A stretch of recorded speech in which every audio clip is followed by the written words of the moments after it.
Chapter 1. Sunday, 3rd of September, 2000. I didn't know who we were going to kill, just that he or she would be amongst the crowd munching canapes and sipping champagne on the terrace of the Houses of Parliament at 3 p.m, and that the yes man would identify the target by placing his hand on their left shoulder when he greeted them. I'd done some weird stuff over the years, but this job was scaring me. In less than 90 minutes, I was going to be shitting on my own doorstep big time. I only hoped the firm knew what it was doing, because I wasn't too sure that I did. As I looked down yet again at the clear plastic lunchbox on the desk in front of me, 3 torch bulbs sticking out of the holes I'd burnt in the lid stared back up. None of them was illuminated. The 3 snipers were still not in position. Everything about this job was wrong. We'd been given the wrong weapons, we were in the wrong place, and there just hadn't been enough time to plan and prepare. I stared through the net curtains across the boat-filled river. The Houses of Parliament were some 350 metres away to my half left. The office I'd broken into was on the top floor of County Hall, the former Greater London Council building, now redeveloped into offices, hotels and tourist attractions. It overlooked the Thames from the south side. I was feeling rather grand sitting behind a highly polished dark wood desk as I looked out at the killing ground. Parliament's terrace spanned the whole of its river frontage. 2 prefabricated pavilions with candy-striped roofs had been erected at the far left end for use throughout the summer months. Part of the terrace, I'd learnt from their website, was for members of the House of Lords, and part for the House of Commons. The public were not admitted unless they were with an MP or peer, so this was probably the nearest I was ever going to get. The Department of Trade and Industry's guests today were a group of about 30 businessmen, plus staff and some family from Central and South America. Maybe the DTI was trying to curry a bit of favour and sell them a power station or 2. Who cared?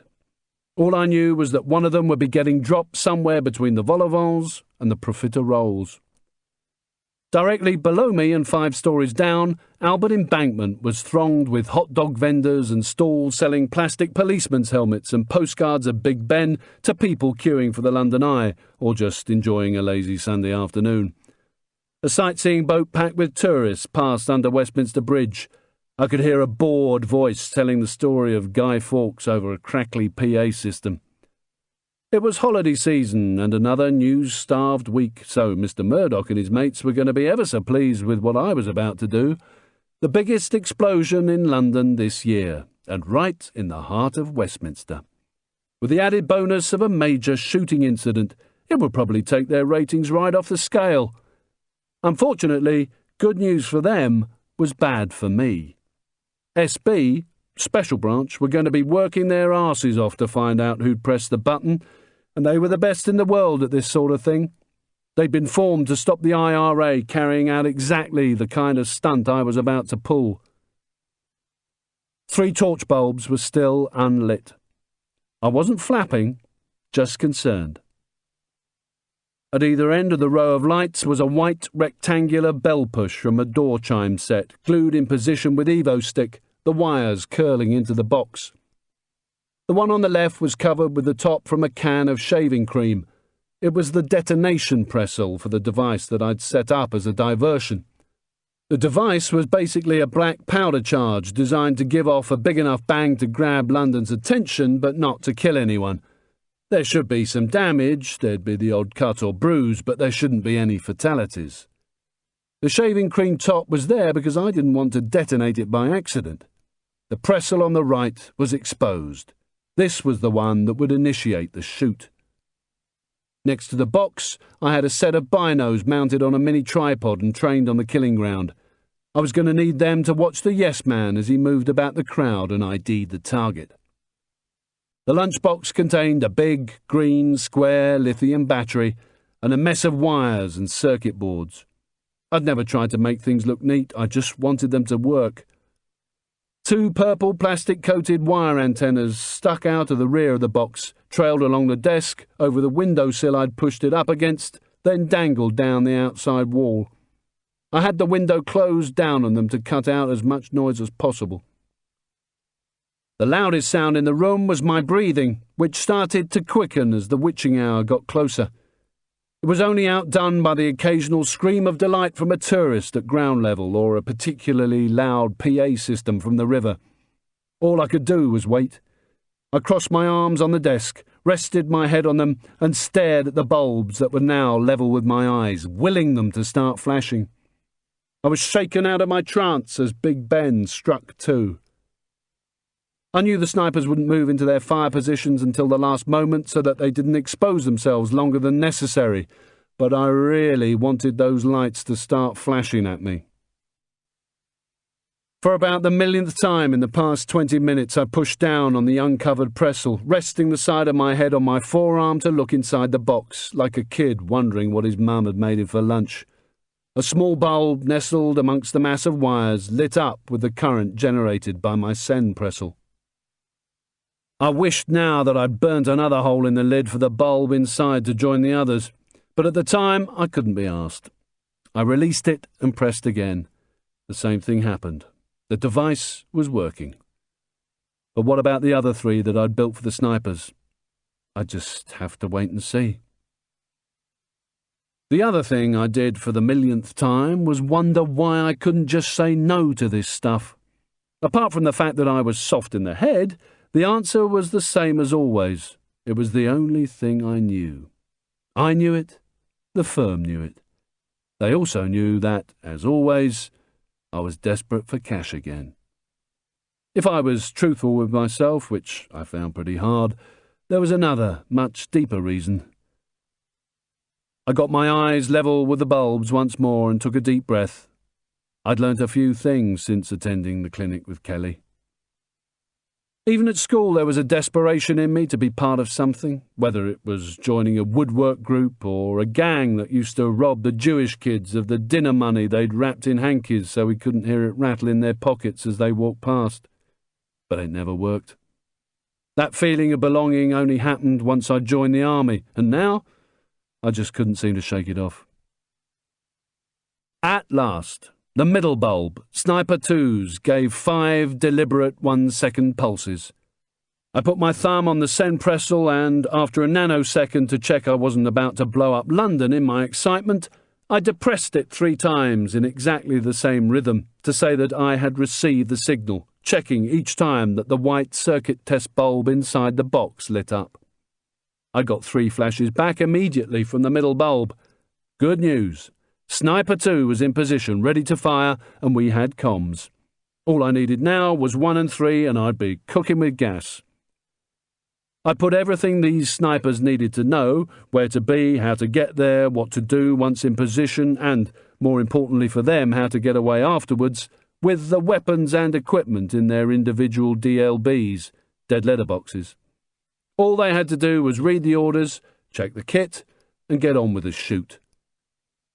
The 3 had different fire positions, each unknown to the others. None of them had met or even seen each other, and they hadn't met me. That's how these things are done. OPSEC. Operational Security. You only know what you need to. I'd had an extremely busy 10 nights of CTRs, close target recces, to find suitable fire positions in the hospital grounds this side of the river and directly opposite the killing ground. Then by day, I'd made the keys for the snipers to gain access to their positions, prepared the equipment they would need, then loaded the DLBs. Tandy, B&Q and a remote control model shop in Camden Town had made a fortune out of me once I'd hit ATMs with my new Royal Bank of Scotland Visa card under my new cover for this job, Nick Summerhurst. The only aspect of the business I was totally happy about was OPSEC. It was so tight that the yes man had briefed me personally. Tucked in a very smart leather attaché case, he had a buff folder with black boxes stamped on the outside for people to sign and date as they authorised its contents. No one had signed any of them, and there was no yellow card attached to signify it was an accountable document. Things like that always worried me. I knew it meant a shitload of trouble. As we drove along Chelsea Embankment towards Parliament in the back of a Previa MPV with darkened windows, the yes man had pulled 2 pages of printed A4 from the folder and started to brief me. Annoyingly, I couldn't quite read his notes from where I was sitting. I didn't like the condescending wanker one bit as he put on his best "I have been to university but I'm still working class" voice to tell me I was special and the only one capable. Things didn't improve when he stressed that no one in government knew of this job and only 2 in the firm. C, the boss of SIS, and the Director of Security and Public Affairs, effectively his number 2. And of course, he said with a smile, the 3 of us. The driver, whose thick blonde side-parted hair made him look like Robert Redford when he was young enough to be the Sundance Kid, glanced in the rear-view mirror, and I caught his eye for a second before he concentrated once more on the traffic, fighting for position around Parliament Square. Both of them must have sensed I wasn't the happiest Teddy in town. The nicer people were to me, the more suspicious of their motives I became. But, the yes-man said, I wasn't to worry. SIS could carry out assassinations at the express request of the Foreign Secretary. But you just said only 5 of us know about this, and this is the UK. It's not a Foreign Office matter. His smile confirmed what I already knew. Nick, we don't want to bother anyone with minor details. After all, they may not really want to know. With an even bigger smile, he added that should any part of the operation go wrong, no one would be held ultimately responsible. The service would, as always, hide behind the Official Secrets Act or, if things got difficult, a public interest immunity certificate. So everything was quite all right, and I'd be protected. I mustn't forget, he said, that I was part of the team, and that was when I really started to worry. It was blindingly obvious to me that the reason no one knew about this operation was because no one in their right mind would sanction it, and no one in their right mind would take the job on. Maybe that was why I had been picked. Then, as now, I comforted myself with the thought that at least the money was good. Well, sort of. But I was desperate for the 80 grand on offer, 40 now in 2 very large brown jiffy bags, and the rest afterwards. That was how I justified saying yes to something I just knew was going to be a nightmare. We were now on the approach road to Westminster Bridge, with Big Ben and Parliament to my right. On the other side of the river, I could see the County Hall building, and to the left of that, the London Eye, the wheel turning so slowly it looked as if it wasn't moving at all. You should get out here, Stone. Have a look around.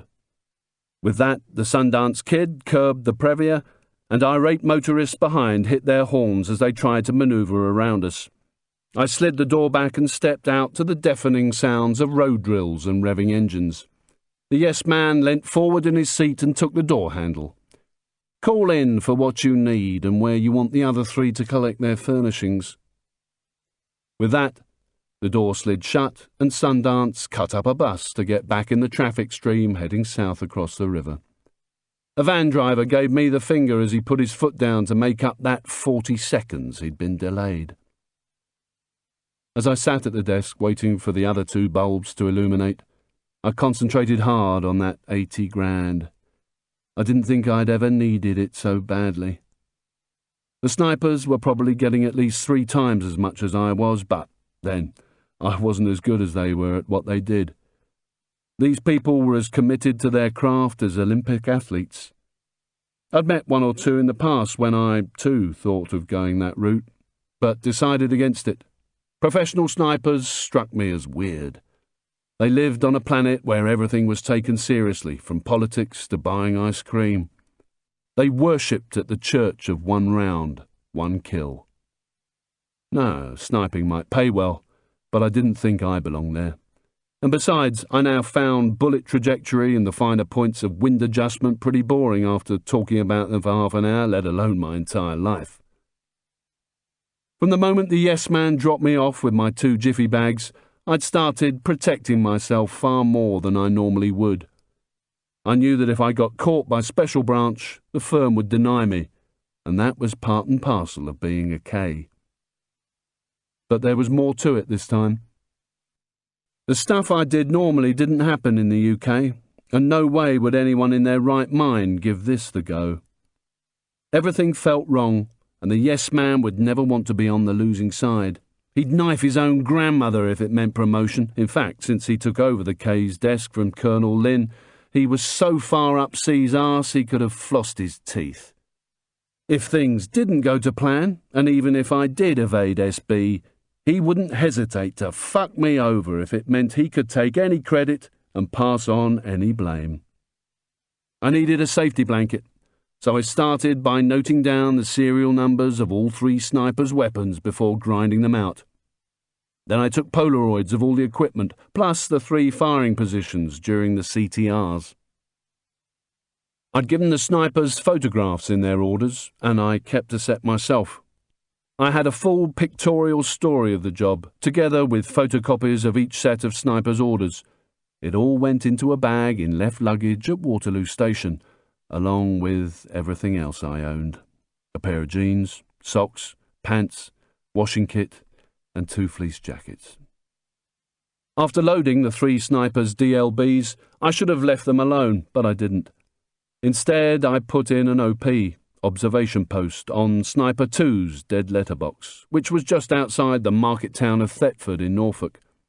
There was no particular reason for picking Sniper 2's to OP, except that it was the nearest of the 3 to London. The other 2 were in the Peak District and on Bodmin Moor. All 3 had been chosen in uninhabited areas, so that once they'd got the weapons they could zero them to make sure that the optic sight was correctly aligned to the barrel, so that a round hit the target precisely at a given distance.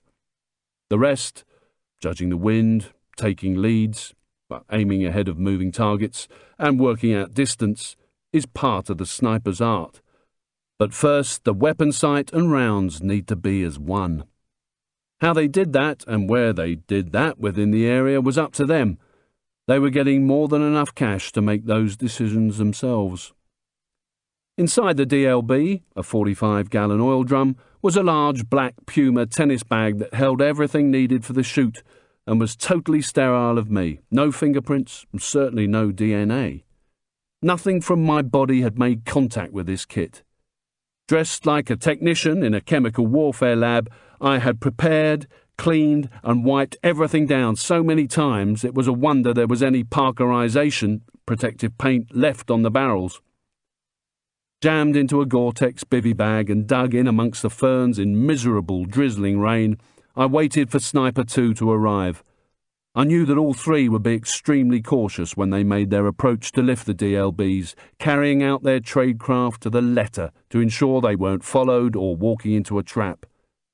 That was why I had to keep my distance, 69 metres to be exact, which in turn had meant choosing a telephoto lens on my Nikon for more photographic evidence of this job, wrapped in a sweatshirt to dampen the rewind noise and shoved into a bin liner so that just the lens and viewfinder were exposed to the drizzle. I waited, throwing Mars bars and water down my neck and just hoping Sniper 2 didn't choose to unload it at night. In the end, it was just over 30 boring and very wet hours before Sniper 2 started to move in on the DLB. At least it was daylight. I watched the hooded figure check the immediate area around a collection of old, rusty farm machinery and oil drums. It edged forward like a wet and cautious cat. I brought up the telephoto lens. Tapered blue jeans, brown cross-trainers, 3/4-length beige waterproof jacket. The hood had a sewn-in peak, and I could see the label on the left breast pocket, LL Bean. I'd never seen one of their shops outside the US. What I'd also never seen outside the US was a woman sniper. She was maybe early 30s, slim, average height, with brown hair poking out of the sides of the hood. She was neither attractive nor unattractive, just normal-looking, more like a young mother than a professional killer. She reached the oil drums and carefully checked inside hers to make sure it wasn't booby-trapped. I couldn't help wondering why a woman would take up this line of work. What did her kids think she did for a living? work at the cosmetics counter in Sears and get dragged away a couple of times a year for week-long eyeliner seminars? She'd been happy with what she saw inside the drum. Her arms went inside very quickly and lifted out the bag. She turned in my direction, taking the weight of it in both hands, and threw it over her right shoulder. I hit the shutter release and the camera whirred. Within seconds she'd melted once more into the trees and tall ferns. Like a cat, she'd probably find a place to hide now and check out the spoils. Sniping does not simply mean being a fantastic marksman. Just as important are the fieldcraft skills, stalking, judging distance, observation, camouflage and concealment, and judging by the way she lifted the DLB and got back into cover, I bet she'd won gold stars in all of those disciplines. While in the army, I had spent 2 years as a sniper in a Royal Green Jacket Rifle Company. I was as keen as anything. It had something to do with being left alone just to get on with it with your sniper partner. I learnt a lot and was a good shot, but I didn't have the passion required to make it a life's vocation. I was still staring at the 3 bulbs, waiting for 1 and 3 to sign in. A helicopter clattered overhead following the riverbank on the north side, and I had to look up to satisfy myself that it wasn't looking for me. My paranoia was working overtime. For a moment I thought that it had found the explosive device I'd placed on the roof of the Royal Horse Guards Hotel in Whitehall the night before. The hotel was just out of sight behind the MOD, Ministry of Defence, main building across the river to my half right. Seeing the 3 service flags fluttering on the roof of the massive light-coloured stone cube prompted me to check something else for the 1,000,000th time. Keeping the row of torch bulbs in my peripheral vision, I looked down at the river to check the wind indicators. In urban areas, the wind can move in different directions at different levels and in different strengths depending on the buildings it has to get around. Sometimes streets become wind tunnels, redirecting and momentarily strengthening the gusts. Indicators were therefore needed at different levels round the killing area so the snipers could compensate by adjusting their sights. The wind can make an immense difference to where a round hits because it simply blows it off course. Flags are really useful, and there were more around here than at a UN summit. On the water there were plenty of boats moored with pennants at the stern. Higher up, on both ends of Westminster Bridge, there were tourist stalls selling plastic Union Jacks and Man United streamers. The snipers would use all of these, and they would know where to look because I'd keyed them onto the maps supplied in the DLB. The wind condition at river level was good, just a hint of a breeze. My eyes caught movement in the killing ground. I felt my face flush and my heart rate quicken. Shit, this shouldn't be kicking off yet. I had a grandstand view of the terrace, and the ×12 magnification of the binos made me feel as if I was almost standing on it. I checked it out with one eye on the binos, the other ready to pick up any flashes from the torch bulbs. A feeling of relief flooded through me. Catering staff. They were streaming in and out of the covered pavilions to the left of the killing ground, busy in their black and white uniforms, laying out ashtrays and placing bowls of nuts and nibbles on square wooden tables. A stressed-looking older guy in a grey double-breasted suit stalked around behind them, waving his arms like a conductor at the last night of the proms. I followed the line of the terrace and spotted a photographer on one of the wooden benches. He had 2 cameras by his side and smoked contentedly as he watched the commotion, a big smile on his face. I went back to the conductor. He looked up at Big Ben, checked his watch, then clapped his hands. He was as worried about the deadline as I was. At least the weather was on our side. Taking the shot through one of the pavilion windows would have made things even more difficult than they already were. The 3 sniper positions were all on my side of the river. 3 porter cabins in the grounds of St. Thomas's Hospital, directly opposite the killing ground. 3 different positions gave 3 different angles of fire, and therefore 3 different chances of getting around into the target. The distance between the first and third sniper was about 90 metres, and they'd be shooting over a distance of between 330 and 380 metres, depending on their position in the lineup. Being 1 floor up, The killing ground was below them at an angle of about 45 degrees. It would be just good enough to see the target from the stomach up if it was sitting down, and from about thigh up when standing, since a stone wall about a metre high ran the length of the terrace to stop MPs and peers falling into the Thames when they'd had a drink or two. The riverbank in front of their positions was tree-lined, which provided some cover, but also obstructed their line of sight into the killing ground. These things are nearly always a matter of compromise. There is rarely a perfect option. This would be the first time the snipers had ever been to the fire position, and it would also be the last. Soon after the shoot, they'd be heading for Paris, Lille or Brussels on Eurostar trains which left from Waterloo Station just 10 minutes' walk away. They'd be knocking back a celebratory glass of wine in the Channel Tunnel well before the full extent of what they'd done had dawned on Special Branch and the news networks. Chapter 2. Once I'd satisfied myself that the only activity in the killing ground came from harassed catering staff, I got back to watching the three bulbs. Snipers 1 and 3 should have signed on by now. I was well past concerned and not too far short of worried. I thought about Sniper 2. She would have moved cautiously into the fire position after clearing her route, employing the same tradecraft as at the DLB, and probably in a simple disguise, a wig, coat and sunglasses do more than people think, even if SB racked up hundreds of man-hours poring over footage from hospital security, traffic and urban CCTV cameras. Having first put on her surgical gloves, she would have made entry to her porter cabin with the key provided, closed the door, locked up and shoved 2 grey rubber wedges a third of the way down and a third up the frame to prevent anyone entering, even with a key.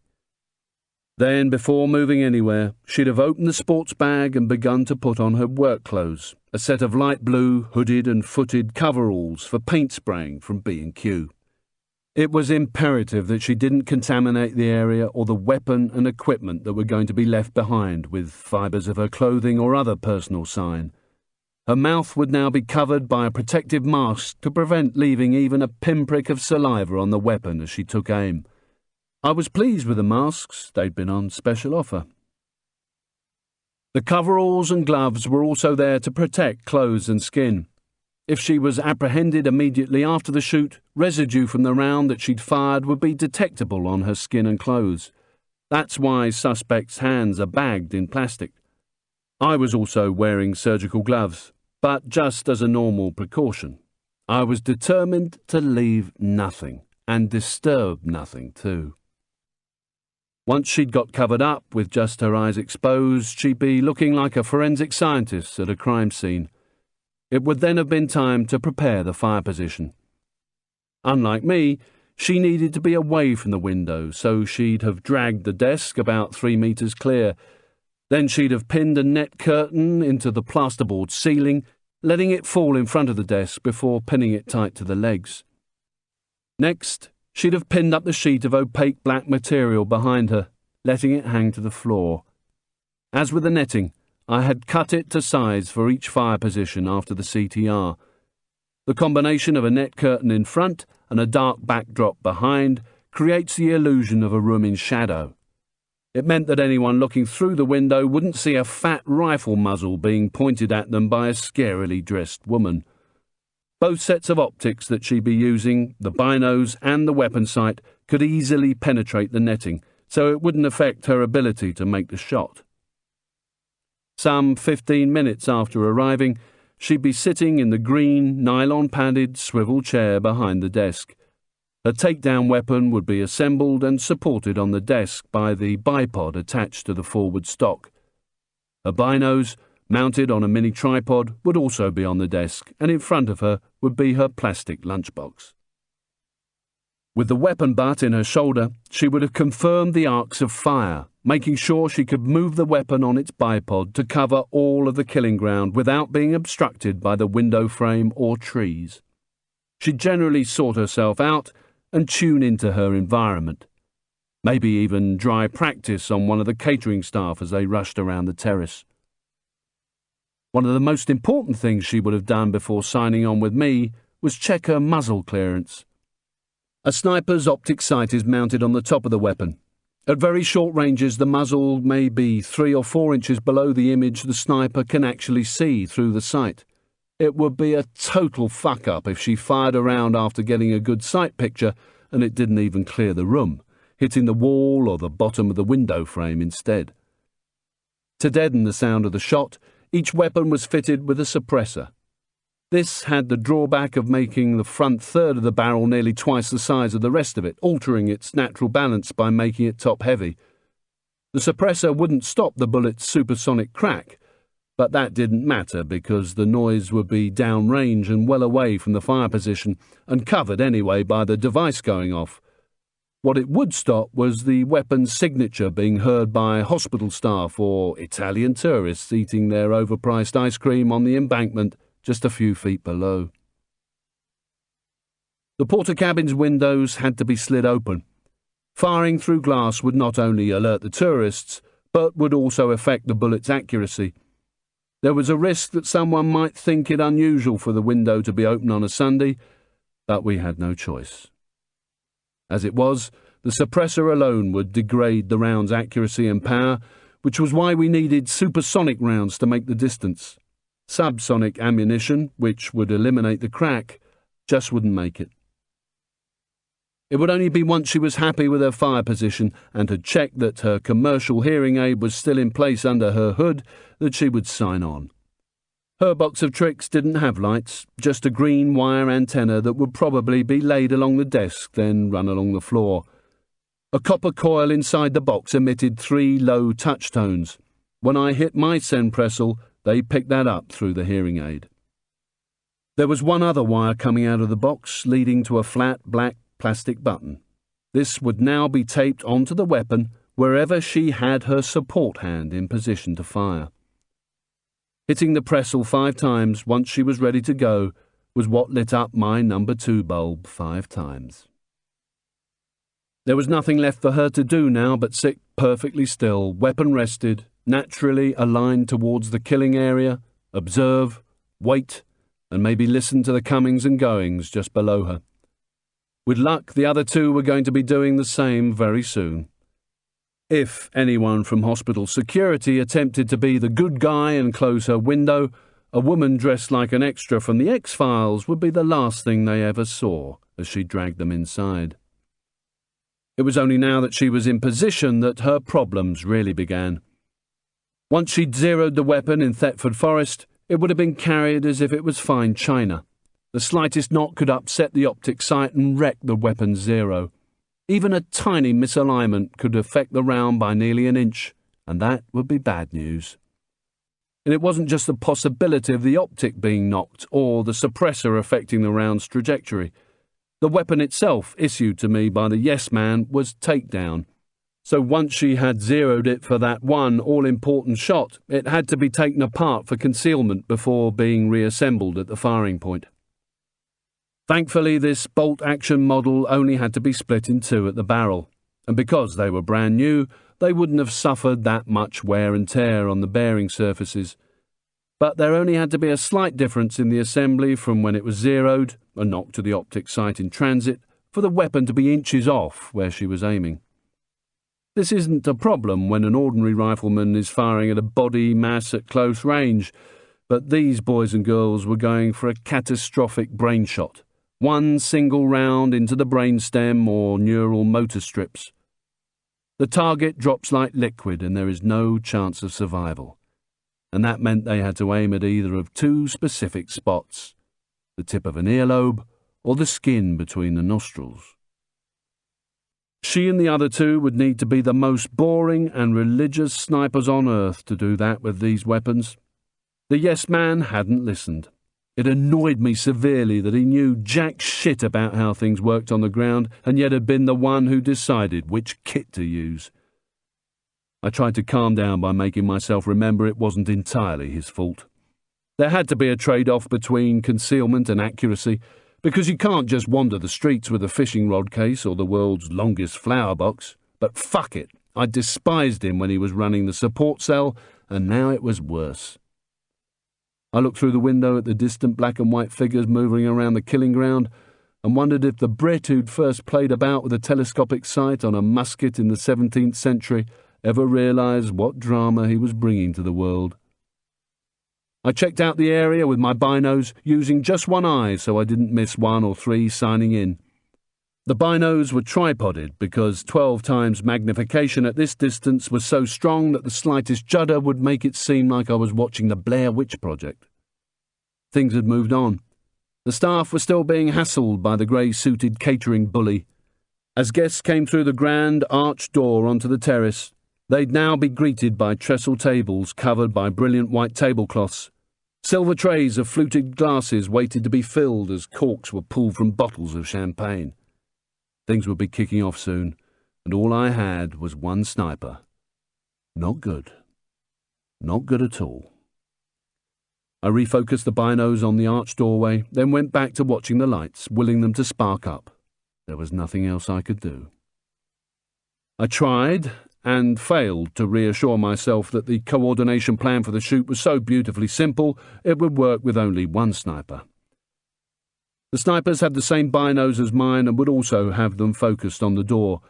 They'd want to ID the yes man the moment he walked into the killing area, and they'd use binos first because they gave a field of view of about 10 metres, which would make it easier to follow him through the crowd until he made the target ID.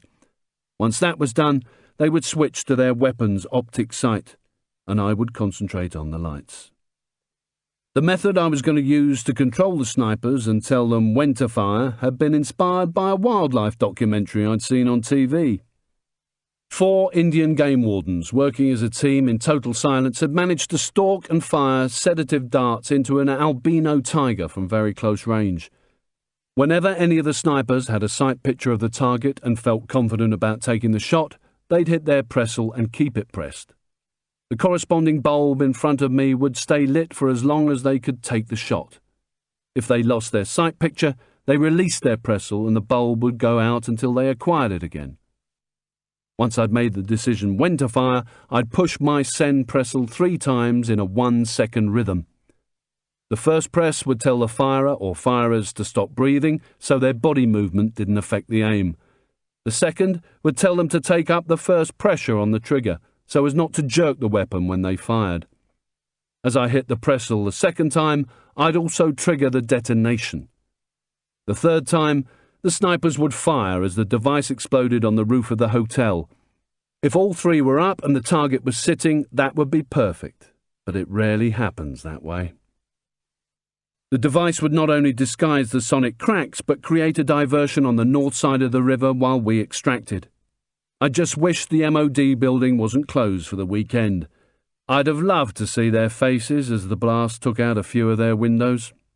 Never mind. With luck, it would make the lifeguards' horses on Whitehall throw off their mounts. None of the snipers would know if the others had the target. The first time they'd know the option was going ahead was when they heard the 3 tones in their ear. If they didn't have a sight picture themselves, they wouldn't take a shot. After the explosion, whether they'd fired around or not, they would all exit from their positions, stripping off their outer layer of coveralls and leaving the area casually and professionally with the protective clothing in their bag. The rest of the kit and the weapons would be discovered at some point by the police, but that wouldn't matter to me as I'd handed it over sterile. It shouldn't matter to these people either, as they ought to be professional enough to leave it in the same condition as they'd received it. If they didn't, that was their problem. I rubbed my eyes. Another light flashed. Sniper 1 was in position, ready to go. I hit the send pressel 3 times, and after a short pause, Sniper 1's bulb flashed 3 times in return. I was feeling a little better now, with 2 snipers sitting perfectly still, watching and waiting as they continued to tune in to the killing ground. I could only hope that Sniper 3 was close behind. Chapter 3. Big Ben struck past the hour. 30 minutes to go. I continued to stare at the box, trying to transmit positive thoughts. The job was going to happen with or without Sniper 3, but what with the weapons problems, 3 chances of a hit were better than 2. My positive transmissions weren't working at all, and after 10 minutes or so my eyes were drawn to the killing ground again. Things were happening. Different colours of clothing were moving amongst the black and white of the catering staff like fragments in a kaleidoscope. Shit, they were early. I put one eye to the binos and checked them out, just as 1 and 2 would be doing. The new arrivals seemed to be the advance party, maybe 10 suited men, all of them white. I checked that the yes man wasn't amongst them and had fucked up his own plan. He wasn't. He would have fitted in nicely, though. They didn't really seem to know what to do with themselves, so decided to mill around the door like sheep, drinking champagne and mumbling to each other, probably about how pissed off they were to be working on a Sunday. Dark, double-breasted suits with a polyester mix seemed to be the order of the day. I could see the well-worn shine and lard-ass creases up the backs of the jackets even from here. The jackets were mostly undone because of the weather or pot bellies, revealing ties that hung either too high or too low.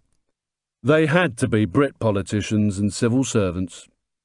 The only exception was a woman in her early 30s with blonde hair and rectangular glasses who came into view alongside the catering bully. Dressed in an immaculate black trouser suit, she seemed to be the only one of the new arrivals who knew what was what. With a mobile phone in her left hand and a pen in her right, she seemed to be pointing out that everything his staff had done needed redoing. The cameraman also wandered into my field of view, taking light readings and clearly enjoying the last-minute flap. There was a flash as he took a test shot. Then there was another in my peripheral vision, and I looked down. The third bulb. I nearly cheered. I left the blonde-haired PR guru to get on with it and concentrated on the box as I replied to the flashes. Sniper 3 duly acknowledged. Big Ben chimed 3 times.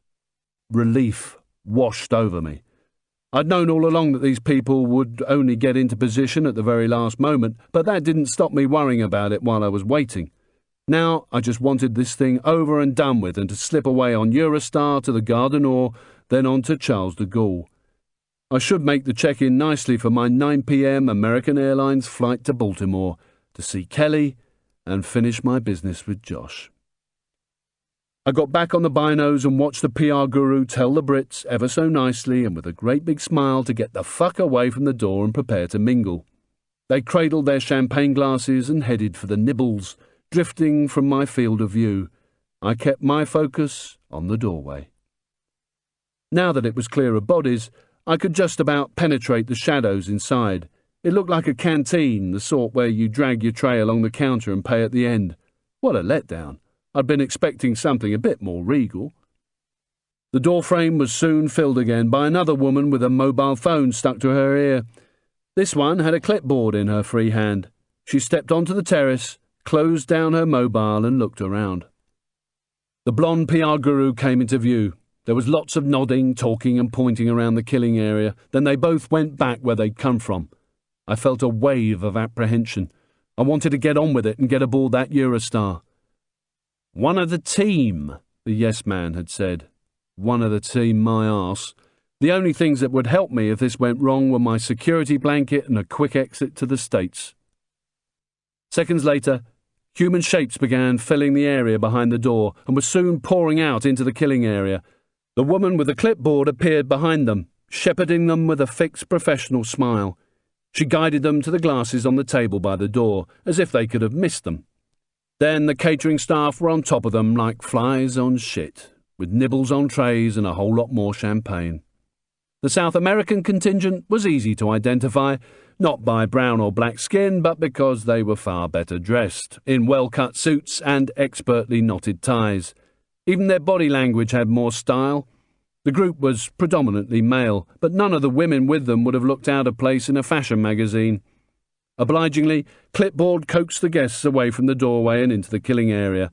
They spread out and mingled with the advance party. It became clear that everybody was going to continue standing up rather than move over to the benches. I'd have preferred them to sit down like a line of ducks at a fairground, but it wasn't going to happen. We were going to have to settle for a moving target. The yes man was due to arrive 10 minutes after the main party. The plan was he'd spend 5 minutes by the door, making a call which would give all 4 of us time to ping him. From there he would move off and ID the target. All three would now be taking slow, deep breaths so they were fully oxygenated. They would also be constantly checking the wind indicators until the last minute in case they had to readjust their optics. My heart pumped harder now. The snipers' hearts, however, would be unaffected. In fact, if they'd been linked to an ECG machine, they'd probably have registered as clinically dead.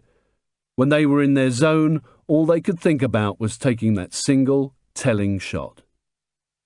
More people cut across my field of view. Then the yes man appeared in the doorway. He was 5'6" tall, and not letting me down by wearing the same sort of dark, badly fitting business suit as the rest of the Brits. Under it he had a white shirt and a scarlet tie that made him look like a candidate for Old Labour. The tie was important because it was his main VDM, visual distinguishing mark.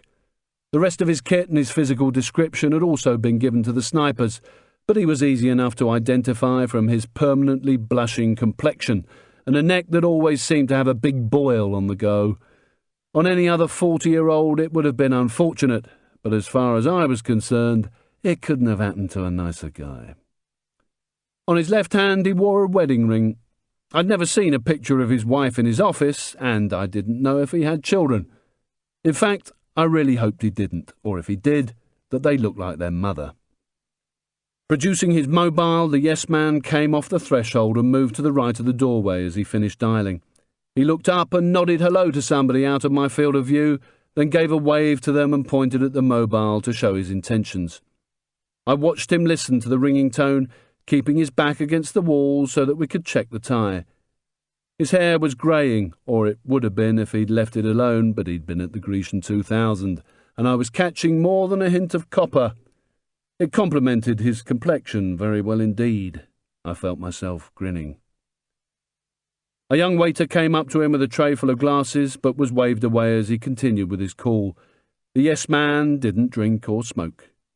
He was a born-again Christian, Scientologist, something like that, or one of the happy-clappy bands. I'd never really bothered to find out in case he'd tried to recruit me, and I found myself saying yes. And I didn't set much store by it. If the yes-man discovered C was a Sikh, he'd turn up at work in a turban. His conversation over, the phone got shut down and he walked towards the river. As he wove and sidestepped through the crowd, he bounced slightly on the balls of his feet as if trying to give himself extra height. Watching his progress, I gently undid the tripod restraining clip so I could swivel the binos and continue to follow him if I needed to. He passed the two PR women, who looked pretty pleased with themselves. Each had a phone and a cigarette in one hand and a glass of self-congratulatory champagne in the other. He passed the cameraman, who was now busy taking group shots with Big Ben in the background for the Latin folks back home. Little did he know that he was a couple of chimes short of a world exclusive. The yes-man sidestepped the photo session and continued to go left, still towards the river. He stopped eventually by a group of maybe 10 men gathered in a wide, informal circle. I could see some of their faces, but not all, as they talked, drank, or waited for refills from the staff buzzing around them. Two were white eyes, and I could see 4 or 5 Latino faces turned towards the river. The older of the two white eyes smiled at the yes-man and shook his hand warmly. He then began to introduce his new Latin friends. This had to be it. One of these was the target. I looked at their well-fed faces as they smiled politely and shook the yes-man's hand. I could feel my forehead leaking sweat as I concentrated on who he was shaking hands with, knowing that I couldn't afford to miss the target ID, and at the same time not too sure if the yes-man was up to the job. I'd assumed they were all South Americans, but as one of their number turned, I saw in profile that he was Chinese. He was talk show host neat, in his 50s, taller than the yes-man, and with more hair. Why he was part of a South American delegation was a mystery to me, but I wasn't going to lose any sleep over it. I concentrated on how he was greeted. It was a non-event, just a normal handshake. The Chinaman, who obviously spoke English, then introduced a smaller guy to his right who had his back to me. The yes-man moved towards him, and then, as they shook, he placed his left hand on the small guy's shoulder. I hated to admit it, but he was doing an excellent job. He even started to swing the target round so he faced the river, pointing out the London Eye and the bridges either side of Parliament. The target was also part Chinese. and I had to double-take because he couldn't have been more than 16 or 17 years old. He was wearing a smart blazer with a white shirt and blue tie, the sort of boy any parent would want their daughter to date. He looked happy, exuberant even, grinning at everyone and joining in the conversation as he turned back into the circle with the yes man. I got a feeling that I was in worse trouble than I'd thought. Chapter 4. I forced myself to cut away. Fuck it, I'd worry about all that on the flight to the States. The conversation on the terrace carried on as the yes man said his goodbyes to the group, waved at another, and moved out of my field of view. He wouldn't be leaving yet, that would be suspicious. He just didn't want to be near the boy when we dropped him. Seconds later, I had 3 bulbs burning below me. The snipers were waiting for those 3 command tones to buzz gently in their ear. It didn't feel right, but reflexes took over. I flicked the shaving cream top from the box and positioned my thumbs over the 2 pressels. I was about to press when all 3 lights went out within a split second of each other. I got back onto the binos, just with my right eye, thumbs ready over the pressels. The group was moving en masse from left to right. I should have been concentrating on the bulbs, but I wanted to see. The Chinaman's arm was around the boy's shoulders. It must have been his son, as they approached a smaller group of Latinos who were attacking a table laden with food. A bulb lit up. Sniper 3 was confident of taking the shot, aiming slightly ahead of his point of aim so that when he fired, the boy would walk into the path of the round. The bulb stayed lit as they stopped at the table with the other group of Latinos, getting stuck into the vol au vents. The boy was at the rear of the group, and I could just ping glimpses of his navy blazer through the crowd. Bulb 3 died. I was having doubts. I didn't know why, and tried to get a grip. What did I care? If it was a straight choice between his life and mine, there'd be no question. What was happening in my head was totally unprofessional and totally ridiculous. I gave myself a good mental slapping. Any more of this shit and I'd end up hugging trees and doing voluntary work for Oxfam. The only thing I should be doing was focusing on the box. What was happening on the terrace shouldn't matter to me anymore, but I couldn't seem to stop myself looking at the boy through the binos. Number 2's bulb came up. She must have found his earlobe to aim at.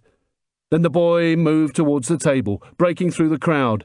He started to help himself to some food, looking back at his dad to check if he wanted anything.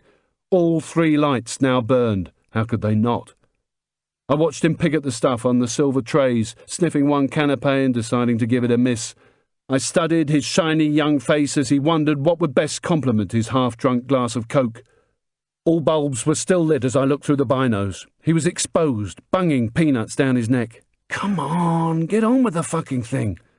I couldn't believe it. My thumbs just wouldn't move. In that instant, my plan switched to screwing up the shoot and finding something to blame it on. I couldn't stop myself. The snipers wouldn't know who else had a sight picture, and it wasn't as if we were all going to get together and have a debrief over coffee the next morning. I'd take my chances with the yes man. The boy moved back into the crowd towards his dad. I could just about make out his shoulder through the crowd. The 3 lights went out simultaneously. Then 2's came back on. This woman wasn't giving up on her target. I guessed she wasn't a mother after all. 3 seconds later it went out. Wrong or right, now was my time to act. I pushed the send pressel once with my thumb, keeping my eyes glued on the boy. Then I pressed it again, and at the same time hit the detonation button. The 3rd time, I pushed just on the send pressel. The explosion the other side of the Thames was like a massive, prolonged clap of thunder. I watched the boy and everyone around him react to the detonation instead of doing what I'd planned for him. The shockwave crossed the river and rattled my window. As I listened to its last rumblings reverberate around the streets of Whitehall, the screams of the tourists below me took over. I concentrated on the boy as his father bustled him towards the door. As panic broke out on the terrace, the photographer was in a frenzy to get the shots that would pay off his mortgage. Then the yes man came into view and stood beside the PR women who were helping people back inside. He had a concerned look on his face which had nothing to do with the explosion and everything to do with seeing the target alive and being dragged to safety. The boy disappeared through the door and others followed, but the yes man still didn't help. Instead, he looked up and across the river at me. It was weird. He didn't know exactly where I was in the building, but I felt as if he was looking straight into my eyes. I was going to be in a world of shit about this and knew I had to have a really good story for him. But not today. It was time to head for Waterloo. My Eurostar left in an hour and 5. The snipers would now be standing at their crossover point, their exit door from a contaminated area to a decontaminated area, peeling off their outer layers of clothing, throwing them into their sports bags, but leaving their gloves on until totally clear of the porter cabin. The weapons, binos and lunchboxes remained in place, as did the hide. With speed but not haste, I leant over to the window and opened it a fraction to retrieve the antennas. The clamour from people outside was now much louder than the explosion had been. There were shouts of fear and confusion from men, women and children at embankment level. Vehicles on the bridge had braked to a halt and pedestrians were routed to the spot as the cloud of black smoke billowed over the rooftop of the MOD building.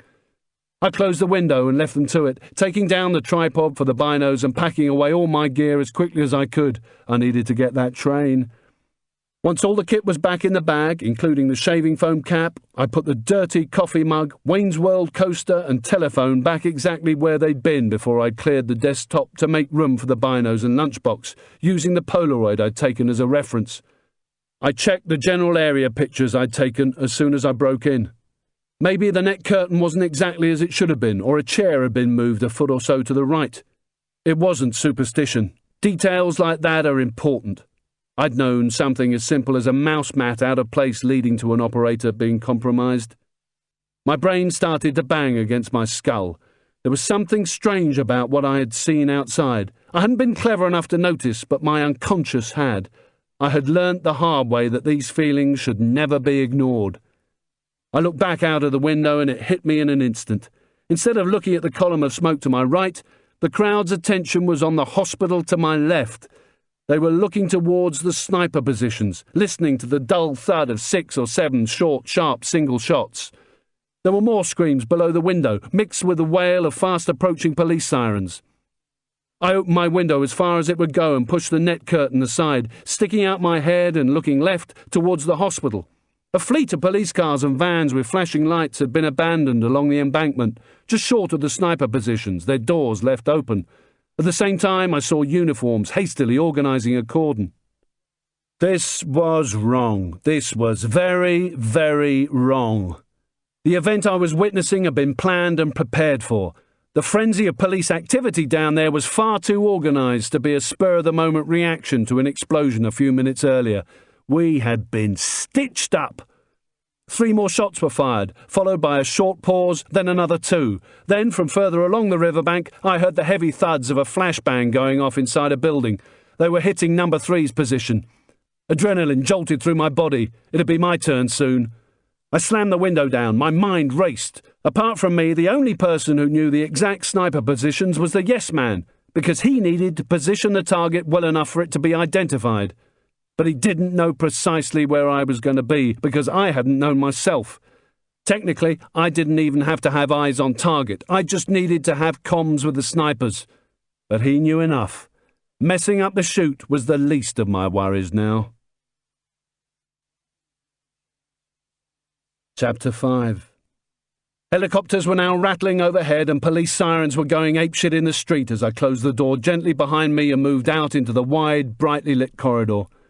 My Timberlands squeaked on the highly polished stone floor as I headed towards the fire exit door at the far end, maybe 60 metres away, forcing myself not to quicken my pace. I had to stay in control. I couldn't afford to make any more mistakes. There might be a time to run, but it wasn't yet. There was a turning to the right about 20 metres further down, which led to the stairwell that would take me to the ground floor. I reached it, turned, and froze. Between me and the stairwell was a wall of 2-metre-high black ballistic shields. Behind them were maybe a dozen police in full black assault gear, weapon barrels pointing out at me through the gaps in the shields, blue assault helmets and visors glinting in the strip lighting. "Stand still! Stand still!"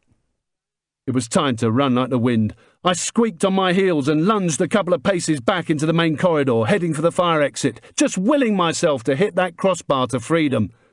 As I zeroed in on the exit door, the corridor ahead filled with more black shields and the noise of boots on stone. They held the line like Roman centurions. The last couple emerged from the offices on either side, their weapons pointing at me at far too close a range for my liking. "Stand still! Stand still now!"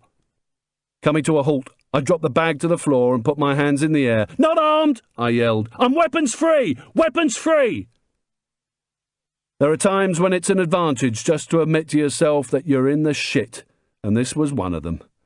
I just hoped these were real police. If I wasn't a threat, then in theory they shouldn't drop me. I hoped, too, that my black cotton bomber jacket had ridden up enough to show them there wasn't a pistol attached to my belt or tucked into my jeans. "Not armed!" I yelled. "Weapons free!" Orders were screamed at me. I wasn't too sure what. It was all too loud and too close, a confusion of echoes along the hallway. I pivoted slowly so they could see my back and check for themselves that I wasn't lying.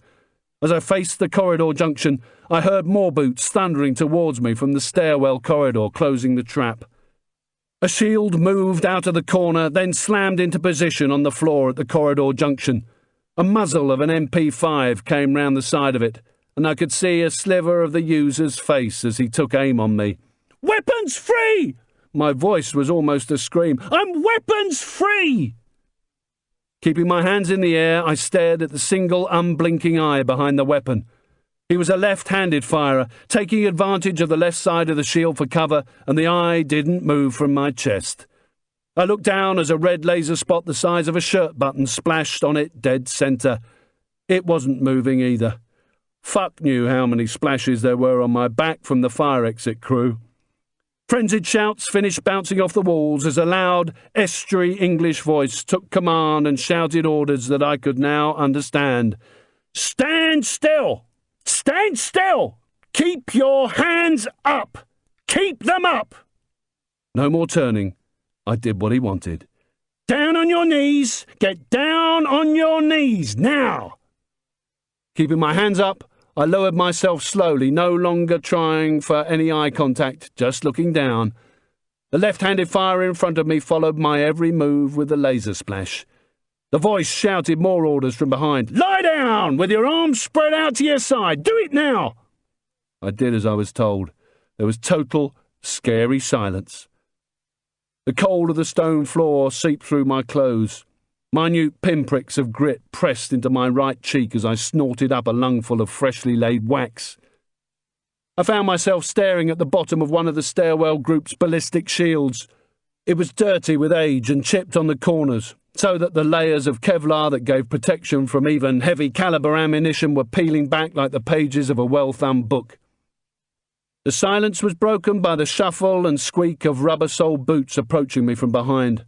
My only thought was how lucky I was to be arrested. The boots arrived at their destination, and heavy breathing from their owners filled the air around me. One old black creased leather size 10 landed by my face, and my hands were gripped and pulled up in front of me.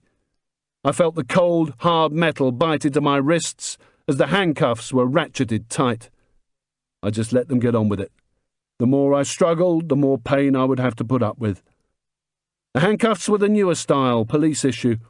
Instead of a chain between them, they had a solid metal spacer. Once these things are on, just one tap against the spacer with a baton is enough to have you screaming in agony as the metal gives the good news to your wrist bones. I was in enough pain already as one man pulled at the cuffs to keep my arms straight, and someone else's knee was forced down between my shoulder blades. My nose got banged against the floor, making my eyes water, and all the oxygen was forced out of my lungs. A pair of hands, their owner's boots each side of me now that he'd removed his knee from my back, were making their way over my body. My wallet, containing my Eurostar ticket and my Nick Summerhurst passport, was taken from the inside pocket of my bomber jacket. I felt suddenly naked. I turned my head, trying to get as comfortable as possible during the once-over, and rested my face on the cold stone. Through blurred vision, I made out 3 pairs of jeans emerging from behind the shield at the junction and heading my way. One pair of jeans moved out of vision and they passed me by, but the other 2 moved in close. A set of trainers and a pair of light tan boots, their Caterpillar label now just inches from my nose. I started to feel more depressed than worried about what was coming next. Men in jeans just don't ponce about during armed arrest. Behind me, I heard the zip of my hold-all being pulled back and the contents given a quick once-over. At the same time, I felt my Leatherman being pulled out from its pouch. There was still no talking as hands ran down my legs to check for concealed weapons. My face acted like a cushion for my cheekbone as I was hauled around like a sack of spuds. Hands forced themselves around the front of my stomach and into my waistband, then extracted the 3 or 4 pounds worth of change in my jeans. The same set of hands went under each armpit and hauled me up onto my knees, to the accompaniment of laboured grunts and the squeak of leather belt kit. My cuff holder let go and my hands dropped down by my knees as if I was begging.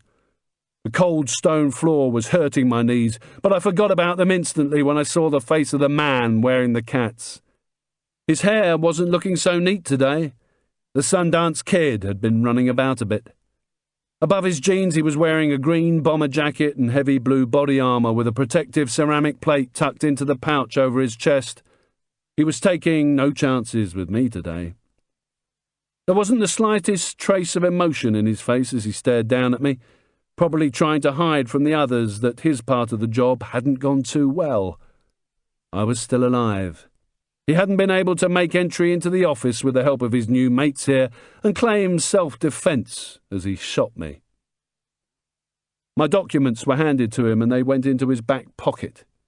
He played with the coins in his cupped palms, clinking as they poured from one to the other. Sundance and his mate, Trainers, were joined by a third pair of jeans who had my bag over his right shoulder. I kept my eyes down at calf level now, not wishing to provoke him. It was pointless appealing to the uniforms for help. They'd have heard it all before from drunks claiming to be Jesus and people like me ranting that they'd been stitched. Sundance spoke for the first time. "Good result, Sarge." His thick Glasgow accent was directed to someone behind me before he turned away with the other two. I watched them walk towards the stairwell to the sound of Velcro being ripped apart as they started to peel off their body armour. As they disappeared past the corridor junction, I was dragged up onto my feet by 2 policemen. With their strong grip under each of my armpits, I followed them towards the stairs. We passed the shields at the corridor junction as the armed teams started to break ranks and made our way down the stone stairs. Sundance and the boys were about 2 floors below. I kept catching glimpses of them as they turned on the stone and iron-railed landings and wondered why I hadn't been blindfolded. Maybe it was to make sure I didn't trip on the stairs. No, it would be because they didn't care if I saw their faces. I wasn't going to live long enough to see them again. We exited the building via the glass and metal frame doors I'd made entry through earlier. And once the noise of boots on the stairs and the policeman's laboured breathing from the effort of hauling me about was drowned out by the confusion on the street. Sweat-stained, white-shirted police officers were running about, their radios crackling, yelling at pedestrians to follow their directions and clear the area. Sirens blared. A helicopter chopped the air loudly overhead. We were on the private entry road to the Marriott Hotel, part of the County Hall building. To my left was its turning circle, bordered by a smart decorative hedge. Police were preventing guests from coming out of the main entrance as they tried to see what was happening, or to run away, I wasn't sure which. In front of me at the curbside was a white Mercedes Estate, engine running, all doors open. One of the pairs of jeans was in the driver's seat, ready to go. As a hand pushed down on top of my head and I was quickly bundled into the back, my feet connected with something in the footwell.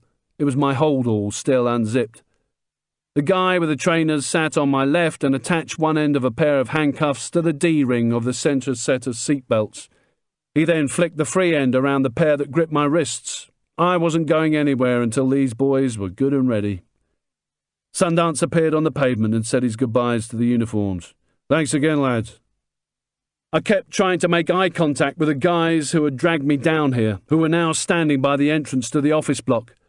Sundance got into the front passenger seat and closed his door, obviously aware of what I was doing. He bent down into his footwell. "That isn't going to help you, boy." Retrieving a blue light from the floor and slapping it onto the dashboard, he plugged the lead into the cigarette lighter socket. The light started flashing as the car moved off. We came out of the hotel's approach road and onto the main drag at the south end of the bridge, directly opposite the hospital buildings. The road was cordoned off and surrounded by every police vehicle in the Greater London area. The windows of the hospital were crammed with patients and nurses trying to get a grandstand view of the commotion. We wove around the obstacles in the road and through the cordon. Once over the large roundabout, we passed under the Eurostar track 100 metres further down. I could see the slick aerodynamic trains waiting in the glass terminal above me, and felt sick that one of them should be leaving soon without me on it. Sundance removed the flashing light from the dashboard. We were heading south towards the Elephant and Castle and, no doubt, into a world of shit. End of Side 1. Side 2. I looked at Sundance's face in the wing mirror. He didn't return eye contact or acknowledge me in any way. Behind the stony face, he was probably working out what he had to do next. So was I, and started to work on him straight away. "This isn't going to work. I've got on tape the orders you drove for, and There was an explosion of pain as Trainers put all his force behind his elbow and rammed it into my thigh, dead-legging me. Sundance turned in his seat. "Don't wind me up, boy." I took a deep, deep breath and kept going for it. "I've got proof of everything that's happened, everything." He didn't even bother to look round this time. "Shut it." Trainer's hand chopped down on the spacer bar between the cuffs. The metal jarred agonizingly on my wrists, but I knew it was nothing compared with what would happen if I didn't buy myself some time. "Look," I gasped. "It's me stitched today. It could be you lot next. No one gives a fuck about people like us. That's why I keep records for my own security." We were approaching the Elephant and Castle roundabout, passing the pink shopping centre. I nodded to give Trainers the message that I was going to shut up. I wasn't a fool. I knew when to shut up or talk. I wanted to make the little I knew go a long way. I wanted them to feel I was confident and secure, and that they would be making a big mistake if they didn't pay attention. I just hoped it wasn't me making the mistake. I looked in the mirror again. It was impossible to tell whether this was having any effect on Sundance. I was just feeling that maybe I should get in another instalment when he sparked up. "What do you know then, boy?" I shrugged. "Everything, including those 3 hits just now. Fuck it, I might as well go right to the top of the bullshit stakes." Trainer's brown, bloodshot eyes and broken nose faced me without emotion. It was impossible to tell whether he was going to hurt me or not. I decided to try to save my skin big time before he made up his mind. "I taped the briefing that you drove for," which was a lie. "I've got pictures of the locations," which was true. "And pictures and serial numbers of the weapons. I've got all the dates, all diaried, even pictures of the snipers." We turned down towards the Old Kent Road, and as I shifted position slightly, I glimpsed Sundance's face in the wing mirror. He was looking dead ahead, his expression giving nothing away. "Show me." That was easy enough. "Sniper 2 is a woman. She's in her early 30s and she has brown hair." I resisted the temptation to say more. I needed to show him I knew a lot, but without running out of information too early. There was silence. I got the impression that Sundance had started to listen carefully, which I took as my chance to carry on. "You need to tell him," I said. "Just think about the shit you'll be in if you don't. Frampton won't be the first in the queue for taking the blame. It'll be you lot who get that for sure." The message had at least got through to Trainers. He was swapping glances with Sundance in the mirror. My cue not even to look up now, but let them get on with it. We stopped at a set of lights level with carloads of families swigging from cans of Coke and doing the bored in the back seat stuff. The 4 of us just sat there as if we were on our way to a funeral. It was pointless me trying to raise the alarm with any of these people as they smoked or picked their noses waiting for the green. I just had to depend on Sundance to make a decision soon. If he didn't, I'd try again and keep on until they silenced me. I've been trying hard not to think about that too much. We approached a large retail park with signs for B&Q, Halfords and McDonald's. Sundance pointed at the entrance sign. "In there for 5. The indicator immediately started clicking and we cut across the traffic. I tried not to show my elation. and let my eyes concentrate hard on the lunchbox of tricks at the top of the sports bag as I felt the Merc lurch over a speed bump. We stopped near a bacon roll and Stewie tea van, and Sundance immediately got out. Trolleys filled with pot plants, paint and planks of wood trundled past on the tarmac as he walked out of sight somewhere behind us, dialing into a StarTAC that he'd pulled from his jacket. The rest of us sat in silence. The driver just looked ahead through his sunglasses, and Trainers turned round in his seat to try to see what Sundance was up to, taking care to cover my handcuffs so the DIYers couldn't see that we weren't there for the kitchen sale. I wasn't really thinking or worrying about anything, just idly watching a young shell-suited couple load up their ancient XRI with boxes of wall tiles and grout. Maybe I was trying to avoid the fact that the call he was making meant life or death for me. Sundance shook me out of my dreamlike state as he slumped back into the Merc and slammed the door. The other two looked at him expectantly, probably hoping to be told to drive me down to Beachy Head and give me a helping hand in my tragic suicide.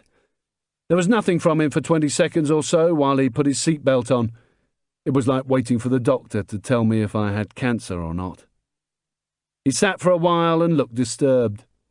I didn't know what to think, but took it as a good sign without really knowing why.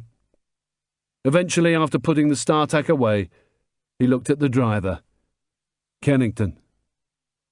I knew where Kennington was, but didn't know what it meant to them. Not that it really mattered. I just felt a surge of relief about the change of plan. Whatever had been going to happen to me had been postponed. At length, Sundance muttered, "If you're fucking with me, things will get hurtful."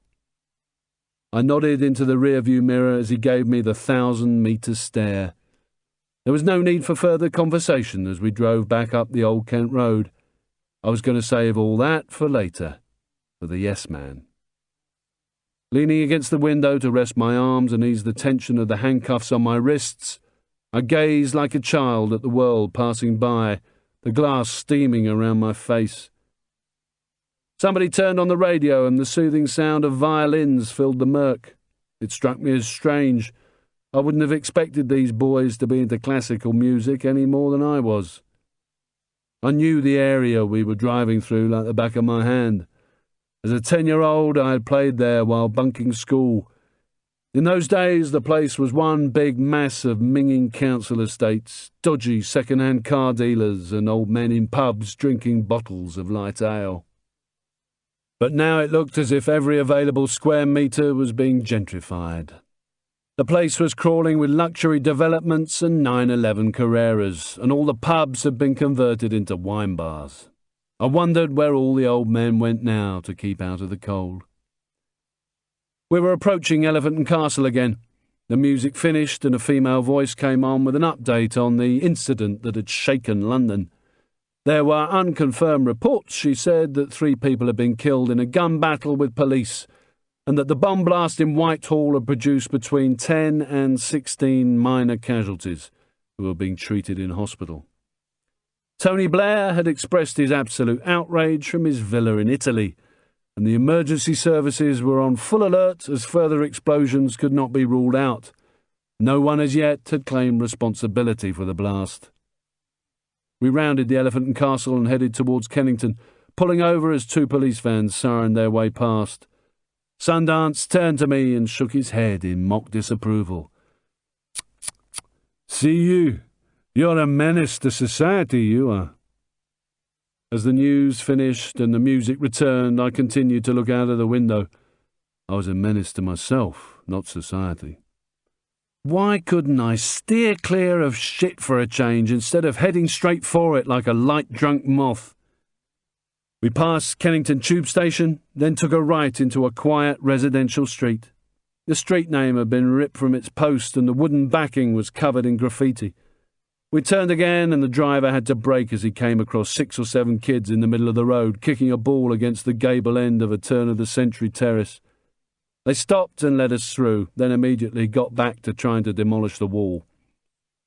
We drove about 40 metres further, then stopped. Sundance hit his key fob and a graffiti-covered double garage shutter started to roll up. Left and right of it was a pitted brown brick wall, Above was a rusty metal frame that had probably once held a neon sign. Empty drink cans littered the ground. Inside was completely empty. As we drove in, I saw that all around the old brick walls were toolboards with faded, red-painted shapes of what was supposed to be hanging there. Years ago, it had probably been a one-man garage setup. A faded Chelsea FC team poster was pinned to a door. Judging by the long haircuts, sideburns and very tight shorts, it was 70s vintage. The shutter door rattled and squeaked its way down behind me, gradually cutting off the noise of the kids kicking the ball. The engine was cut, and the three of them started to get out. Sundance disappeared through the football poster door, leaving it open behind him, with luck for me to get dragged through. Anything to be out of the car and have the pressure off my wrists. Maybe I'd even get given a brew. I hadn't eaten or drunk anything since the night before. There'd been too much to do and I'd simply forgotten. Just placing the bomb on the hotel roof had taken the best part of 4 hours, and an Egg McMuffin had been the last thing on my mind. While I was watching the door swing back slowly to reveal the Chelsea mopeds again, trainers leant down and undid the cuffs pinning me to the seat. Then he and the driver got hold of me and dragged me out. We headed towards the door. I was beginning to feel that maybe I'd get away with this after all. Then I gave myself a good mental slapping. Every time I had this feeling, I came unstuck. What was happening here meant nothing until I saw the yes man and told him my piece. I decided to do my best not to annoy these boys while we waited. They were doing their best to intimidate me. Things are always more worrying when there is no verbal contact and no information. And it was working a little, that was for sure. Not a lot, but enough. They dragged me through the door and into a windowless, rectangular space with pitted, dirty, whitewashed brick walls. The room was airless, hot and humid, and to add to the mix, somebody had been smoking roll-ups. A harsh, double fluorescent unit in the ceiling gave the impression there was nowhere to hide. On the floor in the left-hand corner was a steam-powered TV with a shiny new swordfish aerial hanging from a nail on the wall. It was the only thing in the room that looked as if it hadn't been purchased from a junk shop. Facing it was a worn-out brown velour three-piece suite. The arms were threadbare and the seats sagged and were dotted with cigarette burns. Plugged into adapters in the same socket as the TV were a green upright plastic kettle, a toaster, and battery chargers for 3 mobiles. The place reminded me of a minicab office with old newspapers and Burger King drinks cups providing the finishing touches. Sundance was standing by the TV, finishing another call on his mobile. He looked at me and gestured towards the corner. "Keep it shut, boy." The other 2 gave me a shove to help me on my way. As I slid down the wall, I tried my hardest not to push against the cuffs and ratchet them up even tighter than they already were. I finally slumped onto the floor and ended up facing the TV. Chapter 6. I guess this place had been just a temporary setup for the duration of the job, and the job, of course, was planning and preparing to kill me. No doubt there was a similar setup somewhere else in London where a whole lot of the boys and girls had prepared themselves for the hit on the snipers. Trainers went over to the TV as the other 2 headed back into the garage. I watched as he crouched down by the brew kit, opening the kettle to check for water. His light brown nylon jacket had ridden up to expose part of a black leather pancake holster sitting on a leather belt, just behind his right hip, and a green T-shirt dark with sweat. Even the back of his belt was soaking, and had turned a much darker brown than the rest. I could still hear the kids in the background kicking their ball and yelling at each other. The pitch of their voices changed as one probably miskicked and was treated to squeals of derision.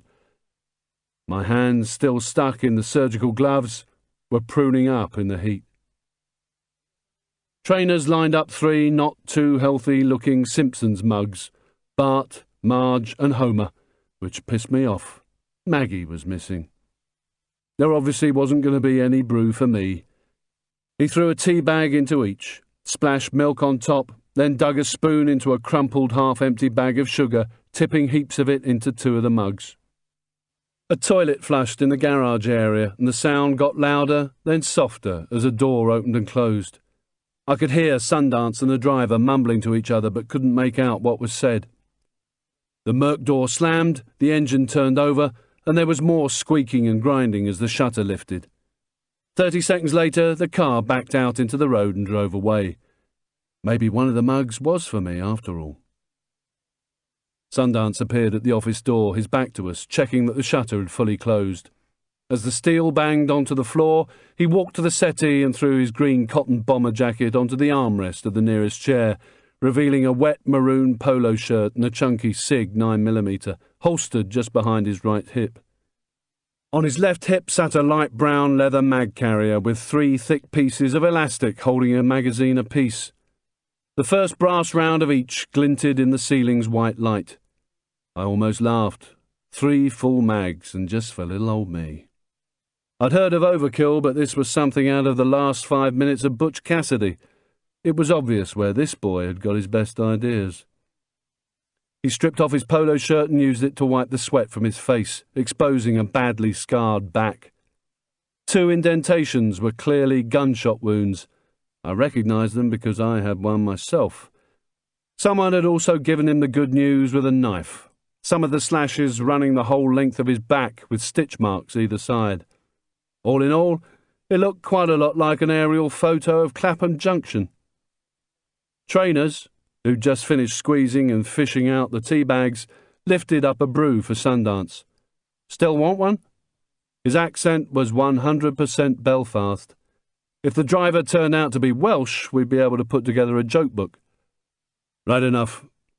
Wiping his neck and shoulders, Sundance sat down in the chair nearest the TV, avoiding resting his wet, bare back against the velour by sitting upright on the edge. He took a tentative sip from Bart, the mug without sugar. He'd been hitting the weights, but didn't have the chiselled look of a bodybuilder. He had the physique of a con who'd been pumping iron. The diet in prisons is so bad that when the lads take to the weights, they end up barrel-chested and bulked up rather than well-honed. He glanced at me for the first time and caught me studying his back. Belfast, when you was just a wee soldier boy. He treated himself to a little giggle, then nodded at the 3rd Simpsons mug still on the floor by Trainers. Do you want a tea then, boy? Trainers held up Marge. I nodded. Yeah, I would, thanks. There was a pause for a couple of seconds while they exchanged a look, then both roared with laughter as Trainers did a bad Cockney accent. Gor blimey, Gov, I would, thanks. Trainers sat himself down on the settee with Homer, still laughing as he took the piss. Strike a light, Governor. Yeah, I would. Cheers. Love a duck. At least someone was having fun. Trainers put his own brew on the cracked tile floor and took off his jacket. He'd obviously had a tattoo removed by laser recently. There was the faintest red scar just visible on his forearm, but the outstretched red hand of Ulster was still plain to see. He had been, maybe still was, a member of the UDA, Ulster Defence Association. Maybe they'd both pumped their iron in one of the H-blocks. Trainers' triceps rippled under his tanned, freckled skin as he felt behind the cushions and pulled out a packet of drum. Resting it on his knees, he took out some Rizzlers and started to make himself a roll-up. Sundance didn't like what he saw. You know he hates that. Just wait. Right enough. The drum packet was folded and returned beneath the cushions. It made me very happy indeed to hear that. The yes man must be on his way. Even though I'd never smoked, I'd never been a tobacco Nazi, but Frampton certainly was.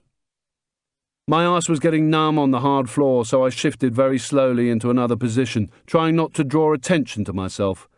Sundance got up, mug in hand, walked the 3 paces to the TV, and hit the power button, then each of the station buttons till he got a decent picture. Trainers sparked up. I like this one, it's a laugh. Sundance shuffled backwards to his chair, eyes glued to the box.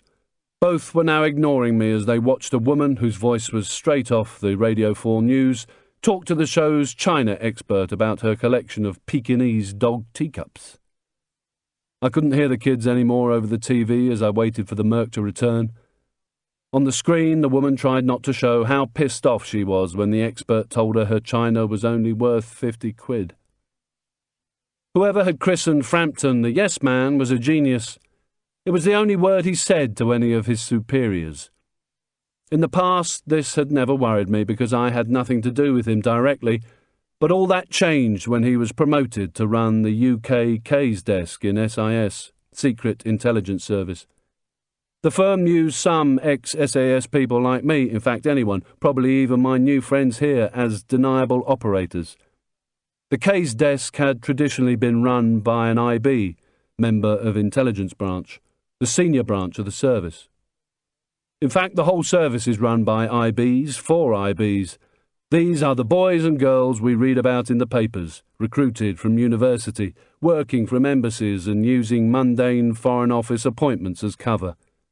Their real work, however, starts at 6 in the evening when the conventional diplomats begin their round of cocktail parties and the IBs start gathering intelligence, spreading disinformation and recruiting sources.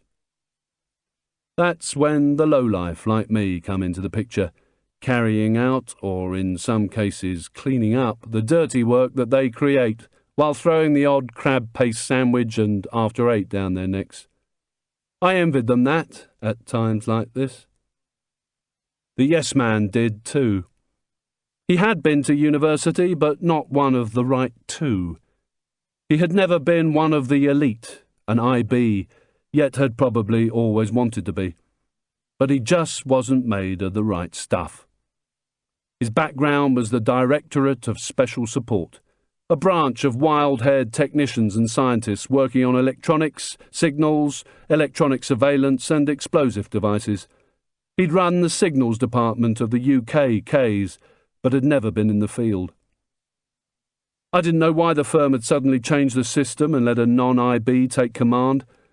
Maybe with a change of government they thought they should look a bit more meritocratic, give a tweak or two to the system to make them look good and keep the politicians happy as they skip back to Whitehall, instead of interfering too much with what really goes on. So, who better to run the desk than someone who wasn't an IB, arse-licked his way from breakfast to dinner time, and would do whatever he was told. Whatever. I didn't like him, and never would.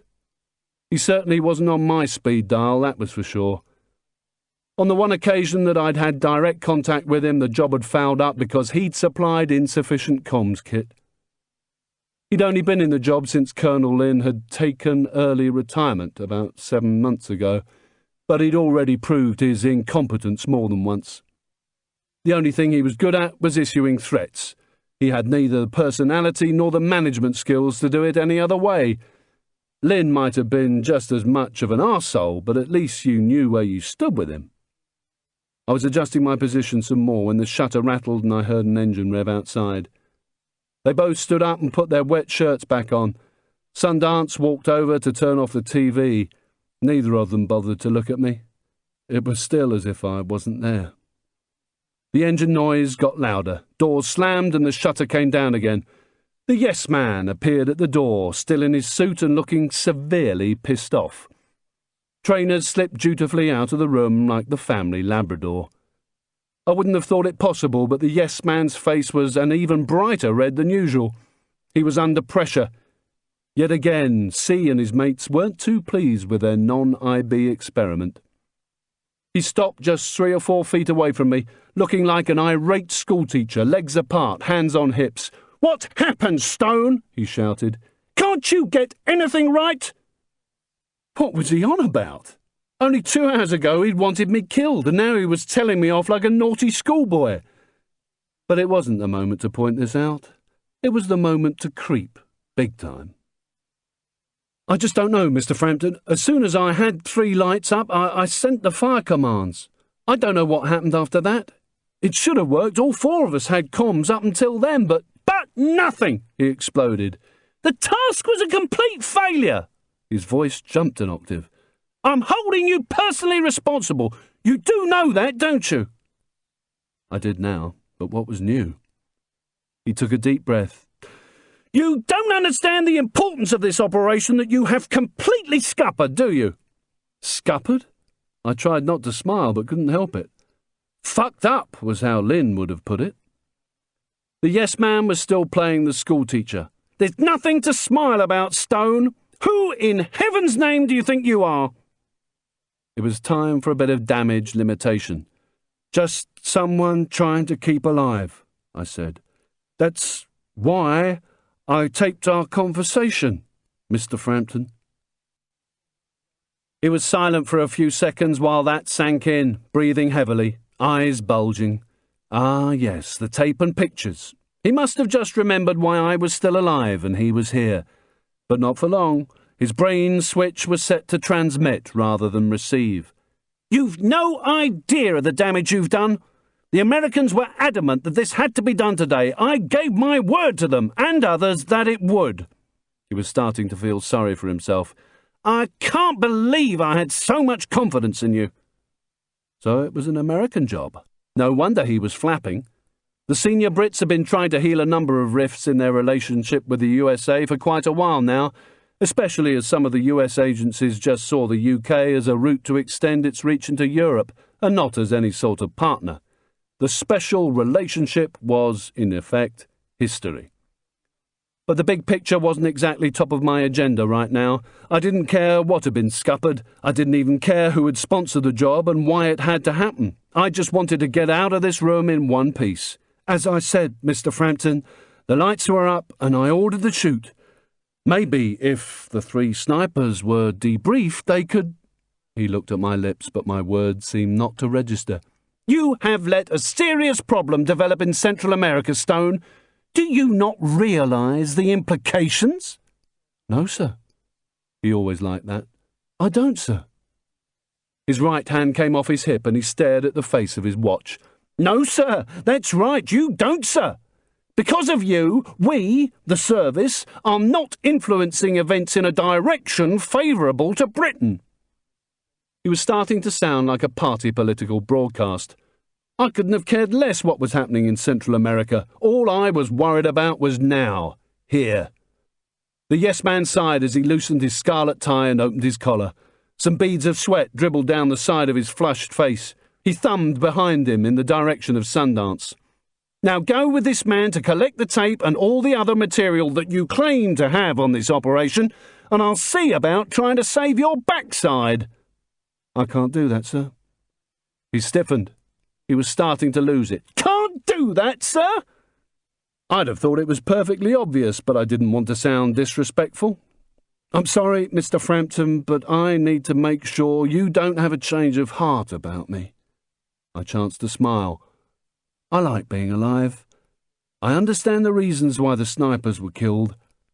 I just don't want to join them. The yes-man crouched down so that his eyes were level with mine. He was struggling to control a rage that was threatening to burst out of his face. Let me tell you something, Stone. Things are changing in my department. A new permanent cadre is being installed, and very soon all the dead wood will be cleared away. People like you will cease to exist. He was nearly shaking with anger. He knew I had him by the bollocks, for now. Fighting his rage, he kept his voice very low. You've always been nothing but trouble, haven't you? I was averting my gaze, trying to look frightened, and I was a bit. But unfortunately I caught sight of a large, freshly squeezed zit below his collar line. He didn't like that. He stood up abruptly and stormed from the room. Sundance shot me a threatening glare and followed him. I tried to listen to the mumbling going on between the 4 of them in the garage, but with no luck. A few seconds later, car doors slammed. The shutter went up and the car reversed out. The shutter hit the floor once more, and then everything went quiet. Except in my head. One half was telling me everything was okay. No way would he chance the job being exposed. The other was telling me that maybe he really didn't care what I was saying. I tried to make myself feel better by running through what had happened, convincing myself that I'd said the right things in the right way at the right time. Then I threw my hand in. It was too late now to worry about it. I'd just have to wait and see. Trainers and Sundance reappeared. I looked up, trying to read their expressions. They didn't look good. The first kick was aimed at my chest. My body reflexed into a ball, but Sundance's boot connected hard with my thigh. By now, my chin was down, my teeth were clenched, and I closed my eyes. There was nothing I could do but accept the inevitable. Curled up like a hedgehog, my hands still cuffed, trying to protect my face. I started to take it and just hoped that it wouldn't carry on for long. They grabbed my feet and dragged me towards the centre of the room. One of the mugs rattled over on the tiles. I kept my legs as bent as I could, fighting against them being stretched out to expose my stomach and bollocks. I opened one eye just in time to watch a caterpillar boot connect with my ribs. I brought my head down further in an attempt to cover my chest. It must have worked, because another boot swung right into my arse this time, and it felt as if the inside of my sphincter had exploded. The pain was off the scale, and to counteract it I tried to clench my cheek muscles together, but to do that I had to straighten my legs a little. The inevitable boot flew into the pit of my stomach. Bile exploded from me. The acid taste in my mouth and nose was almost worse than the kicking. It was past midnight and I was curled up back in my corner. At least they'd taken the cuffs off now. The lights were off and the TV flickered away with a Channel 5 soft porn film. They'd had pie and chips earlier and made me crawl over to wipe up my bile from the floor with a used paper as they drank more tea. There was no more filling in, not even an acknowledgement of me being there. I'd just been left to stew as Sundance lay half asleep on the settee. Trainers was wide awake and on stag, smoking his roll-up, draped across the two armchairs, making sure I didn't have any stupid ideas. I slowly stretched out flat on my stomach to lessen the pain from the kicking and rested my face on my hands, closing my eyes to try to get some sleep. It was never going to work. I could feel the blood pumping in my neck and couldn't stop thinking about what might happen to me next. My beachy head trip could still be on the cards with these two. It all depended on what the yes man had to say yes to, I supposed. In the past, I'd always managed to get out of even the deepest shit with just the thinnest layer still stuck to me. I thought of my gunshot wound, sewn back on earlobe and dog bite scars, and knew how lucky I'd been on those jobs in the last few years. I thought of other jobs, of being blindfolded and lined up against the wall of an aircraft hangar, listening to the noise of weapons being cocked. I remembered hearing the men each side of me either quietly praying or openly crying and begging. I hadn't seen any reason to do either. It wasn't that I wanted to die, just that I'd always known that death was part of the deal. But this did feel different. I thought of Kelly. I hadn't spoken to her since this job started, not because there had been no opportunity. I had agreed timings with Josh last month. It was just that I was too busy with preparations, or sometimes I just forgot. Josh was right to fuck me off when I did get through. She did need a routine and stability. I could see his half-Mexican, half-black shaved head scowling at me on the phone like a divorced wife. The skin on his jaw and cheekbone was a patchwork of pink, like a torn sponge that had been badly sewn back together. The scarring was down to me, which didn't help the situation much. He wouldn't be getting too many modelling offers from Old Spice, that was for sure.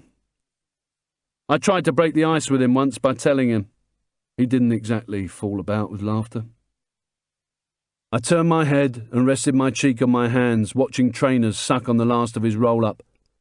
I supposed I'd always known the day would come, sooner or later, but I didn't want this to be it. Stuff flashed through my mind as if I was a split second away from a massive car crash, all the sorts of things that must hit any parent when they know they're about to die. The stupid argument with the kids before leaving for work, not building that treehouse, not getting round to filling out a will, the holidays not taken, the promises broken. Josh was the only person apart from Kelly I cared for and who was still alive. Would he miss me? He'd just be pissed off that we had unfinished business. And what about Kelly herself? She had a new start now. Would she just forget all about her useless, incompetent guardian in a few years? Chapter 7. Monday, 4th of September. Sundance's StarTAC's short, sharp tones cut the air after a long, painful night. It was just after 8. I didn't bother to move from the prone position because of my kicking, but tried instead to convince myself that the pain was just weakness leaving the body. Something like that. Trainers jumped up to turn off the BBC Breakfast News showing the embankment as Sundance opened up his phone. He knew who it was. There was no preliminary waffle, just nods and grunts. Trainers hit the kettle button as the StarTAC was closed down and Sundance rolled himself off the settee. He gave me a big grin as he brushed back his hair with spread fingers. "You have a visitor. And you know what? He doesn't sound too pleased." It was the witching hour. I sat up and leant into the corner of the brick walls as they pulled the armchairs apart and put their shirts on while waiting for the kettle to boil. It wasn't long before I heard a vehicle and trainers went out to open the shutter. Sundance just stood there staring at me, trying to get me flapping. The kettle cut out with a click just before the shutter opened. It looked like their brew was on hold for a while. I pulled myself up against the wall. The slamming of car doors drowned out the sound of Kennington's morning commute. Before the shutter had come down, the yes-man was striding into the room. Throwing a glance at Sundance, he walked towards me, screwing up his nose at the smell of roll-ups, chips and early morning farts. He was dressed today in a light grey suit and still in enraged teacher mode. He stopped a couple of paces short of me, put his hands on his hips and looked down at me in disgust. "You, Stone, are going to be given one chance, just one, to rectify matters. You don't know how very lucky you are." He checked his watch. "The target has just left the UK. You will follow him tonight to Panama, and you will kill this target by last light Friday." I kept my head down and let my legs flop out straight, just inches from his highly polished black brogues, and raised my eyes to him. Sundance made a move towards me. Should I be saying something? The yes-man held up a hand to stop him without taking his eyes off me. "FARC are waiting for the delivery of a missile launch control system, a computer guidance console to you." I looked down again, concentrating on the pattern of his shoes. "Are you listening?" Nodding slowly, I rubbed my sore eyes. "One anti-aircraft missile is already in their possession. It will be the first of many. The launch system has to be stopped. If FARC have a complete weapons system in their hands, the implications for Plan Colombia will be catastrophic. There are $600 million worth of US helicopters in Colombia, along with their crews and support. FARC must not get the capability to shoot them down. They must not get that launch control system. You don't need to know why, but the young man's death will stop that happening, period." He hunched down and thrust his face so close to mine I could smell menthol aftershave, probably for sensitive skin. There was a whiff of halitosis, too, as we had eye to eye, just inches apart. He breathed in slowly, to help me understand that what he was about to say was more in sorrow than in anger. "You will carry out this task in the time specified with due diligence. If not, no matter when, next week, next month, or even next year, when the time is right, we will kill her. You know who I'm talking about. That little orphan Annie of yours. She will simply cease to exist, and it will be your doing. Only you can stop that happening." He burned with the kind of evangelical zeal I supposed he'd copied from whoever he'd heard in the pulpit last week, while Sundance smirked and moved back towards the settee. The yes-man hadn't finished with me yet. His tone shifted. "She must be about 11 now, eh? I've been told that she's settled in very well back in the States. It seems that Joshua is doing an absolutely sterling job. It must be hard for you now she lives there, eh? Missing her growing up, turning into a fine young woman." I kept my eyes down, concentrating on a minute crack in one of the tiles as he carried on with his sermon. That's the same age as my daughter. They're so funny at that age, don't you think? 1 minute wanting to be all grown up, the next needing to cuddle their teddies. I read her a story last night when I tucked her in. They look so wonderful, yet so vulnerable like that. Did you read to Kelly, isn't it? I wouldn't give him the satisfaction of an acknowledgement, just concentrated hard on my tile, trying to show no reaction. He was really making a meal of this. He took another deep breath, his knees cracking as he straightened up and hovered above me once more. This is about power, Stone. Who has it and who does not? You do not. Personally, I'm not in favour of you being given a second chance, but there is the broader matter of policy to consider. I didn't exactly understand what that meant, but it was a fair guess he'd been told to sort out this situation or he'd be severely in the shit. Why kill the boy? I said. Why not the father? I presume he's the one moving this system. He kicked my thigh with his shiny toe cap. It was pure frustration. I was sure he'd meant it to be harder, but just didn't have it in him. Clean yourself up. Look at the state of you. Now go. These gentlemen will collect you from your residence at 3. He gave residence the full 3 syllables, enjoying every one. Sundance smiled like the village idiot as I hauled myself to my feet, the muscles in my stomach protesting badly. I need money. I looked down like a scolded schoolboy as I leant against the wall, and that was exactly how I felt. The yes-man sighed with impatience and nodded at Sundance. The jock dug out his wallet from the back of his jeans and counted out £85. You owe me, boy. I just took it, not bothering to mention the $600 he'd liberated from my pocket and which had already been split between the two of them. Jamming it into my jeans, I started to walk, not looking at either of them as I reached the door. Trainers saw me in the doorframe and hit the shutter, but not before the yes-man had the last word. You'd better make good use of that money, Stone. There is no more. In fact, think yourself lucky you're keeping what you already have. After all, Orphan Annie will need new shoes from time to time, and her treatment in the States will cost a great deal more than it did at the moorings. 15 minutes later, I was on the tube from Kennington, heading north towards Camden Town.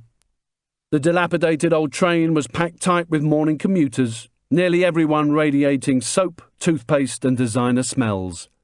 I was the exception, which was bad luck for the people I was sandwiched between. A massive black guy who'd turned his crisply laundered, white-shirted back on me, and a young white woman who didn't dare look up from the floor in case our eyes met, and she sparked off the madman reeking of bile and roll-ups. The front pages of the morning papers were covered with the dramatic colour pictures of the police attacking the sniper positions and the promise of a lot more to come inside. I just held on to the handrail and stared at the .com holiday adverts, not wanting to read them, instead letting my head jolt from side to side as we trundled north. I was in a daze, trying to get my head round what had happened and getting nowhere. What could I do with Kelly?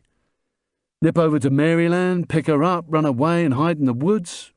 Taking her away from Josh was pure fantasy. It would only screw her up even more than she was already. It would only be short-term in any event.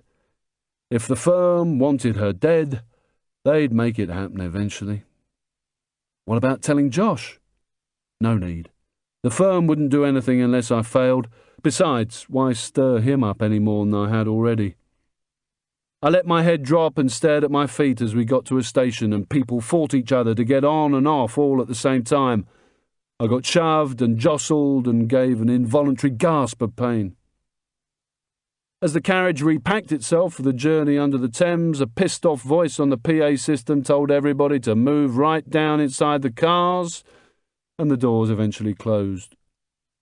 I didn't know if the yes-man was bluffing, any more probably than he knew if I was.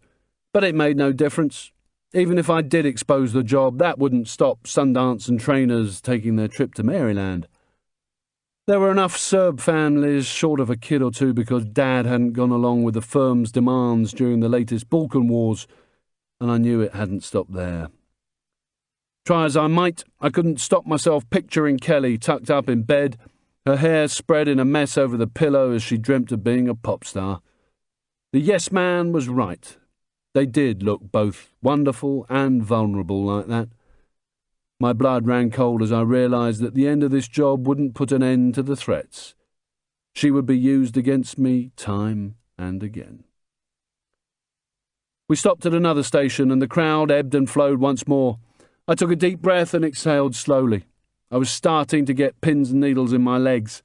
No matter which way I looked at it, my only option was to kill the boy. No, not a boy, let's get this right. Just as the yes man said, he was a young man. Some of those weapons being cocked in the aircraft hangar all those years ago had been held by people younger than him. I had fucked up big time. I should have killed him yesterday when I had the chance. If I didn't do this job, Kelly would die. Simple as that, and I couldn't let that happen. I wouldn't fuck up again. I'd do what the yes man wanted, and I'd do it by last light Friday. The train stopped again and most of the passengers left for their jobs in the city. I was knackered and fell into a seat before my legs gave out. As I wiped the beads of sweat off my brow, my mind kept going back to Kelly and the thought that I was going to Panama to kill someone just so that Josh could have her to look after. It was madness, but what was new about that? Josh might not exactly be my mate these days, but he was still the closest thing I had to one. He talked through gritted teeth, but at least he'd talked to me about Kelly. She'd been living with Josh and his kids since mid-August, just a couple of weeks after her therapy sessions had ended prematurely in London when the yes man handed me the sniper job. She hadn't fully recovered from her PTSD, post-traumatic stress disorder, and I didn't know whether she ever would. Seeing your whole family head job took some recovering from. She was a fighter, just like her dad had been, and had made dramatic strides this summer. She'd moved from being a curled-up bundle of nothing to being able to function outside the private care home in Hampstead where she'd spent the best part of the last 10 months. She wasn't in mainstream schooling yet with Josh's kids, but that would happen soon. Or at least I hoped it would. She needed private tuition, and that didn't come cheap. And now the yes man had cancelled the second half of the money. Since March, I'd had to commit myself to being with her during the therapy sessions 3 times a week in Chelsea, and on all the other days had visited her at the place in Hampstead where she was being looked after. Kelly and I would tube it down to the plush clinic, the moorings. Sometimes we'd talk on the journey, mostly about kids' TV. Sometimes we'd sit in silence. On occasion, she'd just cuddle into me and sleep. Dr. Hughes was in her mid-50s and looked more like an American newsreader than a shrink in her leather armchair. I didn't particularly like it when Kelly said something that Hughes considered meaningful. She would tilt her elegant head and look at me over the top of her gold half-moons. "How do you feel about that, Nick?" My answer was always the same. "We're here for Kelly, not me." That was because I was an emotional dwarf. I must be. Josh told me so. The train shuddered and squeaked to a halt at Camden Town. I joined a green-haired punk, a bunch of suits and some early start tourists as we all rode the up escalator. Camden High Street was teeming with traffic and pedestrians. We were greeted by a white Rastafarian guy juggling 3 beanbags for spare change, and an old drunk with his can of Tennent's waiting for Pizza Express to open so he could go and shout at its windows. The din of pneumatic drills on the building site opposite echoed all around us, making even people passing in their cars wince. I diced with death as I crossed the road to get into Superdrug and pick up some washing and shaving kit, then walked along the high street to get something to eat, hands in my pockets and eyes down at the pavement like a dejected teenager. I waded through KFC boxes, kebab wrappers and smashed Bacardi Breezer bottles that hadn't been cleaned up from the night before. As I'd discovered when I moved in, there was a disproportionate number of pubs and clubs around here. Camden High Street and its market seemed quite a tourist attraction. It was just before 10 o'clock, but most of the clothes shops already had an amazing array of gear hanging outside their shop fronts, from psychedelic flares to leather bondage trousers and multicoloured Doc Martens. Shop workers tried ceaselessly to lure Norwegians or Americans with day sacks on their backs and maps in their hands inside with loud music and a smile. I passed under the scaffold that covered the pavement on the corner of Inverness Street and got a nod from the Bosnian refugee who sold smuggled cigarettes out of a sports bag. He was holding out a couple of cartons to passers-by, and in his leather-look PVC bomber jacket and tracksuit bottoms, he looked just like I felt, tired of life. We knew each other by sight, and I nodded back before turning left into the market. My stomach was so empty it ached, adding to the pain from the kicking. I was really looking forward to breakfast. The cafe was full of construction workers taking a break from building the new Gap and Starbucks. Their dirty yellow hard hats were lined up against the wall like helmets at a fire station whilst they filled their faces with the £3 all-day breakfast. The room was a noisy haze of fried food and cigarette smoke, probably courtesy of the Bosnian. I put in my order and listened to the radio behind the counter while I picked up my mug of instant coffee. The news on Capital gave only bullet-point headlines about yesterday's terrorist incident. It was already taking second place to Posh Spice's new hairdo. I settled down at a 4-seater wrought iron and marble effect garden table, moved the overflowing ashtray out of the way and stared at the sugar bowl. The pins and needles had returned, and I found that my elbows were on the table and my face was stuck in my hands.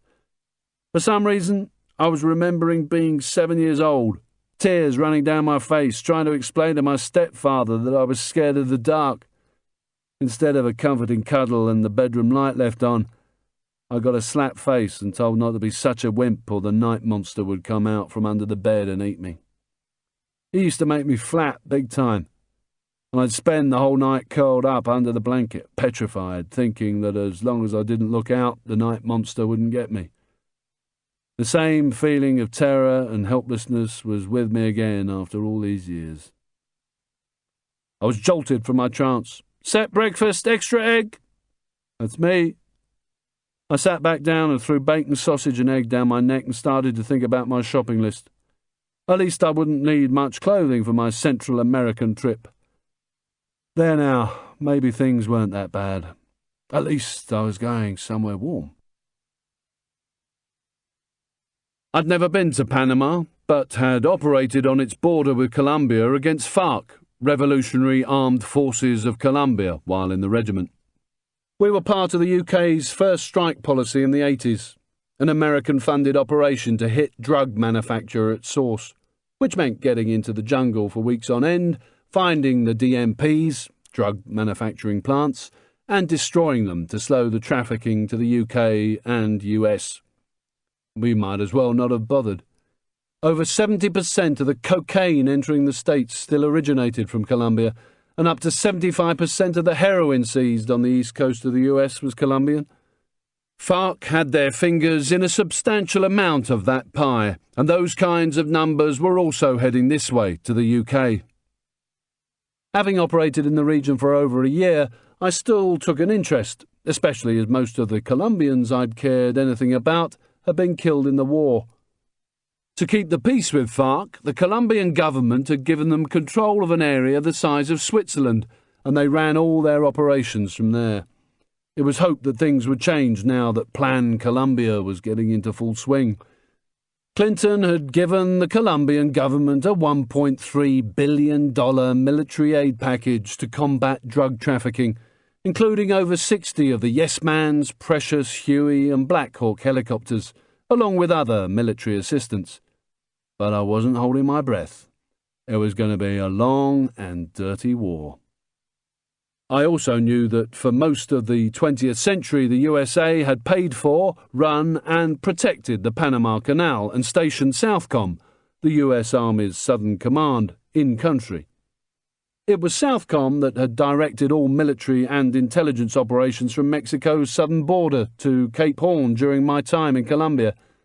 Thousands of US troops and aircraft stationed in Panama had been responsible for all the anti-drug operations in Central and South America, but that had stopped at midnight on the 31st of December 1999, when the US handed back control of the canal to the locals and Southcom and all American presence was withdrawn. It was now fragmented, spread around bases all over Central America and the Caribbean, and nowhere near as effective at fighting any kind of war as it once had been. From what I'd read, the handover of the canal had sort of sneaked up on the American public. And when they discovered that a Chinese company, not American, had been awarded the contract to operate the ports at each end of the canal and take over some of the old US military facilities, the right wing went apeshit. I couldn't see the problem myself. Chinese-owned companies ran ports all around the world, including Dover and others in this country. I hadn't thought of it at the time, but maybe that was why the Chinaman had been in the delegation, as part of the new order in Central America. I felt a little better after some death by cholesterol and left the calf wiping egg yolk off my fingers and onto my jeans, where a fair amount of it had dribbled anyway. A 15-minute shopping frenzy in the market bought me a new pair of rip-off Levi's for 16 quid, a blue sweatshirt for 7, a pair of boxers and a pack of 3 pairs of socks for another 5. I carried on walking past fruit and veg stalls until I came to Arlington Road and turned right by the Good Mixer pub, a 1960s monstrosity in need of a lick of paint. The usual suspects were sitting against the pub wall, 3 old men, unshaven and unwashed, throwing cans of Strongbow Super down their necks, obviously this week's special offer at Oddbins.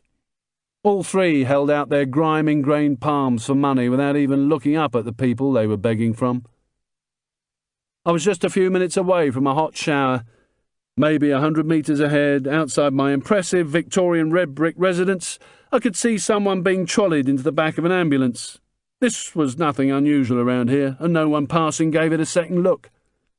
Walking past the graffiti-filled walls of the decaying, pollution-stained buildings, I approached the front entrance as the ambulance moved off.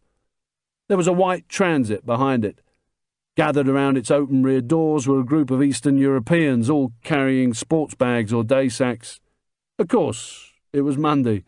The boys from Manchester were dishing out smuggled cigarettes and rolling tobacco for them to sell in the market and pubs. 2 worn stone steps took me to a set of large glazed wooden doors, which I pushed my way through. I buzzed to be let through the second lot of security doors and pressed my head against the glass so whoever was on duty could check me out. The door buzzed and I pushed through. I got a smile off Maureen at reception, a huge 50-year-old woman who had a liking for tent-sized flowery dresses and a face like a bulldog with constipation. She took no nonsense from anybody. She looked me up and down with an arched eyebrow. "Hello, darling, what are you doing here?" I put on my happy face. "I missed you."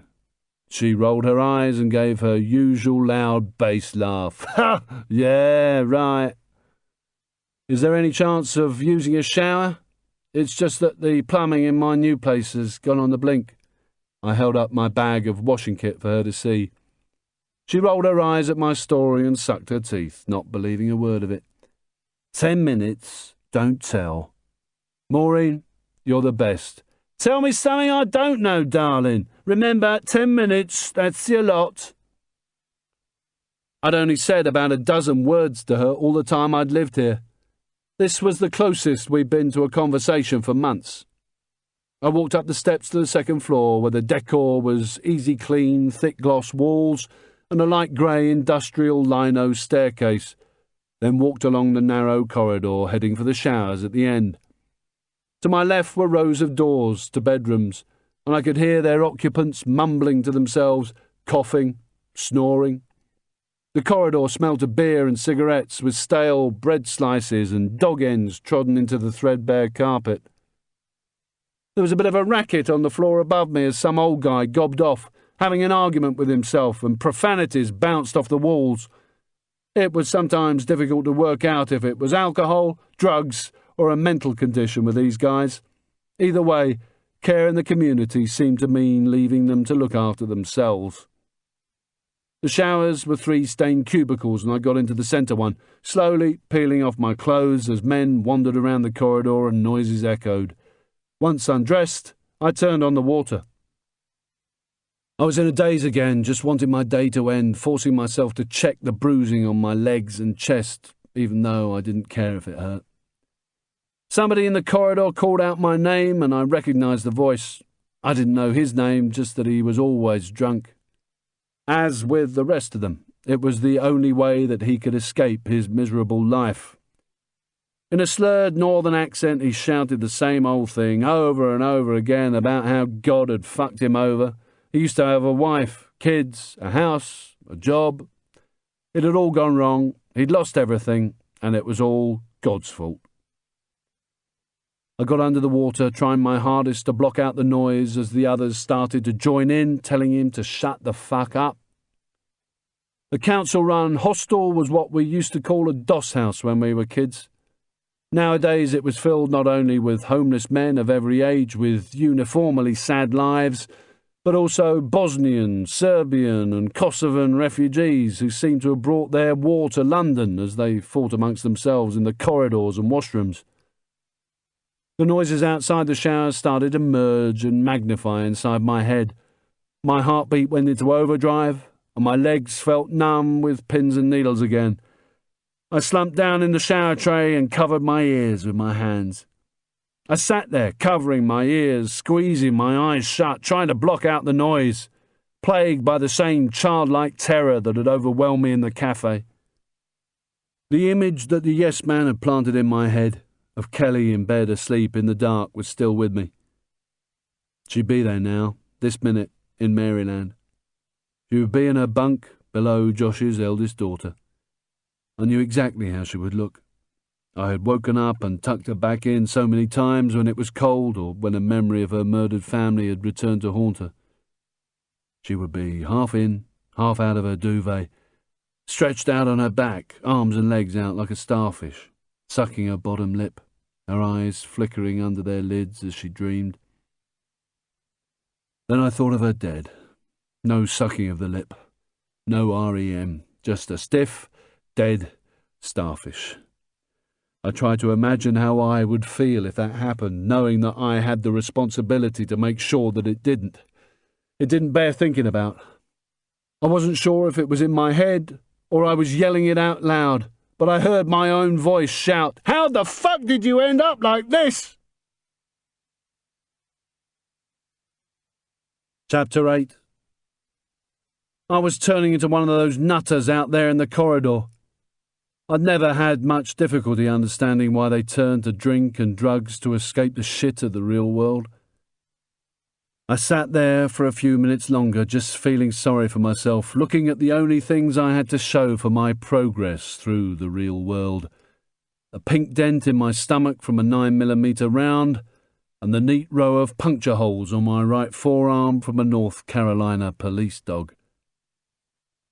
I lifted my head out of my hands and gave myself a strict talking to. "Sort yourself out, dickhead! Get a grip! Get yourself out of this!" I had to cut away, just like I'd learnt to do as a kid. No one was coming to help me deal with the night monster. I had to get on with it on my own. I cleared my nostrils of mucus, and it was only then that I realised I must have been crying. Hauling myself to my feet, I pulled out the washing and shaving kit and got to work. After I cleaned myself up, I stayed in the cubicle for another 10 minutes, using my old clothes to dry myself. I threw on my new jeans and sweatshirt. The only old things I put back on were my Timberlands, bomber jacket and belt. I left everything else in the shower. They could have that as my leaving present, and walked back along the corridor. Through his open door, whatever his name was had finished gobbing off about God and collapsed face down on his urine-stained bed. A bit further on, I passed the closed door to my old cell-like room. I'd only left the previous Saturday, but it already had a new occupant. I could hear a radio being tuned in. He, too, probably had his carton of milk out on the sill of the narrow window. We all did. Well, the ones who had a kettle. I made my way down the stairs, brushing my hair back with my fingers and regaining some composure. Down in the reception area, I picked up the wall-mounted phone, shoved in 6.5 quid's worth of coins and started dialing Josh, trying desperately to think of an excuse for calling him so early. The east coast of the US was 5 hours behind. The distinctive tone rang just twice before I heard a sleepy American grunt. "Yeah." "Josh, it's me, Nick." I hoped he wouldn't notice the tremor in my voice. "What do you want, Nick? It's just after 6. I covered the other ear to cut out some young guy who needed help up the stairs from an old drunk as he staggered about with glazed and drugged-out eyes. I'd seen them both before. The old guy was his father, who also lived in. "I know, I'm sorry, mate. It's just that I can't make it until next Tuesday and There was a loud sigh. He'd heard my "I can't make it" routine so many times before. He knew nothing of my situation. He knew nothing of what had been going on this last few months. All he'd seen of me was the money I sent. "Look, I know, mate, I'm sorry, I really can't make it." The earpiece barked. "Why can't you get your life in good order? We arranged this Tuesday. That's tomorrow, man. She's got her heart set on it. She loves you so much, man, so much. Don't you get it? You can't just breeze in and—" I knew what he was going to say and cut in, almost begging. I know, I'm sorry." I knew where the conversation was going and also knew that he was right in taking it there. "Please, Josh, can I talk with her?" He lost his cool for once and went ballistic. "No! It was too late. He'd hung up. I slumped down on a plastic stackable chair, staring at one of the notice boards telling people what and what not to do and how to do it. "You okay, darling?" I looked across at Maureen, the other side of the reception. She waved me over, sounding like an older sister, I supposed. "You look fed up. Come and have a chat. Come on, darling." My mind was elsewhere as I approached the hole in the wall that gave access, of a kind, to her desk. It was at head height. Anything bigger and lower and she wouldn't have had any protection from the drunks and the drugged up who had a problem with the house rules. "Been a bad call to that little girl of yours?" "What?" "You keep yourself to yourself, but I see things from this little cubbyhole, you know. I've heard you on the phone, coming off more depressed than when you went on. I don't just buzz the door open, you know." She gave a loud roar as I smiled and acknowledged her attempt to cheer me up. "Was it a bad one, darling? You're okay?" "It was all right." "Oh, that's good. I'm glad. You know, I've watched you come in and out of here looking so sad. I reckoned it was a divorce. I could normally tell. It must be hard not seeing your little un. I was just worried about you, that's all, darling." "No need, Maureen. Things are okay. Really." She tutted in agreement. Good. But, you know, things normally—" Her attention was drawn momentarily to the staircase. Kosovans or whoever had started shouting angrily at each other on one of the upper landings. She shrugged at me and grinned. "Well, let's just say things have a way of sorting themselves out. I've seen that look of yours in here before, and I tell them all the same, and I'm always right. Things can only get better, you'll see." At that moment a fight erupted above us somewhere, and a Nike sports bag tumbled down the stairs, soon followed by its tobacco-selling owner in a brown V-neck jumper and white socks. Maureen reached for her two-way radio as a couple of guys jumped down after him and started giving the boy a good kicking. Maureen talked into her radio with a calm assurance that only comes from years of experience. I leant against the wall as a couple more tobacco sellers appeared and tried to stop the fight. Within minutes, sirens were wailing in the distance and getting louder. Maureen hit the door buzzer and tobacco sellers bomb burst back into the hostel, bags in hand, thinking they were getting raided, running to their rooms to hide their stashes and leaving the boys from Manchester outside to fend for themselves. Close behind them, 4 police officers pushed their way in to sort out the fracas. I checked Baby G, a new black one with purple illumination. Over 3 hours to go before pick-up, and there was nothing I wanted to do. I didn't want to eat, didn't want to drink, didn't even want to just sit around, and I certainly didn't want Maureen gazing into my soul, no matter how helpful she was trying to be. She knew too much already. So I started heading out towards the street, nodding my thanks. Even in a time of crisis, she gave me a second of her time. You need to stop worrying, Nick. Worrying too much affects this, you know. She tapped the side of her forehead with her index finger. I've seen enough of that in here to know, darling. One of the phones rang behind her as the scuffle continued at the bottom of the stairs. Gotta go, love. I hope things work out for you. They normally do, you know. Good luck, darling. Once outside, the noise of the construction site drowned out the shouting. I slouched on the steps, staring at the paving slabs as the fighters were dragged away, their angry voices lost amongst the roar of pneumatic drills. On the dot of 3 p.m, the Merc cruised past and found a space further down the road. Trainers was at the wheel and Sundance next to him.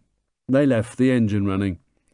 I unstuck my very numb arse from the steps and dragged myself towards them. They were dressed in the same clothes as this morning and drinking coffee out of paper cups. I took my time, not to make them wait, but because my body couldn't move any quicker, just like my mind. They gave me no acknowledgement as I got into the back, and they put their seatbelts back on. Sundance threw a brown envelope over his shoulder at me as we drove off. I've already taken 500 out of the account, so don't bother trying again today.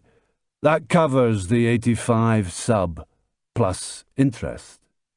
They grinned at each other. The job had its compensations.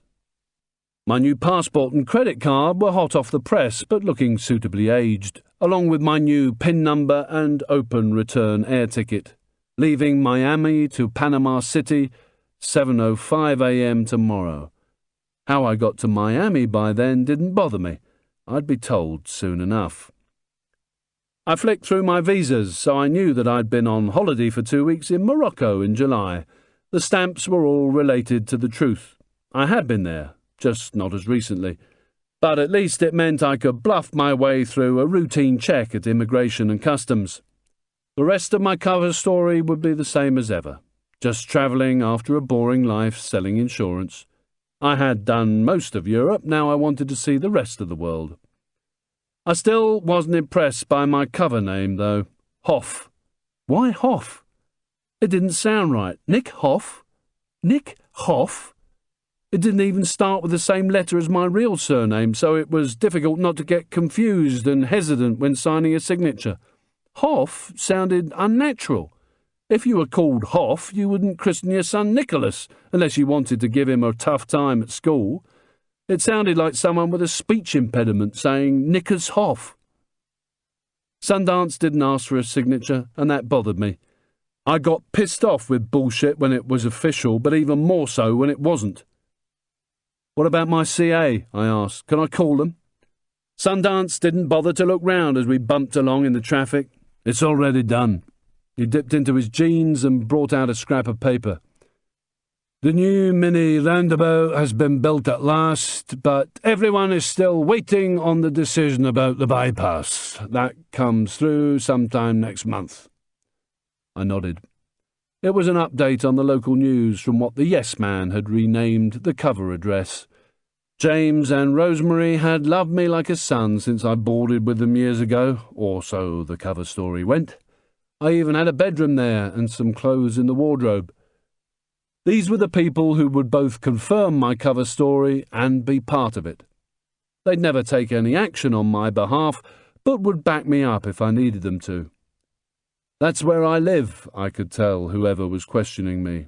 Phone them. Ask them. I visited James and Rosemary whenever I could, so my cover had got stronger as time passed. They knew nothing about the ops and didn't want to. We would just talk about what was going on at the social club and a bit of other local and personal stuff. I needed to know these things because I would do if I lived there all the time. I hadn't wanted to use them for the sniper job because that would have meant the firm knowing the name I was travelling under and where to. As things had turned out, it looked as if I'd been right. End of Side 2. Side 3. Sundance started to tell me how I was going to make it to Miami in time for my flight to Panama. The Yes Man hadn't hung about. Within 4 hours I was going to be lying in a sleeping bag on top of some crates of military kit stuffed into an RAF TriStar, leaving RAF Bryce Norton near Oxford for Fort Campbell in Kentucky, where a Jock Infantry Battalion was having a joint exercise with the 101st Airborne Division, Screaming Eagles. They had given up their parachutes years ago and now screamed around in more helicopters than nearly all the European armies put together. There were no commercial flights this time of day that would get me where I needed to be by tomorrow morning. This was the only way. I was getting kicked off in Florida, and a US visa waiver would be stamped in my passport at the Marine base. I then had 3 hours in which to transfer to Miami Airport and make the flight to Panama. Sundance growled as he looked out at 2 women waiting for a bus. "Once you get there, you're being sponsored by 2 doctors." He glanced at his notes again. "Carrie and Aaron Yankelvitz. Fucking stupid name." He looked at trainers who nodded in agreement before getting back to the scrap of paper. "There will be no contact with Mr. Frampton or anyone here. Everything to or from is via their handler." I wondered if there was just a faint chance the Yankelvitzes were Polish Americans. My head was pressed against the window as I gazed out at real life passing me by. "Are you listening, fuckhead?" I looked in the rearview mirror and could see him waiting for a reply. I nodded. "They'll be at the airport with a name card and a pass number of 13. You got that? 13. I nodded once more, this time not bothering to look at him. "They'll show you the wee boy's house and should have all the imagery and stuff by the time you get there. They don't know what your job is. But we do, don't we, boy?" He swiveled round to face me as I continued to gaze at nothing in particular, not feeling anything, just numb. "And that's to finish the job, isn't it?" He jabbed the air between us with his forefinger as he spoke. "You're going to finish what you were paid to do, and it's going to be done by Friday, last light. You understand, Stone? Finish it." I felt more depressed and pissed off each time the job was mentioned. I'd be lost without you. Sundance's finger and thumb jabbed the air again as he made not too good a job of containing his rage. "Kill the fucking boy!" He spat the words and flecks of saliva showered onto my face. I got the feeling everyone was under pressure in this car, and I bet that was because the yes man was himself. I wondered if C had been told about my security blanket, or had the yes man decided to claim that the scuppering was down to bad comms. After all, that was what I'd told him, wasn't it? I couldn't remember now. The yes man had probably told C that good old Stone, who C wouldn't know if I fell out of the sky and landed on his head, was on the case, and everything was going to be just fine. But I had the sneaking suspicion I was only going to Panama instead of Beachy Head because I was the only one on the books soft enough in the head to try to pull it off. As we joined the A40 out of London and headed for Bryce, I tried to focus on the job. I needed to fill my head with work instead of woe. At least that was the theory, but it was easier said than done. I was penniless. I'd sold the Ducati, the house in Norfolk, even the furniture, everything apart from what I could shove into a sports bag to pay for Kelly's treatment. 24-hour private care in leafy Hampstead and regular trips to the moorings had cleaned me out. Walking away from the Norfolk house for the last time, I'd felt the same trepidation I had as a 16-year-old walking away from the housing estate to join the army. Back then, I hadn't had a sports bag, but a pair of holed socks, a still-wrapped bar of Wright's coal tar soap, and one very old toothbrush in a co-op plastic carrier. I planned to buy the toothpaste on my first payday, not knowing when exactly that was, or how much I was going to get. I hadn't really cared, because however bad the army might be, it was getting me out of a life of correction centres and a stepfather who had graduated from slaps to punches. Since March, the start of Kelly's therapy, I hadn't been able to work, and with no national insurance number, no record of employment, not so much as a postcard to prove my existence after leaving the regiment, I couldn't even claim the dole or income support. The firm wasn't going to help. I was deniable. And no one at Vauxhall Cross wants to know you if you aren't able to work or if there isn't any to give you. For the first month or so of her sessions, I'd done the bedsit shuffle around London. If I was lucky, being able to do a runner whenever the landlord was stupid enough not to ask for money up front. Then, with the help of Nick Summerhurst's national insurance number, bought in the good mixer, I was able to get a place in the hostel, lining up at mealtimes by the Hare Krishna van, just outside the Mecca bingo hall. It had also got me the Summerhurst passport and supporting documents. I didn't want to have the yes man tracking me with docs from the firm. I couldn't help smiling as I remembered one of the Krishna gang, Peter, a young guy who always had a grin on his face. He had a shaved head and skin so pale he looked as if he should have been dead, but I soon discovered he was very much alive. Dressed in his rusty red robes, hand-knitted blue cardigan and a multicoloured woolly hat, he used to run about inside the rusty white Mercedes van, pouring tea, dishing out great curries and bread, doing the Krishna rap. Yo, Nick! Krishna, Krishna, Krishna, yo, Hari Rama. I never felt quite up to joining in, though some of the others did, especially the drunks. As he danced about inside the van, the tea would spill and the odd slice of bread would fall off the paper plate, but it was still much appreciated. I went on staring out of the window, cocooned in my own little rusty world, while the other one passed me by on the street. The A40 opened up into motorway and Sundance decided it was time for a bit of a performance. You know what? He looked over at Trainers, making sure I could hear. Trainers swung into the outside lane at the same time as passing his tobacco to Sundance. What's that, then? I wouldn't mind a trip to Maryland. We could go to Washington and do the sights first. I knew what they were trying to do to me, and I continued to stare at the hard shoulder. Trainers was sounding enthusiastic. It'd be good crack, I'm telling you. Sundance finished licking the Rizzler before answering. Aye, it would. I hear Laurel. He turned to face me. That's where she lives now, isn't it? I didn't answer. He knew very well it was. Sundance turned back to face the road. Well, I hear it's very picturesque there, you know. Trees and grass and all that shite.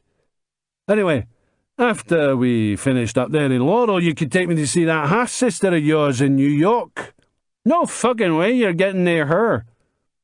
I had a terrible feeling in the pit of my stomach and had to breathe out quickly as I thought about what might happen if I didn't get the job done.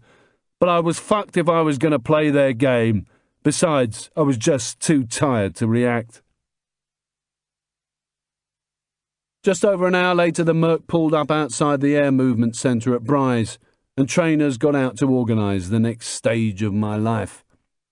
Nothing was said in the car as I listened to the roar of RAF transport jets taking off and watched soldiers from the Argyll and Sutherland Highlanders wander past in DPM camouflage, Bergens on their backs and Walkmans clamped to their ears. It was like going back in time.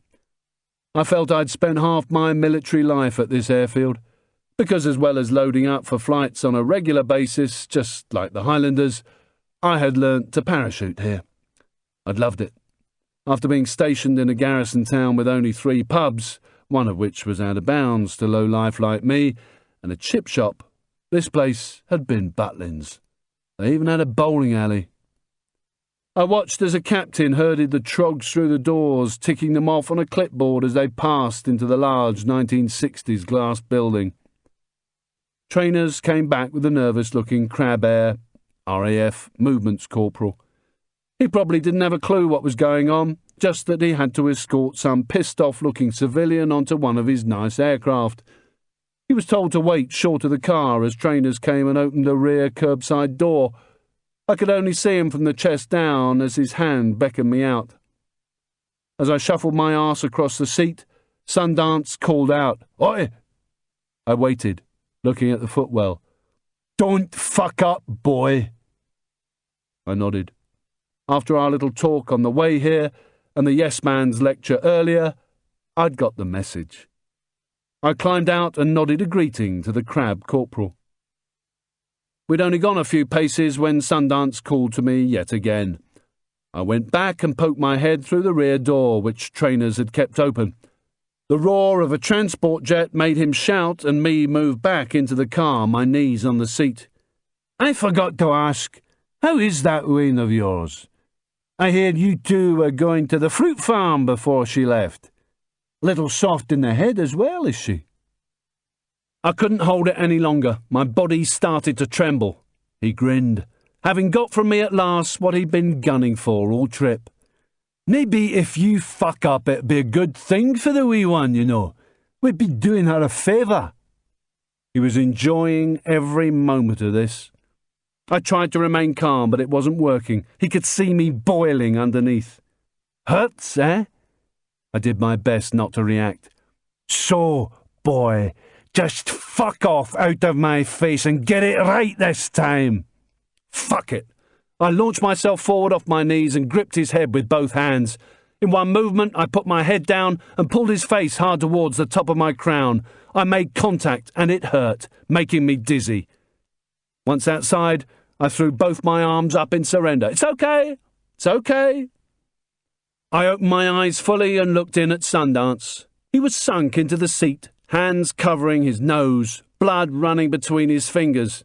I started towards the crab, feeling a lot better as another bunch of Highlanders walked past, trying not to take too much notice of what was going on. Trainers looked as if he was trying to decide whether to drop me or not. He still hadn't made up his mind as I virtually pushed the frightened crab into the building with me. Fuck 'em. What did I have to lose? Chapter 9. Tuesday, 5th of September. I eased the pistol into my waistband, my wet palm sliding over the pistol grip. If she's here, I don't want her to see the weapon. Maybe she already knows what's happened. I put my mouth against the little gap between the boxes. "Kelly, you there?" "It's me, Nick. Don't be scared. I'm going to crawl towards you. You'll see my head in a minute, and I want to see a big smile." I moved boxes and squeezed through the gap, inching towards the back wall. "I'm going to put my head around the corner now, Kelly." I take a deep breath and move my head around the back of the box, smiling away but ready for the worst as sweat pours down my face. She's there, facing me, eyes wide with terror, sitting curled up in a fetal position, rocking her body backwards and forwards, holding her hands over her ears, looking so vulnerable and helpless. "Hello?" She recognises me, but just carries on rocking, staring at me with wide, wet, scared eyes. "Mummy and Daddy can't come and get you just now, but you can come with me. Daddy told me it would be okay. Are you going to come with me, Kelly? Are you?"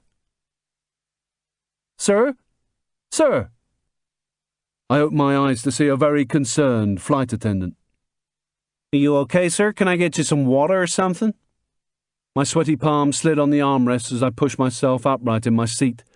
She poured from a litre bottle into a plastic glass. "Could I take the bottle, please?" It was handed to me with an anxious smile, and I thanked her, taking it in a shaking, wet hand before getting it rapidly down my neck. I wiped my sweaty face with my spare hand. It had been part of the same bad dream I'd had on the TriStar. Shit, I must be really knackered. I peeled the sweatshirt from my skin and sorted myself out. We had just hit cruising altitude on the 4-and-a-bit-hour flight from Miami to Panama City, scheduled to land at about 11:40 a.m. local, which was the same time zone as the US East Coast and 5 hours behind the UK. My window seat was next to Central America's most antisocial citizen, a mid-30s Latino woman with big hair and lots of stiff lacquer to keep it that way. I doubted her skull could even touch the headrest, the stuff was on so thick. She was dressed in PVC, leather-look spray-on jeans and a denim-style jacket patterned with black and silver tiger stripes, and stared at me in disgust, sucking her teeth as I sorted myself out and down the last of the water. It was her turn to get her head down now as I read the tourist guide pages in the in-flight magazine. I always found them invaluable for getting an idea of wherever I was going on fastballs like this. Besides, it got me away from the other stuff in my head and into thinking about the job, the mission, what I was here for. I tried to buy a proper guidebook to Panama in Miami airport, but it seemed there wasn't much call for that sort of thing. The magazines showed wonderful pictures of exotic birds and smiling Indian children in canoes, and stuff I already knew but wouldn't have been able to put so eloquently. Panama is the most southern of the Central American countries, making the long, narrow country the umbilical cord joining South and Central America. It is in the shape of an S, bordered on the west by Costa Rica, on the east by Colombia, and has roughly the same landmass as Ireland. It went on to say that most people, and that included myself until my days in Colombia, thought that Panama's land boundaries were north and south. That was wrong. The country runs west to east. Facts like that were important to me if I had to leave in a hurry. I wouldn't want to find myself heading for Colombia by mistake, out of the frying pan and into the fire. The only way to go was west, to Costa Rica, the land of cheap plastic surgery and diving holidays. I knew that because I'd read it in the waiting room of the moorings. Tiger Lil had fallen asleep and was snoring big time, twisting in her seat and farting every minute or so. I unscrewed both the air conditioning tubes above us and aimed them in her direction to try to divert the smell. The 3 pages of bump and pictures went on to tell me that Panama was best known internationally for its canal joining the Caribbean and the Pacific, and its vibrant banking services. Then just a few more pictures of colourful flowers, with captions reminding us what a wonderful place it was, and how lucky we all were to be flying there today. Not surprisingly, they didn't say anything about Operation Just Cause, the US invasion in '89 to oust General Noriega, or the drug trafficking that makes the banking system so vibrant. All the wonderful places listed to visit were exclusively west of Panama City, which was called in here the interior. There was no mention at all about what lay to the east, especially the Darien Gap, the jungle area bordering Colombia. I knew that Darien Province is like a low-intensity war zone. Narco-traffickers and guerrillas, usually one and the same thing, move in big groups between the two countries, armed to the teeth. There are even a few DMPs as the locals try to cash in on the industry, and Panamanian border police buzz around the sky in helicopter gunships, locked in a conflict they will never win. Some adventurous types travel down there to birdwatch or hunt for rare orchids, and become hostages or dead after stumbling across things the traffickers would have preferred they hadn't. I also knew that the narcos, especially FARC, had been getting more adventurous now that the US had stood down from Panama. They were making incursions further west into the country, and with only about 150 miles between the Colombian border and Panama City, I bet everyone was flapping big time. After flicking through the rest of the mag and not finding anything of interest, just glossy ads, I used it to fan my face as Tiger Lil farted and grunted once more. Looking down at the endless blue of the Caribbean Sea, I thought about yesterday's call to Josh. He'd been right to fuck me off. It was maybe the 8th or 9th time I'd done it to him. Kelly did need stability and an as normal as possible upbringing. That was precisely why she was there with him, and the not calling when I should, calling when I shouldn't thing wasn't helping her at all. I should have been there today to sign over my guardianship of Kelly completely to him, to change the present arrangement of joint responsibility.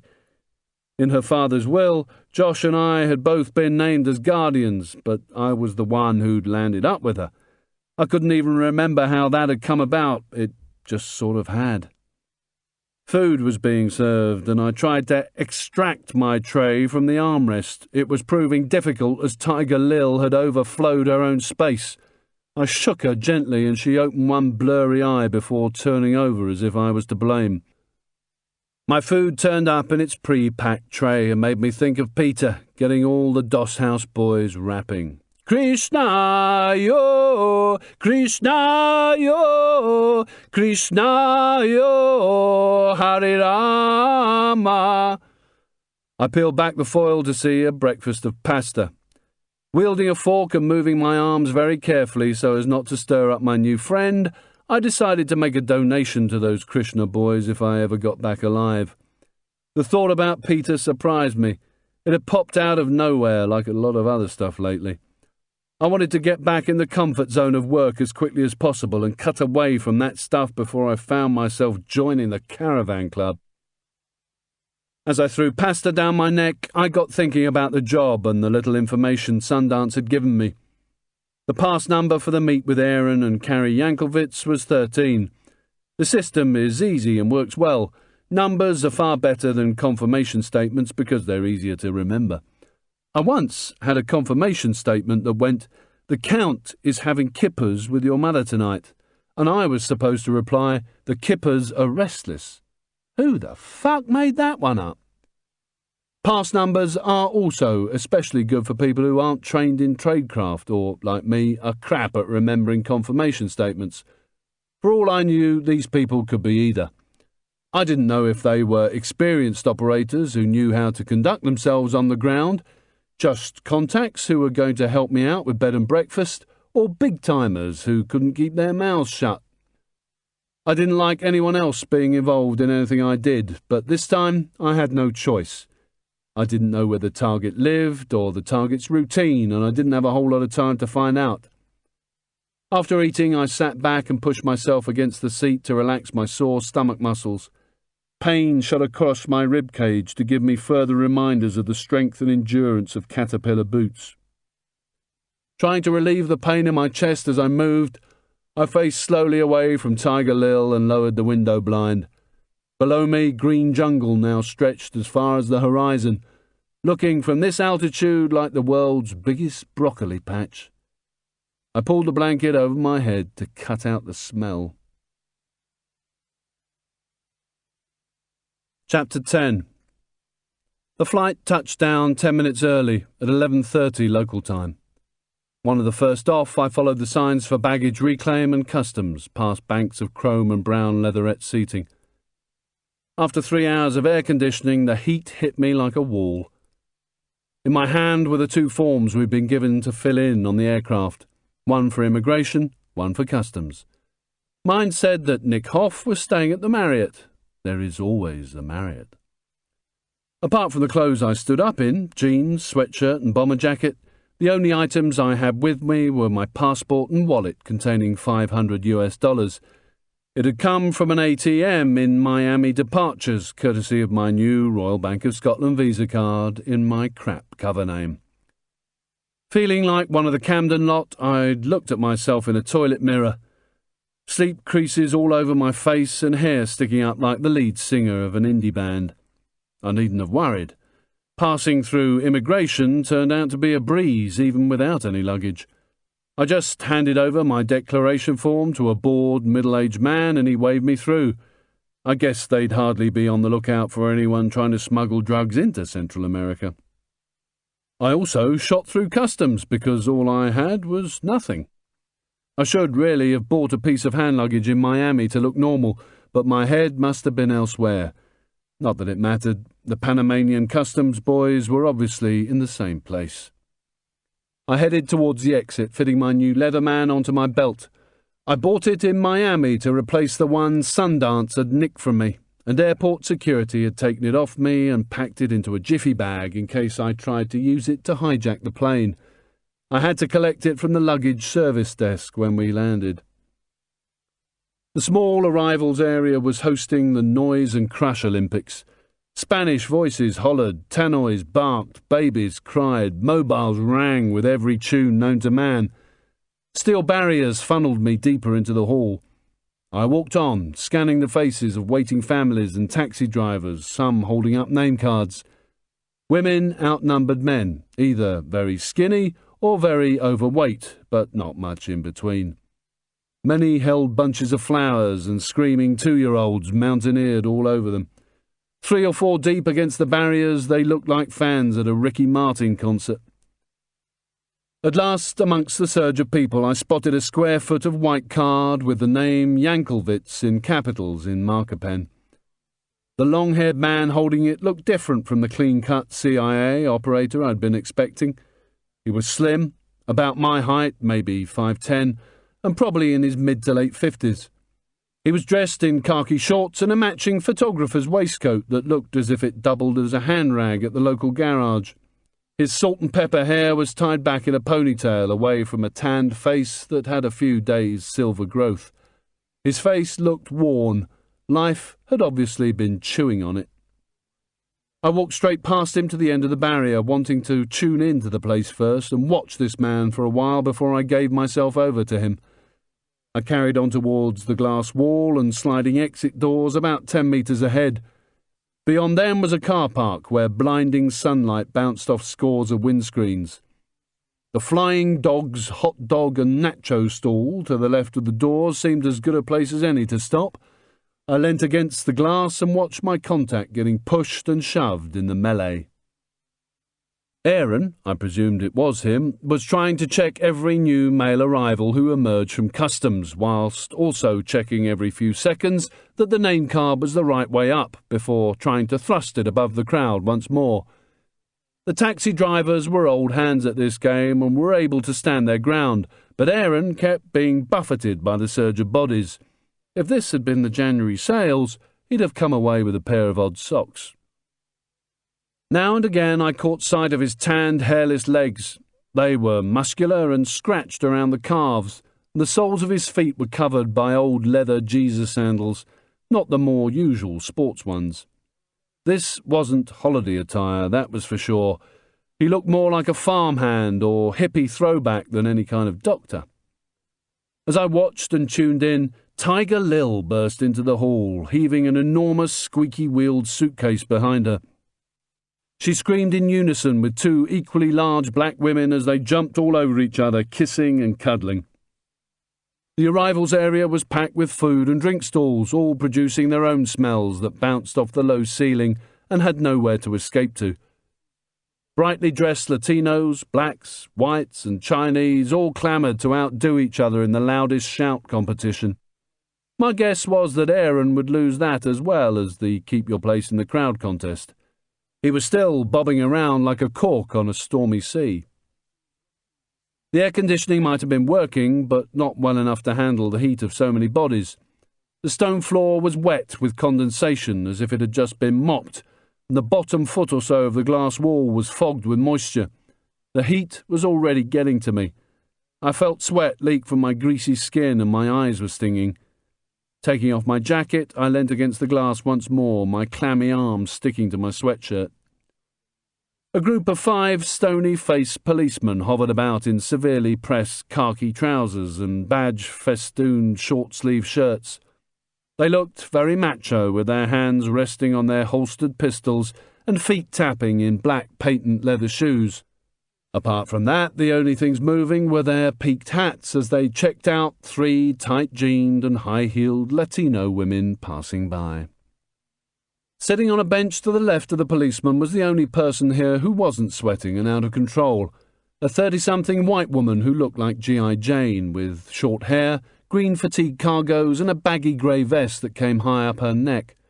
She still had her sunglasses on and her hands were wrapped around a can of Pepsi. 2 things struck me as I looked around the hall. The first was that virtually everybody seemed to have a mobile on their belt or in their hand. The other was the men's shirts. Like the police uniforms, they were dramatically pressed and the arm crease went all the way over the shoulder and up to the collar. Maybe there was only one laundry in town. After about a quarter of an hour, the crowd was thinning as the last of the loved ones trickled through and the taxi fares got picked up. Calm descended, but probably only until the next flight arrived. Aaron was now in my direct line of sight, standing with the remaining few still waiting at the barrier. Under his dirty waistcoat he had a faded blue T-shirt with some barely readable Spanish on the front. I watched as he held up his card to the last few passengers, even leaning over the barrier, straining to read the flight numbers on their luggage tags. It was now time to cut away from everything else going on in my head except work, the mission. I hated that word, it sounded far too army, but I was going to use it to keep my head where it should be. I had one last check around the hall for anything unusual, then realised that everything I saw fell into that category. The whole arrivals area looked like a dodgy characters convention. I started my approach. I must have been about 3 steps away from his back as he thrust his card under the nose of an American business suit, pulling his bag on wheels behind him. "Mr. Yankelvitz?" He spun round, holding the card against his chest like a schoolboy in show and tell. He had bloodshot but very blue eyes, sunk into deep crow's feet. I was supposed to let him initiate conversation with a story that involved a number, something like, "Oh, I hear you have 10 bags with you," to which I would say, "No, I have 3, that sort of thing. But I really couldn't be bothered. I was hot, tired, and I wanted to get on. 7. "Oh, that would make me 6 then, I guess." He sounded a little disappointed. He'd probably been working on his story all morning. I smiled. There was an expectant pause. I was waiting for him to tell me what to do next. Okay. Shall we go then?" His accent was soft, educated, American. "Unless, of course, you want to—" "I don't want to do anything apart from go with you." "Okay. Please, this way." We started towards the exit and I fell into step on his left. He folded the card as he went, moving faster than I'd have liked. I didn't want us looking unnatural, but then what was I worrying about in this madhouse? On the other side of the automatic exit doors was the service road for drop-offs and pick-ups. Beyond that was the car park, and in the distance, under a brilliant blue sky, were lush, green, rugged mountains. Out there was virgin ground to me, and unless I had no choice, I never liked entering the unknown without having a look first. Where are we going? I was still checking out the car park. I didn't know if he was looking at me or not as he answered in a very low voice. "That kind of depends on... my wife is..." "That's Carrie, right?" Yes, Carrie." I'd forgotten to introduce myself. "Do you know my name?" Out of the corner of my eye I saw his head turn towards me, so I turned as well. His blue eyes seemed jumpy and focused slightly to one side of mine. "No, but if you don't want to tell me, that's fine. Whatever you feel safe with, whatever is best for you." He didn't look scared, but was definitely ill at ease. Maybe he could smell the fuck-up value on me. I stopped and held out my hand. "Nick, better to be friendly to the help rather than alienate them. You get better results that way." It was a small lesson the yes man could have done with taking on board. There was an embarrassed smile from him, displaying a not-too-good set of teeth, discoloured by too much coffee or tobacco. He held out his hand. "Aaron, pleased to meet you, Nick." It was a very large hand with hard skin, but the handshake was gentle. Small scars covered its surface. He was no pen-pusher. His nails were dirty and jagged, and there was a dull gold wedding band and a multicoloured kid's swatch on his left. "Well, Aaron, as you can see, I haven't packed for a long stay. I'll just get my job done and be out of the way by Friday. I'll try not to be a pain in the arse while I'm here. How does that sound?" His embarrassed grin gave me the feeling that it sounded good on both counts. Still, he was generous in his reply. "Hey, no problem. You did kind of throw me, you know. I wasn't expecting an English guy." I smiled and leant forward to tell him a secret. "Actually, I'm American. It's a disguise." There was a pause as he searched my eyes. "Joke, right?" I nodded, hoping it would break the ice a bit. I was expecting to see Carrie as well. He pointed behind me. "She's right here." I turned to see G.I. Jane approaching us. She greeted me with a smile and an outthrust hand. "Hi, I'm Carrie." Her hair was dark, cut into the nape of her neck. She was maybe mid to late 30s, just a few years younger than me. There were a few lines coming from behind the lenses of her dark glasses and small creases in the side of her mouth as she spoke. I shook her firm hand. "I'm Nick. Finished your Pepsi, then?" I didn't know if she'd seen me waiting, not that it really mattered. "Sure, it was good." Her manner was brisk, sort of aggressive, and wouldn't have been out of place on Wall Street. Like Aaron's, her voice was educated, but then anyone who pronounced their H's sounded educated to me. She stood by Aaron, and they certainly made an unusual pair. Maybe I got this wrong. Maybe they were father and daughter. He had a slight pot belly and showed his age. She had a body that was well-toned and looked after. People poured in and out. The sound of aircraft and a gust of heat enveloped us each time the doors slid open. Carrie shrugged. What happens now? They were waiting for instructions. You haven't done this before, have you? Aaron shook his head. First time. All we know is that we pick you up and you tell us the rest. Okay. Do you have any imagery yet? She nodded. It's satellite. I pulled it off the web last night. It's at the house. How far away is that? If the rain holds off, 4 hours maybe. If not, anything over 5. We're talking boondocks. How far to the other guy's house? An hour 30 from here, maybe 2. It's the other side of the city. It's in the boonies too. I'd like to see his place first, then back to yours. Will I be able to get close enough to have a good look? There wasn't enough time to spend maybe 10 hours on the road or even prepare myself for a day under the canopy. I'd have to get on and do the CTR of the house first, since it was so close, and then, on the way back to their place, get planning what I was going to do next, and how. She nodded, confirming with Aaron at the same time. Sure, but like I said, it's in the forest. She turned to Aaron. You know what? I'll go pick up Luce from the dentist and meet you two at home. There was a pause, as if there was more to say, as if she expected me to pick up on what she'd said. But I didn't care that much who Luce was. It wasn't important at the moment, and I was sure to be told soon anyway. Ready when you are. We headed outside and into the oppressive heat. I screwed up my eyes against the sun, which burned straight through the cheap acrylic of my sweatshirt on my shoulders and the back of my neck. She walked the other side of Aaron. There was no wedding ring, no watch or any other jewellery on either of her hands. Her hair was beyond dark. It was jet black, and her skin was only lightly tanned, not dark and leathery like Aaron's. Her armpits were shaved, and for some reason I wouldn't have expected that.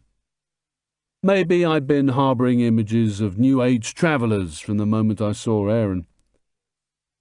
The service road was jammed with minibuses, taxis and cars dropping off passengers, with porters hustling the drop-offs for business.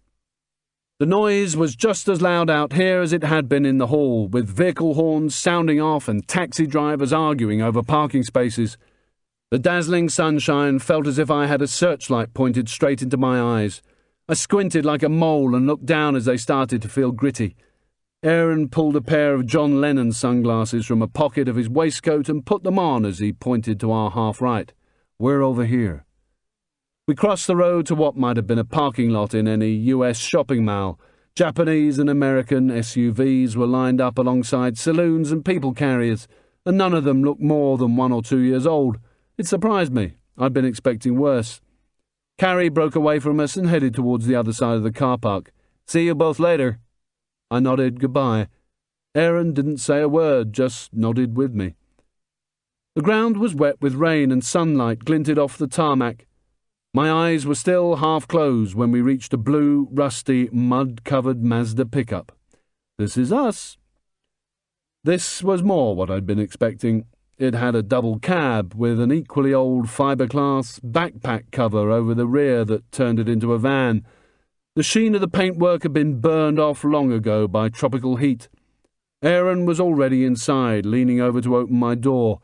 It was like climbing into an oven.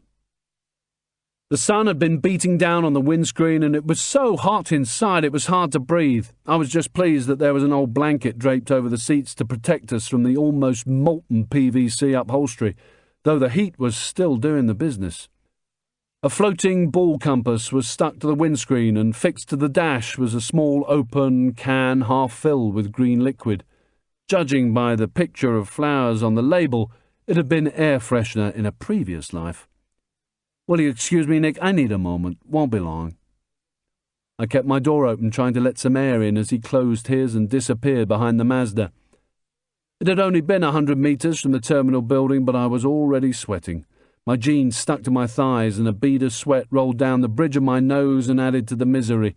At least the air conditioning would kick in when he started the engine. I caught 4 Aarons and Carries in the broken wing mirror, and standing next to her, 4 wagons. It was also a pickup, but a much older style than the Mazda, maybe an old Chevy, with a rounded bonnet and wings and a flatbed that had wooden slats up the sides, the sort of thing you'd transport livestock in. They were arguing as they stood by the open driver's door. She waved her hands in the air, and Aaron kept shaking his head at her. I changed view and looked out at the green mountains in the distance and thought of the months I'd spent living in that stuff, and waited for them to finish as a jet-lagged headache started to brew. A minute or two later, he jumped into the cab as if nothing had happened. "Sorry about that, Nick. Just some things I needed from the store." By the way she'd reacted, they must have been pretty expensive. I nodded as if I hadn't seen a thing. We closed our doors and he started up. Having kept my window closed to help the air conditioner spark up, I saw Aaron frantically winding his down as he manoeuvred out of the parking space, using just his fingertips to steer as the wheel must have been hot enough to peel skin. He sounded almost apologetic. "You need to belt up. They're pretty tough on that round here." Glancing at my closed window, he added, "Sorry, no air." I wound it down and both of us gingerly fastened belt buckles as hot as a tumble-dried coin. There was no sign of Carrie as we drove out of the car park. She must have driven away straight after being given her shopping list. I lowered the sun visor as we passed a group of young black guys dressed in football shorts, armed with large yellow buckets, sponges and bottles of washing-up liquid. They seemed to be doing a roaring trade. Their pools of soapy water on the tarmac just lay there, not evaporating in the high humidity. The Mazda could have done with their services, inside as well as out. Its worn rubber mats were covered in dried mud. Sweet wrappers were scattered all over, some stuffed into my door pocket along with used tissues and a half-eaten tube of mints. On the back seat lay yellowing copies of the Miami Herald. Everything looked and smelt tired. Even the PVC under the blanket was ripped. He was still looking nervous as we drove out of the airport and along a dual carriageway. The exhaust rattled under the wagon as we picked up speed, and the open windows made no difference to the heat. Billboards advertising everything from expensive perfumes to machined ball bearings and textile factories were banged into the ground at random, fighting to be seen above pampas grass nearly 3 meters tall each side of the road. Less than 2 minutes later, we had to stop at a toll booth, and Aaron handed over a US dollar bill to the operator. "It's the currency here," he told me. "It's called a Balboa." I nodded as if I cared and watched the road become a newly laid dual carriageway. The sunlight rebounded off the light grey concrete big time, making my headache get a happy on. Aaron could see my problem and rummaged in his door pocket. "Here, Nick, want these?" The sunglasses must have been Carrie's, with large oval lenses that Jackie Onassis would have been proud of. They covered half my face. I probably looked a right nugget, but they worked. The jungle was soon trying to reclaim the land back from the pampas grass either side of the carriageway, at least on the areas that weren't covered with breeze block and tin shacks. King-size leaves and vines spread up telegraph poles and over fences like a green disease. I decided to warm him up before I asked the important ones. "How long have you lived here?" "Always have. I'm a Zonian." It must have been obvious that I didn't have a clue what he was on about. "I was born here in the zone, the U.S. Canal Zone. It's a 10-mile-wide strip, about 16K, that used to bracket the whole length of the canal. The U.S. controlled the zone from the early 1900s, you know." There was pride in his voice. "I didn't know that." I thought the U.S. just used to have bases there, not jurisdiction over a whole chunk of the country. "My father was a canal pilot. Before him, my grandfather started as a tug captain and made it to tonnage surveyor. You know, assessing the ship's weights to determine the tolls. The zone is home." Now that we were moving at speed, the wind was hitting the right side of my face. It wasn't that cool, but at least it was a breeze. The downside was that we had to shout at each other over the wind rush and the flapping of newspaper and blanket corners against the PVC. "But you're an American, right?" He gave a small, gentle laugh at my ignorance. My grandfather was born in Minneapolis, but my father was also born here, in the zone. The U.S. have always been here, working for the Canal Authority or in the military. This used to be the headquarters of Southern Command. We had up to 65,000 troops stationed here, but now, of course, everything's gone. The scenery was still very green, but now mostly grass. Much of the land had been cleared, and the odd flea-bitten cow was grazing away. When the trees did come, they were the same size as European ones, not at all like the massive 100-foot-tall buttress trees I'd seen in primary jungle further south in Colombia or Southeast Asia. This low canopy of leaf and palm created secondary jungle conditions because sunlight could penetrate, so vegetation could grow between the tree trunks. Tall grass, large palms, and creeping vines of all descriptions were trying their best to catch the rays. I read about that. It must be quite a shock after all those years. Aaron nodded slowly as he watched the road. Yes, sir. Growing up here was just like small-town USA, he enthused. Apart from no air in the house. There wasn't enough juice on the grid in those days.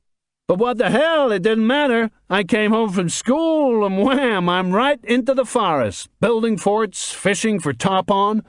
We'd play basketball, football, baseball, just like up north. It was utopia. Everything we needed was in the zone. You know what? I didn't even venture into Panama City until I was 14. Can you believe that? For the Boy Scout Jamboree. A smile of fondness for the good old days played across his face as his grey ponytail fluttered in the wind. Of course I went north to California for my university years. Came back with my degree to lecture at the university. I still lecture, but not so much now.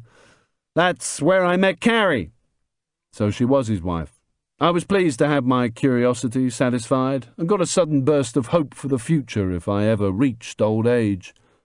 What do you teach? As soon as he started to answer, I wished I hadn't bothered asking. Protecting the biodiversity of plants and wildlife, forestry, conservation and management, that sort of thing. We have a cathedral of nature here. He looked to his right, past me, and up at the canopy and grass-covered mountains in the far distance. You know what? Panama is still one of the richest ecological regions on Earth, a motherlode of biodiversity. He gazed out again at the mountains and had a tree-hugging moment. I could only see red and white communications masts the size of the Eiffel Tower that seemed to have been positioned on every fourth peak. But you know what, Nick? We're losing it. Buildings started to come into view on both sides of the road. They ranged from tin shacks with rotting rubbish piled up outside and the odd mangy dog picking at the waste, to neat lines of not quite finished brand new houses. Each was about the size of a small garage, with a flat red tin roof over whitewashed breeze blocks. The construction workers were stretched out in the shade, hiding from the midday sun. Ahead in the far distance I began to make out a high-rise skyline that looked like a mini Manhattan, something else I hadn't been expecting. I tried to get off the subject in case he turned into the green version of Billy Graham. I didn't like the idea of losing trees to concrete or anything else for that matter, but I didn't have enough commitment even to listen, let alone do anything about it. That was why people like him were needed, I supposed. Does Carrie lecture too? He shook his head slowly and he changed lanes to let a truck laden with bottled water scream past. No, we have a small research deal from the university. That's why I still have to lecture. We're not the Smithsonian Institute, you know. I wish we were. I sure do wish we were. He wanted to get off the subject. You heard of FARC? The Fuerzas Armadas Revolucionarias Colombianas. I nodded and didn't mind talking about anything that let him feel at ease, apart from tree-hugging. I hear they're crossing into Panama quite a lot now, with Southcom gone. Sure are. These are worrying times. It's not just the ecological problems. Panama couldn't handle FARC if they came in force. They're just too strong. He told me that the bombings, murders, kidnappings, extortion and hijackings had always gone on. But lately, now that the US had withdrawn, they'd been getting more adventurous. A month before the last US military left Panama completely, they'd even struck in the city. They'd hijacked 2 helicopters from an airbase in the zone and flown them back home. 3 weeks later, 600 or 700 FARC attacked a Colombian naval base near the Panamanian border, using the helicopters as fire support platforms. There was a pause, and I could see his face screw up as he worked out what he wanted to say. "Nick?" He paused again. Something was bugging him. "Nick, I want you to know, I'm not a spy. I'm not a revolutionary. I'm just a guy who wants to carry out his work and live here peacefully, that's all." Chapter 11. I nodded. Like I said, I'll be out of here by Friday and try not to be a major pain in the arse. It was somehow good to know that someone else was unhappy with the situation. He sort of smiled with me as we hit a causeway that cut across towards the city, about 150 metres from the land. It reminded me of one of the road links connecting the Florida Keys. We passed a few rusty, wriggly tin shanty shacks built around concrete sewage outlets discharging into the sea. Directly ahead, the tall, slim tower blocks reared into the sky, their mirrored and coloured glass glinting confidently in the sun. Paying another Balboa to exit the causeway, we hit a wide boulevard with a tree-lined and manicured grass meridian. Set into the curbs were large storm drains to take the tropical weather. The road was packed with manic cars, trucks, buses and taxis. Everyone was driving as if they'd just stolen the things. The air was filled with the smell of exhaust fumes and the sound of revving traffic and horns being leant on. A helicopter flew low and fast somewhere above us. Aaron still had to shout to make himself heard, even at this lower speed. He jerked his head at mini Manhattan. "Where the money is!" It looked like it. A lot of well-known banks from Europe and the USA, as well as quite a few dodgy-sounding ones, had gleaming glass towers with their names stuck all over them. It was a dressy area. Men walking the pavements were dressed smartly in trousers, pressed shirts with creases up to the collar, and ties. The women wore businesslike skirts and blouses. Aaron waved his hand out of the window as he avoided a beer delivery truck who wanted to be exactly where we were. "Panama is trying to be the new Singapore," he said, taking his eyes off the traffic, which worried me a bit. "You know, offshore banking, that kind of stuff." As we passed trendy bars, Japanese restaurants, designer clothes shops, and a Porsche showroom, I smiled. "I've read it's already pretty vibrant." He tried to avoid a horn-blowing pickup full of swaying rubber plants. "You could say that. There's a lot of drug money being rinsed here. They say the whole drug thing is worth more than 90 billion US a year. That's like 20 billion more than the revenues of Microsoft, Kellogg's, and McDonald's put together." He braked sharply as a scooter cut in front of us. I put out my arms to break the jolt and felt the hot plastic of the dashboard on my hands as a woman with a small child on the pillion diced with death. They were both protected only by cycle helmets and swimming goggles as she squeezed between us and a black Merc so she could turn off the main drag. Obviously, an everyday thing. Aaron just carried on talking. "There's a big slice of that coming through here. Some of these banks, hey, they just say bring it on. Real crooks wear pinstripe, right?" He smiled ruefully. "Those traffickers are now the most influential special interest group in the world. Did you know that?" I shook my head. No, I didn't know that. When I was in the jungle fighting them, it was the last thing I needed to know. I also didn't know if I was going to get out of this Mazda alive. If there were any driving instructors in Panama, they obviously went hungry. The traffic slowed a little, then stopped completely, but the horns kept going. Green fatigued policemen stood outside a department store in high-leg boots and black body armour. The mirrored sunglasses under the peaks of their baseball caps made them look like Israeli soldiers, and all the more menacing for it. Hanging round their necks were HK MP5s, and they wore low-slung leg holsters. The parkerization on the 9mm machine guns had worn away with age, exposing the glinting steel underneath.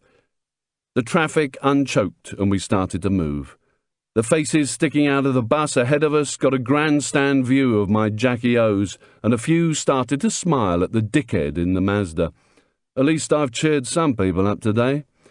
Especially as you're a Rapi Blanco, Aaron replied. That's what they call the ruling elite, white asses. The boulevard emerged from Little Manhattan and hit the coastline, following the sweep of a few k's of bay. On our left was a marina, its sea protection built from rocks the size of Ford Fiestas. $1 million motorboats were parked amongst $1 million yachts, all being lovingly cleaned and polished by uniformed crews. In the bay, a fleet of old wooden fishing boats was anchored round a sunken cargo ship, its 2 rusty masts and bow jutting from the calm of the Pacific. Further out to sea, maybe 3 or 4 k's, a dozen or so large ships stood in line, pointing towards land, their decks loaded with containers. Aaron followed my gaze. They're waiting to enter the canal. We swerved sharply to avoid a battered old Nissan saloon as it decided to change lanes without telling anyone. I instinctively pushed down with my braking foot. This wasn't driving. This was a series of near-death experiences. There were a lot of brakes being hit in front of us as we followed suit, skidding slightly but coming to a halt without rear-ending the Nissan, unlike someone a few vehicles behind us. There was the tinkle of breaking glass and the sound of buckling metal, followed by some irate Spanish. Aaron looked like a small child. Sorry about that. The reason why we'd all stopped was now plain to see. A line of pre-teen schoolkids in pairs and holding hands was crossing the road, towards the promenade and the bay. The girls were all in white dresses, the boys in blue shorts and white shirts. One of the teachers was shouting at a taxi driver who complained at the delay, an old shaggy arm waving out of the window back at her. Now everyone seemed to be hitting their horns as if that would change anything. The kids' faces were 2 distinct shapes, the same as in Colombia. Those of Spanish descent had wild, curly black hair and olive skin, while the straight black-haired Indians had more delicate features, slightly flatter faces, smaller eyes and a browner complexion. Aaron grinned as he watched the children cross, chattering to each other as if nothing was happening around them. You have kids, Nick? No, I shook my head. I didn't want to start getting into that sort of conversation. The less he knew about me, the better. A proper operator wouldn't have asked, and it was strange being with someone who didn't know the score. Besides, after next week, I wouldn't have my child anyway. Josh would. Oh. The kids were now being corralled by the teachers on the bay side of the road. 2 girls, still holding hands, were staring at him, or my sunglasses, I couldn't make out which. Aaron stuck his thumb to his nose and made a face. They cross-eyed and thumb back, giggling together because they'd done it without the teachers seeing. Aaron looked round at me. We have a girl, Luce. She'll be 15 this November. Oh, nice. I just hoped he wasn't going to start getting photos out of his wallet. Then I'd have to say how pretty she was and all that stuff, even if she looked like she'd been given the good news with the flat of a shovel. The traffic started moving once more. He waved at the kids as they stuck their thumbs in their ears and flapped their fingers. We fought our way through the traffic along the boulevard. To the right was a run of large Spanish colonial-type buildings that just had to be government property. Fronted by tall, decorative wrought-iron fencing, they were all immaculately painted, set back in acres of grass, waterfalls and flagpoles, all flying the red, white and blue squares and stars of the Panamanian flag. Laid out between the buildings were well-manicured public parks with neat bushes and paths, and larger-than-life statues of 16th-century Spanish guys in oval tin hats and pantaloons, pointing their swords heroically towards the sea. Soon we were passing the equally impressive American and British embassies. Inside each compound, the Stars and Stripes and Union Jack fluttered above the trees and high perimeter railings. The thickness of the window glass indicated it wasn't just for show. As well as knowing what direction you needed to head out of a country when it's in the shit, it's also good to check on where your embassy is. I always like to know there was somewhere to run to if the wheels fell off. Ambassadors don't take too kindly to deniable operators begging for help. I'd have to jump the fence. They didn't let people like me in through the front door. But once I was inside, it would take more than the security to get me back onto the street. We reached the end of the bay on what was obviously the rougher side of town. The buildings here had flaking, faded paint and some were derelict. Nonetheless, there was still a touch of civic pride. A metre-high wall ran the length of the bay, more to stop people falling onto the beach than as a sea defence. It was decorated with blue mosaic tiles, and a gang of about 10 women in jeans and yellow T-shirts with municipad stamped on the back were busy scrubbing it with broomheads dipped in large buckets of soapy water. They were also pulling up all the green stuff that was fighting its way between the paving slabs. A couple of them seemed to be on their break, leaning against the wall, drinking the milk from a coconut and pink liquid from a plastic bag with a straw. Sticking out to sea for about a K in front of me was the peninsula on which perched the old Spanish colonial town, a mishmash of ancient terracotta roofs huddled around the pristine white towers of a church. Aaron hung a right that took us away from the bay and into an even more run-down area. The road was bumpier and my headache worsened as the Mazda's suspension creaked and groaned. The buildings were low-level, flat-roofed, decaying tenement blocks. Their once multicoloured facades had been bleached out by the sun, and the high humidity had given them dark stains. Big cracks in the plaster exposed the breeze blocks beneath. The street narrowed and the traffic slowed. Pedestrians and scooters threaded their way between the vehicles, and Aaron seemed to need all his concentration to avoid hitting anyone. At least it shut him up for a while. The sun was directly overhead now and seemed to push down on this part of town, keeping a lid on the heat and the exhaust fumes, which were much worse here than on the boulevard. Without circulating air, I was leaking big time, and the back of my hair was soaking. The two of us were turning into the Sweat Hog brothers. I heard the roar of a bulldozer and saw rusty metal grills covering every conceivable entry point into the ramshackle buildings. Washing hung from the windows and balconies. Kids shouted at each other across the street. The road became so narrow that vehicles were forced right up to the curb, their wing mirrors occasionally scraping pedestrians. Nobody seemed to care. The crowds were too busy gossiping and snacking on fried bananas or drinking beer. It wasn't long before the traffic flow congealed and every driver immediately leant on his horn. I could smell strong, flowery perfume as women pushed past and wafts of frying food from an open doorway. The whole place, walls, doors, even adverts, was a riot of red and yellow.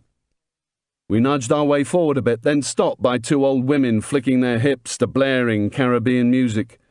Beyond them was a dimly lit shop selling gas cookers, washing machines, canned food, aluminium pots and pans from which a Latin samba spilled onto the street. I liked it. Mini Manhattan did nothing for me. This was more my kind of town. We passed through a street market and the traffic started to move a little more smoothly. "This is El Charrio. Do you remember Just Cause? You know, the invasion?" I nodded. "Well, this was ground zero when we attacked the city. Noriega had his command center here. It's an open space now, bomb flat." "Oh, right." I looked out at a row of old women sitting behind flat card tables with what looked like lottery tickets laid out neatly on display. A muscle-bound bodybuilder, a black guy, in a very tight Gold's Gym vest and jeans, was buying some tickets from one of the tables, looking an absolute nugget, with a city gent-style umbrella in his hand to keep the sun off. We eventually squeezed out of the market area, hit a T-junction and stopped. The road in front of us was a busy main drag. From the little I'd seen, the law here seemed to be that if you were bigger than the vehicle you were heading towards, you didn't have to stop. You just hit the horn and put your foot down. The Mazda wasn't exactly the biggest toy in the shop, but Aaron didn't seem to realise it was still big enough to get out there. To my right was a wooden drink shack. Pepsi had won the cola wars hands down in Panama. Every other hoarding was covered with their ads, alongside stubble-chinned cowboys welcoming us to Marlboro country. Next to the shack, in the shade of a tree and leaning against the tailgate of a highly polished Ford Explorer with sparkling chrome wheels and a Madonna hanging off their rear-view mirror, were 5 Latino guys, young men in their 20s. Shoehorned into the rear of the Explorer was a massive pair of loudspeakers banging out Latin rap. All the guys looked sharp, with their shaved heads and wrap-around mirror shades. They wouldn't have looked out of place in L.A. There was enough gold hanging round their necks and wrists to keep the old woman begging at the other side of the road in three-course dinners for the rest of her life. Lying all around them on the ground were mounds of cigarette ends and Pepsi bottle tops. One of the boys caught a glimpse of my Jackie O specials. Aaron was still rocking the wagon back and forth at the junction. The sun beat down on the static cab and turned up the oven temperature. A tailback of vehicles had developed behind us, waiting to get out of the main. Horns were hit and we were starting to attract some attention. By now, the news had spread about my fashion accessory. The Latino guys were getting to their feet to have a better look. One of them leant against the tailgate again, and I could clearly see the shape of a pistol grip under his shirt. Aaron was still tensed over the wheel. He saw it too and got even more flustered, cocking up, getting out of the junction to the point where there were now more cars hooting on the main for us to get back in than behind us telling us to get the fuck out.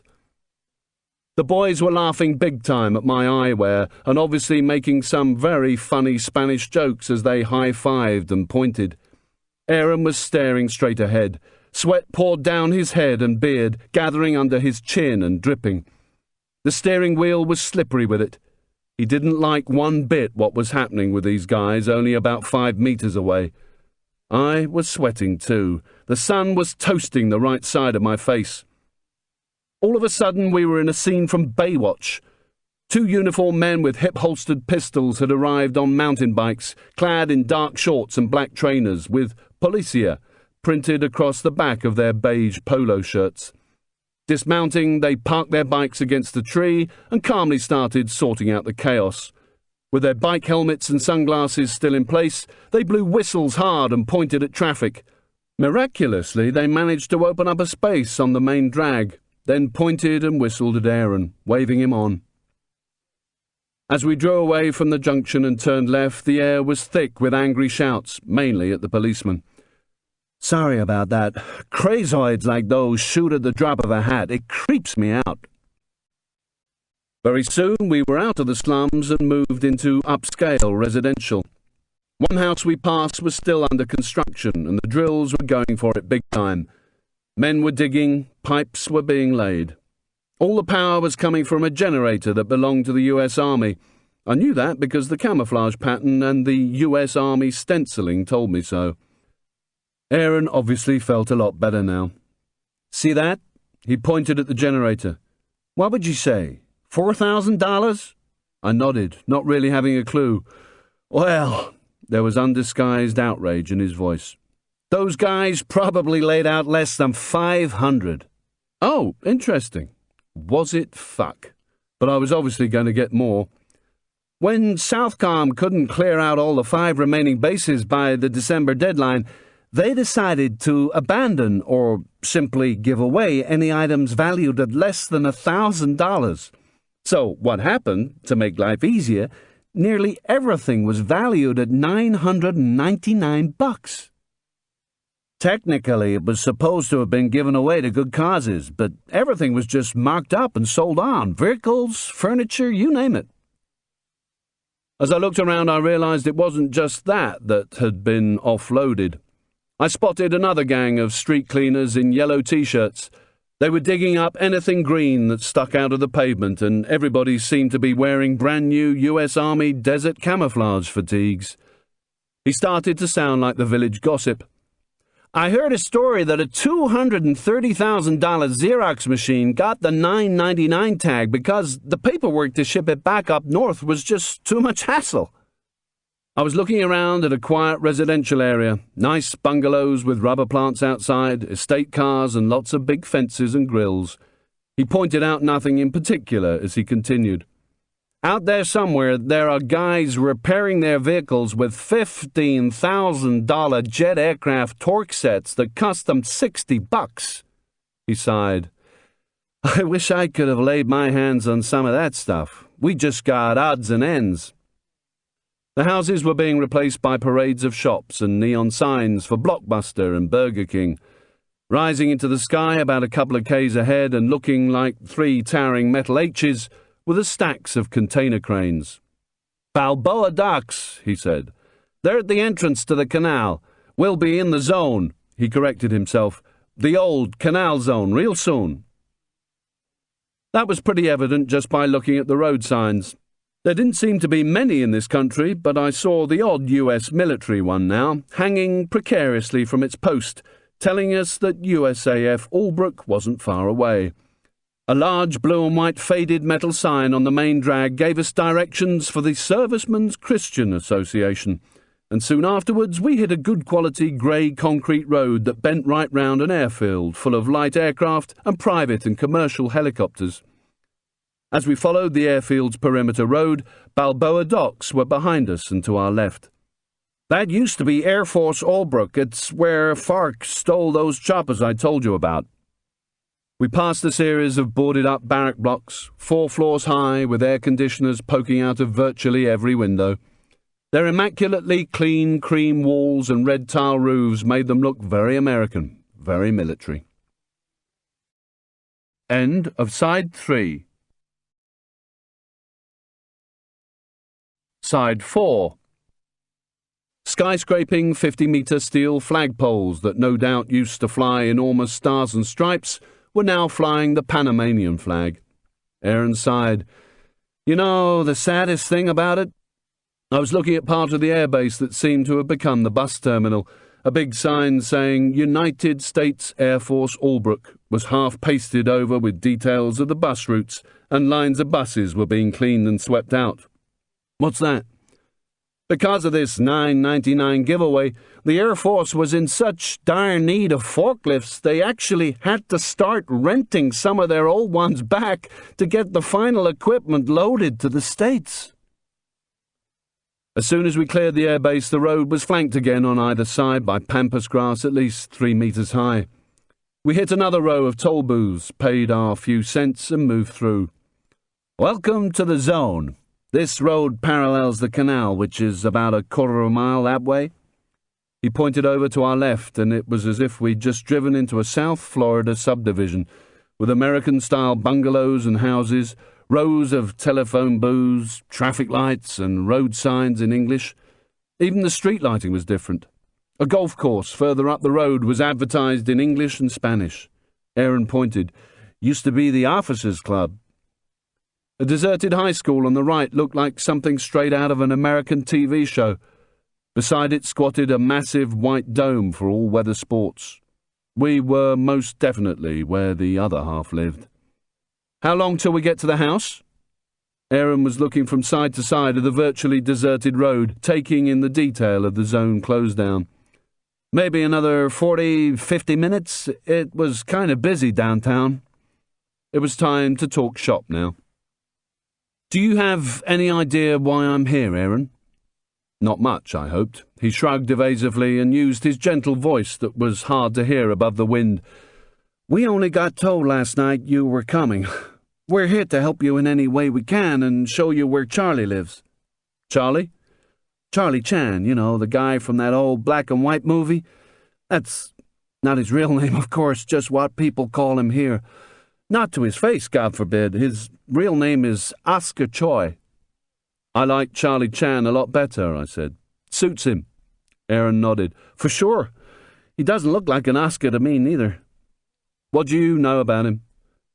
"He's really well known here. He's a very generous guy, plays the all-round good citizen thing, patron of the arts, that kind of stuff. In fact, he funds the degree course I get to lecture on." This wasn't sounding much like a teenager. "How old is he?" "Maybe a bit younger than me, say early 50s. I started to get a little worried. "Does he have a family?" "Oh, yeah, he's a big family man. 4 sons and a daughter, I think." "How old are the kids?" "I don't know about the older ones, but I know the youngest son has just started university. Chose a good course. Environmental stuff is cool right now. I think the others work for him downtown." My head was thumping big time. I was finding it hard to concentrate. I got my fingers under the glasses and tried to get my eyes working. Aaron obviously had views on the Chinaman. It's strange that men like him spend all their lives slashing, burning, pillaging to get what they want. Then, once they've amassed all their wealth, they try to preserve everything they used to try to destroy. But underneath, never change. Very Viking, don't you think, Nick? What is he, a politician? No, doesn't need to be. He owns most of them. His family has been here since the labourers started digging the canal in 1904, selling opium to keep the workers happy. He has his fingers in every pie, in every province, and in everything from construction to import and export. Aaron gave the quote sign with his right forefinger. You know, keeping up the family tradition. Cocaine, heroin, even supplying arms to FARC or anyone else down south who has the money. He's one of the very few who are happy about the U.S. stand-down. Business is so much easier to conduct now we've gone. He lifted his left hand from the steering wheel and rubbed his forefinger and thumb together. This has many friends, and he has plenty of it. Drugs, guns, and legal business. It made sense. They usually go hand in hand. He's what my mother would have called someone's wicked son. He's smart, real smart. It's a well-known story round here that he crucified 16 men in Colombia. They were local government people, policemen, that kind of thing, trying to cut him out of a deal he'd made with them for moving coke. He had them nailed up in the town square for everyone to see and let them die. Someone's wicked son, for sure. A chain-link fence started to appear on the right. This is, he corrected himself once more, was Fort Clayton. The place was deserted. Through the fence was a line of impressive military buildings. The white flagpoles were empty, but still standing guard in front of them were perfect rows of tall, slim palm trees, the first 4 feet or so in need of another coat of whitewash. As we drove further on, I could see the same accommodation blocks that were at Albrook, all positioned in a neat line with concrete paths crisscrossing the uncut grass. Road signs were still visible telling troops not to drink and drive, and to remember they were ambassadors for their country. We lapsed into silence for a few minutes, surveying the emptiness. Nick, do you mind if we stop for a Coke? I'm feeling pretty dry. How long is it going to take? How far until we get to Charlie's place? Maybe another 6, 7 miles after the Coke stop? It's only a few minutes off the route. Sounded good to me. I was going to be having a long day. We passed the main gate of the camp and Aaron sighed. The bold brass letters that were secured to the entrance wall now just read Leighton. I think they're going to turn it into a technology park, something like that. Oh, right. Who cared? Now he'd talked about it, all I wanted was a drink and maybe an opportunity to find out more from him about the target house. Chapter 12. We stayed on the main drag for maybe another half mile before turning left onto a much narrower road. Ahead of us in the distance on the high ground I could just make out the superstructure and high load of a container ship, looking bizarre as it cut the green skyline. That's where we're heading, the Miraflores Locks, Aaron said. It's the only place round here to get a drink now. Everyone moving along this road comes here. It's like a desert watering hole. As we started to reach the higher ground of the lock, a scene unfolded that made me wonder if Clinton was about to visit. The place was packed with vehicles and people. A line of brightly coloured buses had brought an American-style marching band and 18-year-old baton twisters. Red tunics, white trousers, and stupid hats with feathers sticking out were blowing into white enamelled trombones and all sorts as the baton girls, squeezed into red leotards and white knee-high boots, whirled their chrome sticks and streamers. It was a zoo up here. Teams putting up bunting, unloading fold-up wooden chairs from trucks, lumbering around with scaffolding poles over their shoulders. Uh-oh, Aaron sighed. I thought it was going to be on Saturday. What? The Acaso.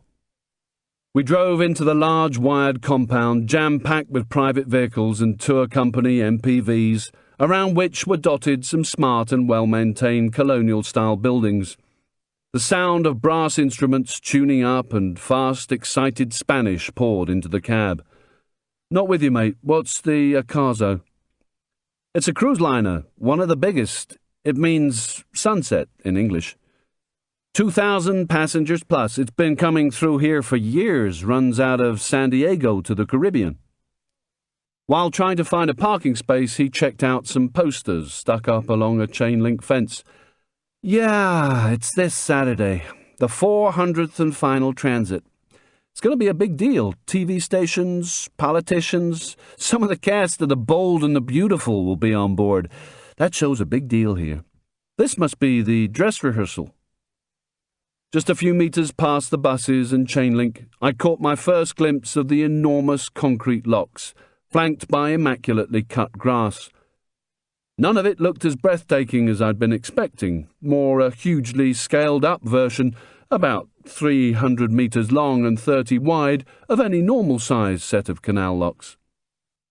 Manoeuvring into the first lock was the rust-streaked blue and white ship, 5 stories high and maybe 200 metres long, powered by its own engines but being guided by 6 stubby-looking but obviously powerful aluminium electric locomotives on rails, 3 each side. 6 cables slung between the hull and the locos, 4 at the rear, the other 2 up front, helped guide it between the concrete walls without touching. Aaron sounded off with the tour guide bit as he squeezed between 2 cars. You're looking at maybe 6,000 automobiles in there, heading for the west coast of the States. 4% of the world's trade and 14 of the US's pass through here. It's an awesome amount of traffic. He gave a sweep of his hand to emphasize the scale of the waterway in front of us. From the Bay of Panama here on the Pacific side up to the Caribbean, it only takes maybe 8 to 10 hours. Without the canal, you could spend 2 weeks sailing round Cape Horn. I was nodding with what I hoped was the required amount of awe when I saw where we'd be getting our coke. A truck trailer had grown roots in the middle of the car park and become a cafe-cum-tourist shop. White plastic garden chairs were scattered around matching tables, shaded by multicoloured sun umbrellas. Hanging up for sale were enough souvenir T-shirts to clothe an army. We found a space and got out. It was sweltering, but at least I could peel my sweatshirt off my back. Aaron headed towards the side window to join the line of tourists and 2 red tunics, each with a lump of brass under their arm, as they leered at a group of athletic-looking baton girls paying for their drinks. I'll get us a couple of cold ones. I stood under one of the parasols and watched the ship inch into the lock. I took off my jackie-os and cleaned them. The glare made me regret it immediately. The sun was merciless, but the lock workers seemed impervious to it, neatly dressed in overalls and hard hats as they went about their jobs. There was an air of brisk efficiency about the proceedings as a loudspeaker system sounded off quick, business-like radio traffic in Spanish, just managing to make itself heard above the nightmare around the buses and the clatter of scaffolding poles. A 4-tier grandstand was being erected on the grass facing the lock, supplementing the permanent one to the left of it by the visitors' centre, which was also covered in bunting. Saturday was going to be very busy indeed. The ship was nearly into the lock, with just a couple of feet to spare each side. Tourists watched from the permanent viewing platform, clicking away with their Nikons, as the band drifted onto the grass. Some of the girls practiced their splits, professional smiles, and top and bottom wiggles as they got into ranks. The only person at ground level who seemed not to be looking at the girls was a white man in a fluorescent pink, flowery Hawaiian shirt. He was leaning against a large, dark blue GMC Suburban, watching the ship as he smoked with deep, long drags. The guy was using his free hand to wave the bottom of his shirt to circulate some air. His stomach had been badly burned, leaving a large scar the size of a pizza that looked like melted plastic. Shit, that must have been painful. I was glad my stomach pain was just from a session with Sundance's caterpillars. Apart from the windscreen, all the windows had been blackened out with film. I could see it was a DIY job by a snag mark in one of the rear door windows. It made a clear triangle where the plastic had been ripped down 3 or 4 inches.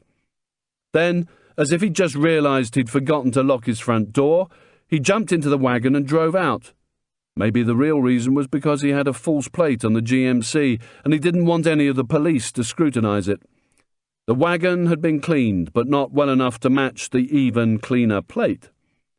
I'd always hit the car wash immediately before changing plates, then took a drive in the country to mess both the plate and the bodywork before using the vehicle for work.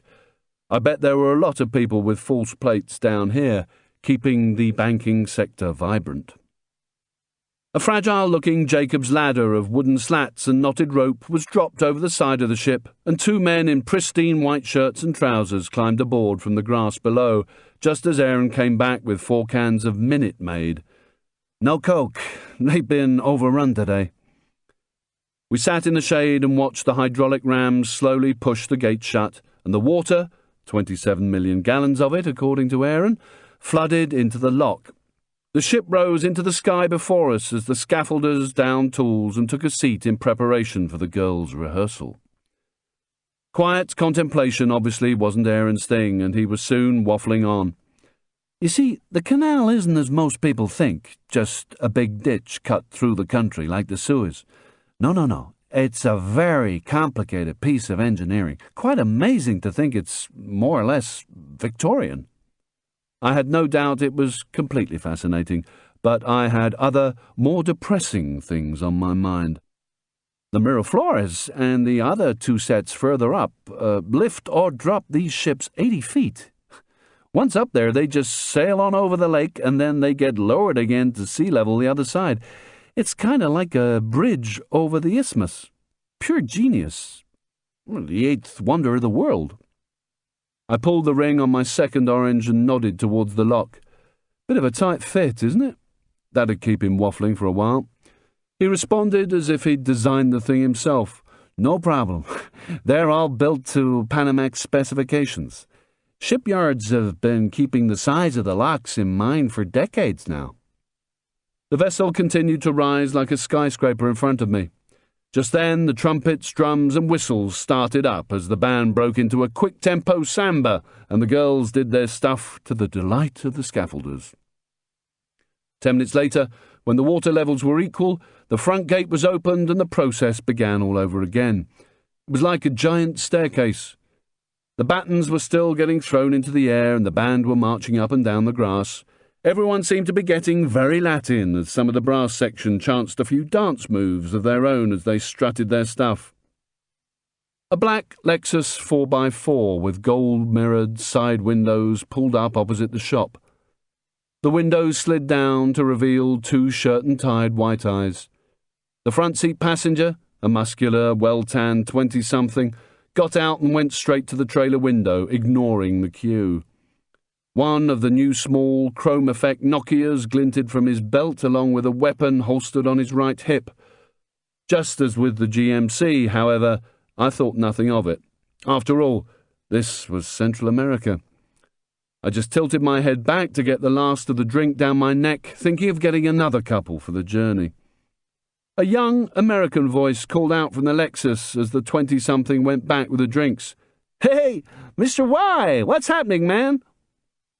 Aaron's head jerked round, his face breaking into a smile. He waved. "Hey, Michael, and how are you? How was your break?" I turned as well. My head was still back, but I instantly recognized the grinning face leaning out of the rear passenger window. Finishing the drink, I brought my head down as Aaron moved over to the car. My tiredness disappeared as adrenaline pumped. This was not good. Not good at all. I looked at the floor, pretending to relax, and tried to listen above the music. The boy held out a hand for Aaron to shake, but his eyes were on the girls. "I'm sorry, I can't get out of the car. My father says I have to stay in with Robert and Ross. I heard they'd be here today. Thought I'd get a look on the way home. Know what I mean, Mr. Y? Didn't you check out the pom-pom girls? I mean, before you got married." I could see that the 2 BG bodyguards weren't remotely distracted by the girls or the infectious Latin tempo. They were doing their job. Their faces were impassive behind tinted sunglasses as they drank from their cans. The engine was running, and I could see the moisture drip from the air-conditioning reservoir onto the tarmac. The band stopped playing and now marched to the command of a bass drum. Michael jabbered on with excitement, and something he said made Aaron arch an eyebrow. England? Yes, I returned yesterday. There was a bomb and some terrorists were killed. My father and I were very close by in the Houses of Parliament. Aaron showed his surprise as Michael pulled back the ring on his can. Hey, Nick, did you hear that? He pointed me out to the target with a cock of his head. Nick, he's British. Shit, Aaron, no. Michael's eyes turned to me and he smiled, displaying perfect white teeth. The BG also moved their heads casually to give me the once-over. This wasn't good. I smiled and studied the target. He had short black shining hair, side-parted, and his eyes and nose looked slightly European. His smooth, unblemished skin was darker than most Chinese. Maybe his mother was Panamanian and he spent a lot of time in the sun. Aaron had realized he had fucked up and stammered, He kind of hitched a lift from me in the city to take a look at the locks, and check out the chicks. Michael nodded, not really that fussed. I turned back to the ship as it left the dock, wanting very much to walk right over and ram my can in Aaron's mouth. After a minute or so of university stuff, Michael got a nod from the BG and started to wind down the conversation. As he held out his hand again for a farewell, he glanced over one more time at the leotards and pom-poms. A whistle sounded out commands and the drums sparked up once more. I have to go now. Will I see you next week, Mr. Y? Sure thing. Aaron gave him a high five. You get that project done. I think you'll like it. Anyway, catch you later. Out of politeness, he nodded to me over Aaron's shoulder. Then the window powered up and the Lexus moved off, leaving behind a poodle-sized piss puddle from the air conditioning. Aaron waved until they were out of sight, then spun towards me, his face abject as the brass section and the girls joined in the fast drum rhythm. Nick, I'm really sorry. He shook his head. I just didn't think. I'm not really cut out for this kind of thing. That's Charlie's son. Did I tell you he's on the course I teach? I'm sorry. I just didn't think. It's okay, mate. No damage done. I was lying. The last thing I needed was to be introduced to the target and, even worse, have the BG knowing what I looked like. There was also the connection with Aaron. My heart was pounding. All in all, not a good day out. Those guys with him, Robert and Ross, they're the ones who hung up those Colombians. They're Charlie's special guys. I've heard stories about. Aaron's expression suddenly changed. Did you have something to do with that bomb in London? I mean, is this all about? I shook my head as I swallowed the last of the juice. I could feel the blood rushing around my head. I'm sorry, it's not any of my business. I don't really want to know. I wasn't too sure if he'd believe me, but it didn't matter. How far have we got left to Michael's house? Like I said, 5, maybe 6 miles. If the picture back at our place is anything to go by, it's some kind of palace. I started to get my cash out as I walked towards the trailer window. I think I'd better have a look at it then, don't you? What about another drink while we wait for Michael to get home and settle down? The expression on his face still said guilty. Tell you what, I said, you buy, and then we're even. At least that got a fleeting smile out of him as he delved into his grubby pockets for coins. And see if they have anything for a headache, could you? Over the other side of the car park was an ATM with the HSBC logo. I knew I wouldn't be able to withdraw any more money today, but within hours of me attempting to, the yes man would at least know I was in country. We spent the next 40 minutes killing time at the plastic table with just the sound of the locos humming along their tracks as the entertainment took a break for lunch. I had the Jackie O's back on, trying to rest my eyes and head. It seemed no one ever got a headache round here. Aaron took the opportunity to explain about the US stand-down the previous December. The fact that he could reel off all the dates and numbers so precisely emphasized his bitterness about what had happened. In total, more than 400,000 acres of canal zone and bases, worth more than $10 billion, had been handed over, along with the canal itself, which had been built and paid for by the US to the tune of a further $30 billion. And the only way they could come back was under the terms of the De Concini Reservation, which allowed for military intervention if the canal was endangered. It was all interesting stuff, but what was more important to me was confirming that Michael would be at university this week. For sure, Aaron nodded. They'll all be headed back. The semester started for most folks last week. We headed for the house, driving into Clayton. Aaron explained that now the US had gone, Charlie had got his hands on some of the zone and built on it. The only security these days at the guardhouse was an old guy sleeping on the veranda of the guardroom with half a jam jar of something resembling black tea by his side, looking quite annoyed to be woken up to lift the barrier. Clayton might become a technology park one day, but not yet. We passed deserted barrack blocks with tall grass growing between them. The US Army's legacy was still very much in evidence. I could see stenciling on steel plates above every barrack door: Building 127, HQ Theatre Support Brigade, Fort Clayton, Panama, US Army South. I wondered if our Southcom bosses during my time in Colombia had sent us our satellite photography and orders from these very buildings. The neighbourhood looked as if it had been evacuated before a hurricane.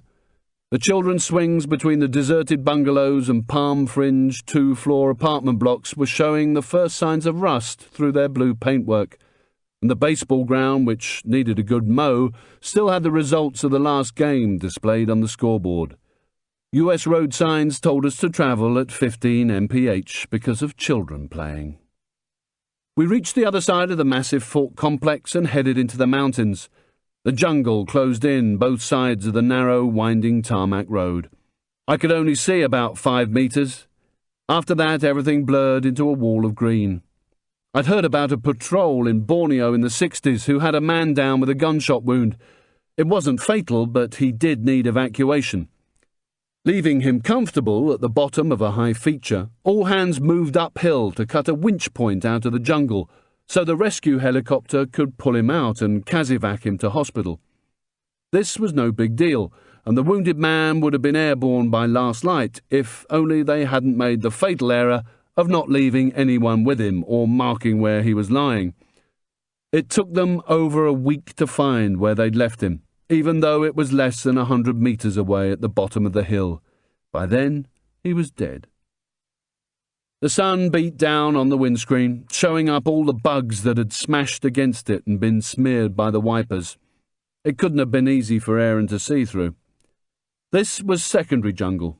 Movement through it would be very, very difficult.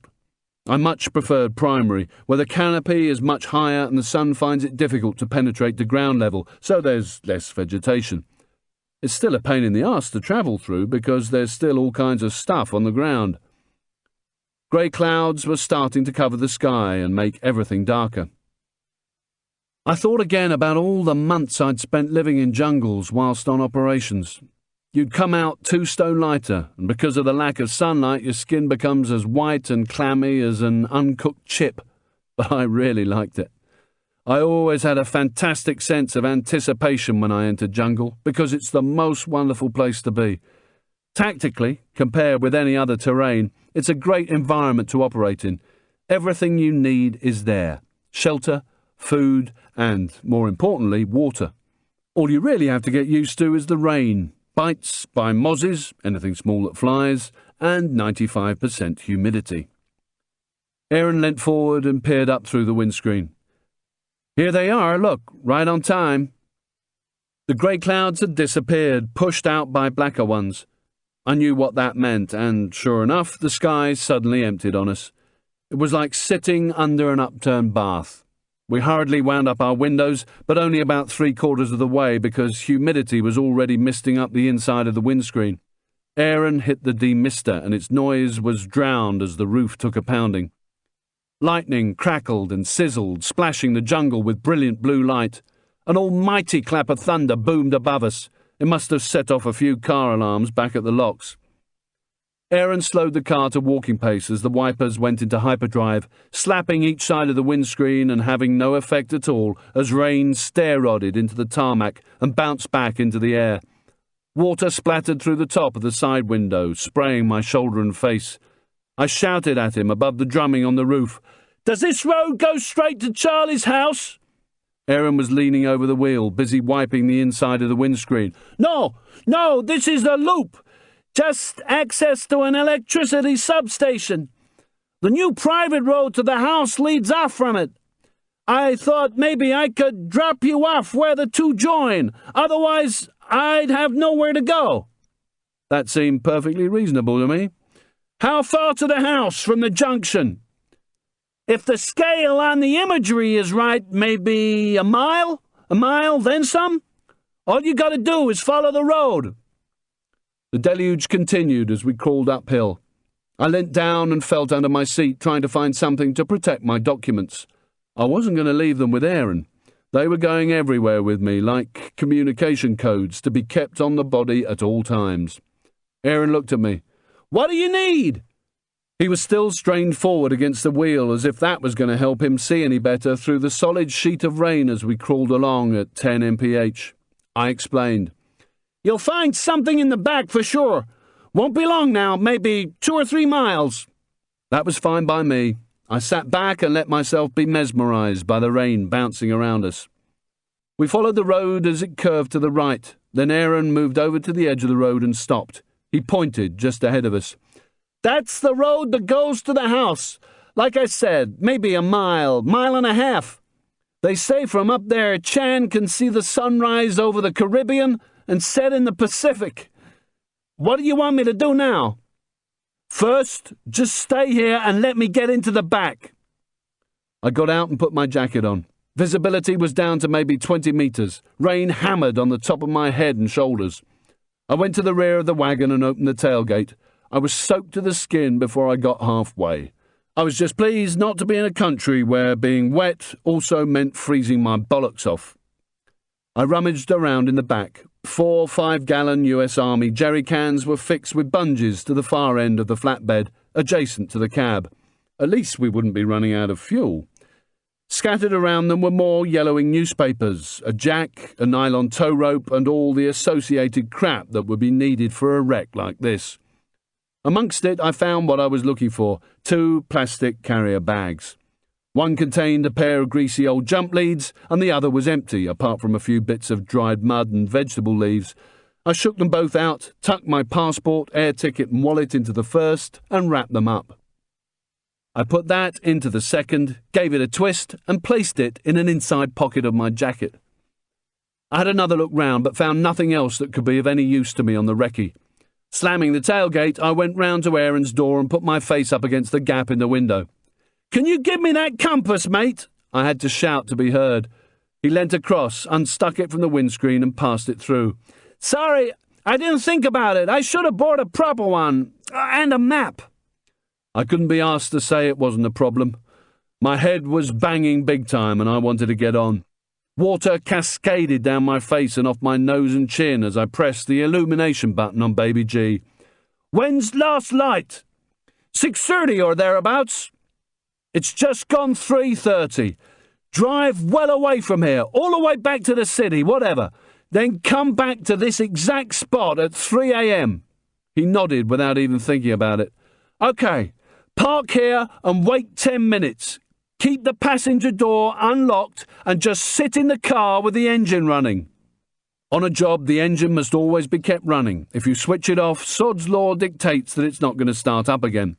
You also need to think of a story in case you're stopped. Say you're looking for some rare plant or something. He stared vacantly through the windscreen. Yeah, that's a good idea. In fact, the barragun tree is common in disturbed areas and along roads. That's good, mate. Good. Whatever works. But make sure the story's in your head by the time you pick me up so it sounds convincing. Okay. He nodded sharply, still looking out of the window and thinking trees. If I'm not here by 3:10, drive off. Then come back round again and do exactly the same every hour until it gets light, okay? His eyes were still fixed on the windscreen as he nodded sharply. Okay. Then, at first light, I want you to bin it. Stop doing the circuit. Come back for me at midday. But not here. Wait at the locks by the trailer. Wait for an hour, okay? He nodded some more. Got any questions? He hadn't. I figured I'd given myself enough time, but if there was a cock-up and I didn't make this RV, all was not lost. I could get to a river, clean all the jungle shit off, and, with luck, dry myself off if the sun was shining tomorrow morning. Then I wouldn't stand out too much once I got amongst the real people at the locks.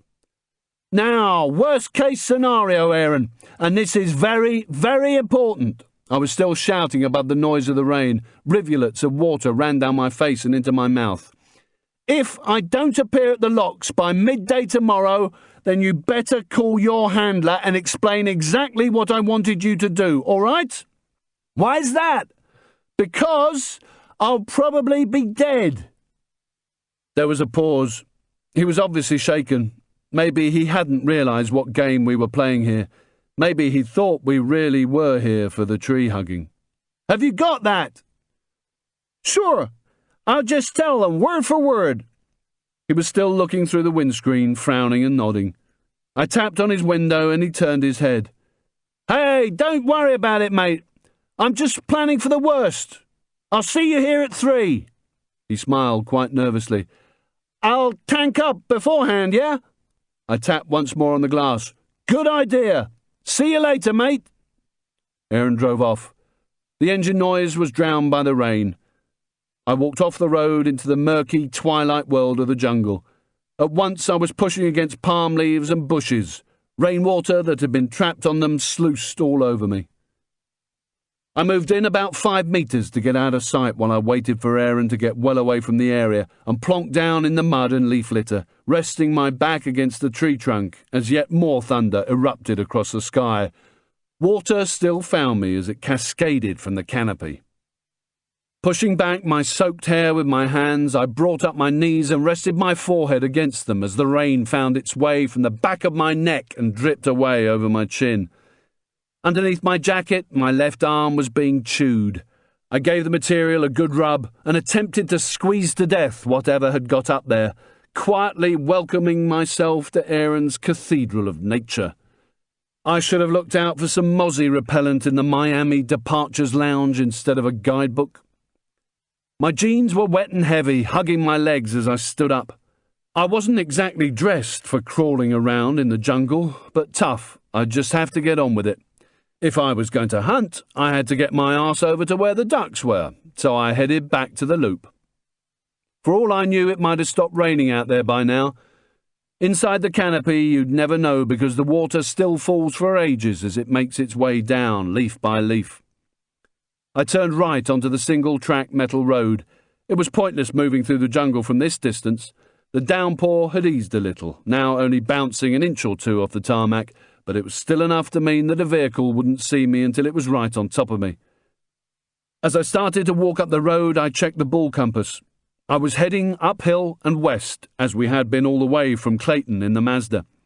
I kept to one side so I could make a quick entry into cover, and didn't move too fast so I'd be able to hear any approaching vehicles above the rasping of my soaked jeans. I still had no idea how I was going to do this job, but at least I was in an environment I understood. I wished Dr. Hughes could see me now, then she'd know there was something I was good at. I stopped and scratched the skin at the base of my spine to discourage whatever was munching at it, then moved on up the road. Chapter 13. For the best part of a mile of uphill slog, I was deluged with rain and drenched in my own sweat. Hair plastered to my face, and clothes clinging to my body like long-lost friends. At last, the rain subsided, and the sun emerged between the gaps in the clouds, burning onto my face and making me squint as it reflected off the mirror of wet tarmac. The Jackie-O's went back on. I looked at the compass. I was heading west with a touch of north in it, and also checked my plastic bags. They'd done their job well. At least I had dry documents. Humidity oozed from the jungle. Birds began to call once more from high up in the canopy. One in particular stood out, sounding like a slowed-down heart rate monitor. Other forms of wildlife rustled in the foliage as I walked past, and, as ever, there was the blanket noise of crickets, cicadas, whatever they're called. They seemed to be everywhere, in every jungle, though I'd never seen one. I wasn't fooled by the sunshine or the animals rustling in the foliage. I knew there was more rain to come. The dark clouds hadn't completely dispersed, and thunder still rumbled in the distance. I rounded a gentle bend and a pair of iron gates came into view, blocking the road about 400 metres ahead. They were set into a high, whitewashed wall that disappeared into the jungle on each side. Once I'd confirmed that I was still heading westish, it was time to get back into cover. I eased my way in, moving branches and fronds aside carefully rather than just crashing through. I didn't want to mark my entry point with top sign that is made above ground level and which in this case might be seen from the road. A large rubber leaf or a fern, for example, doesn't naturally expose its lighter underside.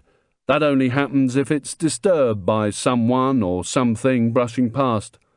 The leaf will eventually turn back to its darker side so it can gather light, but to the trained eye in the meantime it's as good as dropping your business card. I had no idea if these people would be switched on enough to notice such things as they drove past, but I wasn't going to leave that to chance. Once under the canopy, I felt like I was in a pressure cooker.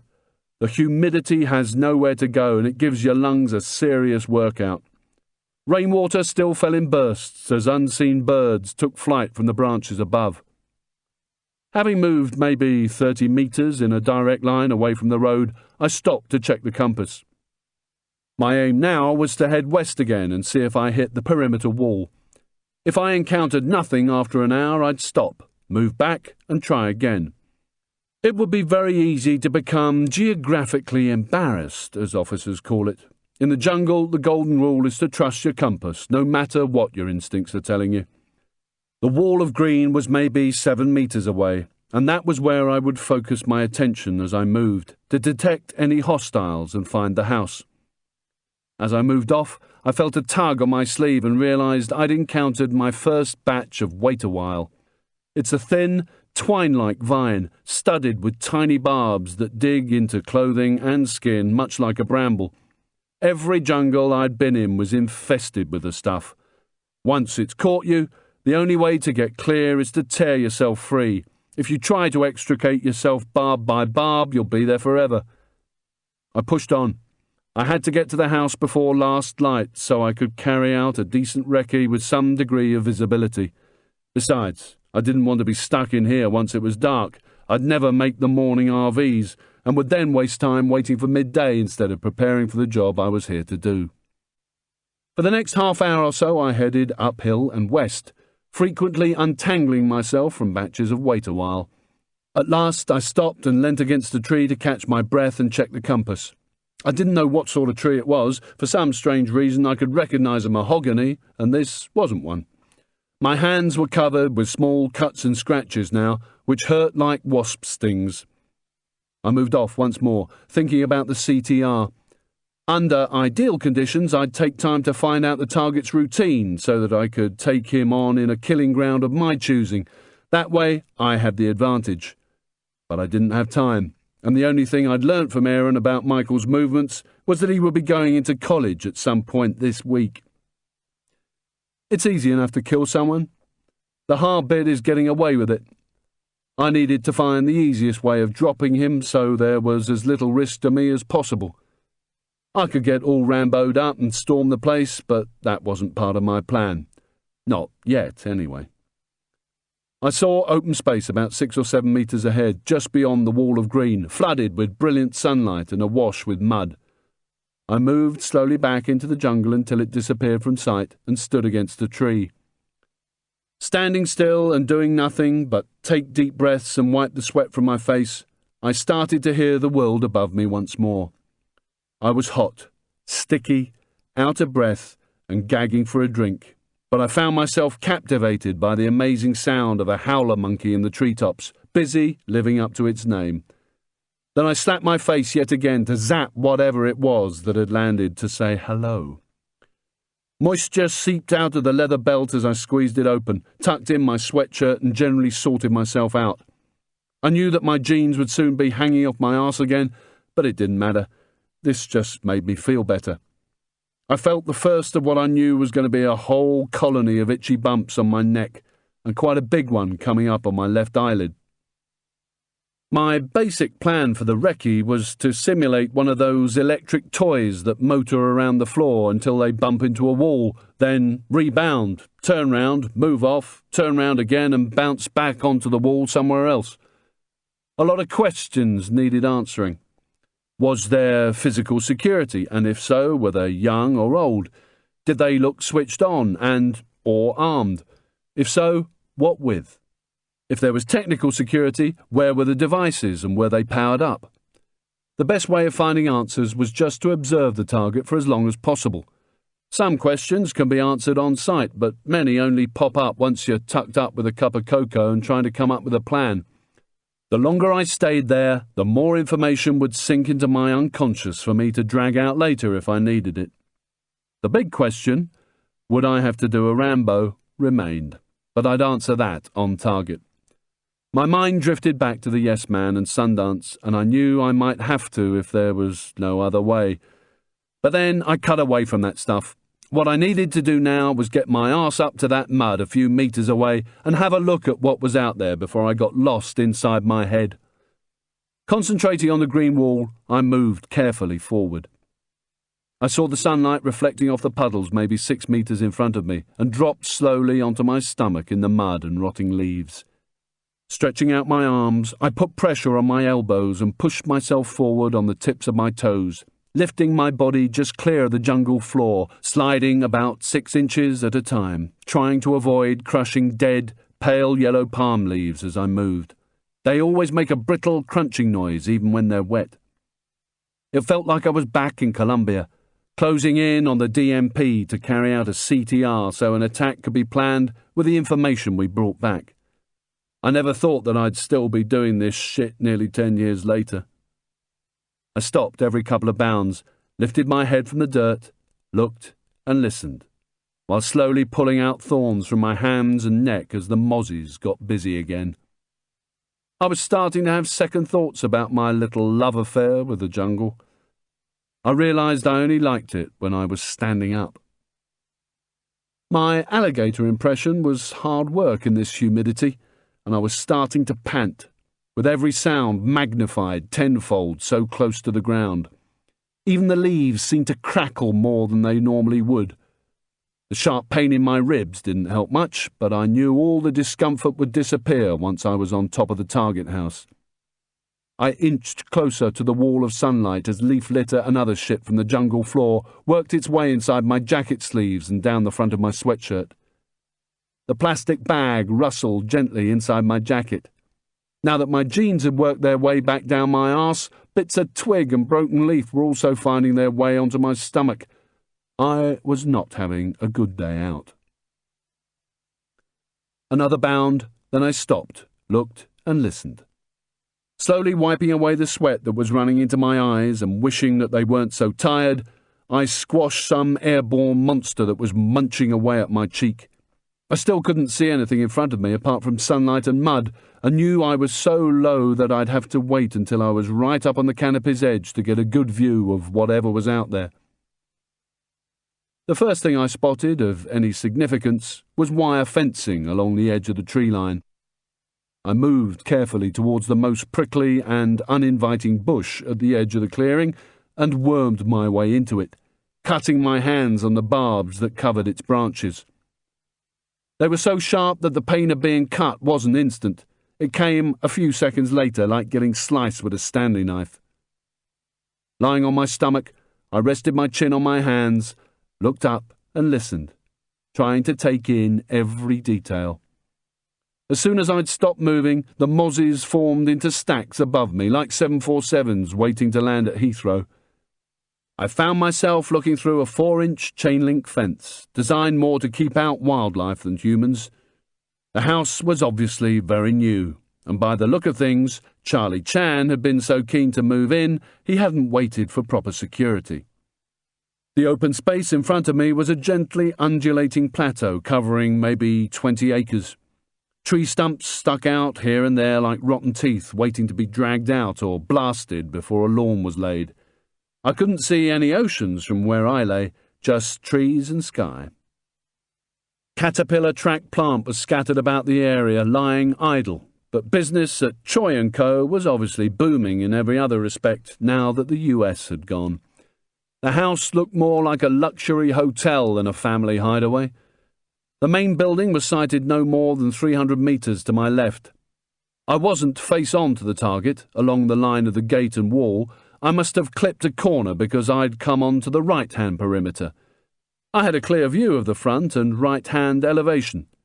It was a massive 3-floor Spanish-style villa with brilliant whitewashed walls, wrought-iron balconies and a pristine terracotta roof. Standing proud of this was a Belvedere tower constructed completely of glass. That was where you'd see the oceans from. Other pitched roofs at different heights radiated out in all directions from the main building, covering a network of verandas and archways. A swimming pool sparkled to the right of the main house, surrounded by a raised patio. Distressed Roman-style stone pillars were dotted about to give it that gladiator look. The only things missing were a few statues of 16th-century Spaniards with swords and baggy trousers. A set of 4 tennis courts stood behind a line of fencing. Nearby, 3 large satellite dishes were set into the ground. Maybe Charlie liked to watch American football or check the NASDAQ to see how his money laundering activities were shaping up. Including the Lexus, there were 6 shiny SUVs and pickups parked outside a large turning circle that bordered a very ornate stone fountain, then led down to the front gates, maybe 300 metres to my left. I looked back at the vehicles. One in particular had caught my eye, a dark blue GMC with blacked-out windows. Most impressively, there was a white and yellow Jet Ranger helicopter using some of the driveway in front of the house as a pad, just the thing to beat the morning commute. I lay still and watched, but there was no movement, nothing going on.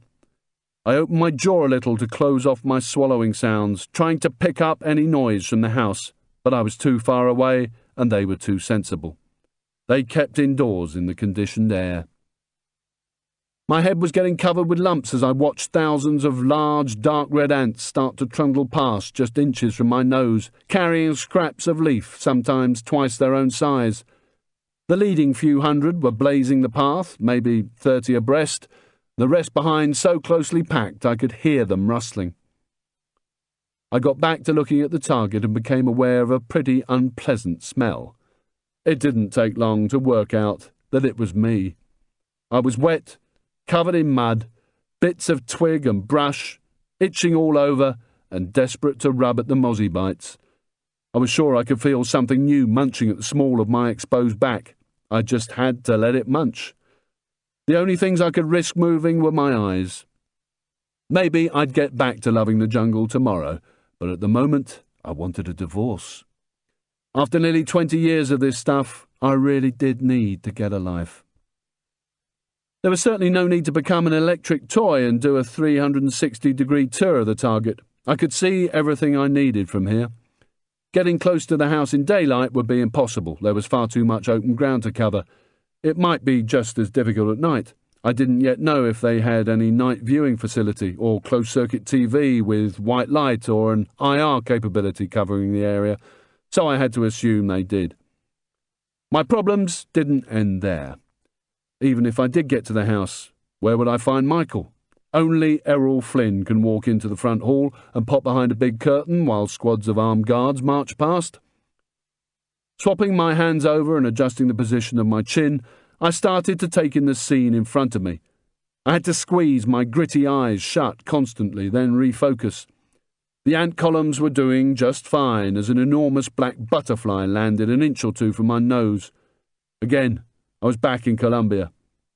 Anything that was colourful and flew we caught for Bernard. He was over 6'4", weighed 19 stone and looked as if he ate babies for breakfast. He sort of let everyone down by collecting butterflies and moths for his mother instead. We would come back into base camp from a patrol and the fridge would be filled with sealed jars full of things with wings instead of cold drinks and Marmite. But no one was ever going to say anything to his face in case he decided to pin us to the wall instead. In the distance there was the slow, low rumble of thunder as the heat haze shimmered over the open ground in front of me, and steam rose gently from the mud. It would have been wonderful to get out there and stretch out in the sun, away from this world of gloom and mozzies. The shrill buzzing as they attacked the side of my head sounded like a demonic dentist's drill, and I had definitely been bitten by something psychopathic on my lower back. There was movement from the house. 2 white short-sleeved shirts and ties came out of the main door with a man in a shocking pink Hawaiian shirt who climbed into the GMC. My friend, the pizza man. The other 2 got into one of the pickups, and a 4th, running from the main door, jumped onto the back. Standing up, leaning forward against the cab, he looked like he was leading a wagon train as the pickup rounded the fountain and headed for the gates, with the GMC following. He wasn't dressed as smartly as the other 2. He was in black wellies and carried a wide-brimmed straw hat and a bundle of something or other under his arm. Both wagons stopped for maybe 30 seconds as the gates swung open, then drove out of sight as they closed again behind them. A gust of wind made the trees sway at the edge of the canopy. It wouldn't be long before the next batch of rain was heading this way. I'd have to get going if I wanted to be out of the jungle by last light. I started to shift backwards on my elbows and toes, got onto my hands and knees for a while, and finally to my feet once I was safely behind the wall of green. I gave myself a frenzied scratch and shake, tucked everything back in, ran my fingers through my hair and rubbed my back against the tree. A rash of some sort was developing at the base of my spine, and the temptation to scratch it more was unbearable. My face probably looked like Darth Maul's by now. My left eyelid had swollen up big time and was starting to close. Baby G told me it was just after 5, maybe an hour and a bit before last light, as it gets dark under the canopy before it does outside. I was gagging for a drink, but I'd have to wait until it rained again. My plan now was to move south towards the road, turn right and parallel it under the canopy until I hit the edge of the cleared area again nearer the gate, then sit and watch the target under cover of darkness. That way, as soon as I'd finished, I could jump onto the tarmac to meet Aaron down at the loop at 3 a.m, instead of being stuck in here for the night. I headed off through the thick wall of humidity.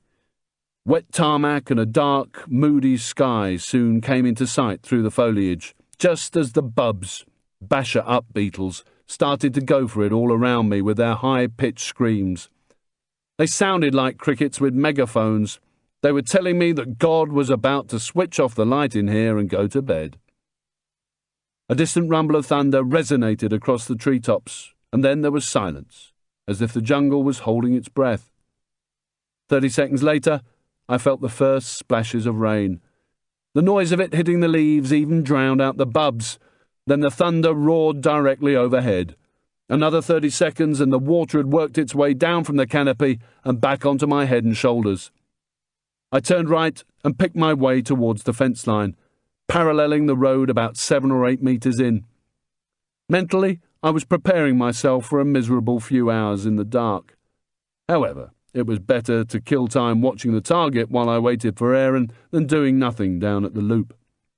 Time in reconnaissance is seldom wasted, and at least I knew there was no need to crawl into position. The house was too far away for them to spot me. I moved forward, trying to make a record in my head of everything I'd seen so far at the target. Every 20 paces or so, I stopped to check the compass as thunder detonated high above the canopy and rain beat a tattoo on the leaves and the top of my head. I was displaying a builder's crack where my jeans should have been, but it didn't matter. I'd sort myself out again later on. I started to slip and slide on the mud beneath the leaf litter. I just wanted to get up to the fence before it got dark. I fell onto my knees at one stage and discovered some rocks concealed beneath the mud. I sat there for a while in the dirt, rain running into my eyes and ears and down my neck, waiting for the pain to ease. At least it was warm. I got up, still resisting the temptation to scratch my back rash to death. A few more meters and a large rotted tree trunk blocked my way. I couldn't be bothered working around it, then back onto my compass bearing, so I just lay across it on my stomach and twisted myself over. The bark came away from the rotting wood like the skin on a blister, and my chest throbbed from the beasting Sundance and his mate had treated me to in the garage.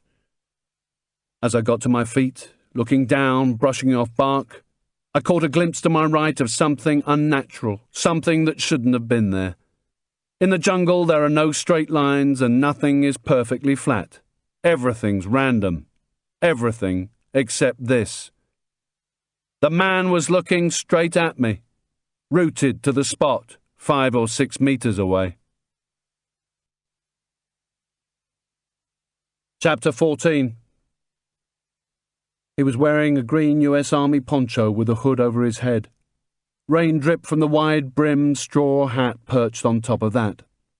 He was a small guy, about 5'5", his body perfectly still, and if I could have seen his eyes, they would probably have been wide and dancing around, full of indecision. Fight or flight. He must have been flapping. I knew I was. My eyes shot towards the first 6 inches or so of a gollock, machete, that his right hand was resting on, and which protruded from the green nylon of his poncho. I could hear the rain pounding on the taut nylon like a drum roll before it dripped down to his black wellies. I kept my eyes fixed on the exposed part of what was probably 2 feet of gollock blade. When he moved, so would that thing. Nothing was happening, no talking, no movement, but I knew that one of us was going to get hurt. We stood there. 15 seconds felt like 15 minutes. Something had to be done to break the standoff. I didn't know what he was going to do. I didn't think he did yet, but I certainly wasn't going to be this close to a gollock and not do something to protect myself, even if it was with just a pair of pointed pliers. The knife on my leather man would take too long to find and pull out. I reached round with my right hand and felt for the soaking, slimy leather pouch. My fingers fumbled to undo the retaining stud, then closed around the hard steel of the leatherman, and all the time my eyes never left that still, static gollock. He made his decision, screaming at the top of his voice as he ran at me. I made mine, turning and bolting in the direction of the road. He probably thought my hand was going for a pistol. I wished it had been. I was still fumbling to get the leatherman out of its pouch as I ran, folding the 2 handles back on themselves, exposing the pliers as he followed in my wake. He was shouting stuff. What? Shouting for help? Telling me to stop? It didn't matter, the jungle swallowed it. I got caught on wait a while, but it might have been tissue paper to me right then. I could hear the nylon poncho flapping behind me, and the adrenaline pumped big time. I could see tarmac. Once on that, he wouldn't be able to catch me in those wellies. I lost my footing, falling onto my arse, but gripping the leatherman as if my life depended on it. It did. I looked up at him. He dinked left and stopped, eyes wide as saucers as the gollock rose into the air. My hands went down into the mud and I slipped and slithered, moving backwards, trying to get back onto my feet. His screams got higher in pitch as the blade flashed through the air. It must have been a cheap buy. The blade hit a sapling and made a thin, tinny sound. He spun round, exposing his back to me in his frenzy, still screaming and shouting as he, too, slipped on the mud and onto his arse. As he fell, the rear of the poncho caught on some weight a while and was yanked vertically. With the leatherman still in my right hand, I grabbed the flailing material with my left and pulled back on it as hard as I could, not knowing what I was going to do next. All I knew was that the gollock had to be stopped. This was one of Chan's men, those boys who crucified and killed their victims. I wasn't going to join the queue. I pulled again as he landed on his knees, yanking him completely backwards onto the ground. I grabbed another handful of cape and pulled, constricting his neck by bunching the nylon of the hood as I got up. I could hear the rain hitting the tarmac outside as he kicked out, and I dragged him and our noise back into the jungle, still not sure what I was doing. He had his left hand around the hood of his poncho, trying to protect his neck as the nylon squeezed against it. The gollock was in his right. He couldn't see me behind him, but still he hit out, swirling around in desperation. The blade slashed the poncho. Still screaming at the top of his lungs in fear and anger, he kicked out as if he was having an epileptic fit. I bobbed and weaved like a boxer, not knowing why. It just seemed a natural reaction to having sharp steel waved in my face. His arse bulldozed through the leaves and palm branches. The struggle must have looked like a park ranger trying to drag a pissed-off crocodile out of the water by its tail. I was just concentrating on getting him back into the jungle and making sure the whirling blade didn't connect with me. But then it did, big time, sinking into my right calf. I screamed with pain as I held on, still dragging him backwards. I had no choice. If I stopped moving, he'd be able to get up. Fuck if anyone heard us. I was fighting for my life. The crocodile thrashed and twisted around on the floor as there was another almighty clap of thunder, a deep resonant rumbling that seemed to go on forever. Forked lightning crackled high above, its noise drowning out his shouts and the clatter of rain. The sharp pain of the cut spread out from my leg, but there was nothing I could do but go on dragging him into the jungle. I didn't see the log. My legs hit it and buckled, and I fell backwards, keeping my grip on the poncho as I crashed into a palm. Rainwater came down in a torrent. The pain in my leg was gone in an instant. It was more important to fill my head with other things, like living. The guy felt the material around his neck relax and instantly turned round.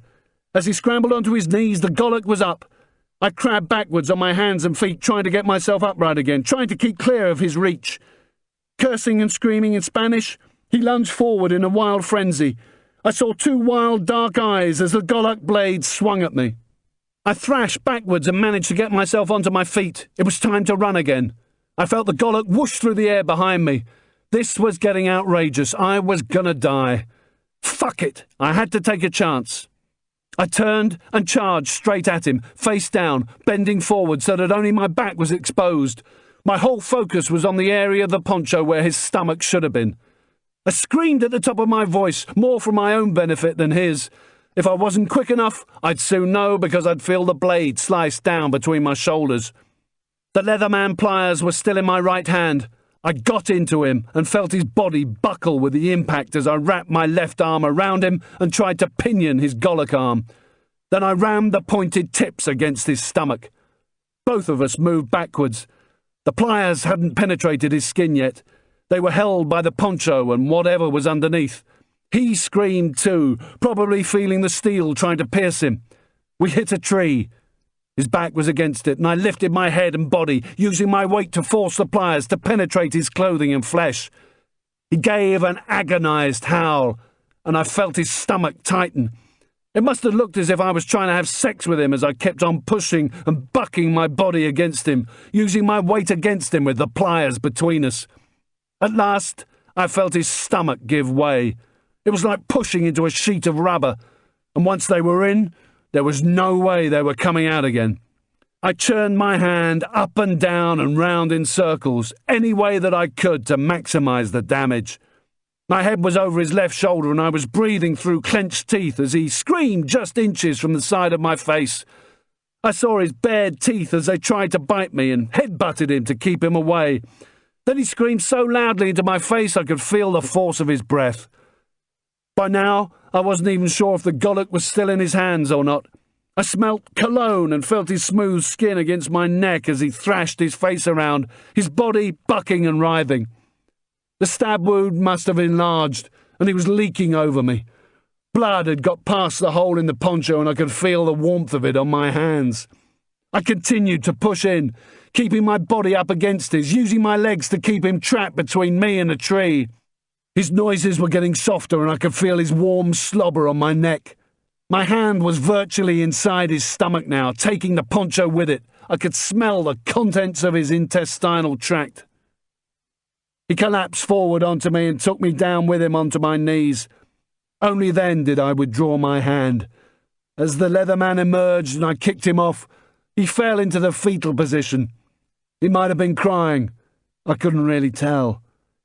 I moved away quickly, picked up the gollock from where he dropped it, and went and sat against a tree, fighting for breath, unbelievably relieved it was all over. As my body calmed down, the pain came back to my leg and chest. I pulled up my slashed jeans on my right leg and inspected the damage. It was to the rear of the calf. The gash was only about 4 inches long and not very deep, but bad enough to be leaking quite badly. My hand, clenched around the Leatherman, looked much worse than it was as the rain diluted his blood. I tried to fold out the knife blade, but it was difficult. My hand was shaking, now that I'd released my tight grip and probably through shock as well. In the end, I had to use my teeth, and when the blade was finally open, I used it to cut my sweatshirt sleeves into wet strips. With these, I improvised a bandage, wrapping it around my leg to apply pressure on the wound. I sat there in the mud for a good 5 minutes, rainwater streaming down my face and into my eyes and mouth, dripping off my nose. I stared at the man, still lying in a fetal position, covered in mud and leaf litter. The poncho was up around his chest like a pulled-up dress, and the rain still beat on it like a drumskin. Both his hands clutched his stomach. Blood glistened as it seeped through the gaps between his fingers. His legs made small circular movements as if he was trying to run. I felt sorry for him, but I'd had no choice. Once that length of razor-sharp steel started flying around, it was either him or me. I wasn't feeling too proud of myself, but placed that feeling in my mental bin with the lid back on when I began to see that this wasn't exactly the local woodcutter I'd stumbled across. His nails were clean and well manicured, and though his hair was a mess of mud and leaves, I could see it was well cut with a square neck and neatly trimmed sideburns. He was maybe early 30s, Spanish, good-looking and clean-shaven. He had one unusual feature. Instead of two distinct eyebrows, he had just one big one. This guy wasn't a farmhand, he was a city boy, the one who'd been standing in the back of the pickup. As Aaron had said, these people didn't fuck about, and he would have sliced me up without a second thought. But what had he been doing in here? I sat and stared at him as it got darker and the rain and thunder did its thing above the canopy. This episode spelt the end of the recce, and both of us were going to have to disappear. For sure he was going to be missed. Maybe he had been already. They would come looking for him, and if they knew where he had been, it wouldn't take them long to find him if I left him here. I folded down my blood-stained Leatherman and put it back in its pouch, wondering if Jim Leatherman had ever imagined his invention would be used like this. I guess the defence must be closer than the road now. If I headed for that, at least I'd have something to guide me out of the jungle in the darkness. Unibrow's breathing was shallow and quick, and he was still gripping his stomach with both hands, his face screwed up in pain as he mumbled weakly to himself. I forced his eyes open. Even in this low light there should have been a better reaction in his pupils. They should have closed a lot quicker. He was definitely on his way out. I went in search of his hat, gollock in hand. It was a bottom-of-the-range thing with a plastic handle riveted each side of very thin, rust-spotted steel. What to do with him once we were out of here? If he was still alive, I couldn't take him to a hospital because he'd talk about me, which would alert Charlie and compromise the job. I certainly couldn't take him back to Aaron and Carrie's place because that would compromise them.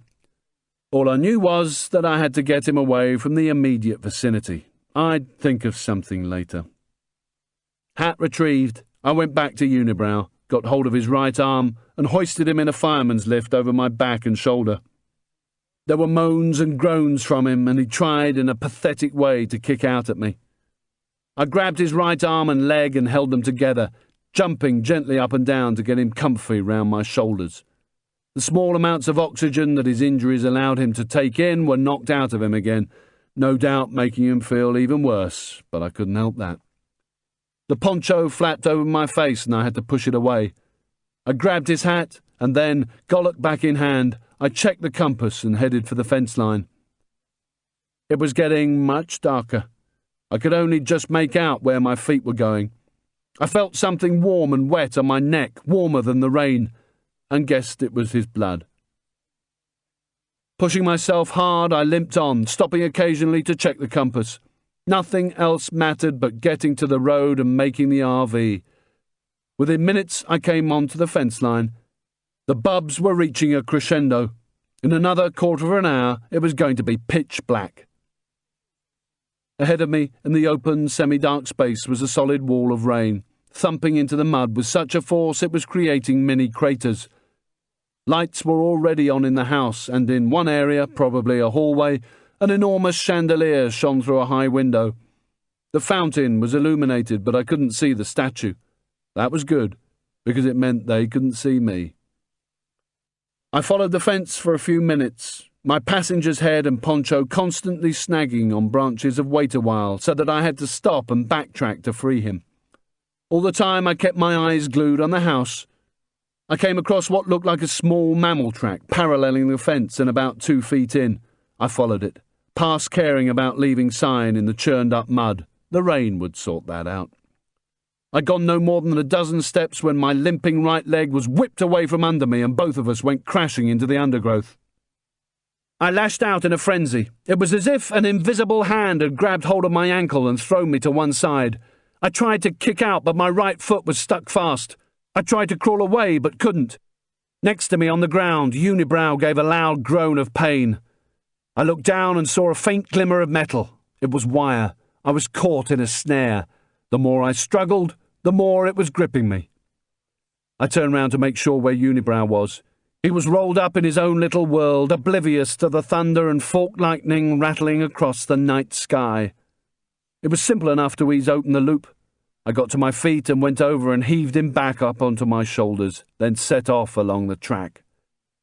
Just another 5 minutes of stumbling brought us to the start of the whitewashed rough stone wall, and 10 metres or so later, the tall iron gates. It was good to feel tarmac under my feet. I turned left and moved as quickly as I could to get away from the area. If a vehicle came, I'd just have to plunge back into the undergrowth and hope for the best. As I shuffled forward with the weight of the man over my shoulder, I became much more aware of the pain in my right calf. It hurt too much to raise my foot, so I kept my legs as straight as possible, pumping forward with my free arm. Rain ricocheted a good 6 inches off the tarmac, making a horrendous racket. I realised I'd never be able to hear a vehicle coming up behind us, so I had to keep stopping and turning round. Thunder and lightning roared and crackled behind me, and I kept moving as though I was running away from it. It took over an hour, but I finally got us both into the canopy at the loop. The rain had eased off, but Unibrow's pain hadn't, and neither had mine. The jungle was so dark now I couldn't see my hand in front of my face. Only the small, luminous specks on the jungle floor, maybe phosphorescent spores or nighttime beasties on the move. For an hour or so I sat, rubbed my leg, and waited for Aaron, listening to Unibrow's whimpers and the sound of his legs moving about in the leaf litter. His groans faded and eventually disappeared. I crawled over to him on my hands and knees, feeling for his body. Then, following his legs up to his face, all I could hear was weak, wheezy breath trying to force itself through his mucus-filled nostrils and mouth. I pulled out the leather man and jabbed his tongue with the blade. There was no reaction. It was just a matter of time. Rolling him onto his back, I lay on top of him and jammed my right forearm into his throat, pushing down with all my weight, my left hand on my right wrist. There was little resistance. His legs kicked out weakly, moving us about a bit. A hand floundered about my arm and another came up weakly to scratch at my face. I simply moved my head out of the way and listened to the insects and his low whimpers as I cut off the blood supply to his head and oxygen to his lungs. End of Side 4.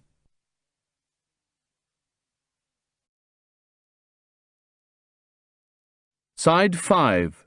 Chapter 15. Wednesday, 6th of September. It's Kev, Kelly's dad. He's lying on the living room floor, eyes glazed and vacant, his head battered, an aluminium baseball bat lying beside him.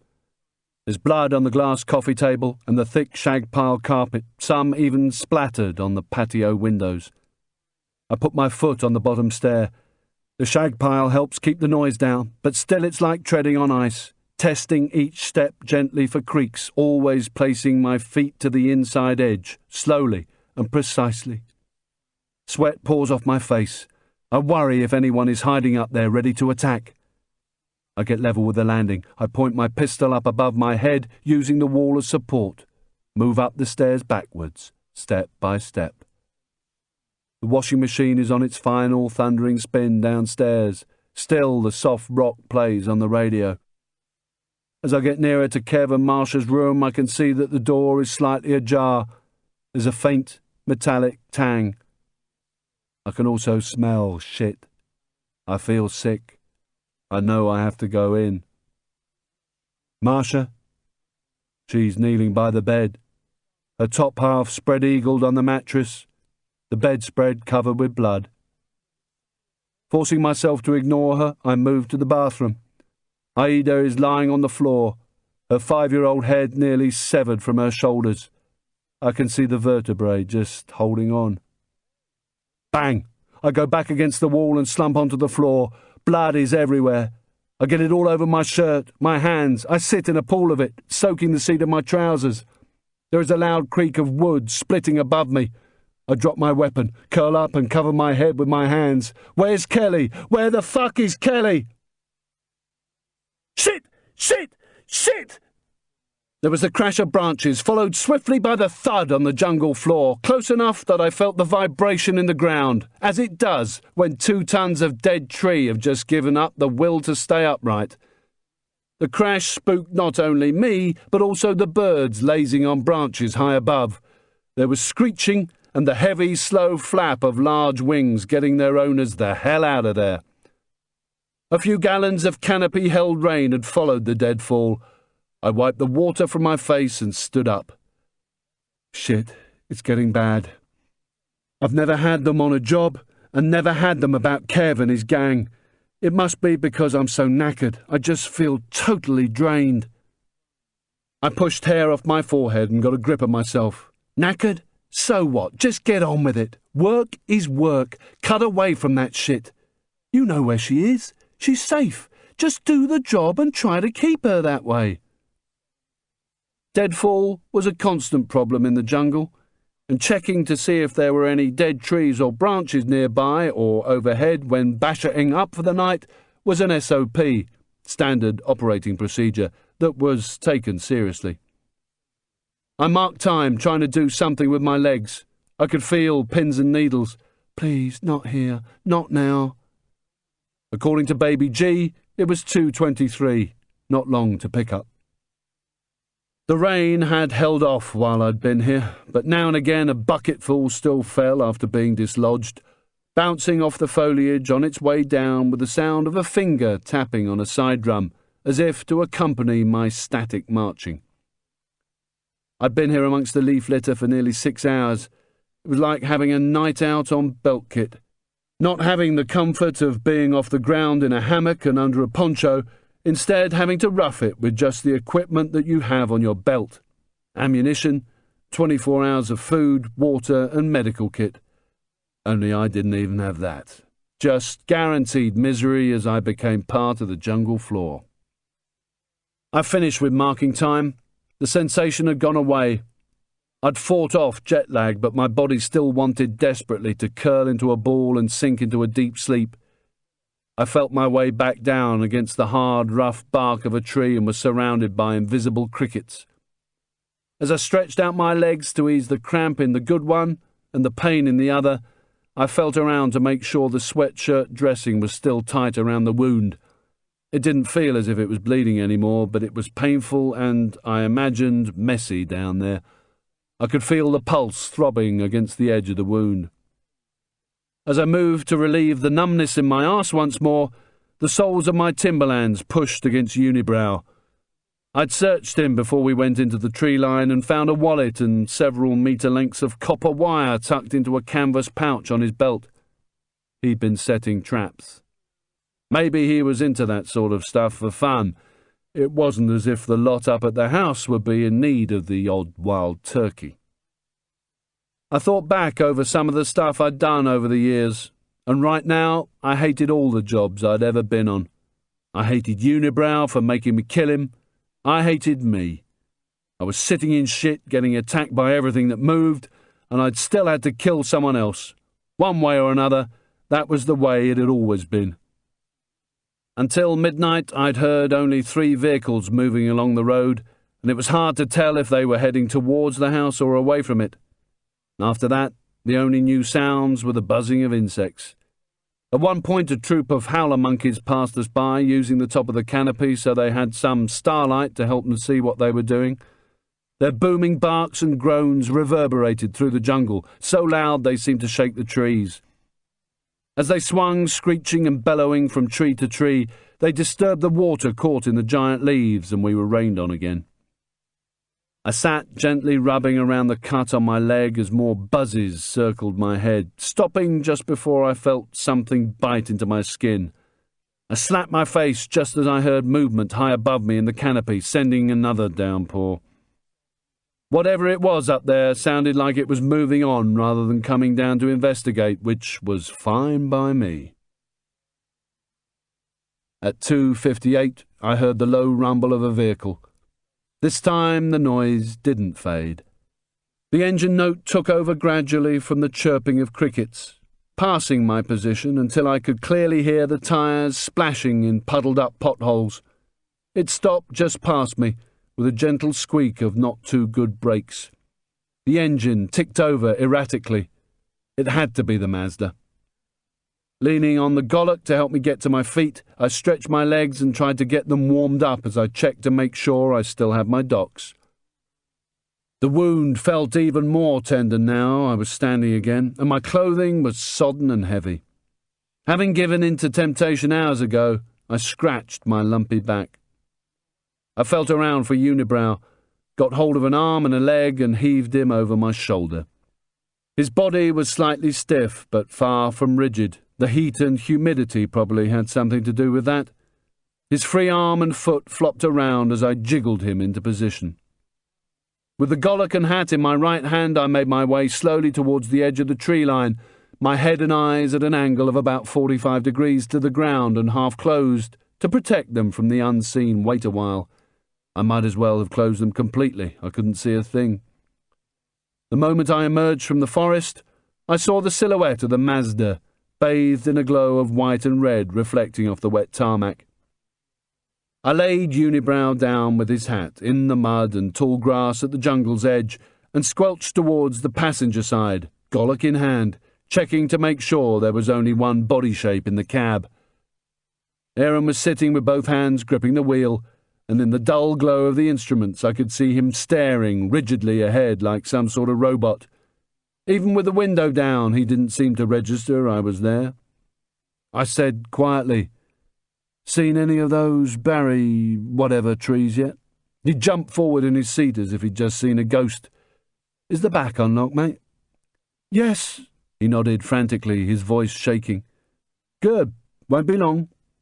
I walked to the rear, opened the tailgate, then went back to fetch Unibrow.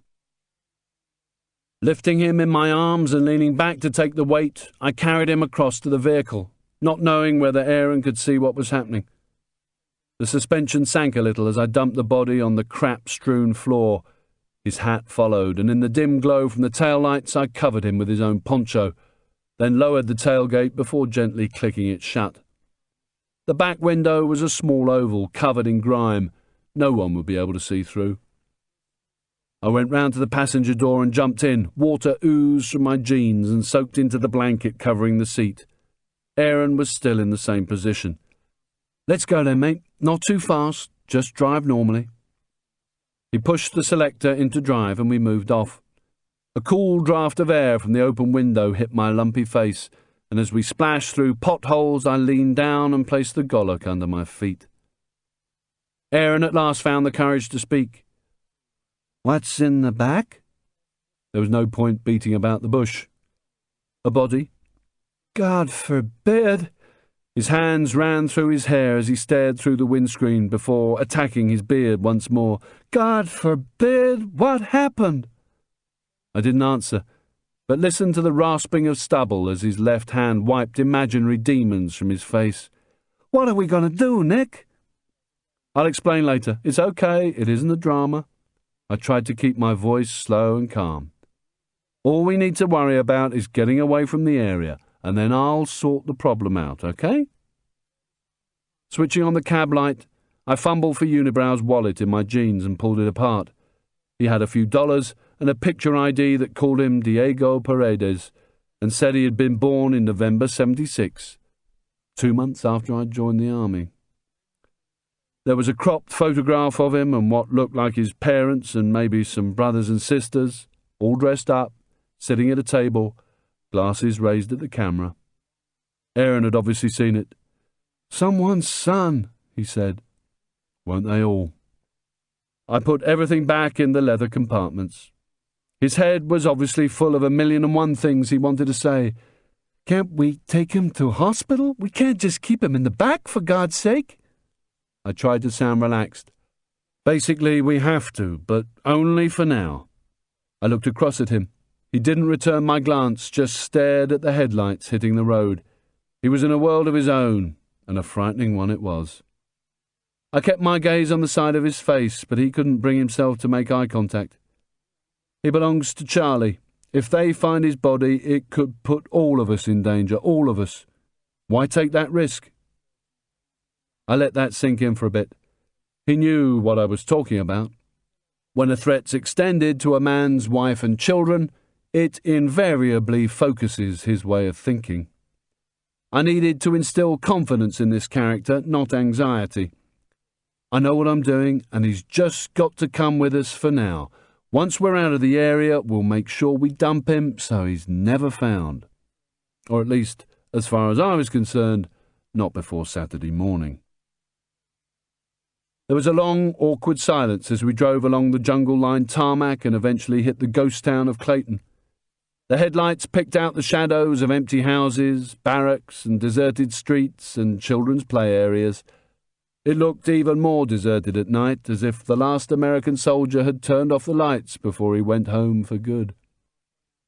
We turned a corner and I could see the high-mounted floodlights of the locks a few kilometres in the distance, shimmering like a big island of white light. The superstructure of a heavily laden container ship was facing to the right, half hidden as it waited in the lock for the water to surge in and raise its massive bulk.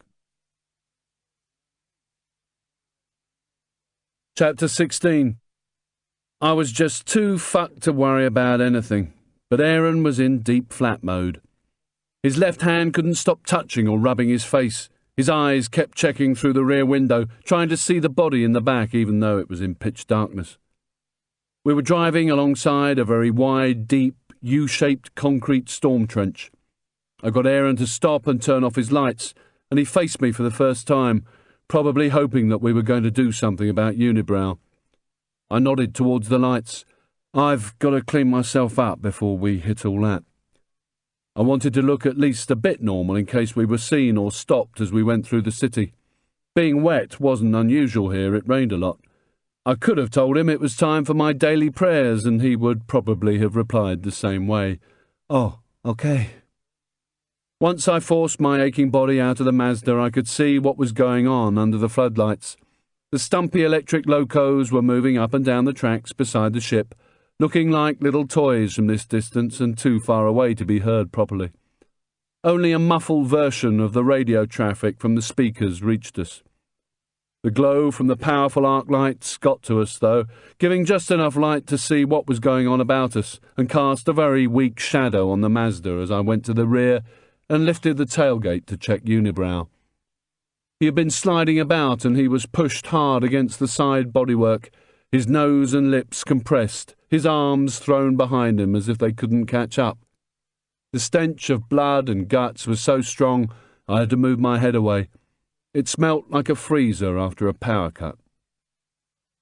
Leaving the tailgate up, I scrambled 2 or 3 metres down the side of the concrete ditch and into the surging storm water. Bits of tree and vegetation raced past my legs as I pulled the plastic bag from under my jacket and wedged it above the waterline in the gap between 2 of the concrete sections. Even if I had to run naked from this spot, I would still be armed with my documents. I squatted in the edge of the flow and washed off all the mud, blood and leaf litter that covered me, as if I was having a bath with my clothes on. I didn't bother to check the wound. I'd sort it out later, and in the meantime all I'd do was keep the cut-up sweatshirt wrapped around it and just sit in the water and rest for a second. I hadn't really noticed it up till now, but the sky was very clear and full of stars, sparkling like the phosphorescence on the jungle floor as I slowly took off my jacket. I heard Aaron's door creak open and looked up to see him silhouetted against the glow from the canal. By now, I was nearly naked, rinsing my jeans in the trench before wringing them out and throwing them up onto the grass, then checking out my back rash and face. I watched as he stuck his head slowly into the back of the wagon. He recoiled and turned away, vomit already exploding from his mouth. I heard it splatter against the side of the vehicle and tarmac above me, then the sounds of him retching up those last bits that stay in your throat and nose. I scrambled up onto the grass and hurriedly dressed in my wet clothes. Aaron had the last cough and snort and walked back to the cab, wiping his beard with a handkerchief. Sidestepping the pool of vomit on the tarmac, I covered unibrow again with the poncho, lowered the tailgate, and climbed in next to Aaron, ignoring what had just happened, even though I could smell it on his breath. That's better. Wet, but clean-ish. I grinned, trying to lighten the tone. Aaron didn't respond. He looked terrible, even in this low light. His eyes were glistening with tears, and his breathing was sharp and quick as he swallowed hard, maybe to stop himself throwing up again. His large, hairy Adam's apple bobbed up and down like a fishing float with a bite. He was having a moment with his thoughts, not even realising I'd spoken as he rubbed his stubble with shaking hands. "Back to your place, then. How far is it again, mate?" I patted him on the shoulder and he nodded, turning the ignition with another little cough. He gave a quiet, resigned, "Sure." His voice trembled as he added, "It's about 4 hours, maybe more. We've had some very heavy rain." I made the effort and kept my happy voice on, not really knowing what else to do or say. "We'd better get a move on then, hadn't we?"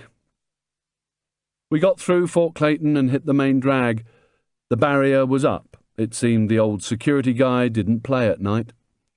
I'd been wrong. The street lighting wasn't used now there wasn't much traffic on it anymore. We turned left, leaving the lock and Clayton behind us, travelling in silence. A distant arc of light in the night sky indicated the city, along with flashing red lights from the top of a profusion of communication towers. Aaron just stared straight ahead, swallowing hard.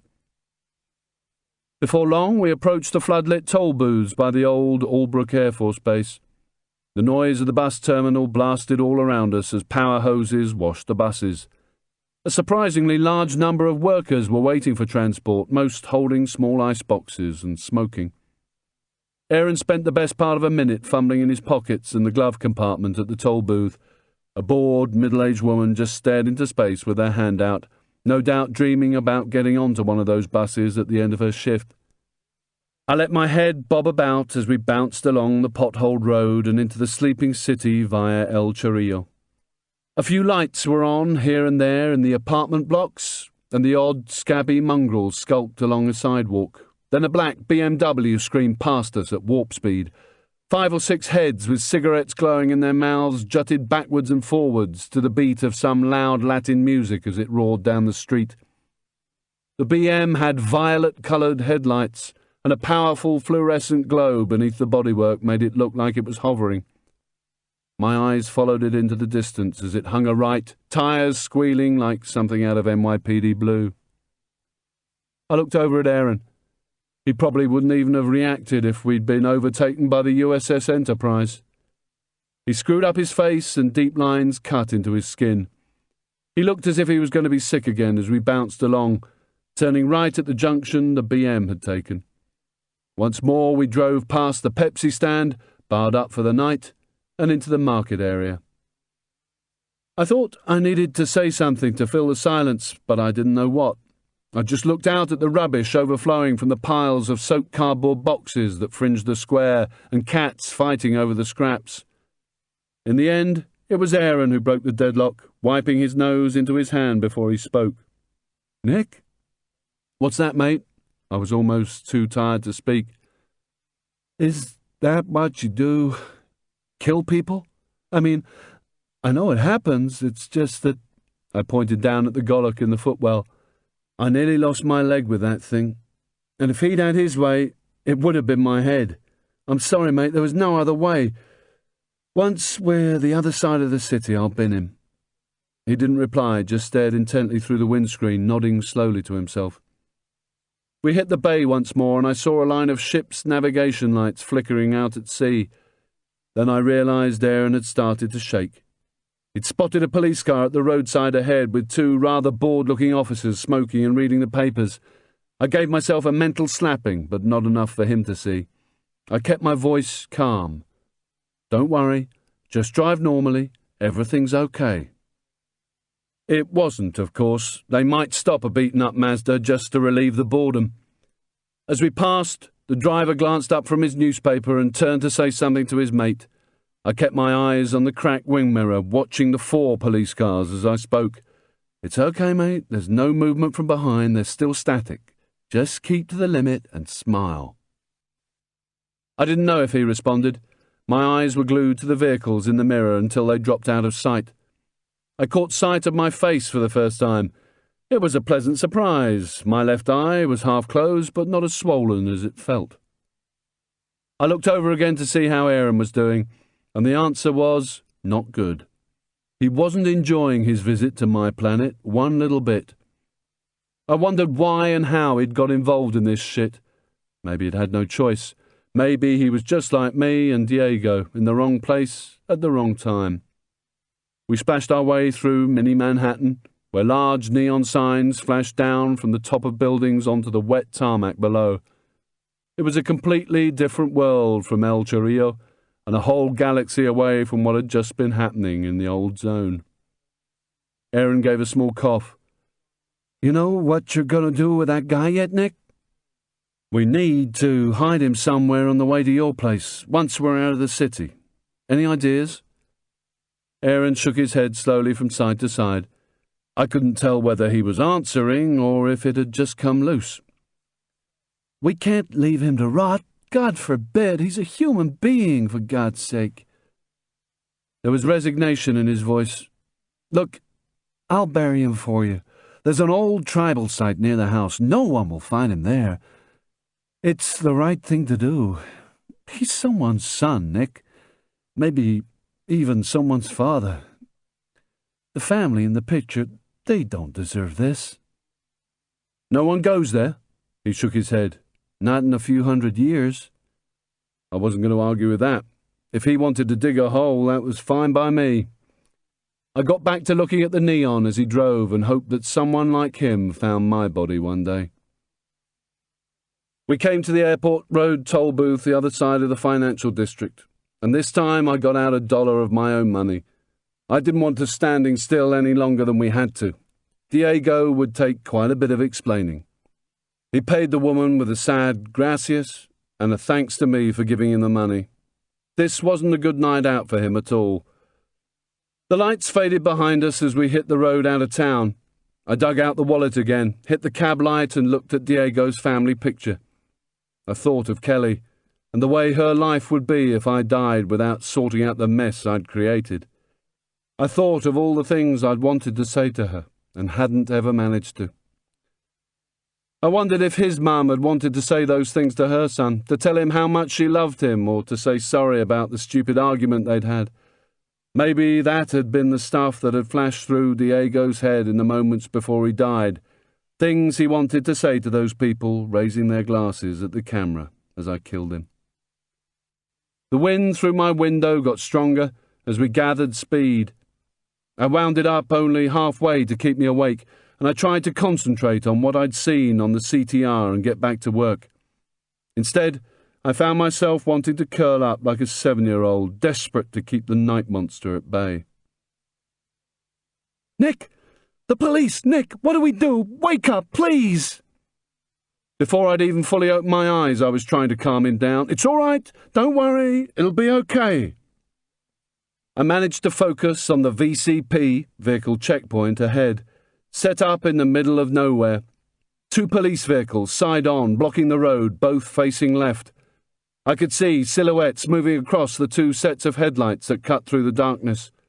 It felt as though we were heading straight into the twilight zone. Aaron's foot had frozen on the accelerator pedal. Slow down, for fuck's sake! Calm down! He came out of his trance and hit the brakes. We got close enough to the checkpoint for me to see the side windows of the 4-wheel drives, reflecting our headlights back at us. Aaron dabbed at the brakes to bring us to a stop. There was a torrent of shouts in Spanish, and the muzzles of half a dozen M16s came up. I placed my hands on the dash so they were in clear view. Aaron killed the lights and turned off the engine as 3 torch beams headed our way. The shouting had stopped, and all I could hear now was the thump of boots on tarmac. Chapter 17. The three men who approached with M16s at the ready were dressed in olive green fatigues. They split up, two going left, to Aaron, the other towards me. Aaron started to wind down the remaining half of his window. His breathing was becoming increasingly rapid. There was an abrupt command in Spanish as the nearest man shouldered his assault rifle. Aaron lifted his arse from the seat and searched around in his back pocket. I saw the red glow of cigarettes beyond the 4x4's headlights as figures moved about in the shadows. A green baseball cap and bushy black moustache shoved its way through Aaron's window and demanded something from me. I didn't respond. I didn't have a clue what he was asking and just couldn't dig deep enough for the energy to look interested. His M16 swung round from his back and banged against the door. I saw sergeant stripes and policia badges on his sleeve. "He wants your ID, Nick." Aaron presented his own. It was snatched away by the sergeant, who stopped shouting and stood back from the window, using his mini maglite to inspect the docks. "Nick, your ID, please don't vex these people." I pulled out my plastic bag lethargically from under my jacket and rummaged in it like a schoolboy in his sandwich box, just wanting this to go away. The other policeman on Aaron's side had been standing behind the sergeant, his assault rifle shouldered. I heard boots behind the wagon, but couldn't see anything in the mirror. I gripped myself. What the fuck am I doing? Switch on! Switch on! My heart rate pumped up a few more revs per minute, and at the same time as I looked in my bag, I made a mental note of where the door handle was and checked that the door lock knob was up. Lethargic or not, if I heard the squeak of rusty hinges from the tailgate, I'd be out and running. Handing my passport over to Aaron for the sergeant, I knew I was reacting too slowly to all of this. "There's a body in the back, for fuck's sake!" The sergeant was gobbing off about me as he looked at my passport with his maglite. I only understood the odd word of Aaron's replies. "Britannico, amigo, vacaciones." He nodded away like a lunatic as if he had some sort of nervous disease. The sergeant now had both our IDs in his hand, which would be a problem if I needed to do a runner. Without a passport, my only option was west, or the embassy. Straining my ears, I waited for the tailgate to open. I ran my hands through my hair, keeping my eyes on the door handle and visualizing my escape route, which wasn't exactly difficult. 3 steps into the darkness to my right. From there, I just had to take my chances. I was brought back to the real world by the sergeant bending down once more and pointing at my clothes as he rattled off something to Aaron. He replied with a funny and forced a laugh as he turned to me. "You're a friend, and I picked you up from the airport. You wanted so much to see the rainforest, so I took you in at the edge of the city. Now you never want to go in again. It was so funny. Please, just smile." The sergeant had joined in the laughter and told the other guy behind him about the dickhead Britannico as he handed back the IDs. Then he banged the roof of the Mazda and followed the others towards the blocking wagons. There was a lot of pointing and shouting, followed by the roar of wagons being revved and manoeuvred clear of the road. Aaron was shaking like a leaf as he turned the ignition, but managed to appear relaxed and confident from the neck up for the police's benefit. He even waved as we passed. Our headlights caught 4 or 5 bodies lined up on their backs on the side of the road. Their clothes glistened with blood. One of the kids was still open-mouthed, arms flung out and eyes wide, staring up at the sky. I looked away and tried to focus on the darkness beyond the headlights. Aaron said nothing for the next 10 minutes as we bounced along the potholed road, headlights lurching. Then he braked suddenly, pushed the selector into park and jumped out as if a bomb was about to go off. I could hear him retching and straining as he leant against the backpack, but not the sound of anything coming up. He'd left it all at Clayton. I just let him get on with it. I'd done the same myself when I first started. Sheer terror engulfs you, and there's nothing you can do but fight it until the drama is over. It's later, when there's time to think, not only about what's happened, but, worse, what the consequences might have been if things had gone wrong. That's when you part company with your last meal. What he was doing was normal. The way I had behaved back there wasn't. Not for me. The suspension creaked as he closed the door, wiping his waterlogged eyes. He was plainly embarrassed and couldn't bring himself to look at me. "I'm sorry, Nick. You must think I'm a real pussy. Guys like you can handle this stuff, but me, I'm just not made for it." I knew that wasn't exactly true, but I didn't know how to say so. I never did at times like this. "I saw a couple of guys blown away a few years ago. I had nightmares about it. Then, seeing Diego's body, and those kids back there hacked to death, it just—" "Did he tell you what had happened?" "It was a robbery. FARC. They cut them up with those things." He pointed down at the Gullock. "It doesn't really make sense. They normally don't bother folks here. No money." He sighed, both hands on the steering wheel, and leant forward a bit. "Oh, you see what they'd done to those kids? Oh, God. How can people behave like that?" I wanted to change the subject. "Look, mate, I think we'd better get rid of Diego. As soon as there's a bit of light, we'll find somewhere to hide him. We can't go through that shit again." He lowered his head onto the wheel and nodded slowly. Sure, you're right." "It'll be okay. He'll be found sooner or later and buried properly." We drove on. Neither of us wanted to talk about Diego or bodies any more. "What road are we on?" "The Pan American Highway." It didn't feel like one. We were bouncing around in ruts and potholes. "Runs all the way from Alaska to Chile, apart from a 93-mile break in the Darien Gap. There's been talk about joining it up, but with all the trouble in Colombia and the destruction of the forest, I guess we prefer it how it is." I knew about the southern part of the highway. I'd been on it enough times, but I wanted us to keep talking. It stopped me having to think. I leant down and rubbed the sweatshirt wrapped round my now very painful leg. "Oh, why's that?" "It's one of the most important stretches of rainforest still left in the Americas. If there are no roads, that means no loggers and farmers. And it's kind of like a buffer zone with Colombia. Folks call it Bosnia West down there." The headlights were sweeping across each side of the road, illuminating nothing. "Is that where we're going, to the Gap?" He shook his head. "Even if we were, this eventually becomes not much more than a track. And with this rain, it's just darned impassable. We're heading off the road at Chipo, maybe another 10 minutes or so." First light was starting to edge its way past the corners of the sky. We bounced along for a while in silence. My headache was killing me. The headlights exposed nothing but tufts of grass and pools of mud and water. This place was as barren as a moonscape, not much good for hiding a body. "There's not a whole lot of forest here, mate, is there?" "Hey, what can I say? Where there's a road, there's loggers. They keep on going until everything's leveled, and it's not just about money. The folk round here believe it's manly to cut down trees. I reckon less than 20% of Panama's forests will survive the next 5 years. That's including the zone." I thought of Charlie and his new estate. It wasn't just the loggers who were tearing chunks out of Aaron's jungle. We drove on as daylight spread its way gloomily across the sky. A primeval mist blanketed the ground. A flock of maybe 100 big black birds with long necks took off ahead of us. They looked suspiciously like pterodactyls. Ahead and to our left I could see the dark shadows of trees, and I pointed. "What about there?"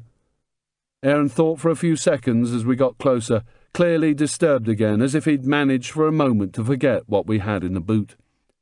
"I guess so, but it's not that far to where I could do it properly." "No, mate, no. Let's do it now." I tried to keep my voice level.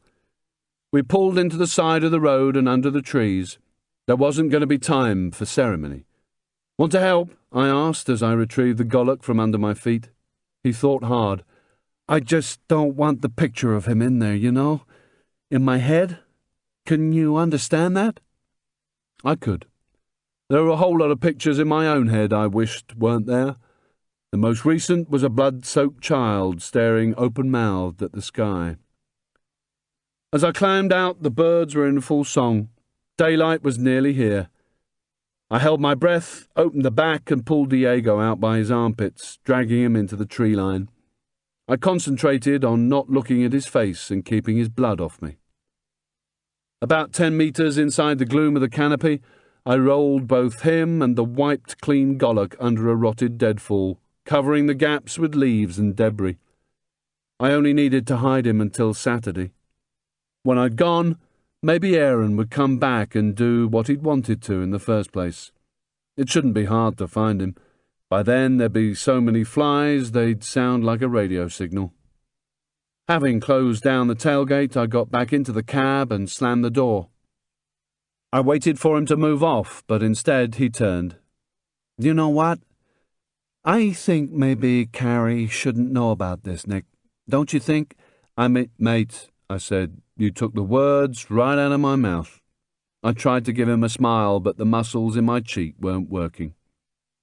He nodded and stared back onto the road as I tried to curl up once more, closing my eyes, trying to kill the headache, but not daring to sleep. Maybe 15 minutes later, we hit a cluster of huts. An oil lamp swung in one of them, splashing light across a roomful of faded, multicoloured clothes hung up to dry.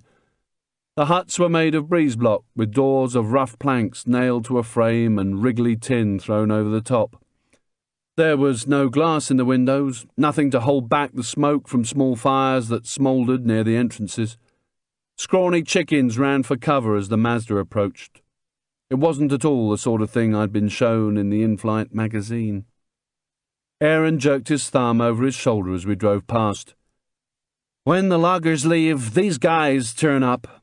Subsistence farmers, thousands of them. Just poor people trying to grow themselves something to eat. The only problem is, with the trees gone, the topsoil gets washed away, and inside 2 years they can't grow anything except grass. So, guess who comes in next? The ranches." I could see a few minging-looking cows with their heads down, grazing. He jerked his thumb again. "Next week's burger." Without warning, Aaron spun the wheel to the right, and that was us quitting the Pan-American Highway. There were no signs on the gravel slip road, just like in the city.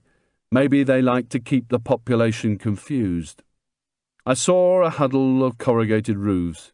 "Cheapo?" "Yep, the bad and sad side." The compacted gravel road took us past a scattering of more basic farmers' huts on stilts. Beneath them, chickens and a few old cats mooched around rusty lumps of metal and piles of old tin cans. Some of the shacks had smoke spilling from a clay or rusty metal chimney pot.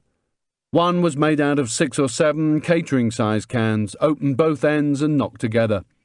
Apart from that, there was no sign of human life. The bad and sad side of Cheapo was in no hurry to greet the dawn. I couldn't say I blamed them. The old rooster did its early morning bit as the huts gradually gave way to larger one-story buildings, which also seemed to have been plonked randomly on any available patch of ground. Duckboards instead of pavements led here and there, supported on rocks that were half submerged in mud. Rubbish had been collected in piles that had then collapsed, the contents strewn. A terrible stink wafted through the Mazda's cab. This place made the Doss House in Camden look like Claridge's. Eventually we passed a gas station, which was closed. The pumps were old and rusty, 1970s vintage, with an oval top. So much diesel had been spilled on the ground over the years that it looked like a layer of slippery tar. Water lay in dark, oil-stained puddles. The Pepsi logo and some faded bunting hung from the roof of the gas station itself, along with a sign advertising Firestones.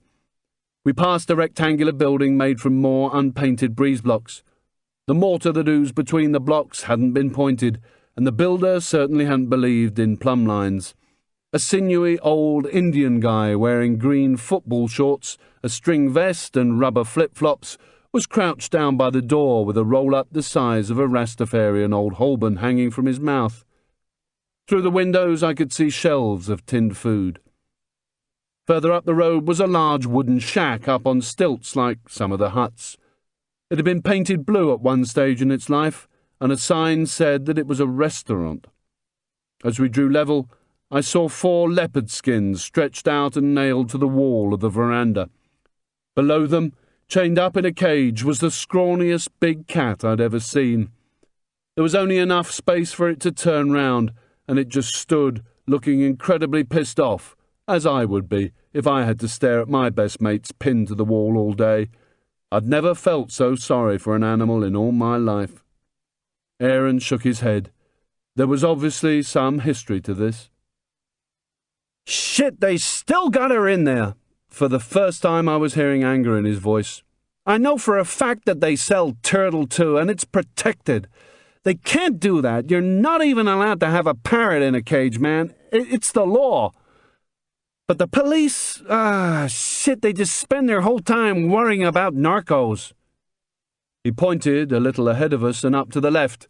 We were driving towards what reminded me of an army security base in Northern Ireland. High corrugated iron fencing protected whatever buildings were inside. Sandbags were piled on top of each other to make bunkers, and the barrel and high-profile sight of an American M60 machine gun jutted from the one covering the large double gates. A big sign with a military motif declared this was the police station. 4 enormous trucks were parked up on the other side of the station with equally massive trailers filled with stripped tree trunks. Aaron's voice was now thick with anger. Just look at that. First they cut down every tree they can get their hands on. Then before they float the logs downstream for these guys to pick up, they saturate them in chemicals. It kills the aquatic life. There's no subsistence farming, no fishing, nothing, just cattle. We left the depression of Cheapo behind us and drove through rough grassland cratered with pools of rusty-coloured water. My clothes were still damp in places, quite wet in others where my body heat wasn't doing a good enough job. My leg had started to feel okay until I stretched it out and broke the delicate scabbing. At least Aaron, getting sparked up about what was happening in Cheapo, had diverted his mind from Diego. The road got progressively worse until finally we turned off it and hit a rutty track that worked its way to some high ground about 3 or 4 kilometres away. No wonder the Mazda was in a shit state. Aaron pointed ahead as the wagon bucked and yawed and the suspension groaned. "We're just over that hill." All I wanted to do was get to the house and sort myself out, though from the way Aaron had rattled on in his eco-warrior Billy Graham voice, I half expected them to live in a wigwam. Chapter 18. The Mazda rolled from side to side, the suspension creaking like an old brigantine as the engine revs rose and fell. To my surprise, Aaron was actually driving the thing with considerable skill. It seemed we had at least another hour and a half of this still to go. So much for just over that hill. We ploughed on through the mist, finally cresting the steep, rugged hill.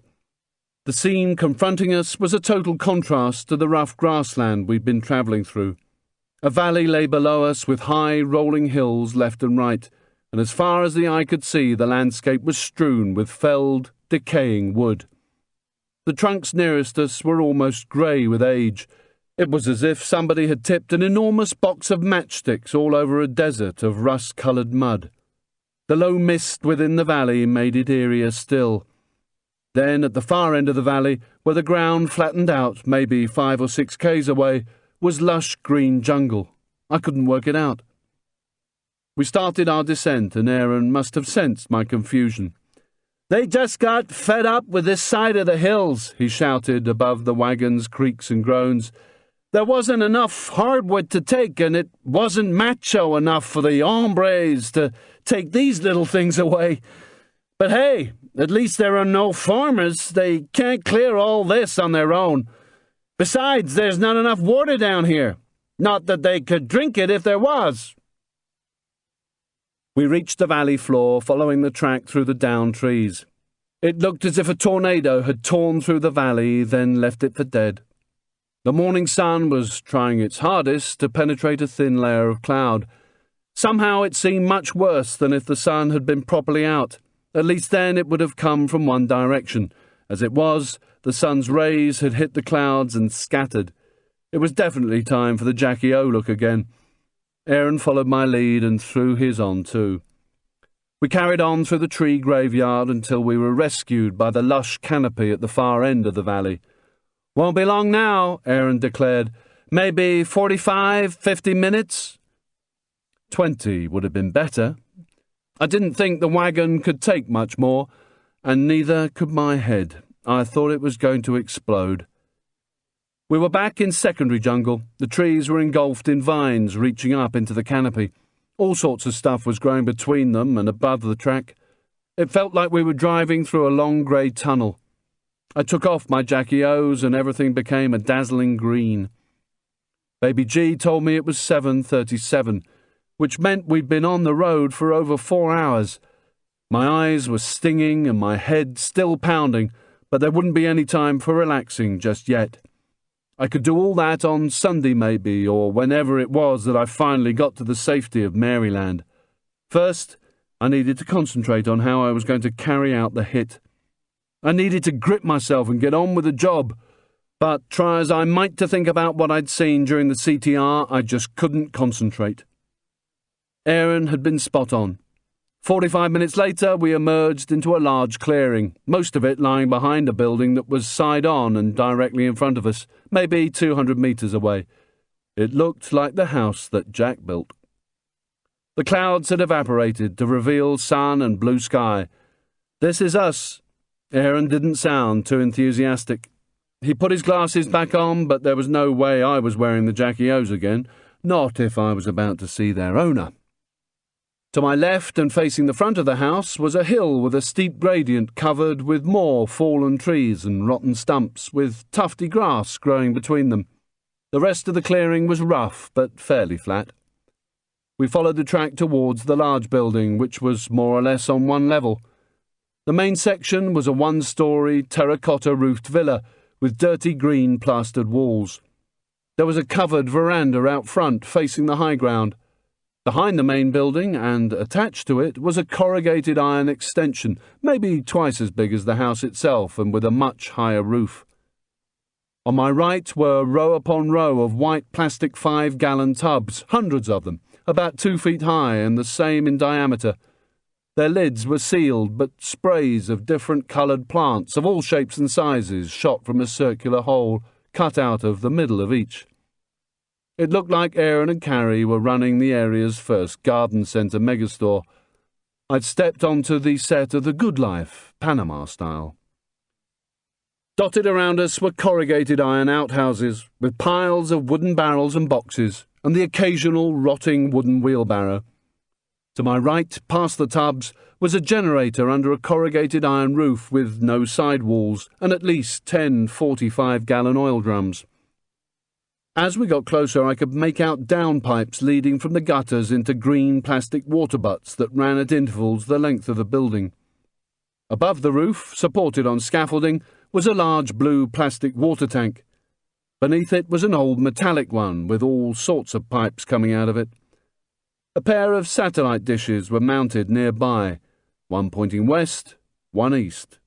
Maybe they liked to watch both Colombian and Panamanian TV. Despite the technology, this was definitely Planet Tree Hug. All I needed to complete the picture was a couple of milking cows named Yin and Yang. Now that we were nearer the house, I could see the other pickup truck, parked to the far side of the veranda. Aaron hit the Mazda's horn a few times and looked worried as Carrie emerged from the veranda, putting on her wraparounds. She was dressed the same as when I'd met her, but had gelled her hair. "Please, Nick, not a word." The wagon stopped and he jumped out as she stepped down from the veranda. "Hi."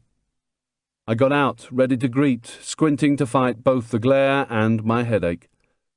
I took a few steps towards them, then stopped to give them some space. But there weren't any greetings, kisses, or touches, just a strained exchange. Not thinking much, just feeling hot and bothered, I moved towards them. I put on my nice and cheery to the host voice. "Hello."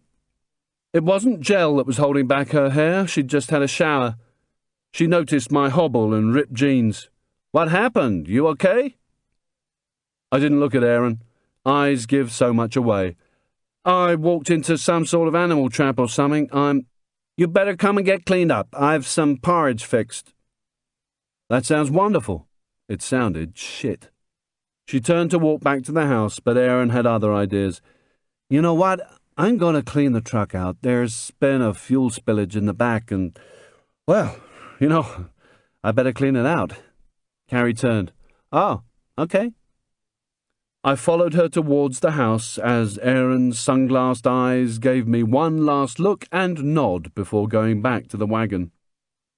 We were just short of the veranda when she stopped and turned once more. As Aaron moved the Mazda over towards the tubs, I could see my bitten, lumpy face and scary sticking-up hair reflecting back at me in her slightly mirrored glasses. The lenses were too opaque for me to see anything of her eyes. Luce, our daughter, thinks you're part of a UK study group and you're here for a few days to see how we work, okay? Sure, that's not a problem. I was going to have to do my best to look like a tree-hugging academic. I wished I could see her eyes. I hated talking to mirrored glass. She knows nothing about why you're really here. Nor do we, come to that. She's asleep. You'll see her soon. She tapped her left lens and pointed at my swollen eye. Don't worry about that. It'll be fine in a few days. Chapter 19. I was so tired I could hardly keep my eyes open as we stepped across cracked, faded terracotta tiles past two dark-wood Victorian rocking chairs and an old rope hammock scattered with coffee and dribble-stained pillows. The front door was open, and Carrie pulled open a mesh mozzie door with a creak of hinges. To the left and set above a mesh window was a wall light, its bowl full of dried insects, fatally attracted to its glow. I caught the scream before it sprang back and followed her inside. We were in near darkness after the blinding brilliance outside, and there was a strong smell of wood. It was like being in a garden shed. I stifled a yawn. My eyes were trying to close, but I had to fight them. This was virgin territory, and I had to take note of every detail. The room was large with a high ceiling. Hefty tree trunks supporting the building were set into plastered walls which had once been painted cream but were now scuffed and discoloured. It was furnished like a holiday let, basic stuff, a bit rough and not a lot of it. Carrie was heading straight to another door, painted a faded yellow, about 10 metres dead ahead. I followed as she took off her glasses and let them fall around her neck. To our left were 4 armchairs built out of logs, covered with dirty cushions with flowery patterns that didn't match. The chairs were evenly arranged around a circular coffee table, which was made from a slice of dark wood more than a metre in diameter. Trained over the coffee table and chairs were 2 1950s-style freestanding electric fans with protective wire covers.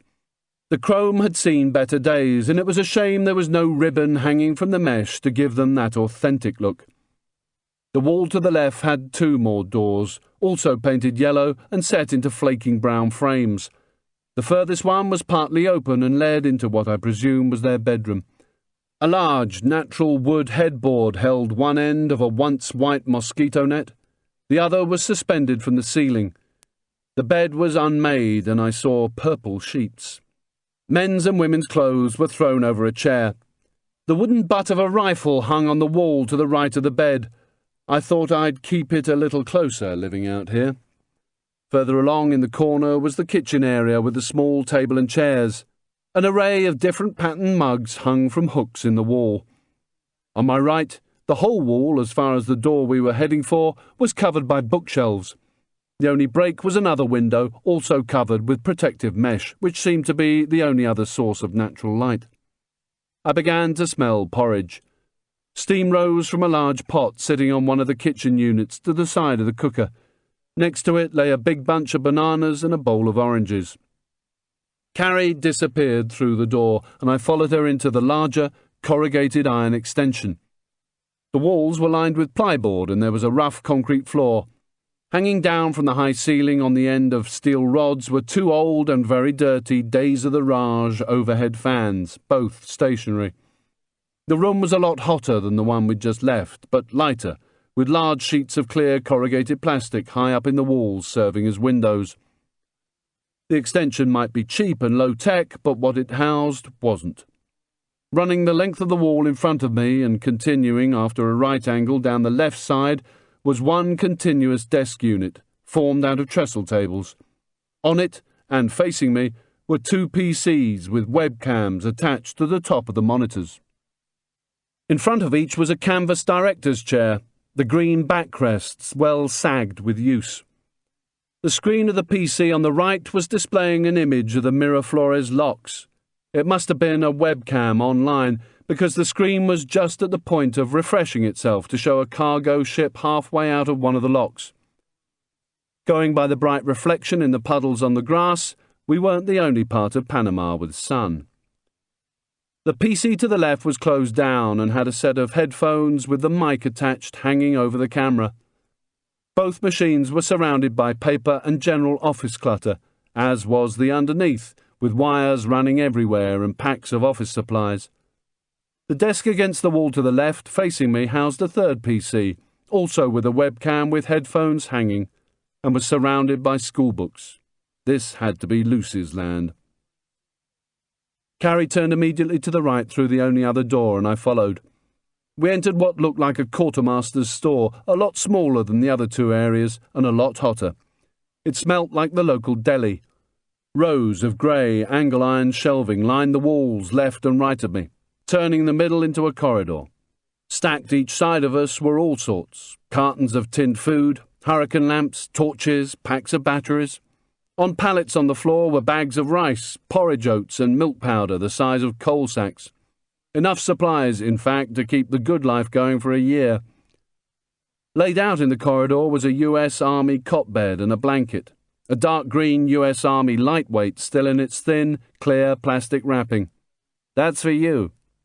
She nodded towards a corrugated iron door facing us as she quickly closed the one to the computer room behind us, plunging this area into near darkness. "That'll take you outside. You'll be able to see better out there. I'll bring out the first aid kit." I walked past her, dropped my jacket on the cot, then turned back to see her climbing up the shelves. "Could I see the imagery, please?" She didn't look down at me. "Sure." I went outside.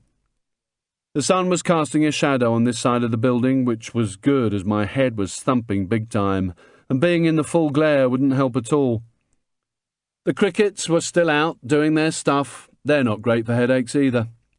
In front of me, 200 metres away, lay the massed ranks of white tubs with their greenery sticking out of the top and the sunlight bouncing off puddles around them as the generator chugged rhythmically. Aaron was in the distance, where the tubs met the track, a hose in his hands, flushing out the back of the wagon. A flock of large black and white birds lifted from the tree line beyond the tubs and whooshed overhead just above the rooftop. I slumped down on the concrete foundation that protruded along the wall, my back against one of the green water butts, and closed my eyes for a second, trying to relieve the pain. It wasn't happening, so I opened the hole in my jeans to inspect the wound. The sweatshirt was still wet and muddy in the creases and knots, even after the clean-up in the drainage ditch. It had done the job of stopping the blood flow pretty well, though I couldn't be sure about infection. I'd had tetanus boosters, but probably only Aaron knew what kind of weird and wonderful microbes lurked in the Panama jungle. I checked out the clotting between the material and flesh. The two had been trying their hardest to dry together and become one, and the swollen bruising around the wound felt kind of numb. I knew from experience that this sort of injury would be a major drama if you were stuck out in the jungle for any length of time, becoming a pus-filled mound within days, but at least here I could sort it out. Carrie appeared from the storeroom with an old-fashioned brown checkered suitcase and a sheet of A4 paper. She placed both on the concrete and lifted the suitcase lid to reveal what looked like quite a good basic medical pack. She came close in to look at the sweatshirt around my leg, and for the first time I caught a glimpse of her eyes. They were big and very green. Her wet hair had fallen from behind her ears, and I was close enough to smell apple shampoo. She didn't look up at me, just carried on digging around in the case. Her voice was clear, concise. "So, what is it you're here for?" She started to pull stuff out. I wasn't too sure if she was going to dress the wound herself or just show me what was available. She didn't look up at me as she continued. "I was told nothing except you'd be coming and we were to help." By now there were rolls of bandages in crunchy cellophane, packs of pills and half-used bottles of medicine on the concrete as she continued to rummage. "There's something we need Charlie to do. I'm here to give him a reminder." She didn't look up or otherwise acknowledge my answer. I looked at her hands as she bent over the suitcase and laid out different-coloured tubes of cream. They were working hands, not those of a lady who lunched. There were a few little scars here and there, but her fingernails weren't ingrained with dirt like Aaron's. They were short and functional, no hint of polish, but all the same they looked cared for. "Don't you know what you're here to remind him about? I mean, don't they tell you these things when you're sent out, or whatever the word is?" I shrugged. "I thought maybe you might know." "No, I know nothing." She sounded almost sad about it. There was another pause. I certainly didn't know what else to say, so pointed to the bits and pieces spread about on the concrete. "I need to clean myself up a bit before I dress the wound. I'm afraid I don't have any other clothes." She stood up slowly, looking over at the wagon. "You can use some of Aaron's. The shower is out and back." She pointed behind her. "I'll get a towel." Before reaching the door, she half turned to me. "We have a 2-minute rule here. First minute for soaking, then turn off the hose and soap yourself down. The second minute is to rinse. We get a lot of rain but seem to have trouble capturing it." She gripped on the handle. "Oh, and in case you're tempted, don't drink from the shower. Only drink from the hoses marked with a D. That's the only treated water." There was a smile as she disappeared. "Otherwise, it'll be giving you a pretty big reminder of why it needs to be treated." I took a look at the printout of the satellite imagery. Its grainy reproduction covered the whole page and was zoomed right into the target, giving me a plan view of the house, the more or less rectangular tree line and the broccoli patch surrounding it. I tried to get to work, but I couldn't do it. Even knowing how important this was to me, I just couldn't get my head to work. Instead, my eye caught one of the dark brown bottles of pills. The label said dihydrocodone, an excellent painkiller, especially when taken with aspirin, which boosts its effect big time. I shook one out and dry swallowed as I sorted in the case for an aspirin. Eventually, pushing one out of its foil, I got that down my neck as well. I placed one of the crepe bandages on top of the paper to hold it down, got up and started limping round the back in the direction of the shower. Maybe it was the light or just that I was knackered, but I was feeling very woozy. Hobbling past the storeroom entrance, I looked in and saw that the computer room door was still closed. I stopped and looked at the cot. It was old-style, canvas rather than nylon, on a collapsible alloy frame. I had good memories of these things. They were easy to put up, comfortable, and kept you about 2 feet off the ground, not like the Brit ones where you needed a physics degree to assemble them, and ended up only about 6 inches off the ground. If you got a saggy one, you could spend your night lying on cold concrete or with your arse in the mud. Some bird or other warbled and chirped in the distance, and the humid air was heavy with pungent aromas. I sat down on the cot, dragged Diego's wallet from my jeans, and looked at the picture once more. Another nightmare for later, I supposed. It'd just have to join the queue. Aaron had finished and was driving back to the house. I got up and closed out the daylight, then stumbled back to the cot, still in my damp clothes, and laid down on my back, my heart pumping faster as my head filled with Kelly, bodies, Diego, more bodies, the yes man, even Josh. And fuck it. Why had I told Carrie I was here to give Charlie a reminder? Why had I told her anything about the job at all? Shit, shit, shit. The pins and needles returned. I had no control as they moved up my legs and my skin tingled. I turned over and curled up, my arms holding my shins, not wanting to think anymore, not wanting to see anymore. Chapter 20. Thursday, 7th of September. I walk into the bedroom. Buffy and Brittany posters, bunk beds and the smell of sleep. The top bunk is empty as I move towards them in the dark, kicking into shoes and teen girl magazines. She is asleep, half in, half out of her duvet, stretched out on her back, stretched out like a starfish, her hair spread in a mess over the pillow. I put her dangling leg and arm gently back under the duvet. Something is wrong. My hands are wet. She is limp. She isn't sucking her bottom lip. She isn't dreaming of being a pop star. The lights go on and I see the blood dripping from my hands onto her mutilated face. Her mouth is wide open, her eyes staring at the ceiling. Sundance is lying on the top bunk, the blood-stained baseball bat in his hands, his eyes black and nose broken, looking down at me, smiling. I wouldn't mind a trip to Maryland. We could go to Washington and do the sights first. I wouldn't mind a trip to Maryland. We could go to Washington and do the sights first. I cry, fall to my knees, pins and needles. I pull her from the bed, trying to take her with me. It's okay, Nick, it's okay, it's just a dream. I open my eyes. I was kneeling on the concrete, pulling Carrie towards me. It's okay, she said again. Relax, you're in my house, relax. I focused on what was happening and quickly released my grip, jumping back onto the cot. She stayed down on the floor. The half-light from the living room illuminated a concerned face. Here, have some.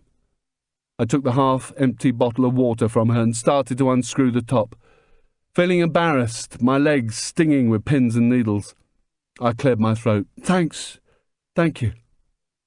Maybe you have a fever, picked up something in the forest yesterday. See what it's like in the morning and we'll take you to the clinic in Cheapo. I nodded as I drank, pushing back my soaked hair before stopping to take breath. There's some medication in the kit if you need it. No, that's fine, thanks. How long have you been here? You just woke us, we were worried. She reached out and put the back of her hand to my forehead. These fevers out here can make you maniacal.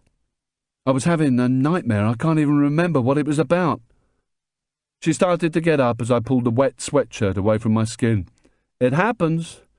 You okay now? I shook my head to try to clear it. I'm fine, thanks.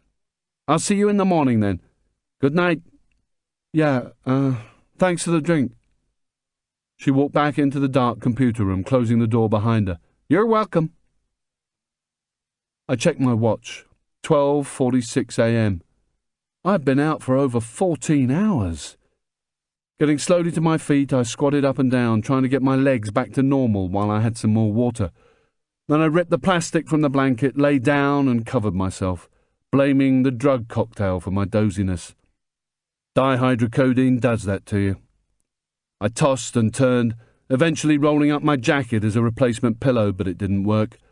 My body was telling me I still needed sleep, but I really didn't want to close my eyes again.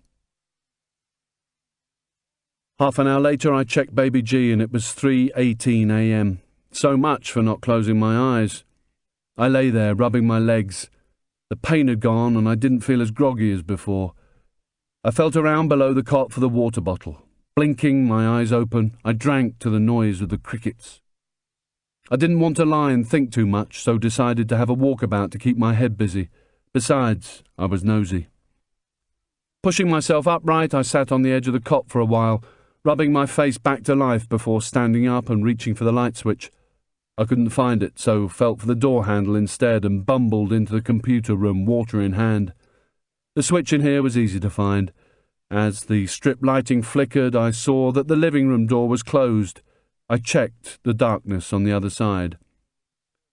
The plyboard behind the two blank screens nearest me was covered with pinned-up printouts in Spanish and handwritten messages on university letterhead, alongside post-its with everyday stuff like "need more glue." This was how modern tree-hugging must be. Out shoveling shit all day, then back to the PC to work out leaf tonnages or whatever. To the left of that was a corkboard with a montage of photographs. All of them seemed to be of the extension being built and of the clearing behind. A few showed Aaron up a ladder hammering nails into sheets of wriggly tin, some of him with what looked like a local standing next to craters in the ground with half-blown-up trees around them.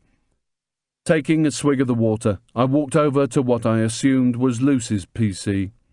The school textbooks were American, with titles like "Math is Cool," and there was a Tower of Pisa of music CDs ready to play in the drive.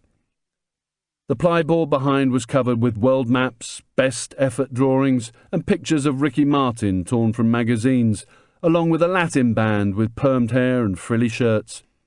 I looked down at the desk and noticed her name scribbled on exercise books, as kids do when they are bored. Mine were always covered.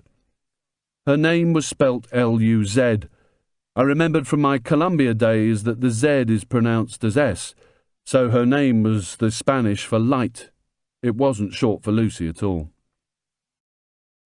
End of side 5. Side 6. I could feel the layer of greasy sweat over me as I headed for the living room, checking their bedroom once more before hitting the brass light switch the other side of the door. The room was lit by 3 bare bulbs hanging on thin white flex that was taped to the supports. The cooker was a chipped white enamel thing with an eye-level grill and gas ring hob. There was an old-style steel coffee percolator on the cooker and various family hug photos fixed to the fridge with magnets.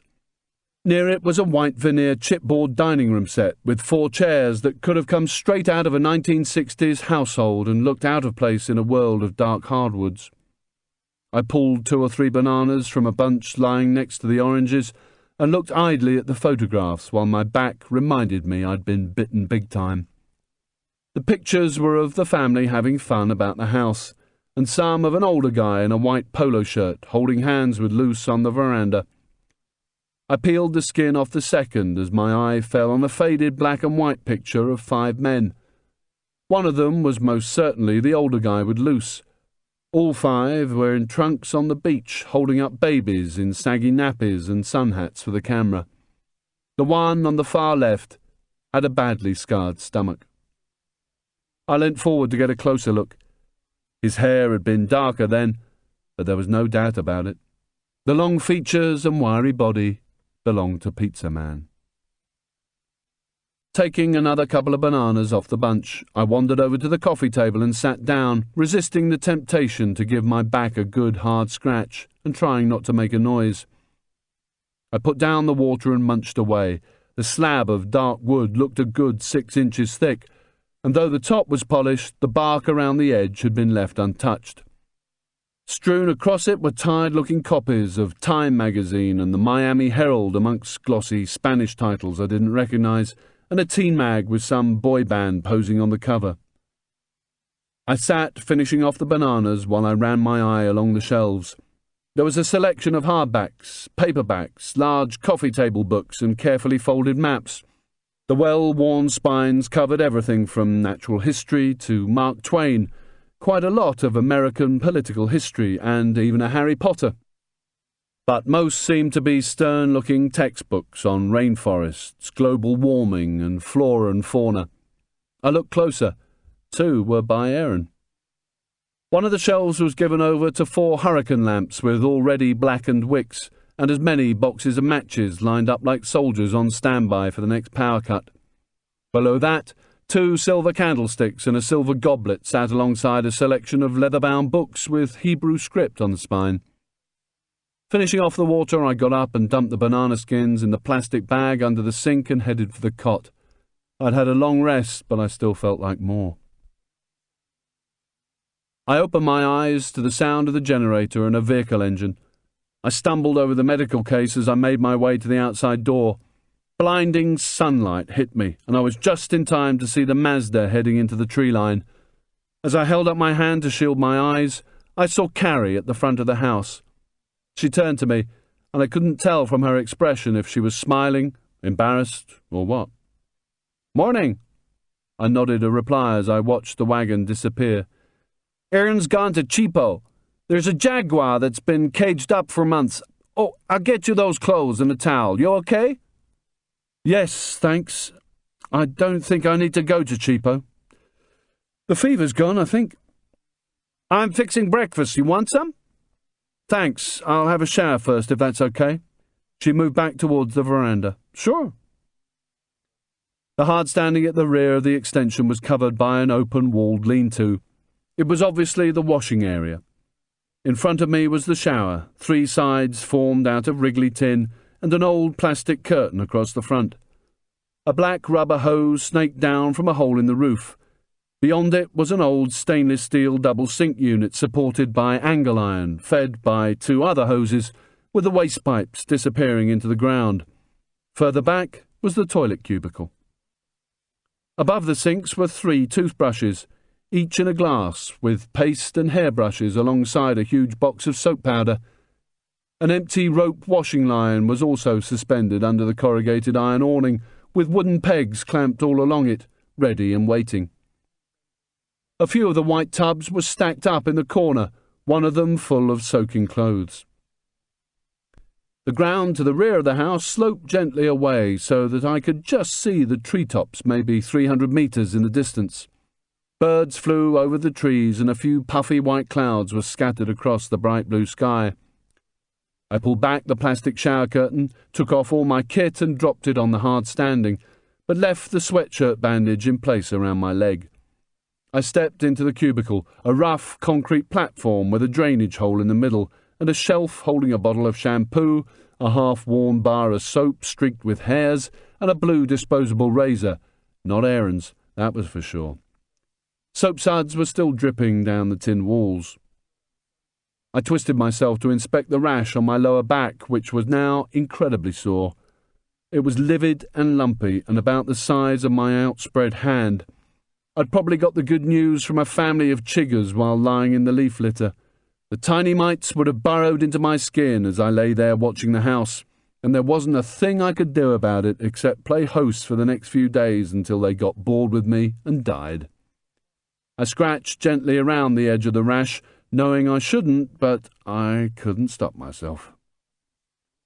The bruising on the left side of my chest had come on nicely since Sunday afternoon, and my ribs burned even when I reached out to undo the hose sprinkler. I soaked the sweatshirt material with lukewarm water to try to soften up the clotting. Then, holding the hose over my head, I counted off my 60 seconds.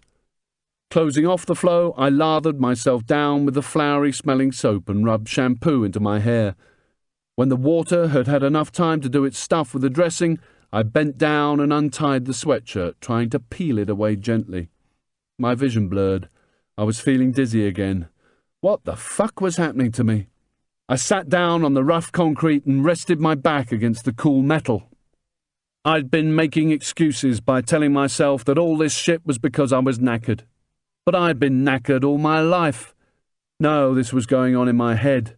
I'd been so busy feeling sorry for myself I hadn't even given serious thought to how I was going to get the job done yet, and had lost a whole day of preparation. I could have been on the ground by now. I gave myself a good talking to. Get a grip! The mission! The mission! Nothing matters except the mission. I must get mission-orientated. Nothing else matters. Chapter 21. The flesh refused point-blank to unstick itself from the material. They'd been mates for too many hours now and just didn't want to be parted. I ripped it away like a sticking plaster and immediately wished that I hadn't. The pain was outrageous, and that was before the soapy lather started running into the raw, red, messy wound. Fuck! Fuck! Fuck! I couldn't help myself. As I gritted my teeth and rubbed soap into the gash to clear out the crap, there was a noise from the sink area. I poked my newly switched-on head out to say thanks to Carrie for the clothes and towel, but it wasn't her. It was loose, at least I presumed it was. She was dressed in a blue, rather worn-looking long T-shirt-style nightgown, and had the wildest black curly hair I'd ever seen, like Scary Spice plugged into the mains. Near her on the drainer was a pile of khaki-coloured clothes and a blue striped towel. She stood there, staring at me with big dark eyes above high, pronounced Latin cheekbones and not a teenage zit in sight. She was going to be a very beautiful woman one day, but not just yet. Sticking out of her nightgown was a pair of lanky legs, skinny as shaved pencils, the shins covered with tomboy bruises.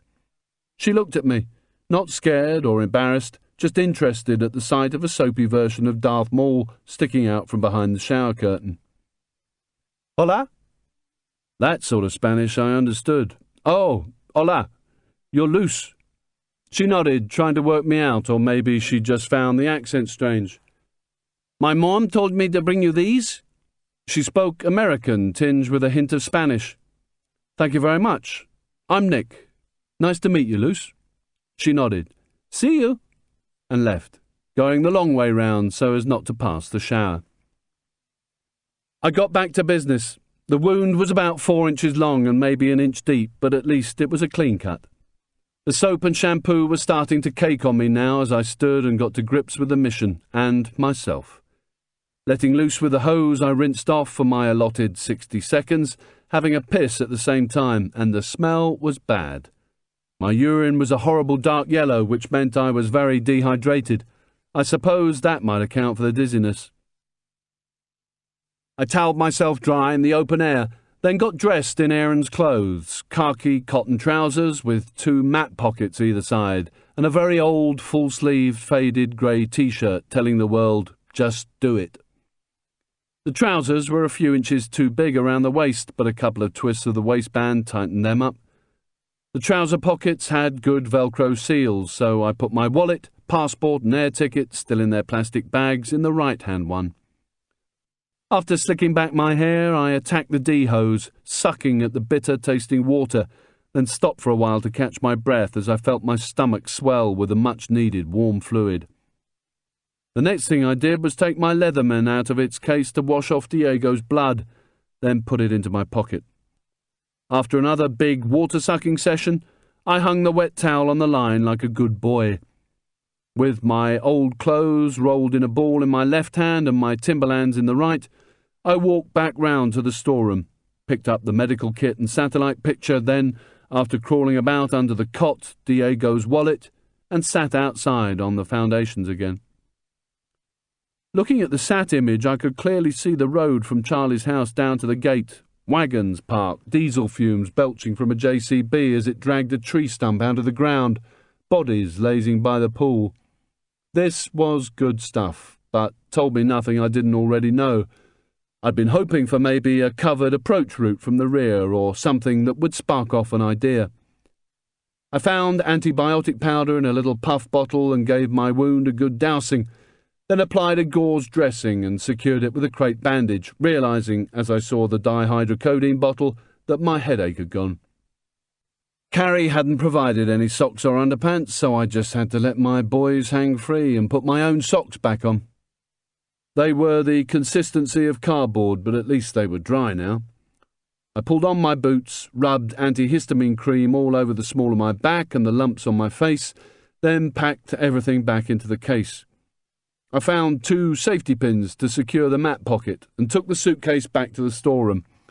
I dumped all my old kit under the cot and rummaged about for matches, then gouged a hole in the earth with the heel of my Timberland and emptied the contents of Diego's wallet into it, less the $38.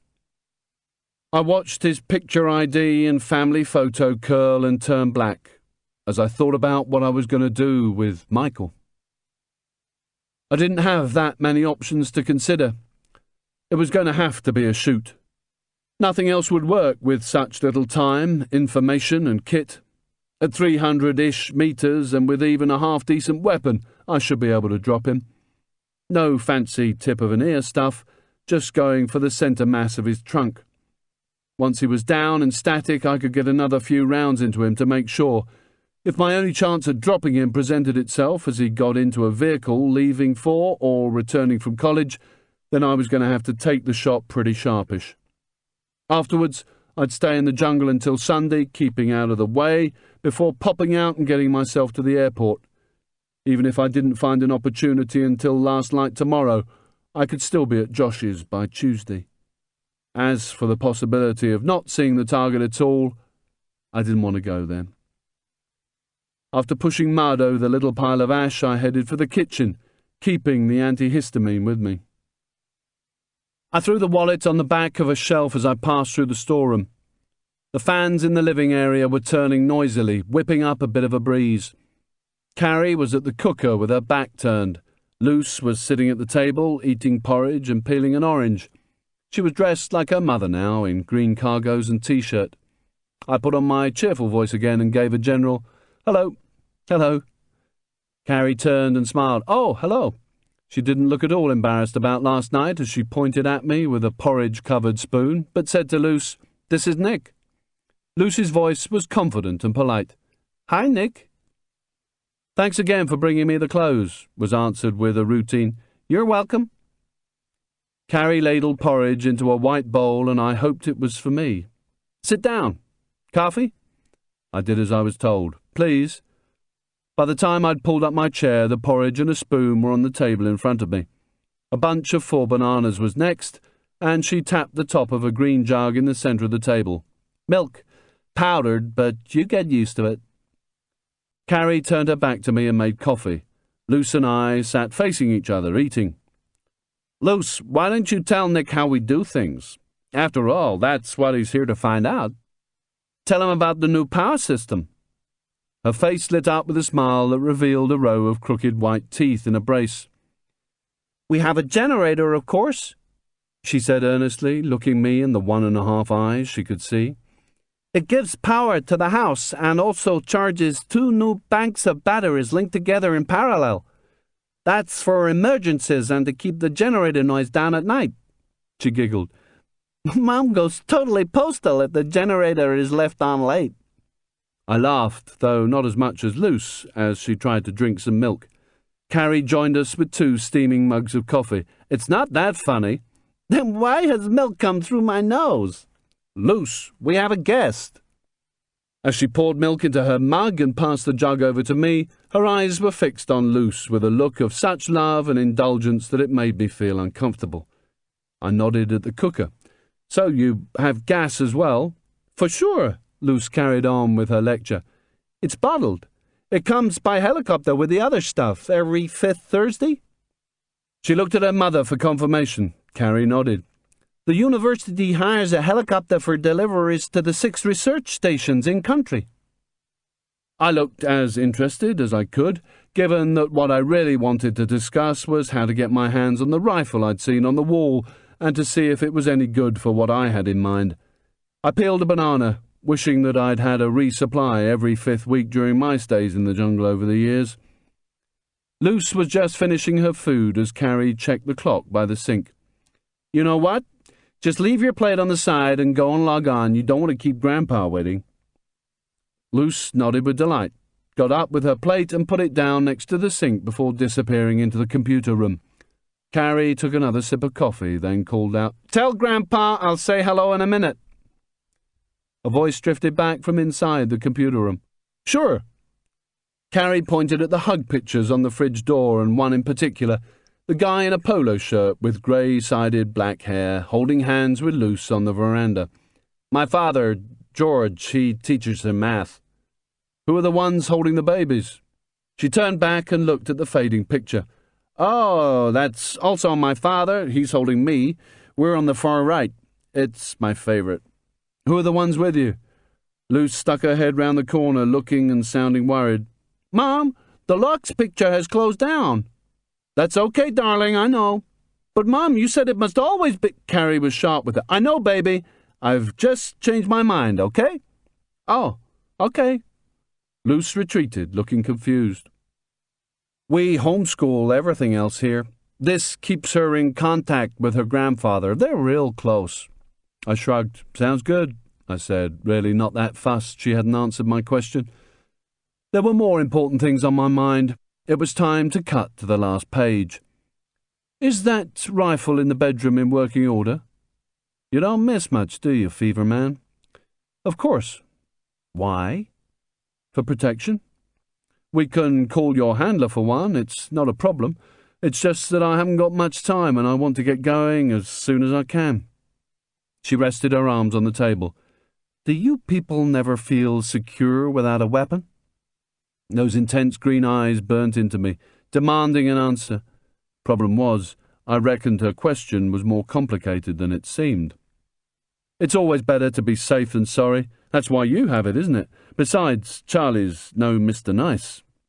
She stood up and walked towards the bedroom. "For sure, like death. But if he catches you doing whatever it is you're going to do, you'll need more than an old rifle." She disappeared behind the door. From this side of the room I could see the foot of the bed and the opposite wall. It was covered with photographs, both old and new, smiling adults and children doing more family love fest stuff. I could hear working parts moving back and forth, and the chink of brass rounds as they fell onto each other. I supposed you'd have it loaded and ready to go, otherwise why have it on the bedroom wall? She reappeared with a bolt-action rifle in one hand and a tin box with webbing handles in the other. It didn't have a lid, and I could see cardboard boxes of ammunition. My eyes were drawn to the weapon. It was a very old-style piece of kit indeed, with the wooden furniture stretching from the butt all the way along the quite lengthy barrel to just short of the muzzle. She put it down on the table. "It's a Mosin Nagant. My father took it from the body of a North Vietnamese sniper during the war." I knew about this weapon. It was a classic. Before passing it across, she turned it to present the open bolt and showed me that the chamber and magazine were clear. I was impressed, which must have been plain to see. "My father, what's the use of having one if you don't know how to use it?" I checked chamber, clear, and took the weapon from her. "What service was he in?" She sat down and picked up her coffee cup. "Army. He made general before retiring." She nodded over at the fridge pictures. "The beach, those are his army buddies." "What did he do?" "Technical stuff. Intelligence. At least there's one good thing that can be said about George. He's got smarts. He's at the Defense Intelligence Agency now." She allowed herself a smile of pride as she gazed at the picture. "There's a senior White House advisor and 2 other generals, one still serving, in that photograph." "That's some bad-looking scar on the end. Is he one of the generals?" "No, he left the service in the 80s, just before the Iran-Contra hearings. They were all involved in one way or the other, though Ollie North took all the heat. I never did know what happened to him." "If he was part of the Iran-Contra affair, George would know all about jobs like this one. Black ops jobs that no one wanted to know about, and people like him wouldn't tell anyway." The connection between these two, George and the pizza man, was starting to make me feel uncomfortable, but I was a small player and didn't want to get myself involved with whatever was going on down here. I just had to be careful not to bump into it, that was all. I needed to get to Maryland next week. Luce called from the other room. "Mom, Grandpa needs to talk with you." Carrie got up with a polite, "Won't be long," and disappeared into the next room. I took the opportunity to have a double take at the tall, square-jawed, muscular George smiling with Luce on the veranda. It was easy to see where she got her big green eyes from. I checked out the digital display on the bottom right of the picture. It was taken in 0499, only 18 months ago. He still looked like the all-American boy with his short hair and side parting, and, what was weird, he looked younger than Aaron. The pizza man, on the other hand, looked like death warmed up compared with his black and white former life. He was skinnier, greyer, and probably had lungs like an oil slick, going by the way I'd seen him take down that nicotine. Chapter 22. I got back to the real world and examined the weapon, which looked basic and unsophisticated compared with the sort of thing around nowadays. Not that the basics had changed for centuries. Trigger, on and off switch, sights and barrel. I wasn't a weapons anorak, but I was familiar enough with the Russian weapons history to know that, regardless of how it looked, these things had sent thousands of Germans to their graves on the Eastern Front in the 40s. The arsenal mark stamped into the steel of the chamber showed it had been made in 1938. Maybe this was one of them. It had probably quite a history, including zapping American targets in Vietnam. The one I had in my hands had been beautifully maintained. The wooden furniture was varnished, and the bolt action had been lightly oiled and was rust-free. I got it into the aim and looked through the quite unconventional optic sight, unsure if it was the original. It was a straight black and worn tube about 8 inches long and about 1 inch in diameter, mounted on top of the weapon. It had to be a fixed power sight, as there was no zoom ring to adjust the magnification, just 2 dials halfway along the sight, the top one to adjust for elevation, up and down, and the one on the right-hand side for windage, left and right. The dials had no graduation marks anymore. The top discs were missing, just some scratch marks where it had been zeroed. Looking into the sight and aiming at a fuzzy book spine at this short distance, I could see I had a post sight to aim with. A thick black bar came up from the bottom of the sight and finished in a point in the centre of the sight picture. Just below the point was a horizontal line that crossed the whole width of the sight. I'd never liked post sights. The post itself blocked out the target below the point of aim, and the further away the target was, the smaller it became and the more the post blocked it out. But beggars can't be choosers, and as long as it went bang when I pulled the trigger, I'd be halfway happy. There were also conventional iron sights on the weapon, a rear sight that was set just forward of the bolt about where my left hand would go on the stock. The sight could be set between 400 and 1200 metres. It was set at the all-round battle sight setting of 400. The foresight was protected by a cylindrical guard on the muzzle. I placed the weapon on the table and went and helped myself to more coffee from the cooker. Thinking about this rifle's possible history reminded me that years earlier, in the early 80s, when I was an infantry squaddie in BAOR, British Army of the Rhine, I'd owned a Second World War bayonet that an old German had given me. He told me he'd killed over 30 Russians with it on the Eastern Front, and I wondered whether he was bullshitting me, since most Germans of that generation said they fought the Russians during the war, not the Allies. I'd put it away in a cupboard at the house in Norfolk and forgotten about it. Then, along with everything else that had been sold to pay for Kelly's treatment, a skinhead with a stall in Camden Market gave me 20 quid for it.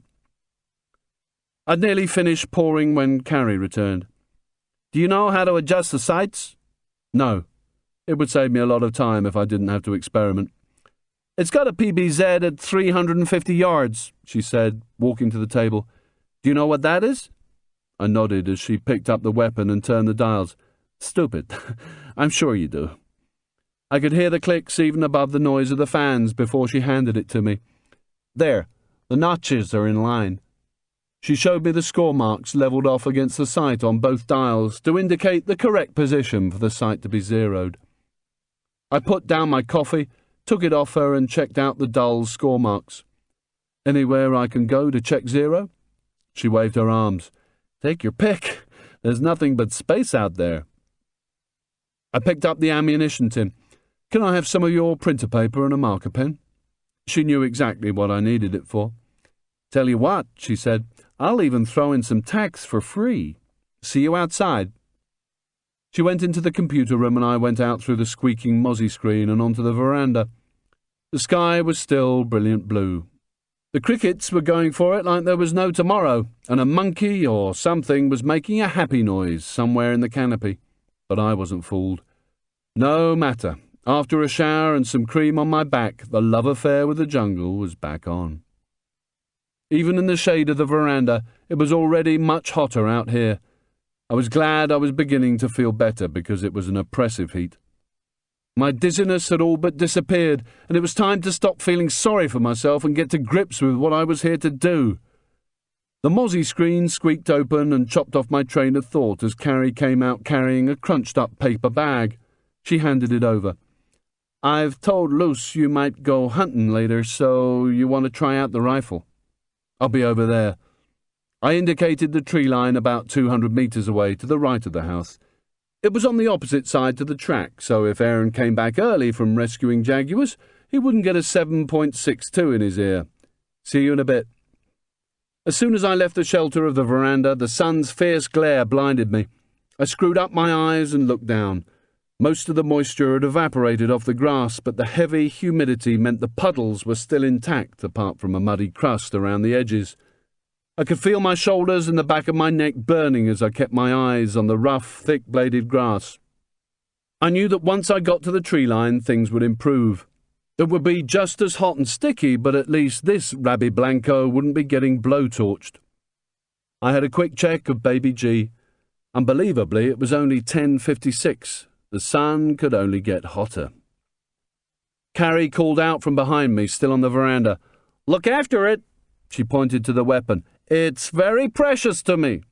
I had to squint to see her, but I was sure there was a smile. "By the way, only load up 4 rounds. You can place 5 in the magazine, okay, but can't close the bolt without stripping off the second round. Got it?" I lifted the weapon as I walked. I'd keep the PBZ, point-blank zero, if it still existed. Why mess with something that might already be right? I might cock it up by trying to improve it. I let my hand drop with the weapon and carried on towards the tree line, thinking of how the 3 snipers in London would have reacted to the idea of using a PBZ to drop a target on top of ammunition that could have been made by the local blacksmith. To ensure consistency, they'd have pulled apart every one of the rounds I supplied them with to check there was exactly the same amount of propellant in each cartridge case. PBZ is just a way of averaging out the averages to ensure the round at least hits the target somewhere in the vital area. Hunters use it. For them, the vital area is an area about 7 inches centred on the animal's heart. The way it works is quite simple. As a round leaves the barrel, it rises, then begins to fall because of gravity. The trajectory is relatively flat with a large 7.62mm round like these. Over a range of 350 metres, the round won't rise or fall more than 7 inches. As long as the hunter isn't further away than 350 metres, he just aims at the centre of the killing area, and the round should drop the bear or whatever else is charging towards him. My shoot should be from a maximum of 300 metres. So if I aimed at the centre of the target's sternum, he should take a round somewhere in the chest cavity, what is known in sniper world as a target-rich environment. Heart, kidneys, arteries, anything like that will make him suffer immediate and catastrophic loss of blood. It was not as sophisticated as the London sniper's catastrophic brain shot because the weapon and rounds weren't exactly state-of-the-art and I hadn't had enough practice. A heart shot would probably make the target unconscious and kill him in 10 or 15 seconds. The same went for the liver, because the tissue is so soft, even a near miss can sometimes have the same effect. As a round travels through the body, crushing, compressing, and tearing away the flesh, a shock wave comes with it, causing a massive temporary inflation of neighbouring tissues that messes them up big time. A hit to the lungs would incapacitate, but it might not kill him, especially if he was treated quickly enough. The ideal would be for the round to hit the target's spine, high up, above his shoulder blades, as it exited or entered if I took him back on. This would have very much the effect the 3 snipers had been trying to achieve: instant death, dropping him like liquid. This was all very fine in theory, but there was a host of other factors to contend with. I might be trying to hit a moving target, there might be a wind, I might only have one part of a body to aim at, or only one weird angle to take the shot from. Trying not to think about the boy smiling out of the Lexus, I wandered the 200 or so metres to the tree line, put down the ammunition box, and stood for a while in the shade looking towards the hill, the target area. Then I set off towards the rising ground. I found a suitable tree and pinned a sheet of paper to the bottom third of the trunk with one of the drawing pins. With a marker pen, I drew a circle about the size of a £2 coin and inked it in. It was a bit of a lumpy circle with uneven edges because I was pushing it against the bark, but it would do. I then pinned a sheet above and another below the first.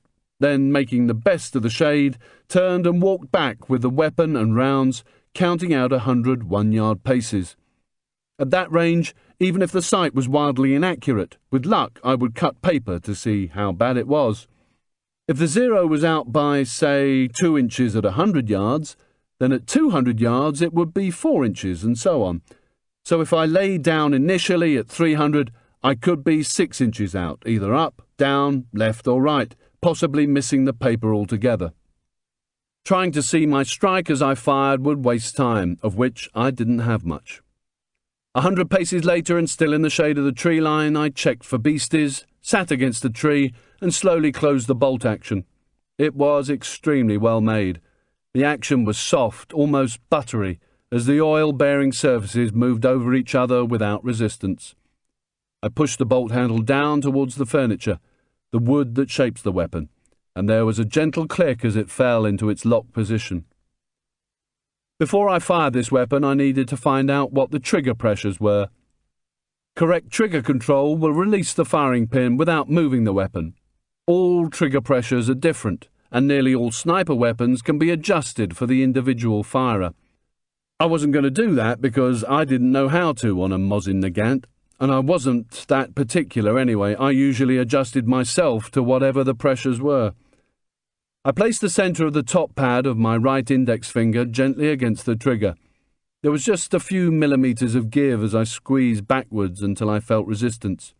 This was the first pressure. The resistance was the second pressure. I gently squeezed again and instantly heard the click as the firing pin pushed itself out of the head of the bolt. That was fine for me. Some snipers prefer no first pressure at all, but I quite liked having that looseness before firing.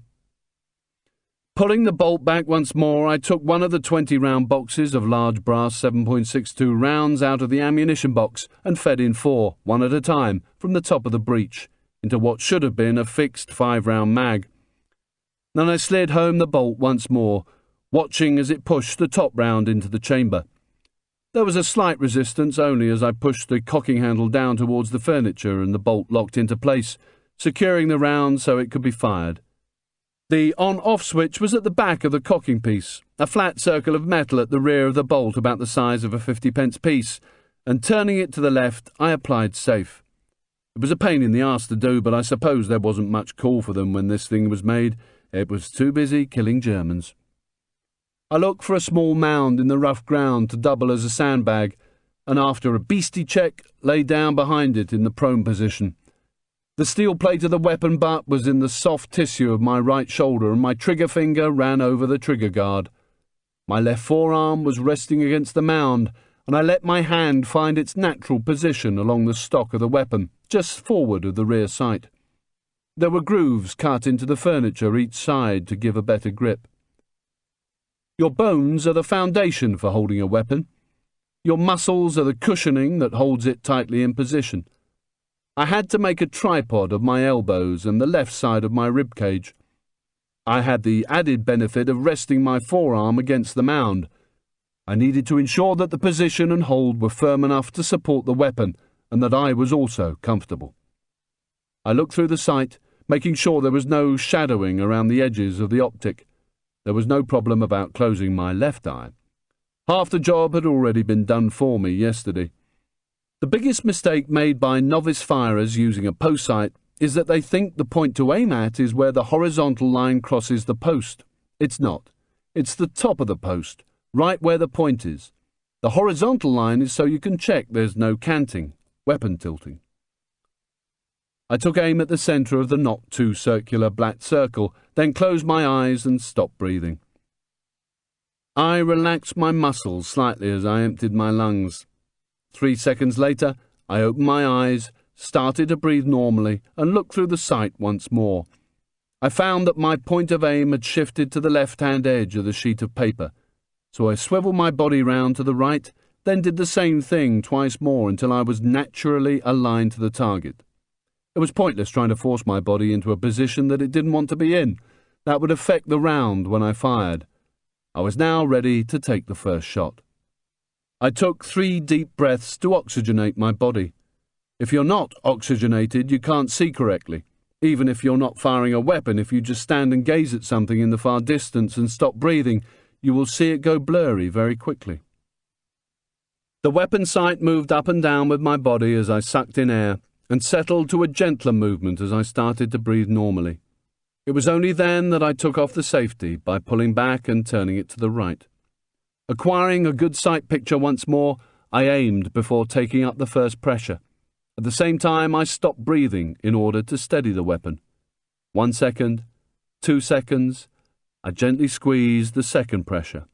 I didn't even hear the crack. I was so busy maintaining concentration and non-reaction while the weapon jumped up and back into my shoulder. All the time I kept my right eye open and followed through the shot, watching as the point of aim came back to settle on the centre of the target. That was good. It meant my body was correctly aligned.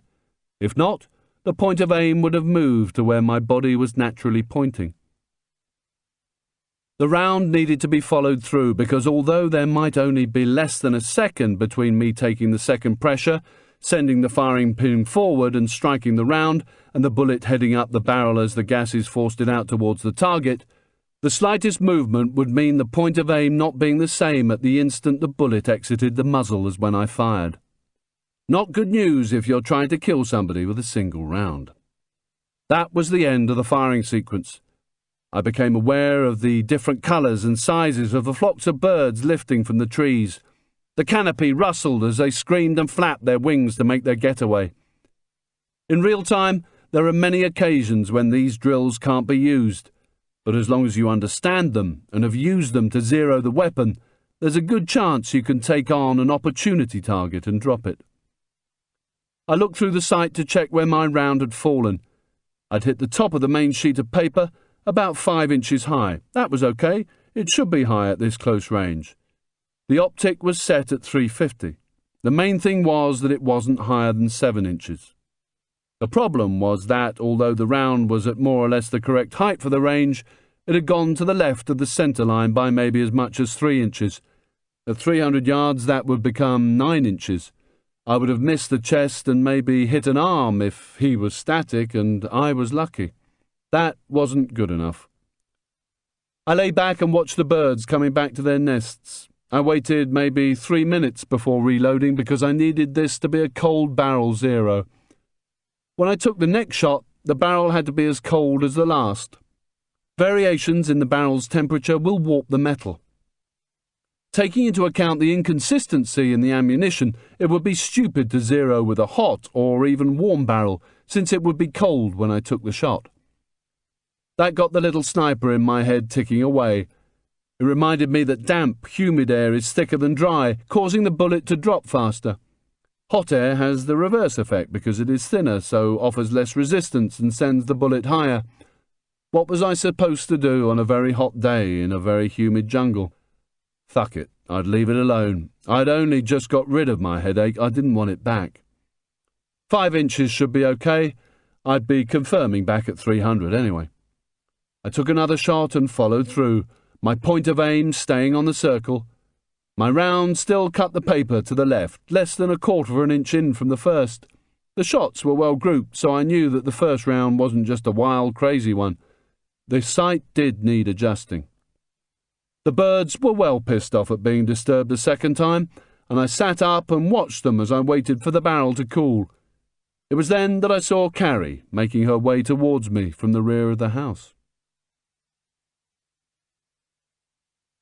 Chapter 23. She was about 150 metres away, swinging a 2-litre bottle of water in her right hand. I waved. As she looked at me and waved back, I got a flare of sunlight from her wraparounds. I sat back against the tree and watched her get nearer. She looked as if she was floating above the heat haze. When she got closer, I could see her hair flick back and forth with each stride. "How's the zero going?" "Fine. Just a bit off to the left." She held out the bottle with a smile. The condensation glistened on the plastic. It had come straight out of the fridge. I nodded my thanks and stood up, catching my own reflection again in those fly's-eye glasses of hers. I sat back down against the tree, unscrewing the top. She looked down, fingering her hair behind her ears. "It's a real hot one today." "Sure is."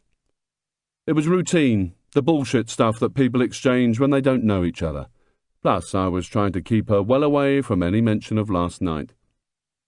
I got the bottle to my lips and took some long, hard swallows. The plastic started to collapse in my fingers.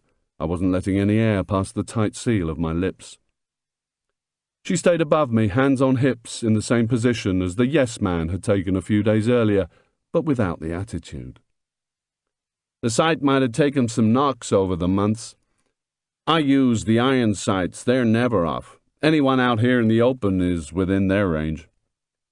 I stopped drinking. There was a pop and a gurgle as air rushed into the vacuum and the plastic resumed its normal shape. Ever had to? Her glasses hid any clues her eyes might be giving away. Once, a few years back. These things can happen out here, you know. She put out her hand for the water. I watched as she threw her head back and took 5 or 6 gulps above me, her throat moving with each swallow. I could hear the fluid going down and see the muscles in her right arm tauten as she tilted the bottle. Her skin had a light sheen of moisture. On me, it would have just looked like sweat. She wiped her mouth with the back of her hand. Question. If it's just for protection, How come you're checking the scope? She pointed into the jungle. No good in there, is it? I gave her my most disarming smile. As I said, I'd just like to be prepared, that's all. And is that down to your training or down to you? She hesitated.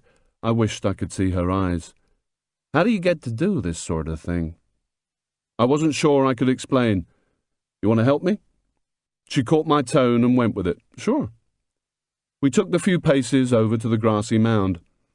Is silence your way of dealing with it, Nick? I mean, is silence the way you protect yourself from the things you need to do for your work? I saw my reflection as I tried to look through her lenses. She was smiling, almost taunting me. All I want you to do is aim dead center into the black circle. I just want to adjust the sights. 1 shot 0, right? Right. Okay, tell you what, you aim, you're stronger, I'll adjust. I opened the bolt, ejecting the empty case, reloaded and applied safe as we reached the mound. I want the same elevation. She raised her eyebrow. Sure. I was telling her how to suck eggs. Instead of supporting it with my left hand, I started to push the stock into the mud. Her sandals were inches from my face. Tell me when. I looked up. Her sunglasses were now on the back of her neck, with the arms facing forward and the black nylon retaining necklace dangling down onto her vest. Her huge green eyes were blinking to adjust to the light. I started to pack mud around the stock. The weapon needed to be locked tight into position for this to work. Once that was done, I checked that the score marks were still in line on the sight, and aimed dead center of the black circle. Okay? There was an affirmative from above as she pushed down on the mound with her sandaled foot, compacting the earth around the stock as I held it firmly in position. My arms strained as I tried to keep the weapon in a vice-like grip to ensure the post sight stayed dead center. I could have done this on my own, but it would have taken a whole lot longer. She had finished packing the soil over the weapon, and I still had a good sight picture, so I told her this. On, and moved my head to the left so she could lean over and see the target through the sight. Our heads touched as her right hand moved onto the windage dial on the left side of the optic and started to turn it. I heard a series of metallic clicks as she moved the post left until the point of aim was directly below the 2 rounds that I had fired, whilst remaining in line with the centre of the black circle. It only took her 15 seconds, but it was time enough for me to smell the soap on her skin and feel the gentle movement of air as she controlled her breathing. My breath stank after not brushing since Saturday, so I moved my lips to divert the smell away from us both as she clicked away. She moved her head back more quickly than I wanted her to and squatted on her knees. Okay, done. I could feel the warmth of her leg against me. I had to move my arm out of the way to drag my Leatherman out of my pocket and passed it up to her, glad that I'd cleaned it. Score it for me, will you? She opened out the knife blade and leant over to scrape a line from the dial onto the metal housing of the optic, so I'd be able to tell if the dial had been inadvertently moved, knocking the 0 off. Her vest was gaping in front of me as she worked, and I couldn't stop myself looking. She must have seen me. I couldn't move the focus of my gaze quickly enough as she returned to her kneeling position. Who sprinkled you with horny dust? There was a smile to go with her question, and she kept her big green eyes on mine, but her expression couldn't have given me a bigger no. Are you going to confirm? Pulling the weapon from the mud, I cleared my throat. Yeah, I suppose I'll annoy the birds again. She stood up to get out of the way. Okay. I recocked and went through the firing sequence, aiming at the centre of the circle, and sure enough, I pissed off the birds again, big time. The 0 was good. The round went in directly above the point of aim, roughly in line with the other 2 rounds to the left. At 300, the round should cut paper slightly above the circle, but I'd soon find out. I was still looking through the sight when I felt Carrie's knees against my arm again. Is it okay? I kept my eye on my shot, still checking. Yeah, it's fine. Dead on. I ejected the round and moved my head away from the sight as she leant over to pick up the empty cases. We stood up together, and she walked back into the shade as I cleaned the mud off the rifle's furniture. If that wasn't a window to your mind, I don't know what is. Maybe I should have worn her Jackie O's. Your eyes aren't as silent as your mouth, are they? I heard the metallic clink of the empty cases as she threw them into the ammo box. She sat down under a tree, crossing her legs. I worked hard to think of something to say as I walked over to her. How did the house come to be here? I mean, it's a bit off the beaten track, isn't it? She picked up the bottle and took a swig as I settled down a few feet away. We faced each other and I took the water when she offered it to me. A rich, hippie guy built it in the 60s. He came down here to escape the draft.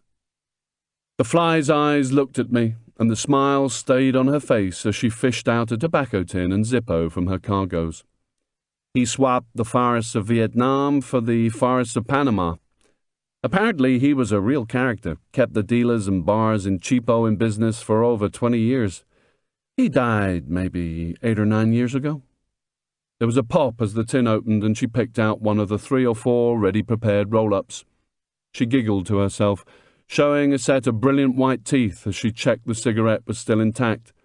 The lenses turned on me again and my reflection moved up and down with her shoulders as she started to laugh. Got killed by a loggers truck after a night hitting the bars. He staggered out into the road trying to stop the truck from leaving, claiming that the wood belonged to the forest and it had spirit. Strangely enough, the truck seemed not to hear him, and that was that. Sawdust. I laughed with her, seeing in my mind's eye the absurd contest of man versus truck. She flicked the Zippo deftly and lit up. The twisted end of the roll-up flared as she took a deep breath, held it, then slowly exhaled. An unmistakable smell filled the air between us. She chuckled to herself before finishing off the story. He was the one who had spirit, but unfortunately for him, that night it was all in his bloodstream. I took in more water as she turned her gaze once more to the building, picking bits of Rastafarian old Holborn from her lips. He left the house and the land to the university for research. We've been here nearly 6 years now, cleared the land out back for the helicopter, even put up the extension ourselves. She turned back and offered me the joint. I shook my head. If other people wanted to, that was up to them, but it was something I'd never even thought of trying. She shrugged and took another drag. We can only do it out of the house so Luce doesn't catch us. She'd freak out if she knew what Mommy was doing right now. Talk about role reversal. She inhaled deeply, her face screwing up as the smoke blew from her mouth. I suppose someone like you wouldn't do this, would you? Maybe you're worried you'll drop that guard of yours. What do you think? Aaron told me you met at the university. She nodded as I started to fill the magazine with more rounds. 86. Without him, I'd never have had the stamina to get my Ph.D. I was one of his students. She looked at me and smiled expectantly, obviously well used to the reaction to her announcement. I probably fell in with the one she anticipated. Her tone challenged me. Oh, come on, Nick. Have you never been attracted to an older woman? Yeah, Wonder Woman. But that was when I was the same age as Luce. I'd made her laugh, though maybe the giggle weed had a little to do with it. Half the university staff ended up marrying a student. Sometimes they had to divorce one student to set up with another. But hey, why should the course of true love run smoother in a faculty building than any other place? I sensed it was a well-rehearsed explanation of their relationship. Staying here to study while the folks went back up north and got divorced was great, she went on. You know, straight-laced Catholic family gone wrong, the rebellious teenage years, father not understanding, that sort of stuff. Her glasses pointed my way and she smiled, maybe thinking about those good times as she took another drag. There's even a kind of convention about sleeping with your teacher, you know. Not exactly as a rite of passage, more a visa stamp, proof you've been there. Someone like you would understand that, no? I shrugged, never having known anything about what went on at those places, but now wishing I did. She picked up the fully loaded rifle that lay between us. The bolt was back and she checked chamber before laying the weapon across her knees, then slowly moved the bolt forward to pick the top round out of the magazine, feeding it into the chamber. But instead of locking down the bolt as you would to fire, she pulled it back so the brass round was ejected from the chamber with a clink and into the grass. Then she pushed the bolt home again to repeat the action. How does loose fit in here? Even as I started to speak, I knew I'd fucked up, but it was too late to stop the flow. She isn't your natural child, is she? She might have been. She could have had her with somebody else. I was crashing and burning here. I tried to recover. I didn't mean that. What I mean is, she isn't. She laughed and cut in to save me. No, you're right. She isn't. She's kind of fostered. She took a long, reflective drag and looked down, concentrating on the slow ejection of another round as it flew out of the chamber onto the rough grass. I couldn't help but think of Kelly and what my version of fostering had added up to these past 3 or 4 years. She was my dearest and only friend, really, Lulu. Luce is her daughter. Just cause. She looked up sharply. You know what that is? I nodded. Not that she could see me, she was already looking down again. The invasion, December, 89. Were you both here?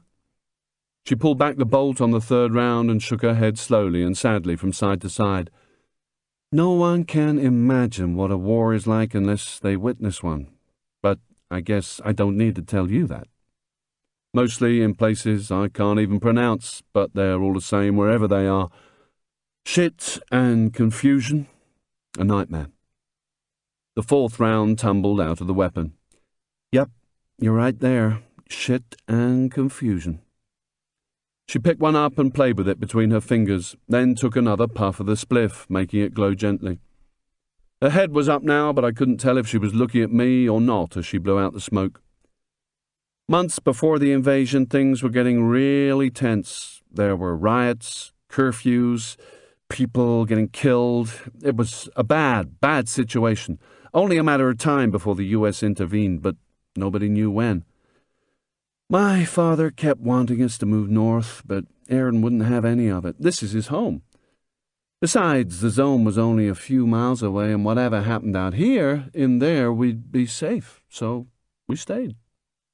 She dropped the round onto the ground, picked up the water, and took a long swig, as if she was trying to wash away a bad taste.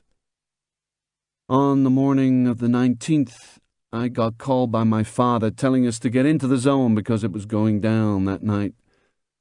He was still in the military then, working out of D.C. She had a moment to herself and gave a fleeting smile. Knowing George, he was probably planning it. God knows what he gets up to. Anyways, he'd arranged accommodation for us in Clayton. She took another swig and I waited for the rest of the story. She put down the bottle and got the last out of her herbal roll-up before stubbing it out on the ground, then picking up another round to fiddle with. So we moved into the zone, and sure enough, we saw enough troops and tanks, helicopters, you name it, to take on Washington State. She shook her head slowly. That night we lay in bed. We couldn't sleep. You know what it's like. Then, just past midnight, the first bombs hit the city. We ran out onto the deck and saw bright sheets of light filling the sky, then the sound of the explosions just seconds behind. They were taking out Noriega's headquarters just a few miles from where we were standing. It was terrible. They were bombing El Chorrillo, where Lulu and Luce lived.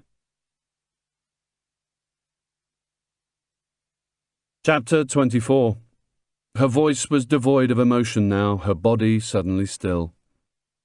We went back inside and turned on the radio for news.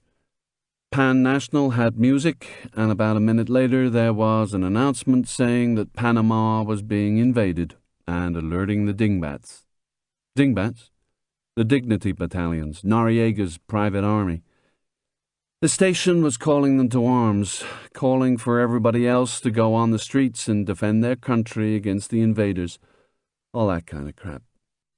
It was a joke. Nearly everybody wanted this to happen, get Noriega out. We left the radio on and turned on the TV to the Sudden Command Station. I couldn't believe it. They hadn't even interrupted the movie. Aaron got totally freaked out. We could still hear the bombing outside. I was listening intently, taking the occasional sip of water. The Defense Department seal soon filled the screen on all the pan channels, and a voice came on telling everybody in Spanish to stay indoors and keep tuned in. And that's exactly what we did. Not that they told us much apart from, everything's fine, just stay calm. So, eventually we went back out on the deck and watched more explosions. They were coming from all parts of the city now. There were jets zooming around in the dark, sometimes coming so low we could see their afterburners. This carried on until maybe about 4, and then it all went quiet, apart from the jets and helicopters. We really didn't know what to do or think. I was worried for Lulu and Luce. At dawn, the sky just seemed to be filled with helicopters and smoke coming out from the city. And there was this huge plane constantly circling. In the end, it was there for weeks. The way she described it, it was probably a Spectre gunship. Those things can operate day or night, it doesn't matter. It's always a clear day for them. They would be up there in support of the ground troops, acting like airborne artillery. They have infrared and thermal imaging cameras that can pick out a running man or a square inch of reflective tape from thousands of feet up. They have onboard computers controlled by operators who are protected inside a titanium cell to help them decide whether to use their 40mm and 20mm cannons or machine guns, or if the shit was really hitting the fan below, a 105mm howitzer artillery piece sticking out of the side. Carrie continued talking, telling me about the dingbats looting, raping, destroying everything in their path as they tried to escape the Americans. For her and Aaron, it wasn't until the day after Christmas that they went back to their house near the university. It was fine, she smiled fleetingly again. It wasn't even looted. Though some of the locals had been out making the most of the opportunities elsewhere. Somebody had stolen a whole lot of Stetsons from a store. Suddenly there were about 30 guys in the neighborhood thinking they were John Wayne. I smiled at the image, but her face was soon serious again. The place was an occupation zone. Checkpoints, troops, they were everywhere. We were so worried about Lulu and Luce, we went to El Chorrillo to check them out. It looked like a newsreel of Bosnia. There were bombed-out buildings, troops with machine guns cruising round in armored vehicles, loudspeakers. She mimicked their words. "Merry Christmas. We're soldiers from the United States of America. We're going to be searching your houses very soon. Please leave your doors open and sit in the front part of your home.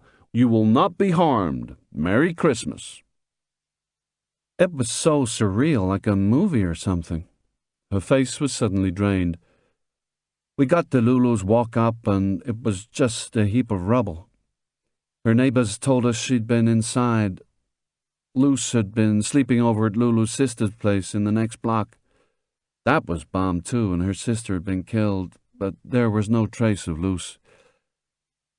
It was terrible looking for Luce after that. I had that feeling, you know, that frantic feeling like when you think you've maybe lost a child in a crowd. The idea of her walking around the streets without anyone to protect her, you know, look after her. Do you know that feeling? I thought of last night's dream. I knew that feeling, all right. We found her eventually in one of the reception camps in a crash area with all the other parentless kids. The rest is kind of history. From that day till this, we've looked after her. She sighed. We loved Lulu so much. I'd been slowly nodding ever since her question, listening but troubled by my own thoughts. I have lost friends, I said. All of them, really. I miss them too. Lonely without them, isn't it? She picked up the last of the water and offered me a share, waiting for me to continue.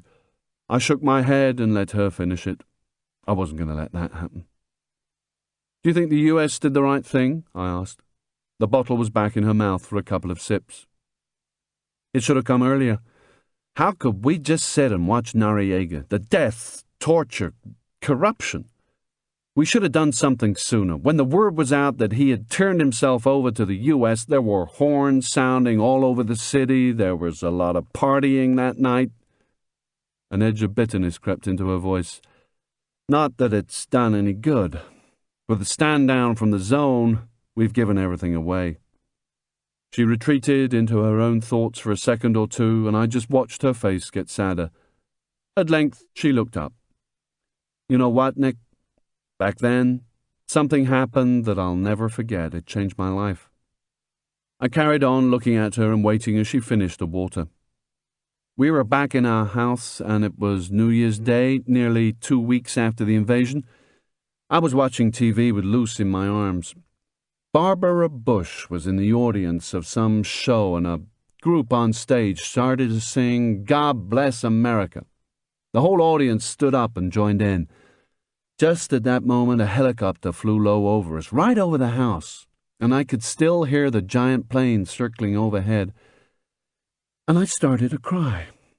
For the first time, it made me feel so proud to be American. A tear ran down her cheek from behind her sunglasses. She made no attempt to wipe it away as another followed. But you know what? I feel so sad for us now, that we could just give away everything down here that people died for back then. Can you understand that, Nick? Yes, I understood, but I never went there.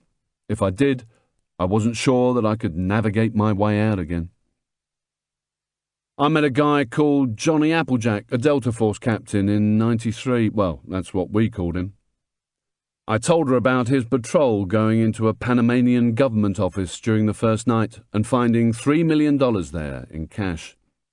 The only reason all 6 of the team weren't now driving Porsches was that Johnny radioed it in without thinking about what he was doing. It was only after he got off the air that he realized he'd just kissed goodbye to the patrol retirement fund. I don't know what he's like now, but back in '93 he looked as if his lottery numbers had come up and he'd just realised he'd forgotten to buy a ticket. She smiled. There was a pause I was aching to fill as I watched her place her index fingers under her glasses and give each eye a wipe. But I'd done the damage I'd wanted to. I'd broken the spell. I pointed at the weapon still across her lap as I got to my feet. Coming back to 300? Why not? I waited as she got up, her dark lenses zeroed in on me again.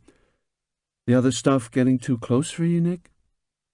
I turned and started counting off another 200 paces in my head with her at my side. 26, 27, 28. I filled the space with business. I've been thinking I need to be back at Charlie's by 4 tomorrow morning, so I'll have to leave here at 10 tonight. And we're going to need to work out how I can return this. I held up the weapon. I presume you'll want it back. 39, 40, 41. Sure do. It's the only present my father ever gave me that had any use. We'll work it out. I realized I'd lost the count. I started at 45 as Carrie's sunglasses turned to me. Do you know how you're going to do it yet? You know, give him a reminder? 52, 53, 54. I've had 1 or 2 thoughts. 56, 57, 58. I looked out at the clearing, then had another. You got any explosive left? I saw the pictures on the corkboard. 73, 74, 75. You are nosy, aren't you? She pointed towards the far tree line that faced the rear of the house. There's a stash of the stuff down there in the shack. I was amazed. You mean you've just left it there in a shed? Hey, come on, where are we? There's more to worry about round here than a few cans of explosives. What do you want it for, anyway? I need to make a lot of noise to remind him. I couldn't see any outbuildings, just greenery. Because of the downhill slope, the bottom third of the tree line was in dead ground. Do you know how to use it? Oh, of course, stupid. What kind is it? She pulled her face. It goes bang and blows up trees. That kind. George and some of the local guys played with it. I'd lost count again. I was guessing 89, 90, 91. Then Carrie stopped to announce, first 100. She pointed towards the dead ground. I'll take you down there after we've... Mom! Mom! Grandpa wants to talk. Luce was yelling for her from the rear of the house. Carrie put her hands to her mouth. "Okay, baby." She sounded quite concerned as she put down the bottle and ammo box. "I gotta go." She emptied her pockets of the tobacco tin and Zippo, then threw them into the ammo box. She turned to me and smiled. She ground me. Jogging out into the sun to cover the 200 metres or so to the house, she pointed once more towards the invisible hut in the tree line. "You can't miss it. Later." I left everything where it was and headed for the trees at the bottom of the cleared patch, keeping in the shade of the lot I was under. The hut didn't come into view for a while, and even when it did, I couldn't face walking out into the sun to cut the corner. The heat haze that shimmered above the ground wasn't exactly inviting. I was a sweaty mess already. I scratched away at my back and followed the shade of the tree line round two sides of the square, eventually getting to what looked like a wooden outdoor privy. The door hung precariously on the lower rusty hinge, and grass grew high right up against the door. Spiders' webs were spun all over the hut as if forming a protective screen. I looked through the gap in the broken door, but didn't see a toilet. Instead, I saw two square, dull metal boxes with red and black stenciling. This was a gift from heaven. 4 tin boxes, 8 kilos in each. I couldn't understand the Spanish, but made out what was important. It contained 55% nitroglycerine, a high proportion. The higher the amount of nitro, the more sensitive it is. A high-velocity round would easily detonate this stuff as it passed through, which wouldn't have been the case with military-standard high explosive, which is shockproof. I wrenched open the door and stepped inside. Pulling off the opening key from the side of the top box, I saw the date on the pasted-on label, 0199, which I presumed was its best blown-up-by date. This stuff must be old enough to have been used when Noriega was in nappies. I got to work peeling the sealing strip of metal just below the lid, exactly as if I was opening a giant can of corned beef. A plan was already forming in my mind to leave a device by Charlie's gates. If I couldn't drop the target as he moved outside the house, I could take him out while his vehicle waited for the gates to open by getting around into this shit instead of him. My fire position would have to be in the same area I'd been in yesterday to ensure a good view of the pool and the front of the house, as well as the road going down towards the gate. I'd have to rig the device so it was in line of sight of the fire position, but I couldn't see that as a problem. Sweat was gathering on my eyebrows. I wiped it as it was about to drip into my eyes and pulled back the lid of the tin container to reveal the inner wooden box liner. I cut the string banding with my Leatherman and lifted that too. I found 5 sticks of commercial dynamite wrapped in dark yellow greaseproof paper, some stained by the nitro, which had been sweating in this heat for years. A heavy smell of marzipan filled the air, and I was glad I was going to work with this stuff outdoors. Nitroglycerin can damage your health, and not just when it's detonated. It won't kill you when you handle it, but you're guaranteed the mother of all fearsome headaches if you work with it in a confined space, or if you get it into a cut or it's otherwise absorbed into the bloodstream.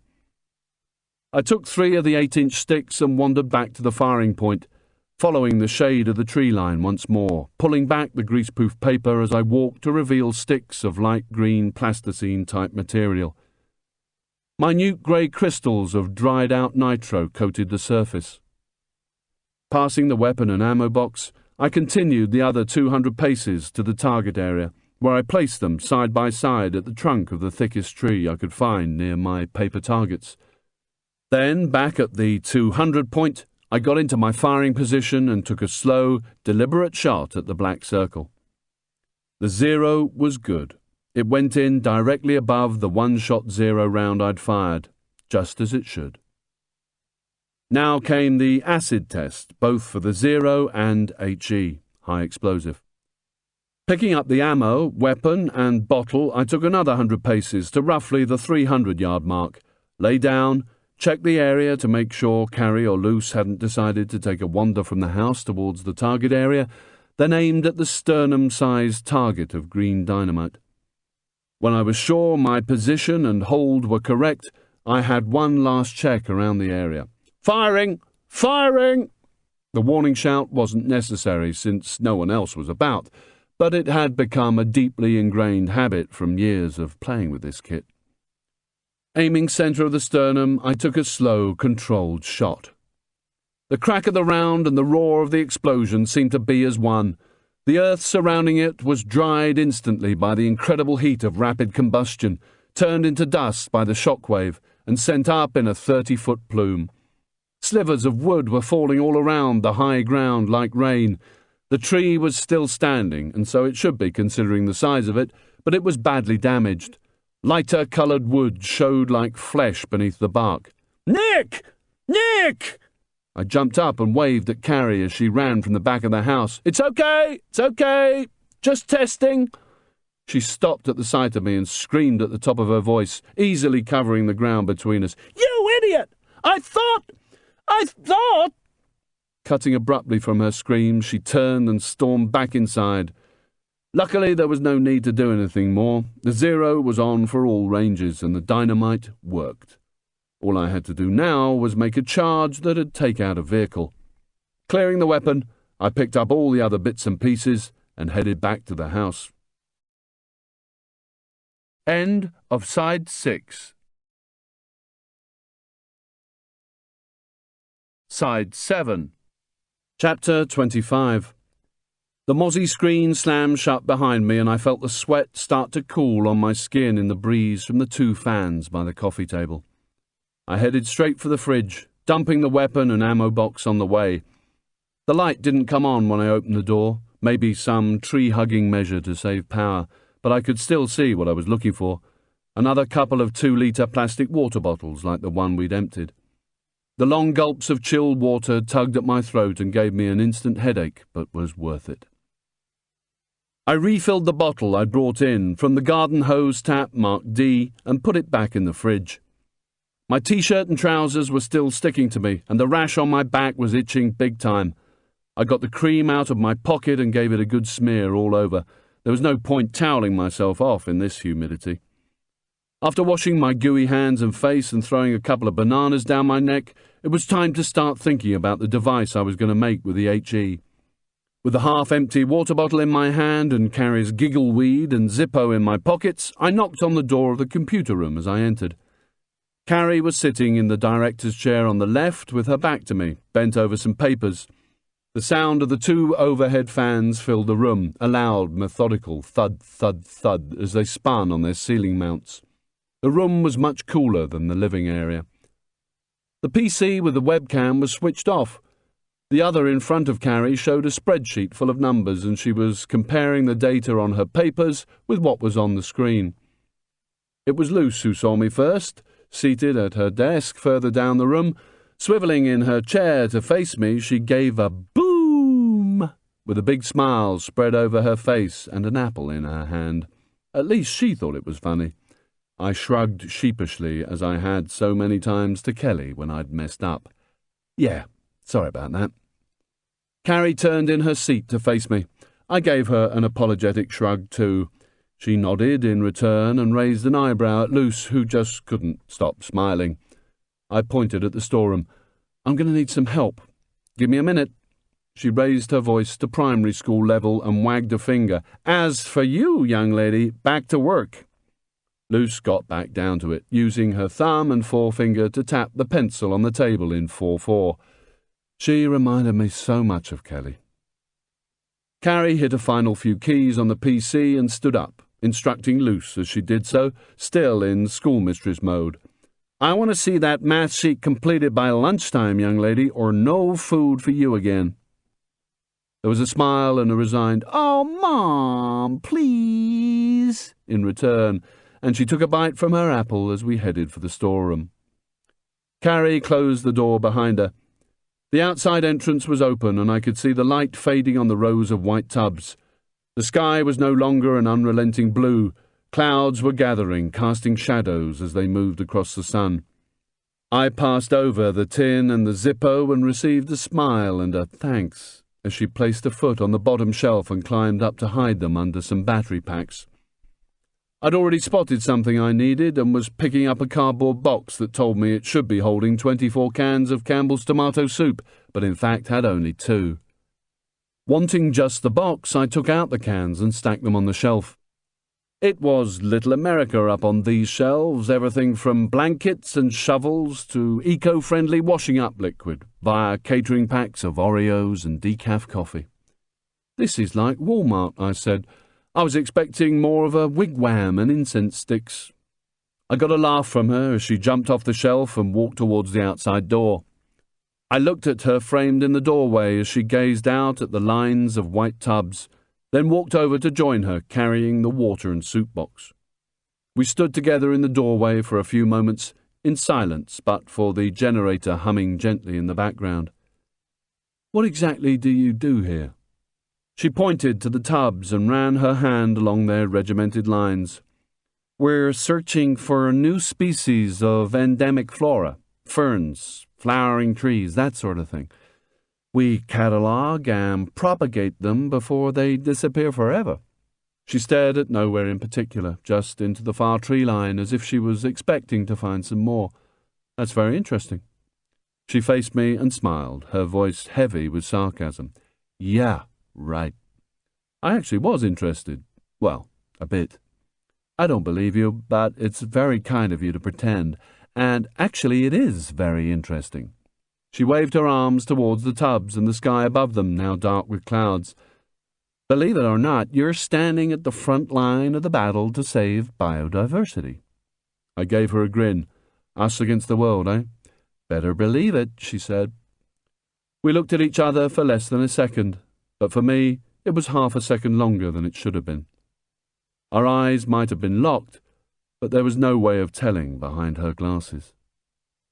100 years from now, half the world's flora and fauna will be extinct, and that, my friend, will affect everything.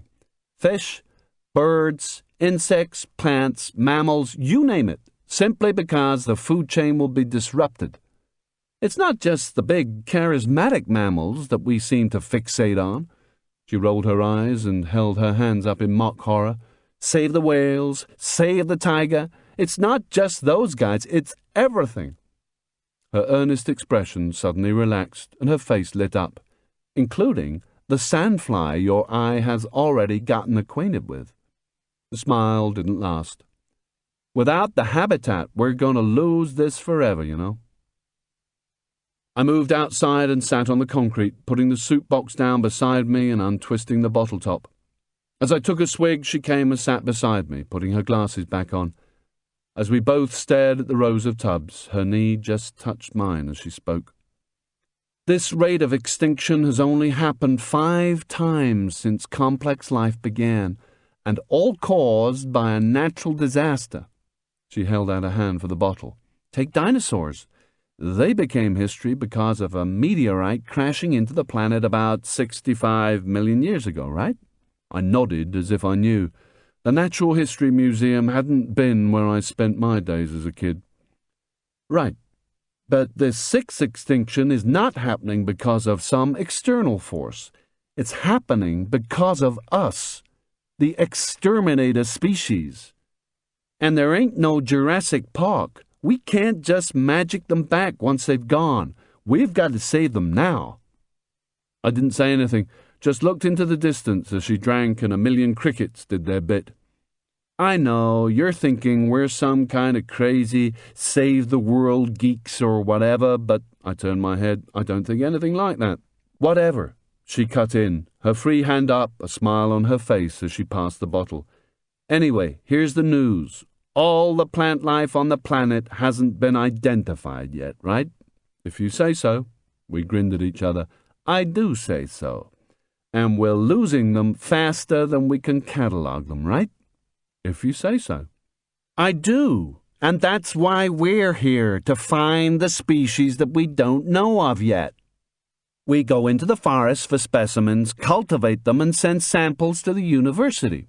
So many of our medicines come from those things out there in the tubs. Every time we lose a species, we lose an option for the future. We lose a potential cure for HIV, Alzheimer's, ME, whatever. Now, here's the cool part. You ready?" I rubbed the bandage on my calf, knowing it was coming regardless. The drug companies provide grants for the university to find and test new species for them. So, hey, go figure, we have a form of conservation that makes business sense. She nodded in self-approval and got busy cleaning her nails. But despite all that, they're closing us down next year. Like I said, we're doing great work, but they want quick results for their buck. So maybe we're not the crazy ones, eh? She turned once more to gaze out towards the tubs, her face no longer happy or serious, just sad. I was quite enjoying the silence with her. I'd never had the tree-hugging case put to me like that before. Maybe it was because it came from her. Maybe it was because she wasn't wearing an anorak and trying to ram it down my throat.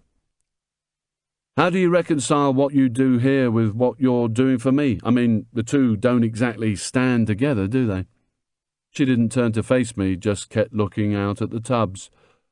Oh, I wouldn't say that. Apart from anything else, it's helped me with Luce. How's that? Aaron's too old to adopt, and it's so complicated trying to get things done here. I thought for a moment that she was going to blush. So, my father came up with the offer of a U.S. passport for her, in exchange for our help. That's the deal. Sometimes we do wrong things for right reasons. Isn't that true, Nick? Whatever your name is? She turned to me and took a deep breath. Whatever was about to be said, it changed, and she gazed back out over at the tree line as a swarm of sparrow-sized birds took flight and chirped in frantic unison. Aaron doesn't approve of us doing this. We fight. He wanted to keep hassling for an adoption, but there's no time. We need to head back to Boston. My mother went to live there again after the divorce. George stayed on in D.C., doing what he's always done. She paused before going off at a tangent. You know, it was only after the divorce that I discovered how powerful my father is. You know, even the Clintons call him George. Shame he didn't use some of it to save his personal life. It's ironic, really. Aaron's like him in so many ways. Why go after so long? Because you're being closed down?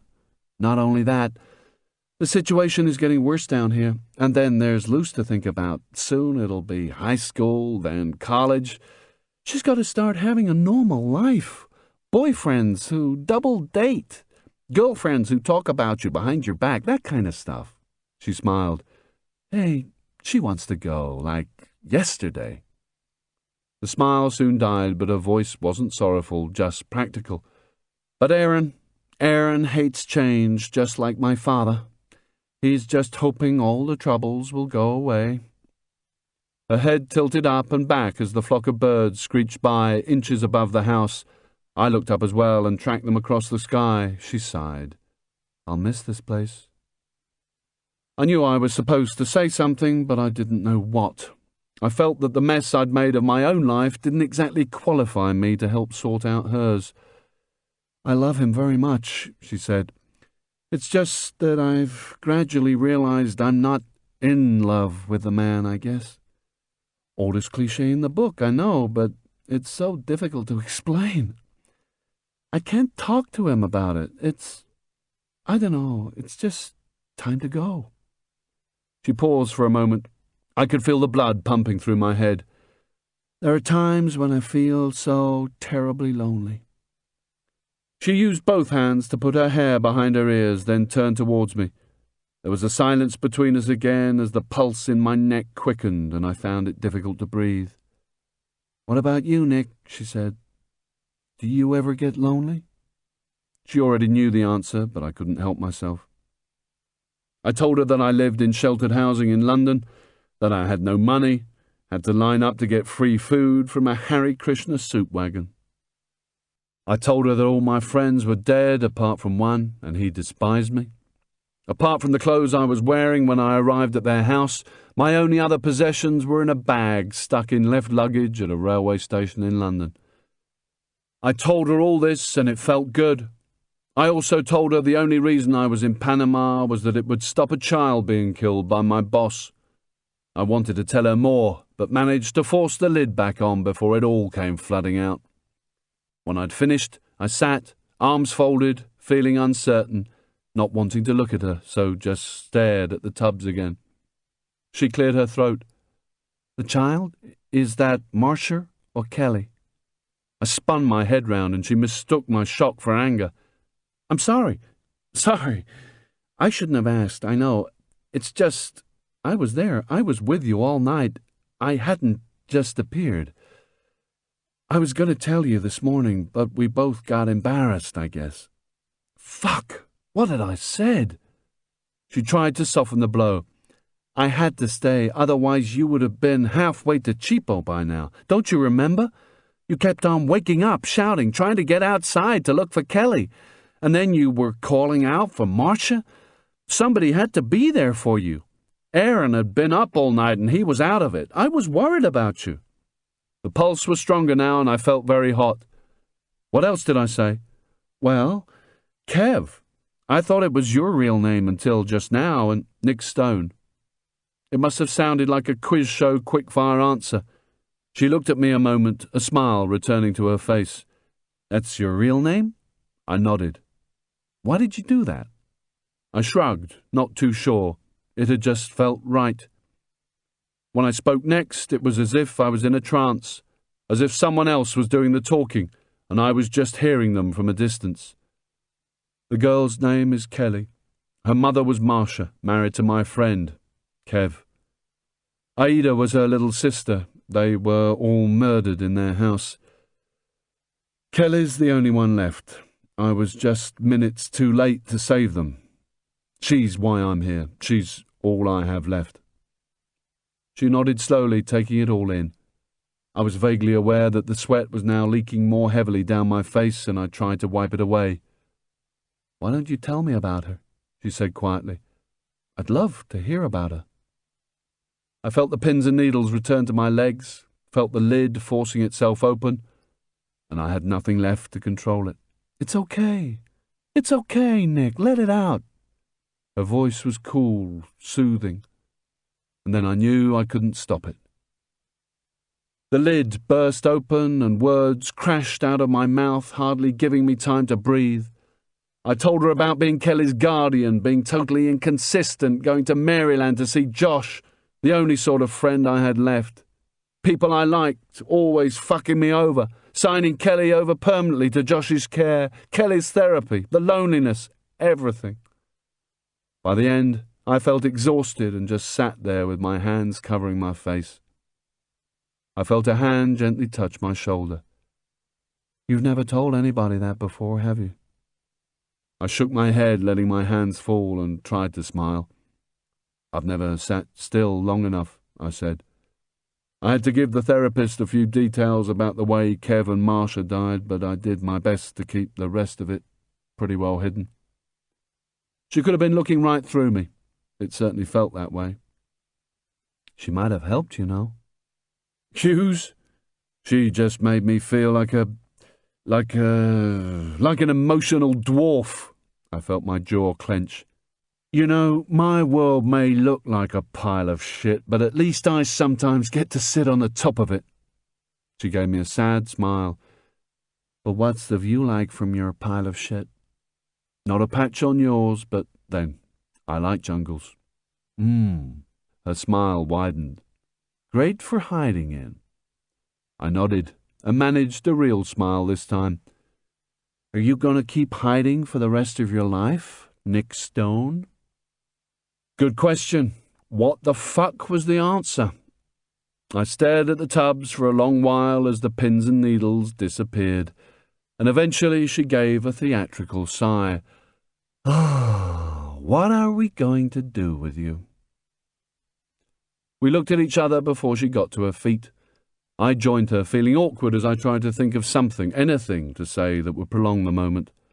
She smiled again, then clipped me playfully across the ear. "Well then, recess over, back to work. I have some math to check." "Yes, right. I need one of your tubs. I think I saw some empties near the sinks." "Sure, we're maxed out. They won't be needed soon anyway." The smile was still there, but it had become rueful. I held up the box. I'm going to play with that explosive down in the shack for a while, and I promise no more bangs. She nodded. That's a relief, she said. I think we've both had quite enough excitement for one day. She turned towards the storeroom, but then paused. Don't worry, Nick Stone. No one will know about this. No one. I nodded a thank you, not just for keeping quiet, as she headed for the storeroom. Carrie? She stopped and half-turned once more. Okay if I have a mooch around in the stores and take some stuff with me, food and equipment for tonight? For sure, but just tell me what you've got so we can replace it, okay? And, of course, nothing that can identify us like that. She pointed at the soup box, which had a white sticky label saying Yankelvitz 08-1400, probably the heli delivery date. No worries. She gave that rueful smile again, as if, Nick Stone. I watched her disappear into the store before heading round the corner towards the sinks, then got to work. I peeled off the label in 3 stubborn bits, which went into one of the glasses. Then, after getting a drink from the D-hose and refilling my bottle, I wandered across the open ground to the shack, swinging the tub I'd just collected in one hand, the box and water bottle in the other, trying to think about nothing except the job. It was hard. She was right. I did have worries, but at least I hadn't gobbed off about who the real target was. The clouds were gathering big time. I'd been right not to be fooled by the sun this morning. Just as I reached the gentle incline and started to see the roof of the hut, I heard a succession of short bursts from a vehicle's horn and looked back. The Mazda was bumping along the track and Luce was running out to greet her dad. I stood watching for a while as he jumped out of the wagon to be hugged and talked to as they walked onto the veranda. Sitting in the still, humid shade of the hut, I tore off the top and bottom flaps of the Campbell's box, scrunched them up in the bottom of the tub, and was left with the main carcass, a 4-sided cube, which I ripped apart at a seam and opened out so that I had one long, flat section of cardboard. I started fitting it into the tub, running it round the edges, then twisting it until I'd made a cone with its apex about 1/3 of the way up from the bottom, with all the scrunched-up flaps beneath. If I let it go now, the cone shape would spring apart, so I started to pack HE, still in its wrappers, around the base to keep it in place. Then, with the cone held fast, I peeled open the other boxes, unwrapped more HE, and played with the putty-like substance, packing it into the tub and around the cone. I was trying to make a copy of the French off-route mine. These are the same shape as the tub, but a little smaller, and designed so that, unlike a conventional mine, they don't have to be directly beneath the target when detonated to destroy it. It can be concealed off to one side of a road or track, hidden in the bushes or, as I was planning, up a tree. It's a handy device if you're trying to mine a metal road, say, without having your goodies laid out for everyone to see. One version of the mine is initiated by a cable as thin as a strand of silk that's laid over the tarmac and crushed. I was going to detonate it with a round from the Mosin Nagant. Once triggered, the manufactured ones instantly turn a cone of copper into a hot, molten slug, the shaped charge propelling it at such speed and power that it penetrates the target's armour and rips its insides apart. I didn't have any copper. In its place, and shaped very much the same way, was the cardboard cone, but there should be enough force in the HE alone to do the job required of it.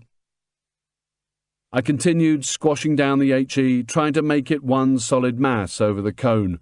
My hands stung as the glycerine got into my cuts and my headache was back, really giving me the good news. Thinking about the old German guy who'd given me the bayonet gave me the idea of using the explosive this way. He'd told me a story about the Second World War. German paras had taken a bridge, stopping the Brits from demolishing it as they withdrew. The charges were still in position, but the Germans disconnected the detonators so that a panzer column could cross and kick the shit out of the Brits. A young British squaddie took one shot with his bog-standard Lee Enfield .303 rifle at the placed charges. Because it was old-style explosive, just like this stuff, it detonated and set off all the other charges that were connected by the detonation cord. The whole bridge dropped, stopping the panzers ever getting through. As I packed the last of the HE, I was hoping that squaddy had at least got a couple of weeks' leave as a reward, but I very much doubted it. Probably just a tap on the tin hat with a riding crop and a jolly well done, that man, before getting killed a few weeks later. When I'd finished, I sealed the top on the tub, left the device in the shed, and started back to the house, thinking about what else I had to prepare for a possible 4 nights on the ground. The sky had turned metallic, the clouds every shade of grey. A gentle breeze was the only consolation. There was a loud rumble of thunder in the distance as I crested the slope. Aaron and Carrie were standing by the sinks, and I could see they were arguing again. Carrie's arms were flying about, and Aaron was standing with his head jutting forward like a rooster. I couldn't just stop and go back. I was in no man's land here. Besides, my hands were stinging badly with the nitro, and I needed to wash it off and get some aspirin down my neck. Dihydrocodone would do the job better, but I needed to be awake later tonight. I slowed down, lowered my head, and hoped they'd see me soon. They must have spotted me out here in the open ground, looking everywhere and anywhere apart from the washing area, because the arms stopped windmilling. Carrie went to the storeroom door and disappeared as Aaron dried himself. I got to him as he retied his hair, clearly embarrassed. "Sorry you had to see that." "None of my business," I said. "Besides, I'll be gone tonight." "Carrie told me you'll need dropping off. 10, right?" Nodding, I released the water pressure and soaked my hands before cutting the supply and soaping up to get all the nitro off me. "You said you had a map. Is it on the bookshelf?" "Help yourself, and I'll get you a real compass." He passed me to hang the green towel next to mine on the line. "You feeling better now? We were worried." I started to rinse off. Fine. Must have picked something up yesterday. How's the Jaguar?" "They promise they're going to do something this time. Maybe the zoo, but I'll believe it when I see it." He hovered awkwardly for a moment, then said, "Well, Mick, I'm heading to go catch up on some work here. It's been sort of backing up on me this week." "See you later, mate." I pulled my towel off the line as he headed for the storeroom door. Chapter 26. Now that the sky had greyed over completely, the storeroom was almost dark. I eventually found the string pull for the light, and a single fluorescent strip flickered on, dangling precariously from wires about 6 feet from the high ceiling. The first thing I saw was that the weapon and ammunition had been placed on the shelf for me, along with a silver compass and map. I needed to make some ready rounds, so ripped about 6 inches off a roll of 1-inch gaffer tape, placed a round on the sticky side, and rolled. As soon as the round was covered, I placed another, rolled a little, then another, until 4 rounds were in a noiseless bundle, easy to fit into my pocket. I folded over the last 2 inches of tape to make it easier to pull apart, then started on another. A box of 20 was still going into the Bergen. You never know how these jobs are going to end up. I rummaged around in the medical case for the aspirin and threw 2 down my neck. They were helped on their way with a litre bottle of Evian I broke from a new case of 12, and I lobbed 3 onto the cot for later. My leg was starting to hurt again, but I really couldn't be bothered to change the dressing. I'd be wet and covered with mud later tonight anyway, and the aspirin would help. I had to prepare for as much as 4 nights in the field, up to 2 on target, and 2 in the jungle before popping out once the dust had settled and making my way to the airport. Come what may, I needed to make Josh's by Tuesday. I found an old A-frame Bergen in the storeroom, its green canvas patchy with white haze after years of exposure to the elements. Joining the Bergen and water on the cot went 9 cans of tuna and an assortment of honey sesame bars that looked as if they'd get me through daylight hours. Judging by what was on the shelves, they had certainly got their hands on enough of that military giveaway. I grabbed a poncho and some dark green mozzie nets.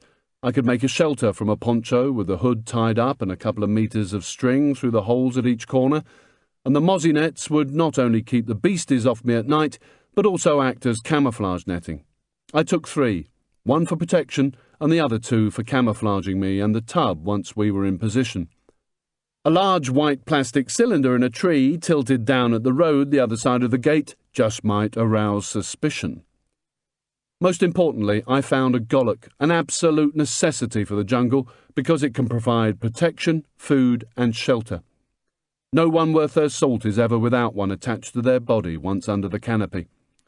This one was US Army issue and much sturdier than the one Diego had been swinging at me. It was maybe 6 inches shorter, with a solid wooden handle and a canvas sheath with a light alloy tip. I climbed up the angle iron framework of the shelves and, holding on to one of the struts, checked out the goodies higher up. Next door, Luce suddenly sounded very pleased with herself. Yes! Baby G told me it was 3:46. Probably her schoolwork ending for the day. I wondered if she was aware of the arguments Aaron and Carrie had had about her. What did she know about what was happening now? If they thought she didn't know what was going on, they were probably kidding themselves. If she was anything like Kelly, she never missed a trick. For a second or two, my thoughts wandered to Maryland. We were in the same time zone, and right now Kelly would probably be doing the same as Luce, packing up her books. It was private, individual, and expensive, but the only way forward until she had adapted between the one-on-one attention she'd been receiving in the clinic and the push and shove of mainstream education alongside Josh's kids. I had a flash of worry about what would happen now that I wasn't going to make the second half of the money, then remembered that that was the last thing to be concerned about.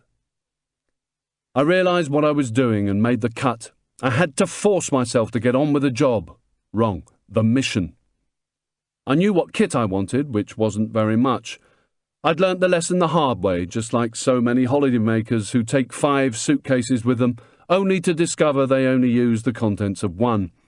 Besides food and water, all I needed was the wet clothes I'd be standing up in, plus a dry set, mozzie net, lightweight blanket and hammock. All this would be kept scrupulously dry in plastic in the Bergen and by the poncho at night. I already had my eye on the string hammock on the veranda if I didn't find anything better. None of these things was absolutely essential, but it's madness to choose to go without. I'd spent enough time in the jungle on hard routine in places like Colombia, so close to the DMP that no hammock or poncho could be put up, sitting all night in the shit, back to back with the rest of the patrol, getting eaten alive by whatever's flying around or mooching over you from out of the leaf litter, not eating hot food or drink for fear of compromise due to flame and smell, while waiting for the right day to attack. It doesn't help if you're spending night after night like that with all your new insect mates, snatching no more than a few minutes' sleep at a time. Come first light, bitten to death and knackered, the patrol still has to get on with its task of watching and waiting. Some patrols lasted for weeks like that, until trucks or helicopters eventually arrived to pick up the cocaine and we hit them. It's a fact that these conditions degrade the effectiveness of a patrol as time goes on. It isn't soft to sleep under shelter, a few inches above the shit rather than rolling around in it. It's pure common sense.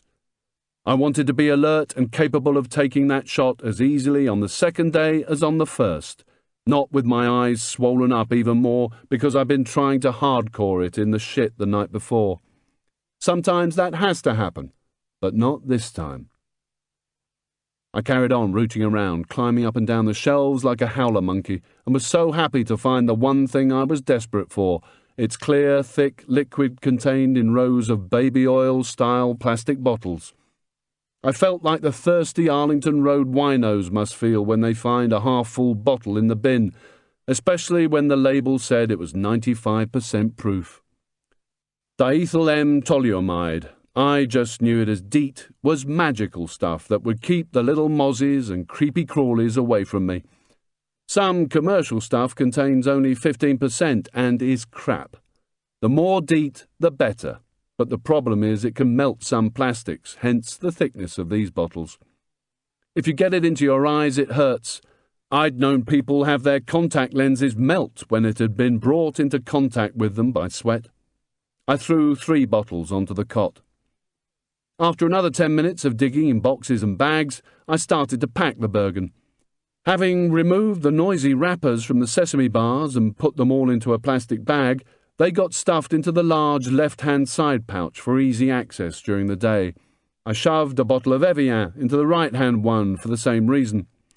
The rest of the water and the tuna went into the bottom of the pack, wrapped in dishcloths to muffle any noise. I'd only pull that food out at night when I wasn't in my fire position. I put a large plastic laundry bag into the long centre pouch at the front of the Bergen. It would be taking any dumps I did whilst I was in the jungle. I'd have preferred individual bags, but couldn't find any, so one big one would have to take the lot. It was important not to have any smell or waste around me because that would attract animals and might compromise my position, and I didn't want to leave anything behind me that could be DNA'd. Into a similar clear plastic bag went the mozzie net I was going to use for protection at night, and one of the blankets that was out of its wrapping. The hammock would join the contents of this bag once I'd nicked it from the veranda later on. All the stuff in this bag needed to be dry at all times. Into it also would go my dry clothes for sleeping in, the same ones I'd wear once out of the canopy and heading for the airport. I'd get those from Aaron at the same time I got the hammock. I laid the other 2 mozzie nets beside the Bergen, together with some 4-inch wide multicoloured nylon luggage straps. Black, brown, in fact any colour, but this collection would have been better to blend into a world of green.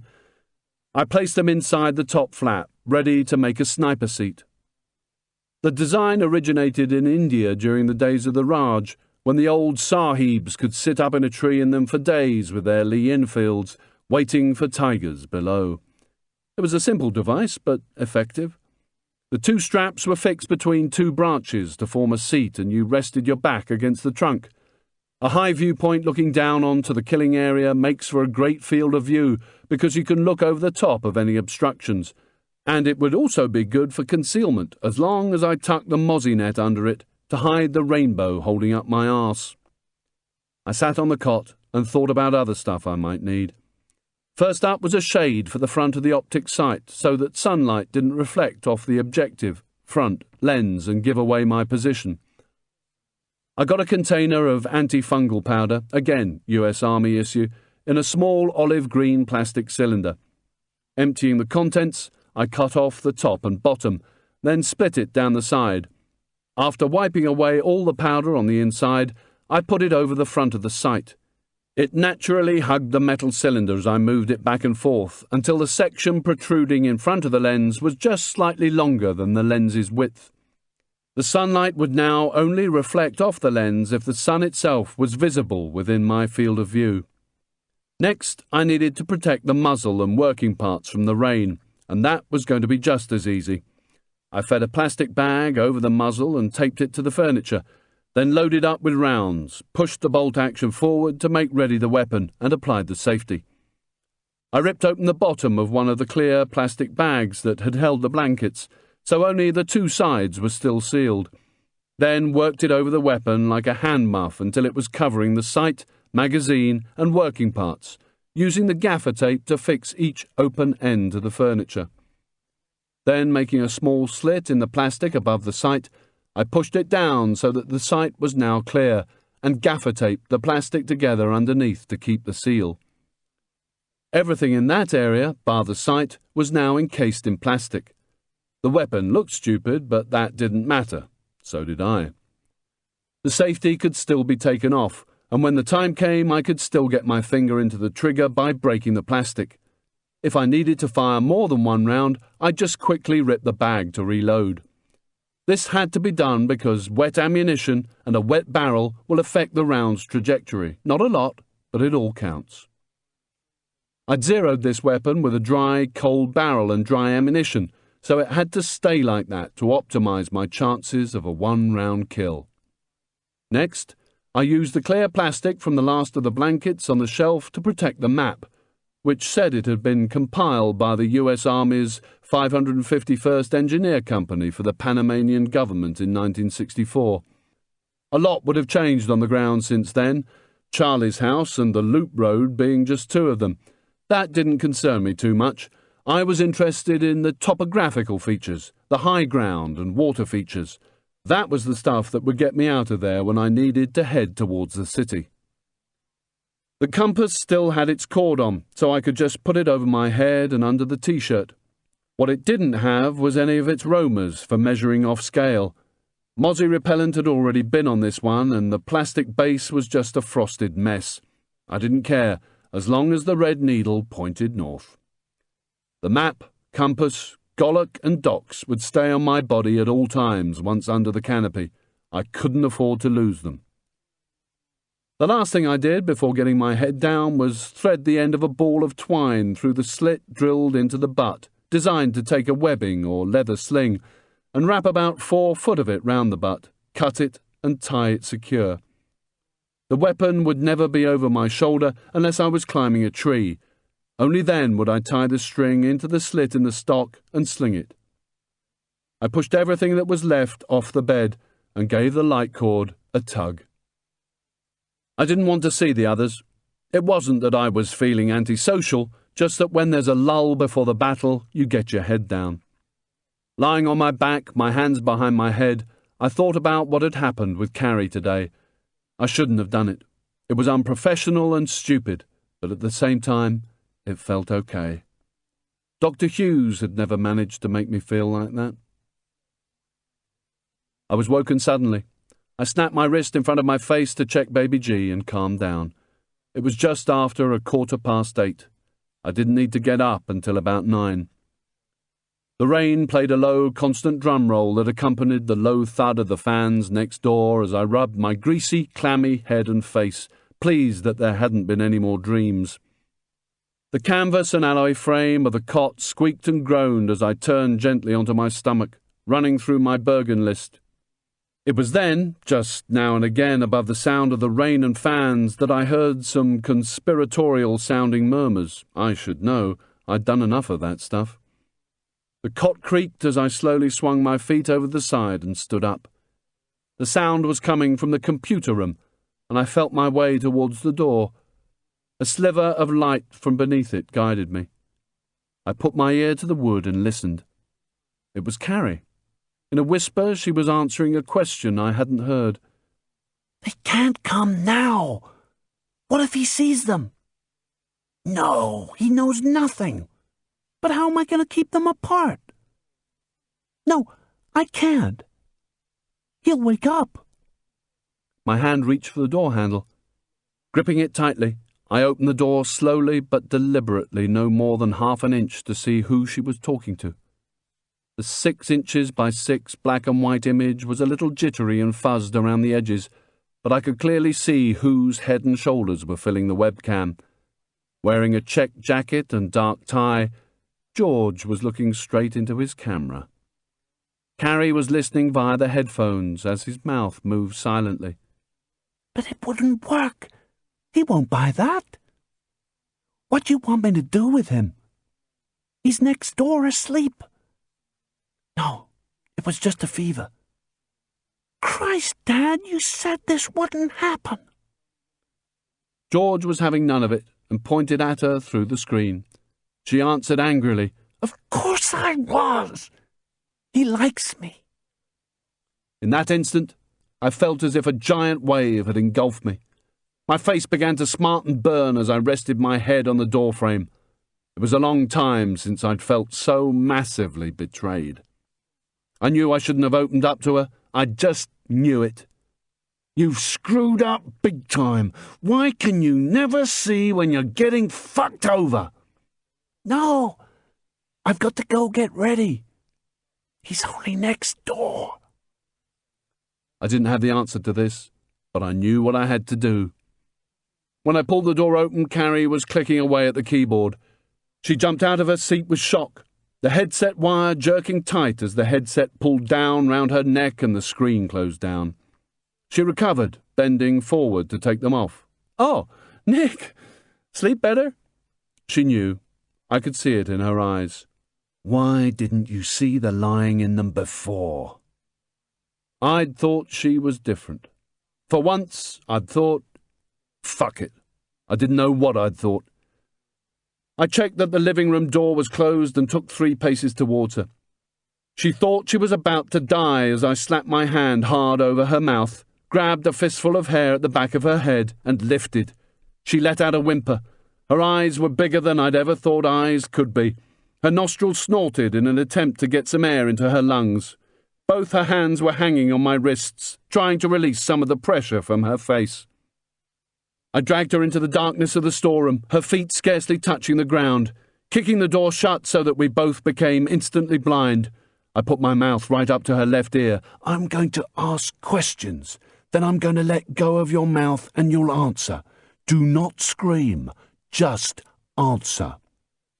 Her nostrils were working overtime, and I made sure I pressed my fingers even harder into her cheeks to make me seem more scary. "Nod if you understand." Her hair no longer smelt of shampoo. I could only smell coffee breath as she gave a succession of jerky nods into my hands. Taking a slow, deep breath, I calmed down and whispered into her ear once more.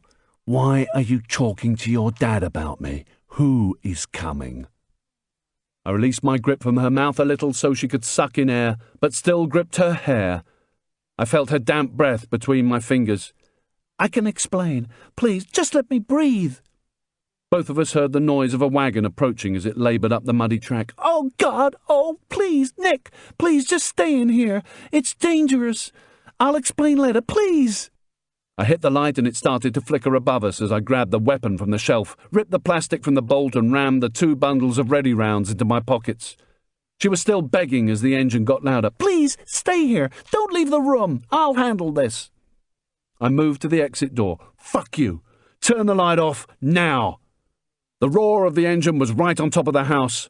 I stood at the door with my ear pressed against the corrugated iron. "Lights!" She pulled the switch. Chapter 27. I eased the door open a couple of inches, with one eye pressed against the gap. I looked to the right, towards the front of the house. I couldn't see a wagon, just the glow of headlights bouncing off the veranda through the rain. I slipped through the door and closed it gently behind me, leaving Carrie in the darkness.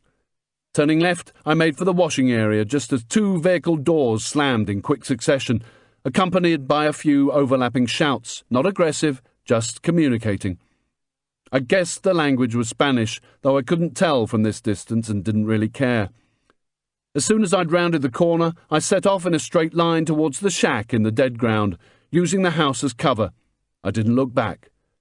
With the weapon gripped tightly in my right hand and my left holding down the ready rounds, I just went for it, crouched low, doing my best to keep my footing in the mud and tree stumps in the darkness. I moved for maybe 200 wet and muddy meters before risking a glance back. The house was silhouetted in the glow of headlights and the engine noise had faded.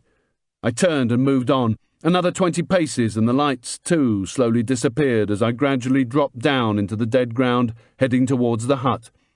Turning right, I ran for the other tree line. The back of my throat was dry and I swallowed constantly, trying to moisten it as I fought to get my breath back. At least I was out of the immediate danger area. Once I'd got about halfway towards the trees, I turned right again and started moving up the crest, back towards the house, my timberlands squelching in the mud and pools of water. I'd been concentrating so hard on what I was doing that I hadn't realised the rain had stopped. It was the racket of the crickets that made me aware. I slowed when I was maybe 150 metres behind the house and started to move more cautiously, now with the butt of the rifle in my shoulder, placing each foot carefully, keeping my body as low as possible. There was still complete cloud cover, and I felt confident I could get closer. My angle of view gradually changed.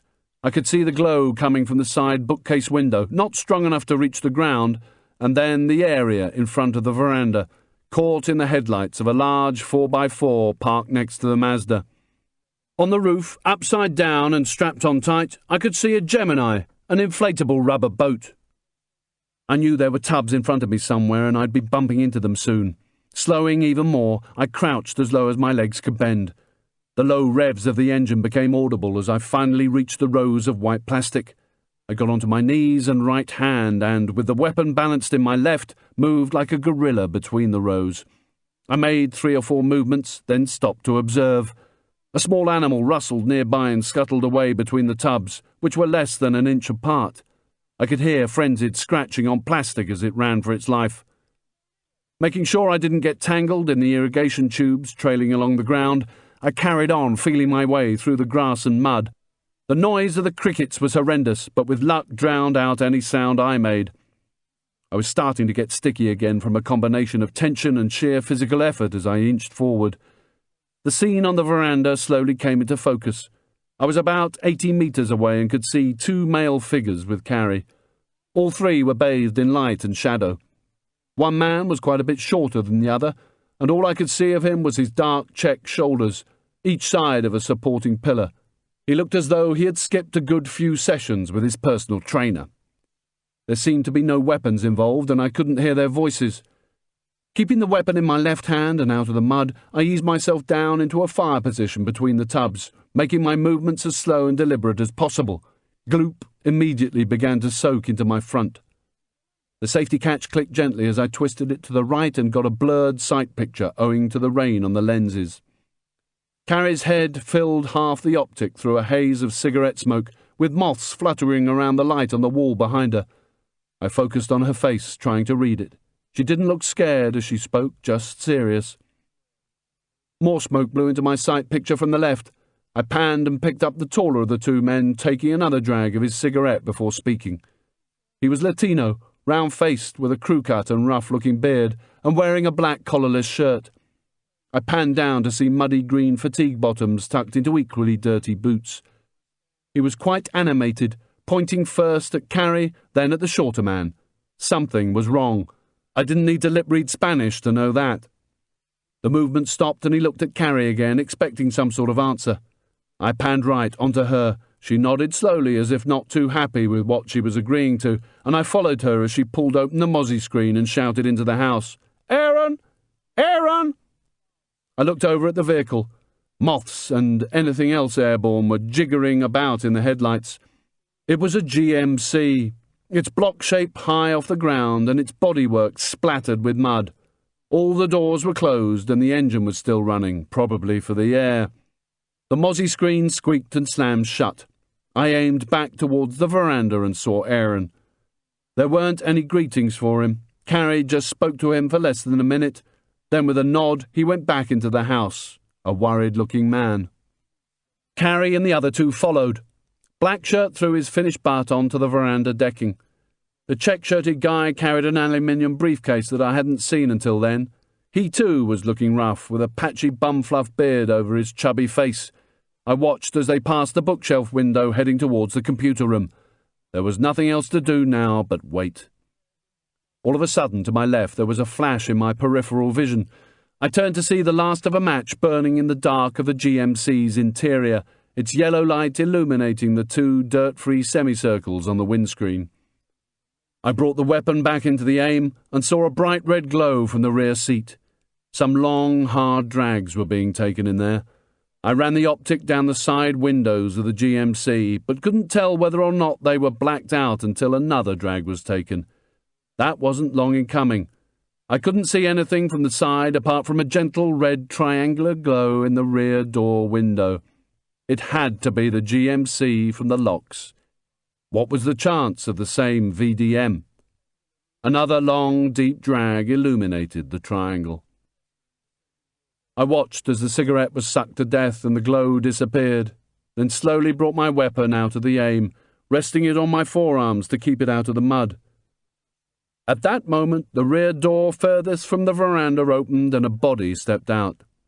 I slowly lifted the weapon back into the aim at the top half of a man taking a piss. I recognized the long features and nose, even without the GMC. This wasn't good. Not good at all. The pizza man had been at the locks. The locks were on the webcam here. He had been at Charlie's. I was on my way there now. He knew George. George knew about me. No.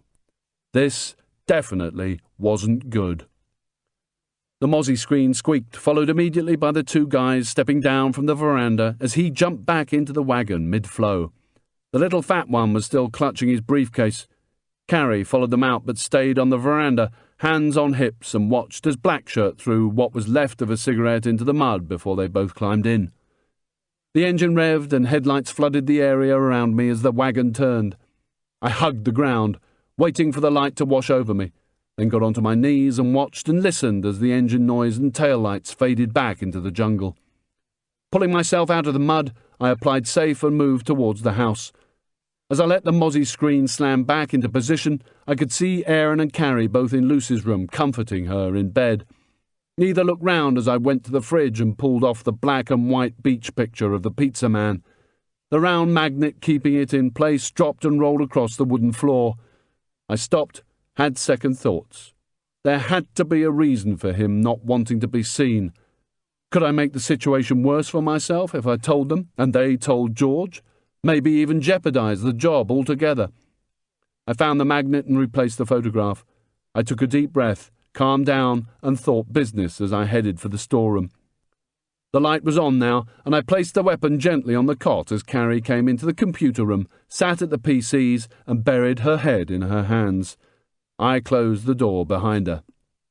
"Tell me." She just held her face as if in another time and space as the fans thudded above us. She looked very scared as her face came up to look at me, pointing out towards the veranda.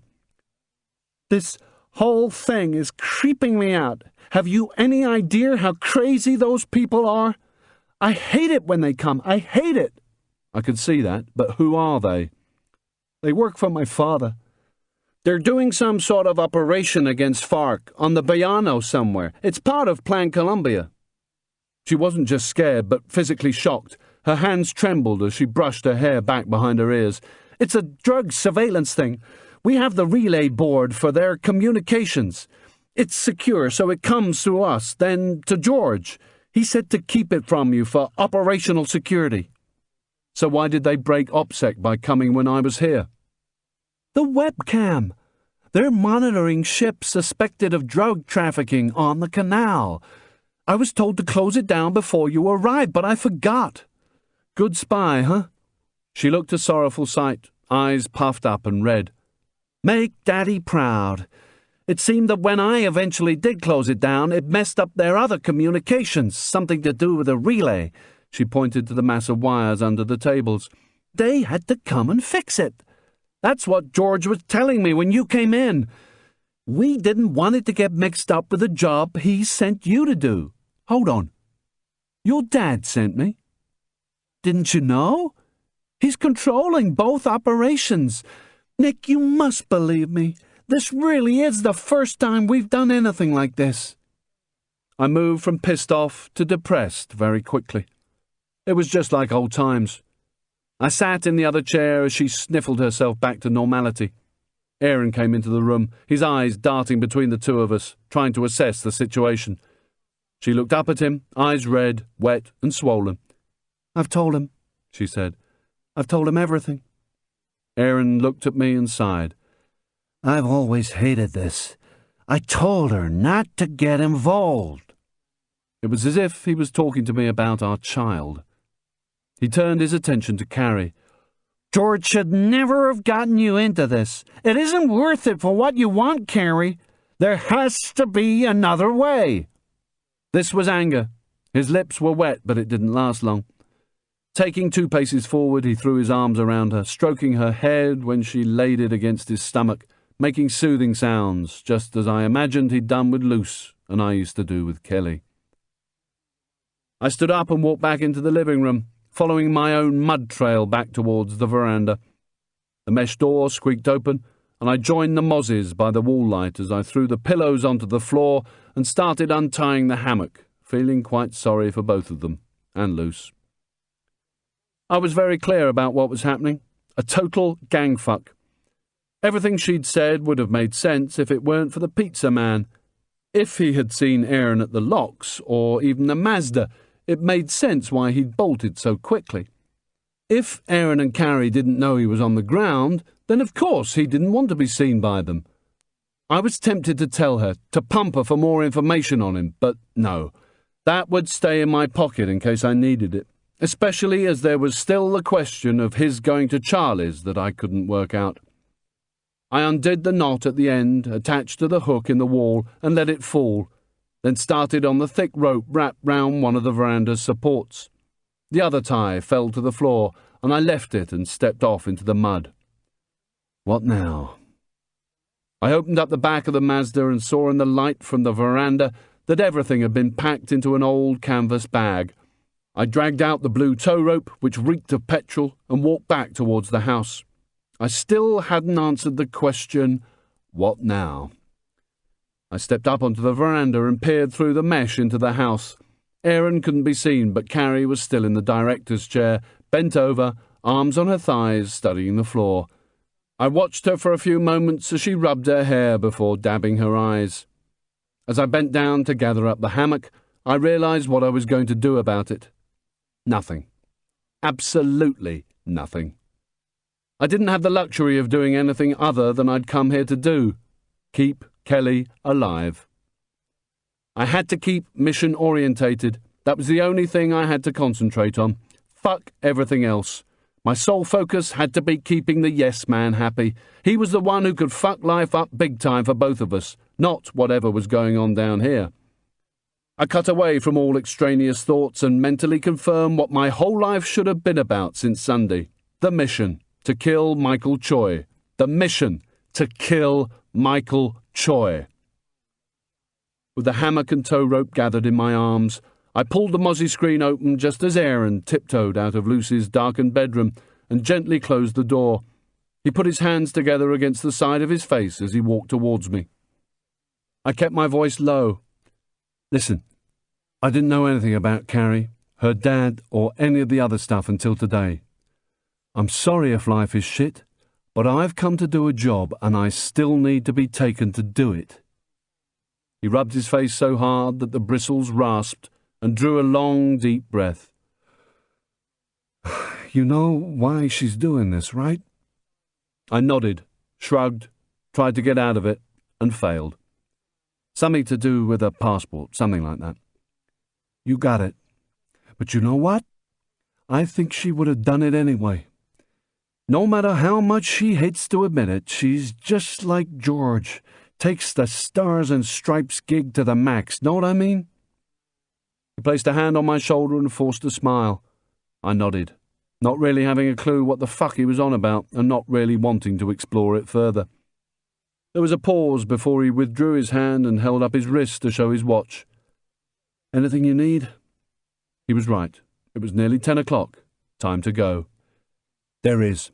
I put all of that explosive from the hut in one of your tubs and I've left it down there. You taking it with you? I nodded. He took another of his deep breaths, trying hard not to ask why. It seemed there were other things apart from the move north that Carrie didn't talk to him about. Okay, give me 5. We parted, him to his bedroom and me back to the storeroom. Carrie was still sitting on the director's chair, her elbows on the desk, cradling her head. I left her to it and packed the hammock and other stuff into the Bergen.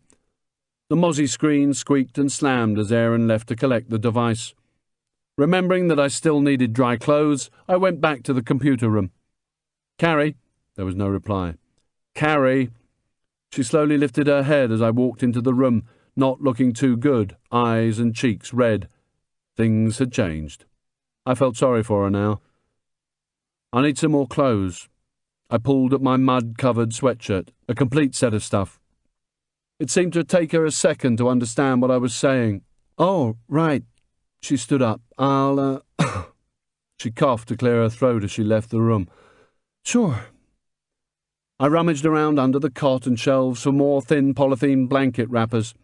With several ripped ones in my hands, I picked up the rifle and checked chamber by pulling the bolt up and back slightly to expose the brass case and head of the round.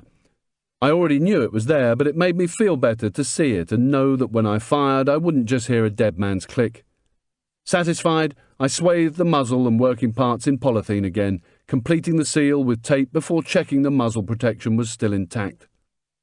Carrie reappeared with a thick brown cotton shirt and matching canvas trousers. She never seemed to provide socks or underwear. Maybe Aaron didn't use them. They went into the protective plastic in the Bergen, which I then closed down with the other 2 mozzie nets on top. She watched as I checked my leg. The bandage was covered with mud, but that didn't matter. The important thing was that there was no sign of leakage. I gave my trousers a good squirt of DEET before tucking them into my very smelly socks, then doused them as well. Once I'd finished the front, I got to work on my forearms, my hands, all round my neck and my head, even getting it into my hair. I wanted to be armour-plated with the stuff, and I'd go on replenishing it all the time I was on the ground. I carried on squirting it over my clothing and rubbing it in. Anywhere that wasn't covered in mud got the good news. I threw her one of the bottles as she stood, zombie-like. "Do my back, will you?" It seemed to snap her out of her trance. She started rubbing it roughly into my sweatshirt. "I'm taking you." "What?" "It's my job. I'll take you. I'm the one who wants the passport." I nodded. I didn't want to get involved and talk more about it. We had done enough of that.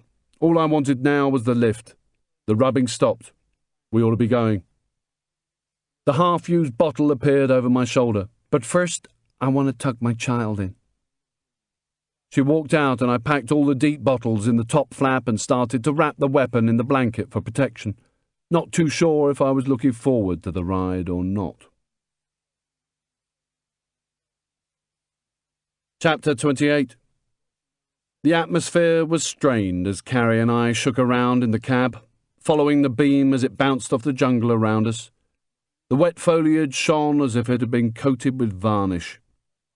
For several kilometres her eyes had been fixed on the section of track carved out by the lights, trying to negotiate the ruts that rocked us rhythmically from side to side. I let my head wobble but kept a hand on the rifle between my knees to protect the zero. We eventually emerged from the forest and passed through the valley of dead trees. At last she cleared her throat. "After all that we've said to each other, this doesn't need to change things, Nick." "Yeah, well, we all make mistakes." "No, Nick, it wasn't a mistake. I need you to believe that. What you said means something. I'll never abuse that trust." "Is that why you told your dad I had a fever?" "Like I said, no one ever need know. I don't lie, Nick." "Thanks." "Am I forgiven?" She glanced at me to check that she really was before her eyes darted back to the track as we tilted left. "Can't your dad just give Luce a passport? Surely he can sort that out." "Sure he can, I know that. But he knows I'm desperate. I've never gotten anything from him for free. I've always had to earn it first. It was only going to be for locating the relay board. Then it got worse. Some food and stores, a few gallons of two-stroke. They didn't want to go to cheapo in case they got recognized, I suppose. And then you came along." I sat and watched her as her eyes concentrated on the driving, but her mind was elsewhere. "Aaron was right. He told me that once it started, it'd never stop. He'd keep using me. You know what? Maybe he's right, but as soon as the passport comes, we'll be out of here."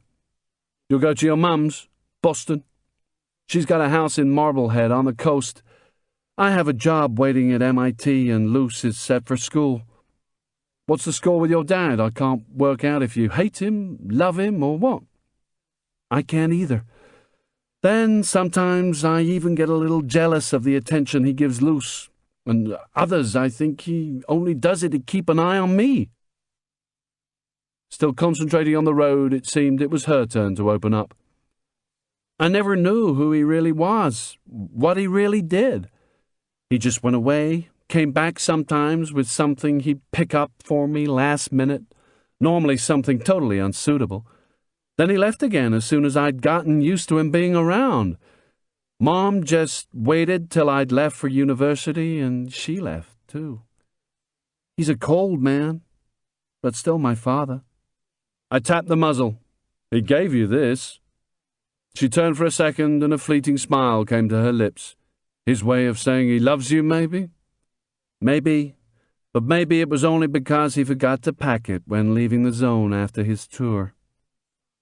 "Aaron said you're very much like him, something about stars and stripes." She laughed. This was obviously well-trodden ground. "Aaron only thinks that because, for once, I agree with George on what's gone wrong in this country. Aaron's too stubborn to see it. That's why he wants to stay. He's hoping for a brighter future, but it ain't coming on its own. The zone, as he remembers it, has gone. We, America, let that happen. It's disgusting. You guys could come back if the canal was threatened. Isn't there a clause in the treaty, something in the small print? Oh, yeah, sure, like the Russians are going to invade. I'm not planning my future around it. What's the big deal? After all, you lot gave the thing back, didn't you? She bristled. No, Carter did. We nearly hit the roof as the wagon bounced out of a rut deeper than it had looked. We built the canal. We built the country. Geographically, it's virtually part of the U.S. coastline, for Christ's sake. People like Lulu died for it, and that peanut-munching inadequate threw it away like a Kleenex. She paused. Do you really want to know why it's such a big deal? I nodded. Why not? Okay, there are two major problems to address. Her right index finger sprang upwards from the bucking steering wheel. Southcom's drug interdiction and eradication capability is now about a third of what it used to be before '99. In short, it's history. People like Charlie and Fark are getting a free run. Unless action is taken, and quickly, we lose the drugs war forever. If you think there's a problem now, watch this space. She shook her head in disbelief at her countryman's folly. You know what I mean, don't you? I did. I got to know quite a few of the victims these last few months. So the only answer was what Clinton did. Throw $1 billion plus at Plan Colombia, with troops, hardware, all to kick ass down there. You know what Plan Colombia is, right? Of course, stupid, sorry. The suspension creaked and things rattled under the wagon as she fought with the wheel. Without the zone, we had no alternative but to protect further south, take the fight to them in their backyard. I was studying the red glow on the side of her face as she concentrated on the track. But it ain't gonna work. No way. We're just getting dragged into a long, costly war down there that's gonna have little impact on the drug trade. Her eyes, still fixed on the way ahead, gleamed with conviction. Her father would have been proud of her, I was sure. I'm telling you, we're getting pulled into their civil war instead of fighting drugs. Soon it'll spread into Venezuela, Ecuador, and all the rest. This is Vietnam the sequel. Because we have given away the zone. We have created a situation where we now need it more than ever. Crazy, no? It made sense to me. Otherwise, it'll be like launching the D-Day invasion of France from New York. She gave me a smile of approval between fighting the ruts. Panama's going to be needed as a forward operating area from which to project our forces, as well as a buffer to stop the conflict spreading into Central America. What Clinton has done is a very dangerous alternative, but without the zone and what it stands for, he had no choice. We lapsed into silence again as she negotiated the last bit of track and we finally hit the road to Chipo. And the most scary, fucked up thing of all is that China now runs the canal. When we left, it created a power vacuum that China's filling. Can you imagine it? Without one shot being fired, Communist China is in control of one of the United States' most important trade routes in our backyard. Not only that, we actually let the very country that could back FARC in the war take control. I could now see what Aaron had been on about. Come on, it's just a Hong Kong firm who got the contract. They run ports worldwide. Her jaw tightened as she gritted her teeth. Oh, yeah? Well, 10% of it is owned by Beijing. They operate the ports at each end of the canal and some of our old military locations. In effect, we've got Communist China controlling 14% of all U.S. trade. Nick, can you believe we let that happen? A country that openly calls the U.S. its #1 enemy? Since 1919, they have recognized the importance of the canal. She shook her head bitterly. Aaron's right. I do agree with George, even though his politics have always been to the right of Attila the Hun. I was starting to see her point. I'd never look at Dover docks in quite the same way again. Charlie was one of the group instrumental in pushing the Chinese deal. I wonder what his kickback was. Freedom to use the docks for business? And you know what? Hardly anyone knows up north. The handover deadline just sort of sneaked up on America. And Clinton? Well, he didn't do a thing. She didn't seem too keen on Democrat presidents. The threat to the U.S. is real, Nick. The hard reality is that we're getting dragged into a South American war because we gave away the canal to China. The Chinese, not us, are now sitting on one of the world's most important trade routes, and they haven't paid a cent for the privilege. It's our bat and ball they're playing with, for Christ's sake. I started to see pinholes of light penetrating the blackness ahead. We were approaching Chipo.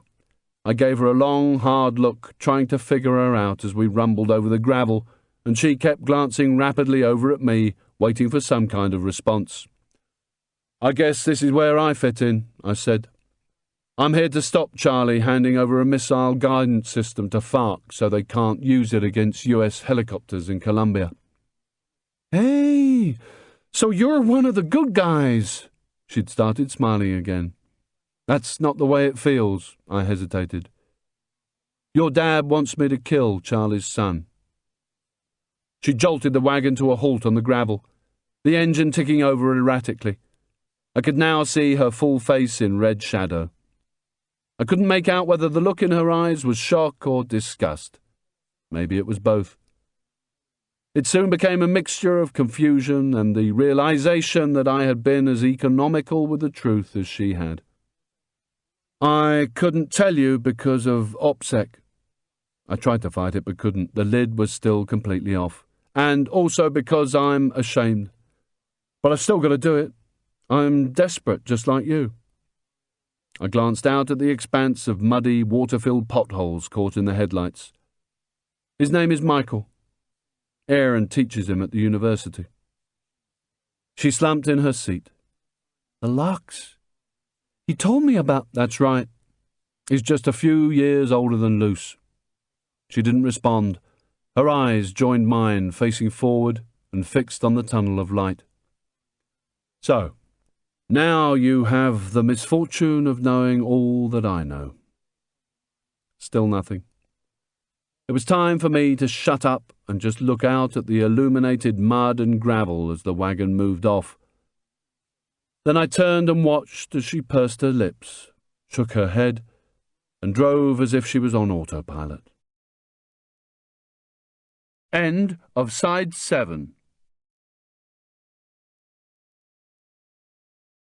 Side 8. Chapter 29. Friday, 8th of September. We'd hardly exchanged another word as we bounced around in the cab for the next couple of hours. I finished getting the Bergen out of the back and pulled back on the leaf sight as far as it would go to check that the battle sights were set at 400. "Nick?" I leaned down to the half-open window. Bathed by the red glow of the dash, she was moving the blanket I'd thrown from the weapon, which had landed on the selector. "Michael is dying to save hundreds, maybe thousands of lives. It's the only way I can deal with it. Maybe it'll work for you." I nodded, concentrating more on protecting the Zero than trying to justify myself. Charlie should be getting the good news, not his boy. "It's certainly going to save one, Nick. One that you love very much, I know. Sometimes we have to do the wrong thing for the right reasons, no?" She held my gaze for another couple of seconds, then glanced down at the selector. I wondered if she was going to look up again, but she chose drive and hit the gas. I stood and watched the red taillights fade into the darkness, then waited the 3 minutes or so it would take for my night vision to start kicking in. When I could see where I was putting my feet, I tied the gollock around my waist, checked for the 100th time that the map and docks were still secure in my leg pockets, and felt for the silver compass that hung round my neck under my t-shirt. Then I shouldered my Bergen, heaved the tub on top, and held it in place with a straight arm, my left hand gripping the handle. With the rifle in my right, I moved down to the road junction, then headed west towards the house. I soon broke out in a sweat under the weight of the load, and could taste the bitterness of DEET as it ran into my mouth. Only 3.5 hours of darkness remained, by the end of which I needed to be ready at the gate. As soon as it was light enough to see what I was doing, I needed to place the device and find a firing position in the opposite tree line. It was pointless trying to rig it up in the darkness. I'd spend more time rectifying my mistakes at first light than if I'd just done it then in the first place. The plan was so simple that as I pushed on, listening and looking for vehicles, there wasn't much to think about until I got there. My mind was free to roam, but I wasn't going to allow that. It was time for nothing else but the mission. After a few changes of arm supporting the weight of the tub, I was finally at the gates. Keeping over to the right, in cover, I dumped the tub while I caught my breath. Ground-mounted perimeter lights illuminated the walls, making it look even more like a hotel. When eventually I looked through the railings of the gate, the fountain was still lit, and I could see the glint of light on a number of vehicles parked haphazardly in the drive beyond it. The gold side windows of the Lexus winked back at me.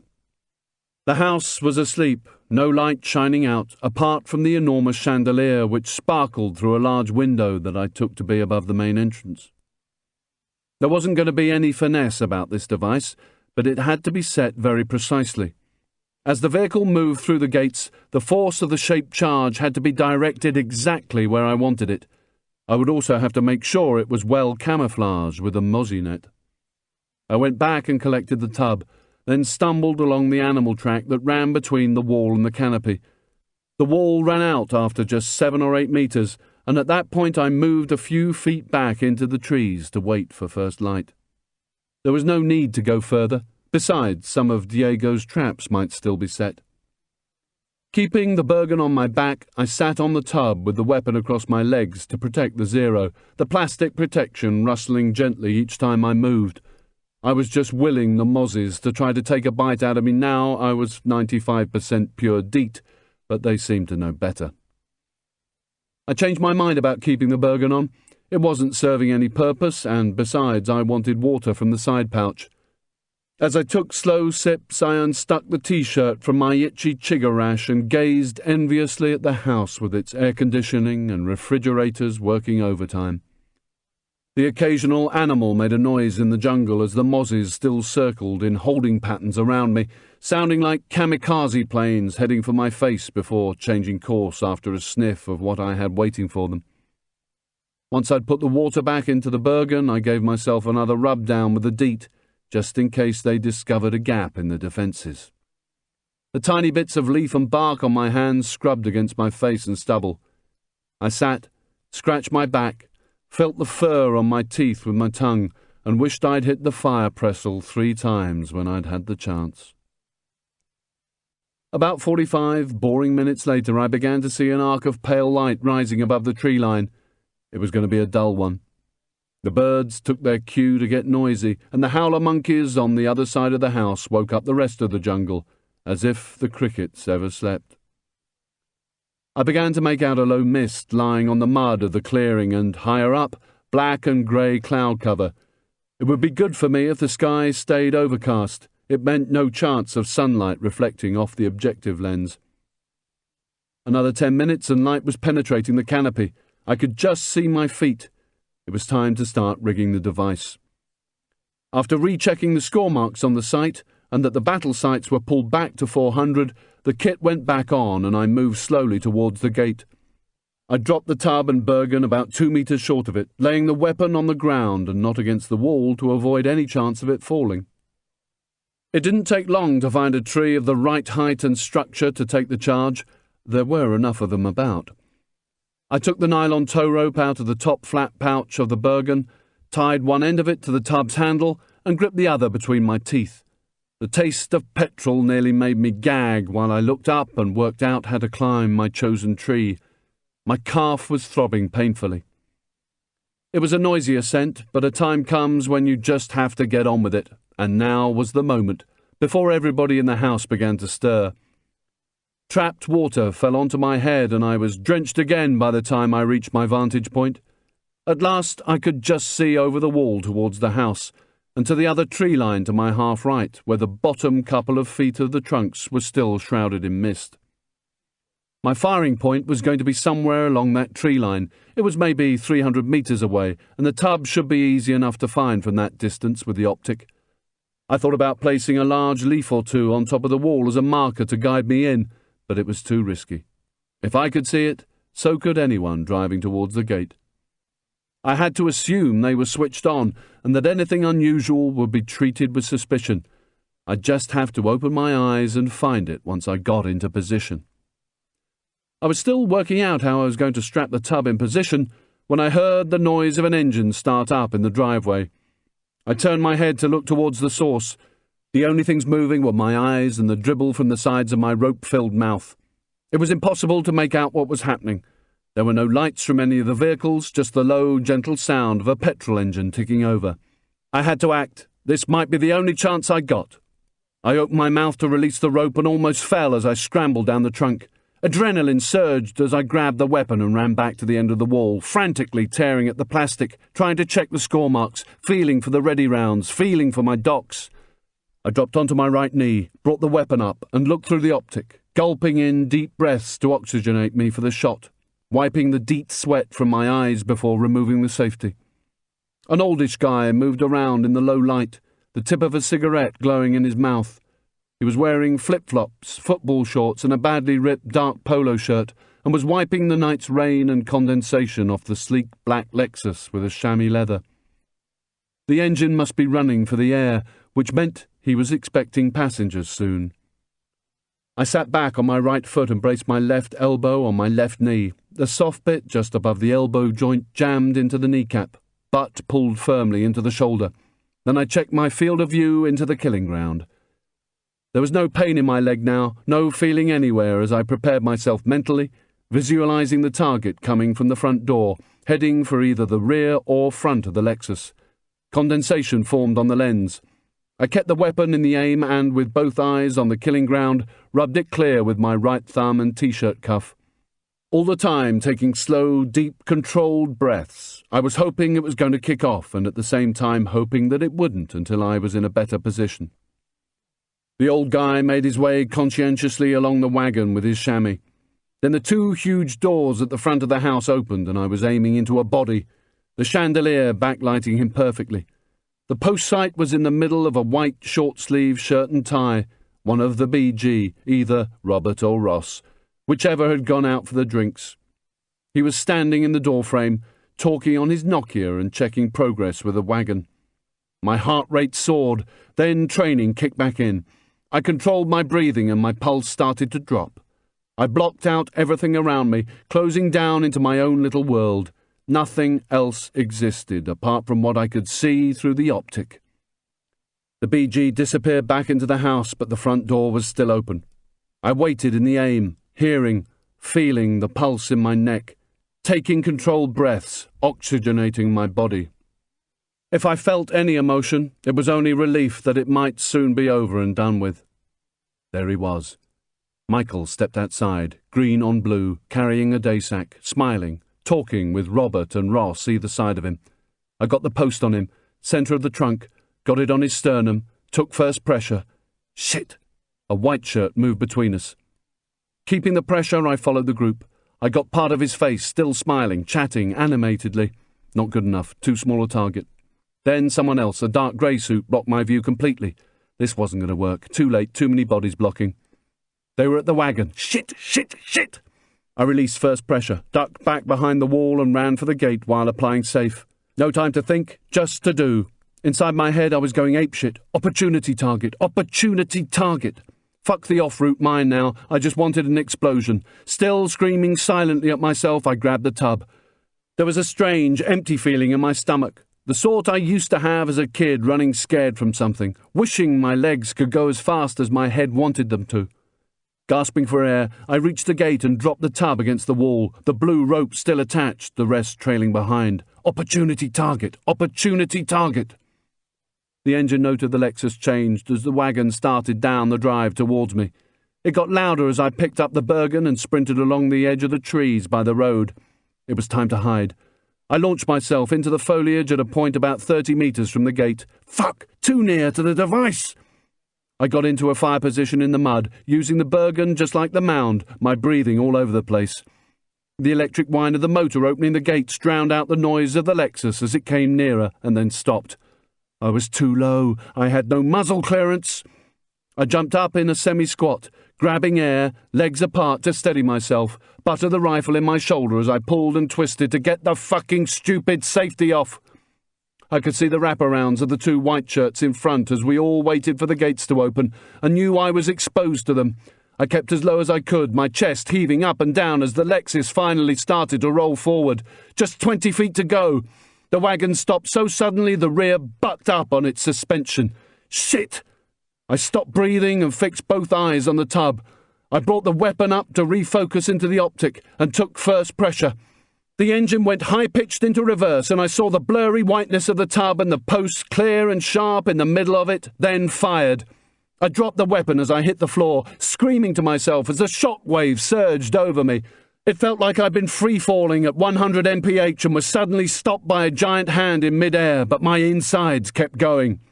Grabbing the rifle, I reloaded and got to my feet, checking the battle site. There was no time to watch out for the debris falling from the sky. I had to confirm he was dead. The wagon had been pushed back 6 or 7 meters on the tarmac. I started towards the dust cloud as shattered masonry and bits of jungle fell back to earth. Butt in the shoulder, ears ringing, vision blurred, my whole body shaking. Rubble and twisted ironwork lay where part of the right-hand wall and gates had once stood. I closed in on the mangled wreck, running in a semi-stoop, and took up a position by the remains of the wall just forward of a smouldering, man-sized crater. Chunks of brick rained down on the wagon. The once immaculate Lexus now looked like a stock car, smashed, beaten, its side windows missing, the windscreen safety glass shattered and buckled. I took aim with the battle sights through the driver's window. The first round thudded into the blood-stained white shirt who was slumped but recovering over the steering wheel. 2! Maintaining the weapon in the shoulder and supported by my left hand, I reloaded and took another shot into the second slumped, blood-stained white shirt on the passenger side. 3! With only 4, I had to remember my rounds fired. I was crap at it, and counting out loud was the only way for me. Only smaller fragments of leaf and tree floated from the sky now, landing on the vehicle and tarmac all around me as I moved in, weapon up towards the rear door. The angle changed. I saw 2 slumped bodies covered in shattered glass. One, the green T-shirt and blue jeans, the other, the dark grey suit. I closed in. The suit was Charlie. I hoped he was alive. Chapter 30. The target was more or less collapsed in the footwell, with his dad down on the seat draped over him. Both were badly shaken, but alive. There was some coughing from Charlie, and I could see the target moving. Mustn't hit Charlie. I took another couple of steps to get me right up against the door and rammed the weapon inside with my face through the window gap. The muzzle was no more than 2 inches from the target's bloody, glass-covered and confused head. Bizarrely, the air conditioner was still blowing and a Spanish voice jabbered on the radio as the target moaned and groaned, pushing his father off him. His eyes were closed. I could see fragments of glass trapped in his eyebrows. I felt the second pressure on my finger pad, but it was refusing to squeeze further. Something was holding me back. Fuck! Get on with it! The muzzle followed his head as it moved about, turning over onto his side. It was now virtually in his ear. I moved it up a little, to the tip. It wasn't happening. My finger wouldn't move. What the fuck was the matter with me? Come on! Do it! Do it! I couldn't, and in that instant I knew why. A stab of fear ripped through my body. My brain filtered out almost everything, but it let in the shouts. I turned to see partly dressed men starting to pour from the house, carrying weapons. I withdrew the rifle, reached in the front, and pulled the Nokia off the BG's belt. Then I wrenched open the buckled metal and seized a fistful of soot. I dragged a fucked-up Charlie onto the tarmac, virtually running with him to the other side of what was left of the wall. Move! Move! I kicked him to his knees and he fell forward onto his hands. Stepping back out of grab range, I aimed at his head. Can you hear me? The shouts were getting nearer. I kicked him. The missile guidance system! Make sure... What is wrong with you people? He coughed as blood dribbled from his chin, not lifting his head as he shouted back angrily, without a trace of fear. It's been delivered! Last night! You have the launch control system. You have everything. The sunburn is complete. What more do you want? Delivered? This is about getting it delivered? He looked up at me, staring along the barrel that moved up and down as we both fought for breath. Last night! You people use my son to threaten me? Demanding it by tomorrow night, you get it, and still—" As the blood ran down his neck, he saw my confusion. "Don't you people know what each other is doing?" "Tuesday. The guy in the pink Hawaiian shirt. He was here. Has he got it?" "Of course." "Why should I believe you?" "I don't care what you believe. The deal is done, yet you still threaten my family. Remember the condition. No Panamanian targets. Why is it still here? You said it would move straight to Colombia, not use it here. Do you know who I am? Do you know what I can do to you?" "Father!" Michael had seen us, and his eyes widened. "Don't kill him! Please, don't kill him, please!" Charlie yelled something in Spanish, probably telling him to run, then fixed his glare on me once more. There was not a flicker of fear in his eyes. "Well, Englishman, what now? You already have what you came for." I took a swing with the rifle butt and got him on the side of the neck. He curled into a ball of pain as I turned and ran along the tree line back towards the Bergen.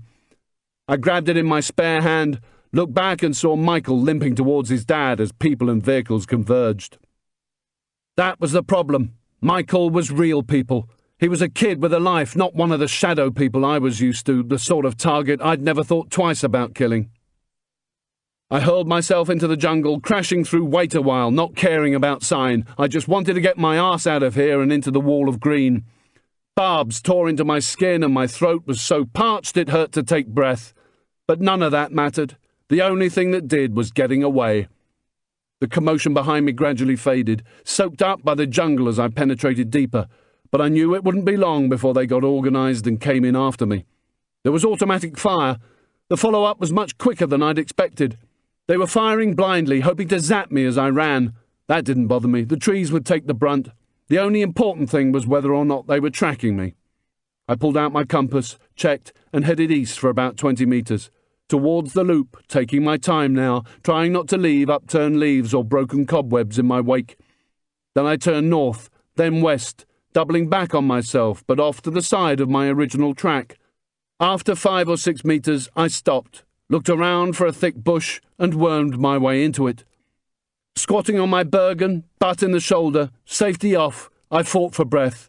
If they were tracking, they would pass right to left, 7 or 8 metres in front as they followed my sign. The rule about being chased in the jungle, learnt the hard way by far better soldiers than me, was that when the enemy are coming fast, you've got to sidestep and creep away. Don't keep on running, because they'll just keep on following. Slowly peeling 3 rounds from one of the ready rounds, I pulled back the bolt. The bearing surfaces glided smoothly over each other as I caught the round it was about to eject, then fed the 4 rounds slowly and deliberately back into the mag before pushing the bolt home. I sat, watched, and listened as I got out the blood-smeared mobile. No matter what was going on down here, stop delivery, guaranteed delivery, whatever, I'd failed to do what the yes man had sent me here for, and I knew what that meant. I had to make a call. There was no signal, but I tried the number anyway, just in case, my finger covering the tiny speaker hole that sent out the touch tone. Nothing. Baby G said it was 703. I played with the phone, finding vibrate and put it away again. Shit, shit, shit! The pins and needles were returning. I had the helpless feeling that Carrie had described, that awful emptiness when you think you've lost someone and are trying desperately to find them. Shit! Not here! Not now!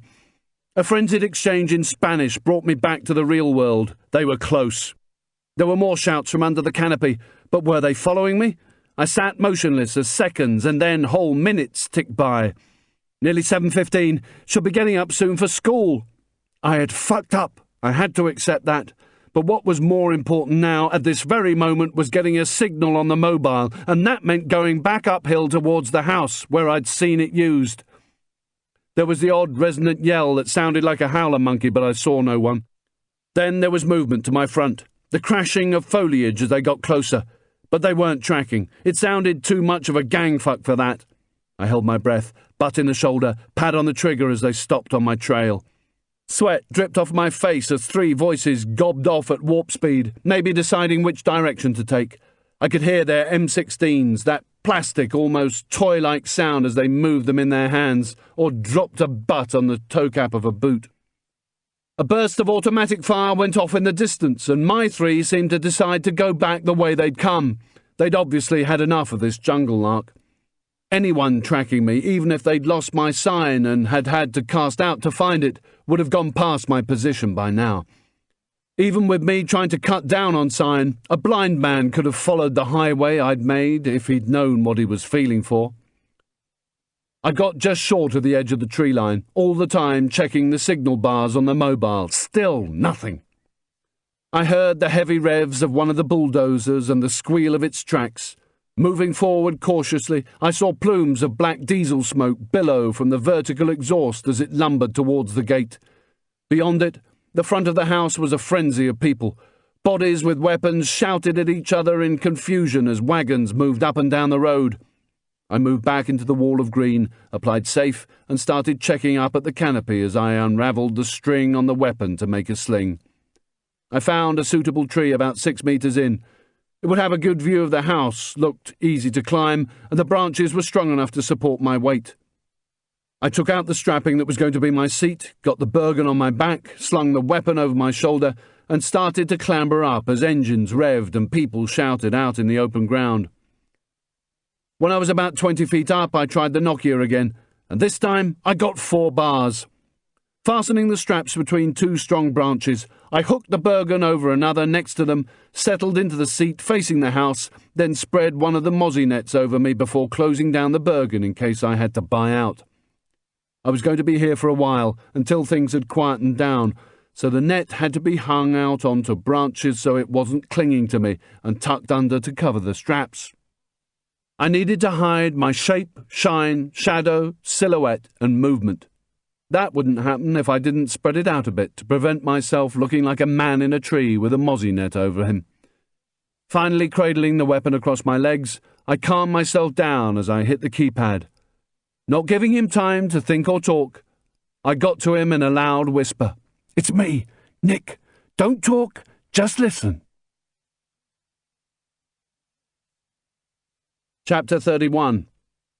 "Josh, just listen. Get her to safety. Do it now. I fucked up big time. Get her away somewhere safe. She needs to be where no one can get at her. I'll call in a few days. Got it? Got it?" There was a pause. "Josh, fuck you. Fuck you. When does this stop? You're playing with a kid's life again. Fuck you." The line went dead. He'd hung, but I knew he'd take this seriously. The last time I'd fucked up and put kids in danger, they'd been his own. I felt a flood of relief as I removed the battery before the mobile went back in my pocket. I didn't want to be traced from the signal. Tasting the bitter DEET as sweat ran into my mouth, I watched the commotion outside the house. I wondered if the police would be up here soon, being given my description, but doubted it. Charlie would want to keep something like this under wraps, and anyway, it wasn't as if the explosion would have disturbed the neighbourhood. Big bangs would have been a daily occurrence as they cleared the jungle to make way for his house. I leant over to the Bergen, got out the water, and took a few swigs, feeling better about Kelly now. No matter what Josh thought of me, he'd do the right thing for her. It wasn't the answer, just the best short-term solution I had available. She and I were still in deep shit. I knew I should have called the yes man, explained to him what I thought I knew, and waited out. That was what I should have done, so why hadn't I? Because a voice in my head was telling me something different. Charlie had said sunburn. The yes man had sent me here to deal with a missile system that was a threat to US helicopters in Colombia, a ground-to-air missile system. That wasn't sunburn. Sunburn was surface-to-surface. I remembered reading about the US Navy flapping because their anti-missile defences couldn't defeat it. Sunburn was their #1 threat. I tried to recall details. It had been in Time or Newsweek, something like that, last year on the tube to Hampstead. It was about 10 metres long because I'd visualised being able to fit 2 end-to-end in a tube carriage. What else? I wiped the sweat from my forehead. Think! The pizza man. He had been at the locks on Tuesday. The locks webcam was part of the relay comms from the house. The pizza man's team were monitoring drug movements by FARC. He'd also been at Charlie's house, and maybe, if Charlie had told me the truth, he had sunburn. I suddenly saw what was happening. George was carrying the fight to the enemy. They'd been monitoring drug shipments through the canal, and now it looked as though they were getting proactive, maybe using sunburn as a real threat to FARC, that if they used the canal to ship drugs, they'd get taken out. That still didn't answer why I'd been sent here to stop Charlie delivering a ground-to-air system. The noise of rotor blades clattered over the canopy. I recognised at once the heavy bass whop, whop, whop, whop, the unique signature of American Hueys coming in low. The two helicopters shot past immediately above me. The massive downwash made my tree sway as they flared into the clearing, then, just feet off the ground, crept towards the front of the house. Mud puddles were blown away, and jungle debris was blasted in all directions. The house was now behind a wall of downdraft and heat haze blasting out from the Huey's exhausts. A yellow and white jet ranger followed behind like a child trying to keep up with its parents. The scene before me could have come straight from a Vietnam newsreel. Armed men jumped from the skids and doubled towards the house. It could have been the 101st Air Assault screaming down for an attack, except these guys were in jeans. The jet ranger swooped down so close to the front of the house it looked as if it was actually going to ring the doorbell. Then it backed away and settled on the tarmac near the fountain. The heat haze from its exhaust blurred my view, but I could see Charlie's family begin to stream towards it from the front door. I sat and watched through the optic as my former target comforted an older Latino woman, still in her nightgown. On her other side was a blood-stained Charlie, his suit ripped, his arms around her. All three were surrounded by anxious, shouting men with weapons, shepherding them forward. As I followed them with the optic, the post was on Michael's chest for what felt like an age. I looked at his young, bloody face, which showed only concern for the woman. He belonged to a different world from his father, George, the pizza man, and me. I hoped he'd stay that way. The air was filled with the roar of churning blades as they were bustled inside the aircraft. The two Hueys were already making height. They dipped their noses and headed towards the city. The jet ranger lifted from the tarmac and headed in the same direction. There was relative quiet for a few seconds. Then somebody barked a series of orders at men on the ground. They started to sort themselves out. Their mission, I guessed, was to look for me, and this time I had the feeling they'd be better organised. I sat in my perch, wondering what to do next, as wagon after wagon left the house packed with men and M16 assault rifles and returned empty. Checking Baby G, I knew I'd have to start moving out of here soon if I was to make maximum use of daylight. Last light, Friday. That had been my deadline. Why? And why were the firm involved in all this? They obviously needed sunburn in place for tomorrow. I had been bullshitted with the ground-to-air story. I didn't need to know what it was really about because after the London fuck-up, sending me was their last desperate attempt to get their hands on the complete system. Last light. Sunset. Oh, fuck. The Okazo. They were going to hit the cruise liner. Real people. Thousands of them. It wasn't a drug thing at all. Why? Fuck it. Why didn't matter. What mattered was that it didn't happen. But where was I going? What was I going to do with what I thought I knew? Contact the Panamanians? What would they do? Cancel the ship? So what? That would be just another short-term solution. If they couldn't find sunburn in time, the pizza man could just fire the fucking thing at the next ship that came along. Not good enough. I needed an answer. Go to the US Embassy? Any embassy? What would they do? Report it? Who to? How long would it be before someone picked up the phone to George? And however important he was, there'd be some even more powerful people behind him. There had to be. Even C and the Yes Man were dancing to their tune. I had to get back to Carrie and Aaron. They were the only two who could help. Movement outside the house was dwindling. No more vehicles, just one or two bodies walking around, and to the left and out of sight, the sound of a bulldozer shunting the damaged Lexus off the road. It was 8:43, time to leave the tree. I unpinned the trouser leg pocket and pulled out the map. I bent my head down so my nose was just 6 inches from it, and the compass on its short cord could rest on its faded surface. It took me 30 seconds to take a bearing. Across green, then the white line of the loop road, more green, to the middle of Clayton and the main drag into the city. As to how I got back to the house from there, I'd just busk it, anything, just as long as I got back. Having checked that my map was securely pinned in my pocket, I clambered down with the Bergen and weapon, leaving the hide to the birds. Once the Bergen was on and the string back round the weapon, I headed east towards the loop and Clayton, taking my time, focusing my mind and my vision on the wall of green, butt in the shoulder, safety off, fingers straight along the trigger guard, ready to react. I could have been back in Colombia, looking for DMPs, carefully moving foliage out of the way instead of fighting it, avoiding cobwebs, watching where I stepped to cut noise and sign, stopping, listening, observing before moving into dead ground, checking my bearing, looking in front of me, to my left, to my right, and, just as important, above. I wanted to travel faster than I was going, desperate to get back to Aaron and Carrie's, but I knew this was the best and safest way to make it happen. They'd no longer be thrashing about or firing blindly. They'd be waiting, spread out, static for me to bumble into them. Tactical movement in the jungle is so hard. You can never use the easier high ground, never use tracks, never use water features for navigation. The enemy expects you to use them. You've got to stay in the shit, follow a compass bearing and move slowly. It's worth it. It means you survive. Sweat laced with DEET dripped into my eyes, not just due to the humidity inside this pressure cooker, but because of the stress of slow, controlled movement, constantly straining my eyes and ears, and all the time I was thinking, what if they appear to my front? What if they come from the left? What if they fire first and I don't know where the fire is coming from?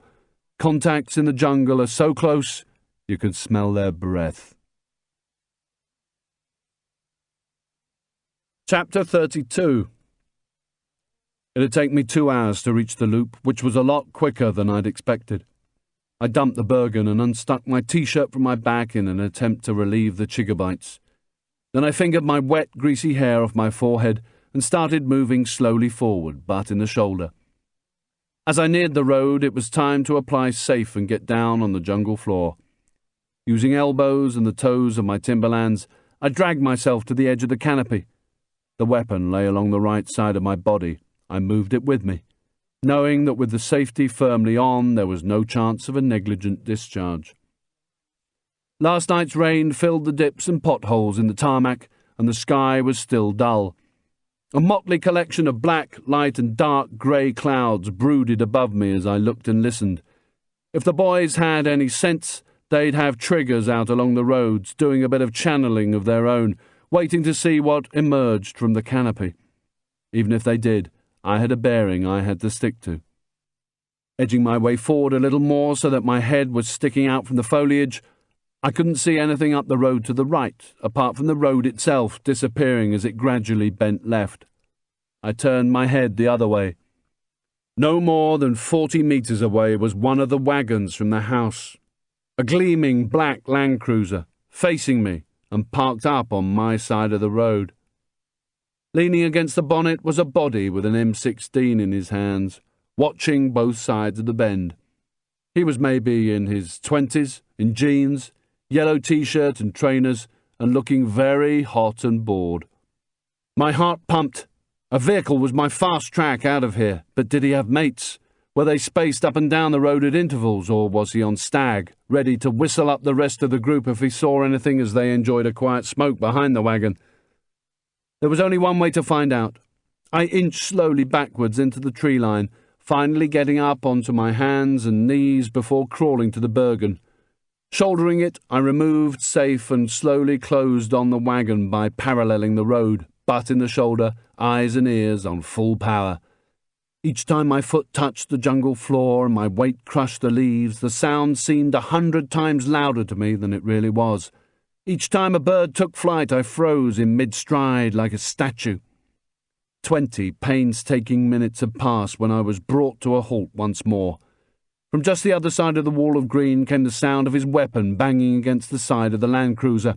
It seemed to be just a little forward and to my half right, but no more than about 8 meters away. For a minute or two I stood still and listened. There was no talking, no radio traffic, just the sound of him coughing and gobbing onto the tarmac. Then came the noise of metal panels buckling. He was standing on the roof or bonnet. I wanted to be in a direct line with the wagon, so I moved on a little further. Then, like a DVD in extreme slow-mo, I lowered myself to my knees and applied safe, the barely audible metallic click sounding in my head as if I'd banged 2 hammers together. Finally, I laid down the weapon and took off my Bergen 1 strap at a time, continually looking in the direction of the wagon, knowing that if I moved forward just 2 meters, I would be in plain sight of my new best mate and his M16. Once the Bergen was on the ground, I rested the rifle against it with the barrel sticking up in the air to make it easier to find. Fuck the 0, I didn't need it now. Then, very slowly and deliberately, I extracted my Golok. The blade sounded as if it was running along a grinding stone instead of just gliding past the alloy lip of the canvas sheath. Down onto my stomach once more, and with the Golok in my right hand, I edged carefully forward on my toes and elbows, trying to control my erratic breathing as I wiped the DEET very slowly out of my eyes.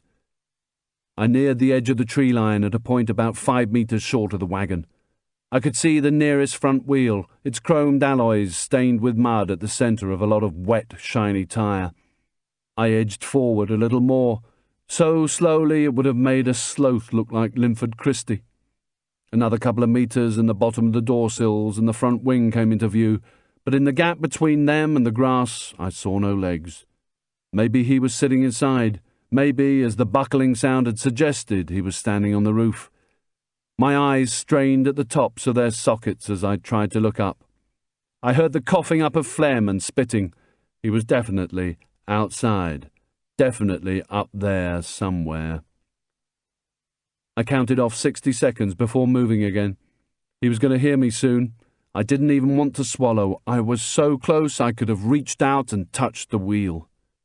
I still couldn't see him, but he was above me, sitting on the bonnet, and his heels had started to bang rhythmically against the wing furthest away from me.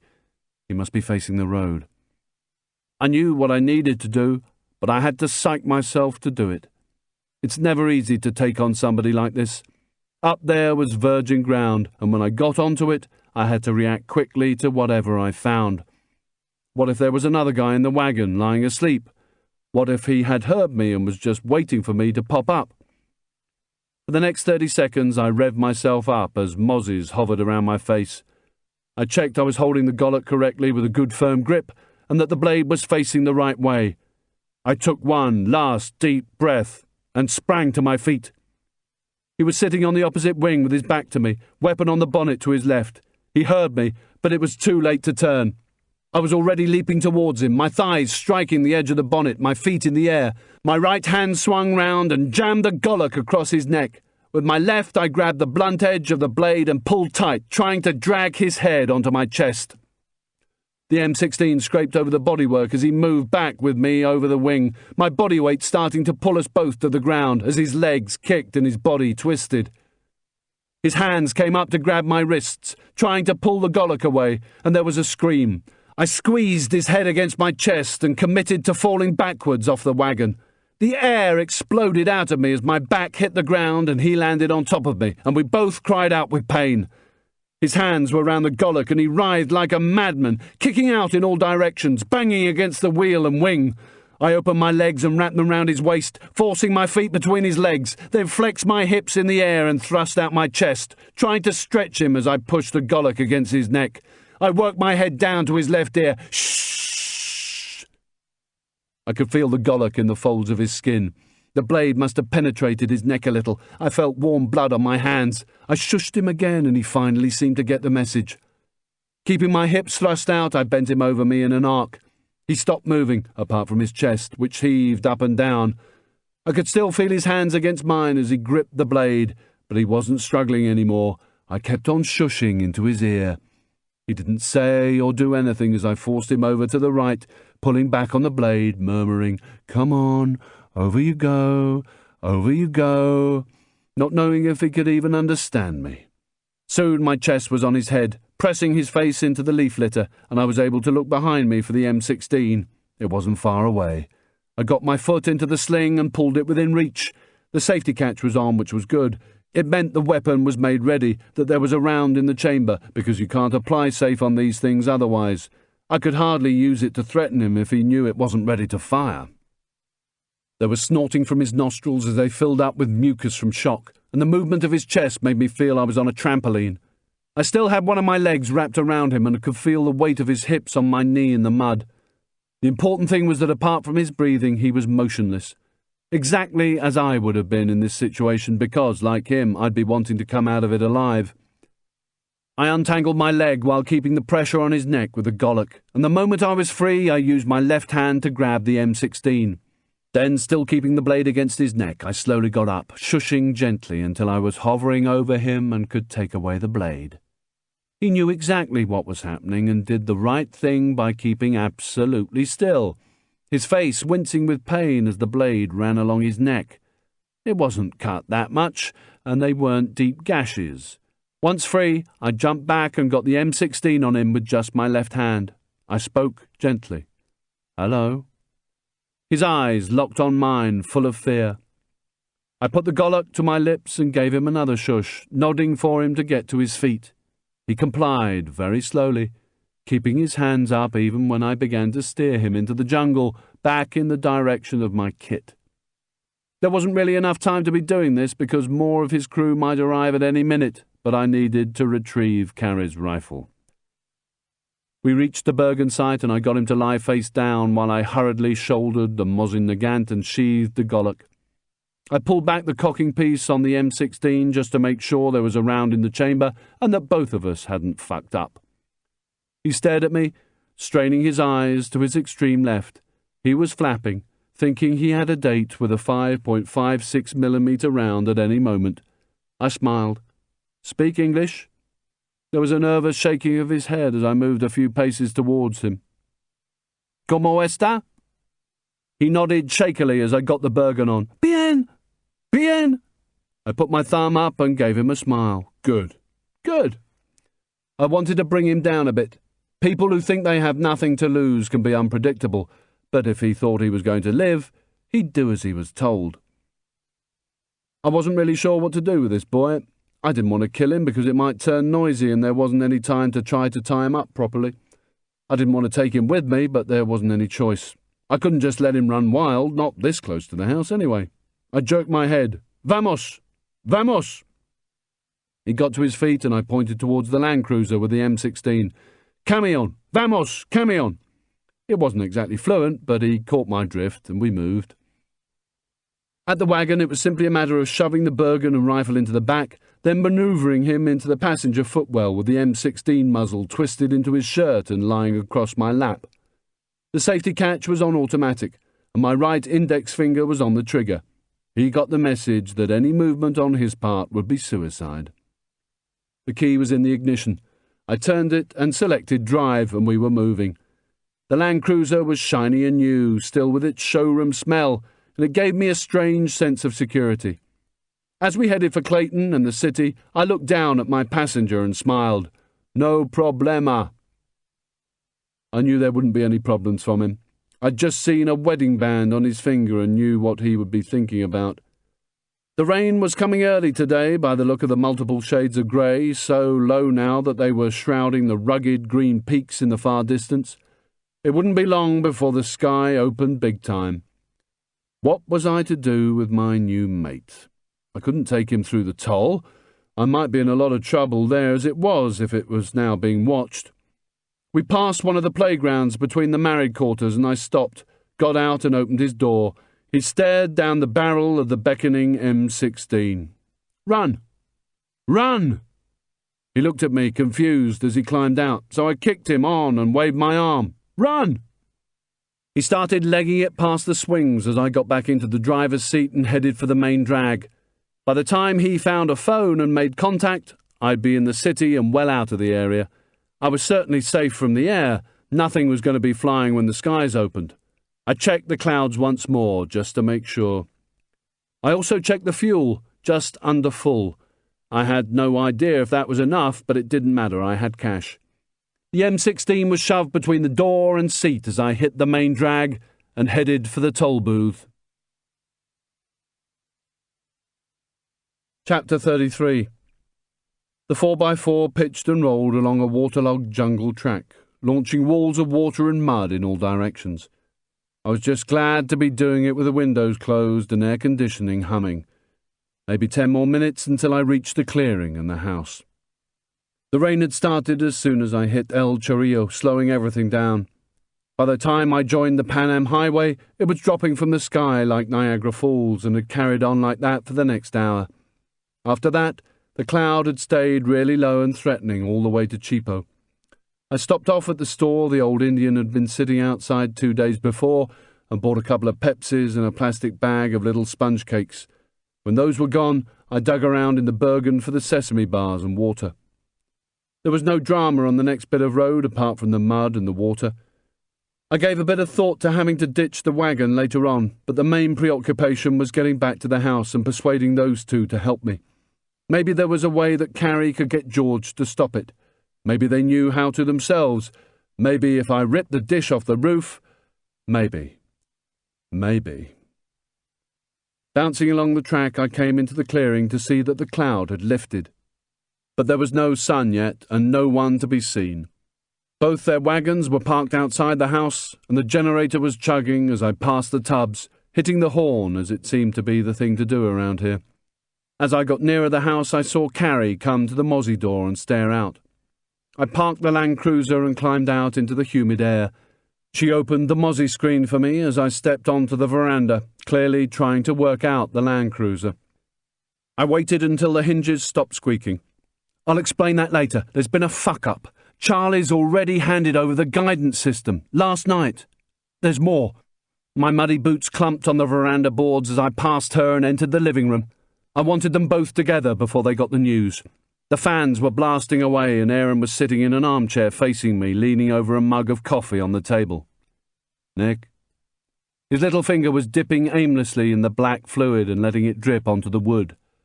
I acknowledged him as the screen squeaked and slammed, Carrie staying behind me by the door. He kept his voice low as he rubbed the side of his forehead, twisting in the chair to check the computer room door was closed. Michael dead? She told me all about it when she got back. He turned back and took a messy, nervous swig from the mug. No, he's alive. Oh, thank God. Thank God. Slumping back in the chair, he held the brew on his thigh, wiping his beard dry with an open palm. Carrie was still behind me by the door. She, too, let out a sigh of relief. We've been so worried. My father stood you down last night, missed us by an hour. He said you weren't needed anymore and went totally crazy at Aaron when he found out you'd already gone. I turned to her, almost whispering, Oh, he's crazy, all right. I slowed down so that there would be no mistake. I think your dad's planning a missile attack on a cruise liner, the Acaso, tomorrow. It's going to happen once it's in the Miraflores. If he succeeds, a lot of people, thousands, are gonna die. Her hand shot to her mouth. What? But you're here to stop. No, my father wouldn't. George isn't pressing any buttons. I pointed towards the fridge. But he is.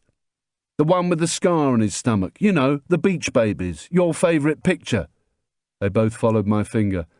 I saw him at the Miraflores, running as soon as he saw Aaron and the Mazda.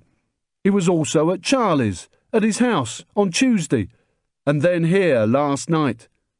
He stayed in the wagon. He didn't want to be seen. Charlie just told me that he was the one who took delivery. Oh, God! Milton! She leant against the wall, holding her neck with her hands. Milton was one of the Iran-Contra procurement guys in the 80s. They sold the weapons to Iran for the Lebanon hostages, then used the money to buy other weapons for the... Oh, shit! Her hands fell to her sides, the tears starting to well up. That's his job, Nick. That's what he does. Well, he has just procured himself an anti-ship missile, and I think he's going to use it tomorrow on the Acaso. No, he couldn't. You must be wrong, she stammered. My father would never let that happen to Americans, for Christ's sake. Yes, he would. Aaron had something to say. The De Concini Reservation. Think on it, Carrie. Think on it. His eyes were locked on hers, and he spoke with a bitter calm, trying hard to keep his voice down. George and those guys, they are going to take down that ship so the U.S. has just cause to come back. And you know what? He's made us part of it. My God, we're part of it. I knew something like this would happen. I told you there was more to this. Carrie slid down to the floor, maybe realizing at long last what her dad had really got up to all his life. I turned to the rasp of bristles being slowly rubbed. She gets into the locks at 10 tomorrow morning. My God, what are we going to do? But the question hadn't been addressed to me. His eyes were still fixed on her. Why'd he get you involved, huh? Maybe you wanted more than a passport. Maybe you wanted a reason for your get-back-to-Boston ticket, huh? I didn't. And I didn't know, Aaron. Please believe me, I didn't know. He paused. I could hear breath travelling in and out of his hairy nostrils as he tried to keep calm before flicking his eyes at me. You, Nick, have been used too. He pointed behind me. Just like her. It's the story of my life, I said. Carrie, Luce, you will have to talk to George, beg him, threaten him. I turned, but Carrie ignored me. She just stared submissively at her husband. Aaron's voice was still low, but now laced with heavy sarcasm as he met her stare. Why should he stop? Hell, he thinks it's a neat idea. So neat he gave his daughter some of the action as a surprise. His eyes became enraged as he forced his mug onto the tabletop and leaned forward. So that means everybody's happy. Uncle Sam comes back and saves the day. The money guys, the military, the right-wingers, they all get the zone back. And hey, if it goes wrong, other guys take the heat. He pointed at Carrie, his eyes burning into her once more. That's you, and me, and Luce. It's one fuck of a passport out. I opened my mouth to speak, but Aaron wasn't done. Our child will be getting letters from her mother on Alcatraz letterhead, and that's if we're lucky. That's if they don't execute you. It's out of control. How will we live with ourselves after this? Aaron held up his left hand, displaying his wedding ring. We're a team, remember? I told you this was wrong. I told you he was lying. I told you he was using you. He slumped back into the chair, wiping his eyes with straight fingers and rubbing his beard in distress as he checked out the computer room door once more. I turned. She was looking down, tears rolling down her cheeks too. I'm contacting him again tonight. It wasn't supposed to be like this. That was the start. Good. If I close down the relay board now, will you still be able to make contact? She was opening her mouth, but if words came out, I didn't hear them. From above us came an unmistakable and ponderous whop, whop, whop, whop, whop, whop, whop. We all looked up. The noise was suddenly so loud it was as if the roof wasn't there at all. Both of them rushed towards the computer room door. Loose! Loose! I moved to the Mozzie screen. I checked back to see them barge into the other room. Shit, it was still on. The webcam! Close down the camera! I pressed my nose against the mesh. I wanted the M16 in the Land Cruiser, but it wasn't going to happen. The two dark blue helis were hovering above the house now, having already disgorged their payload. Pairs of jeans carrying M16s were closing in on the veranda. Michael must have made the connection with Aaron from the meeting at the locks. I ducked back into the room out of sight, just as the other two came running in with a frightened Luce. The heli noise was overwhelming. One of them must have been hovering just inches from the roof. The bookshelf was shaking so much the books were tumbling onto the floor. The scene beyond the screen was a maelstrom of flying twigs, foliage and mud as men bobbed about, cautiously approaching the veranda and pointing weapons. Aaron's face was stone, glaring over Lucy's head as they knelt either side of her, curled up in the armchair, her eyes tight shut in fear. Both of them cuddled and tried to reassure her. From behind them came shouts in Spanish from the storeroom. I could see bodies now on the veranda. It was all over. I dropped to my knees and threw my arms up in surrender, yelling at Aaron and Carrie, fighting against the rotor blades to be heard. "Just be still! Be still! It'll be all right!" I was lying. I didn't have a clue what was going to happen, but you've got to accept that when you're in the shit, you're in the shit. There is nothing you can do but take deep breaths, keep calm, and hope. I thought of my failure and what that meant as the pins and needles returned to my legs. This was not a good day out. Men spilled into the room from the back of the building at the same instant as the Mozzie screen burst open. There was crazed shouting between them as they tried to make sure they didn't shoot each other. I kept my head down in submission and could feel the movement in the floorboards as they stamped about. Out of the corner of my eye, I saw the flicker as the image on the screen of the PC refreshed itself. Shit! I chanced to look up and saw the expressions of relief on their faces that they hadn't encountered any resistance. Over their civilian clothes, they were all wearing black nylon chest harnesses for their spare mags. 4 of them surrounded Aaron and Carrie, still crouched around the armchair, comforting Luce. She was giving out high-pitched, hysterical screams, terrified by the frantically pointed weapons just inches from her face. I stayed on my knees, not looking at anyone in particular, just making sure I looked scared, which I was. But at least there was one positive. I knew we were being kept alive for some reason, otherwise we'd have been shot on sight. All the weapons that I could see were on automatic. I kept still, looked down, took deep breaths, trying to keep myself calm and my head free, but it wasn't happening too well. When people get excited and scared with weapons in their hands, anything can happen, especially as I could see, now that I was viewing them close up and not through an optic sight, that some of these people were only just getting used to having face hair. It only takes one jumpy young man to fire, then everyone joins in out of fright and confusion.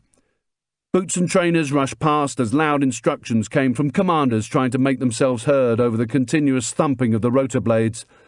Radios blasted out incomprehensible mush that even they couldn't hear properly. The sole of someone's boot kicked me between the shoulder blades to get me down on the floor. I went with it, flat onto my stomach, hands out to break my fall and save my face. Then, showing compliance, I quickly placed them on the back of my head. I was roughly searched and lost everything out of my pockets, which made me feel naked and depressed. The shiny Nokia went into someone's pocket as the heli's noise subsided, and shouts filled the vacuum, mixed with the din of corrugated iron getting banged and the storeroom being ransacked. I bet anything nice and shiny in there was falling straight off the shelves and into their pockets as well. The clatter of rotors slowed gradually, and there was the high-pitched whine of the turbos as both engines closed down. Carrie and Aaron's comforting sounds to Luce dropped with the noise level as rapid Spanish radio traffic echoed from the storeroom. Everybody else was much quieter in the house now. Maybe it had just been the noise of the helis whipping them into a frenzy. But then came the sound of lighter rotors. My stomach churned, and I knew that an already bad day was about to get a whole lot worse. Maybe the reason we hadn't been killed on sight was that Charlie wanted to see to it in person. Chapter 34. As the Jet Ranger's rotor blades cut out, I heard the barking of orders and bodies started rushing from the room. 3 remained covering us, 2 nervous young guys, maybe their first time out, and 1 older, in his early 30s. Outside on the veranda, I could hear a lot of warp-speed jabbering. The boys were probably swapping stories about how particularly good they were during the attack. I kept my head turned to the left. The family was still huddled around the armchair. Carrie was nearest to me as they cuddled and stroked Lucy's head. Aaron's eyes burned into her. It was hard to read his expression. It looked to me like pure anger, but then he reached out and stroked her face.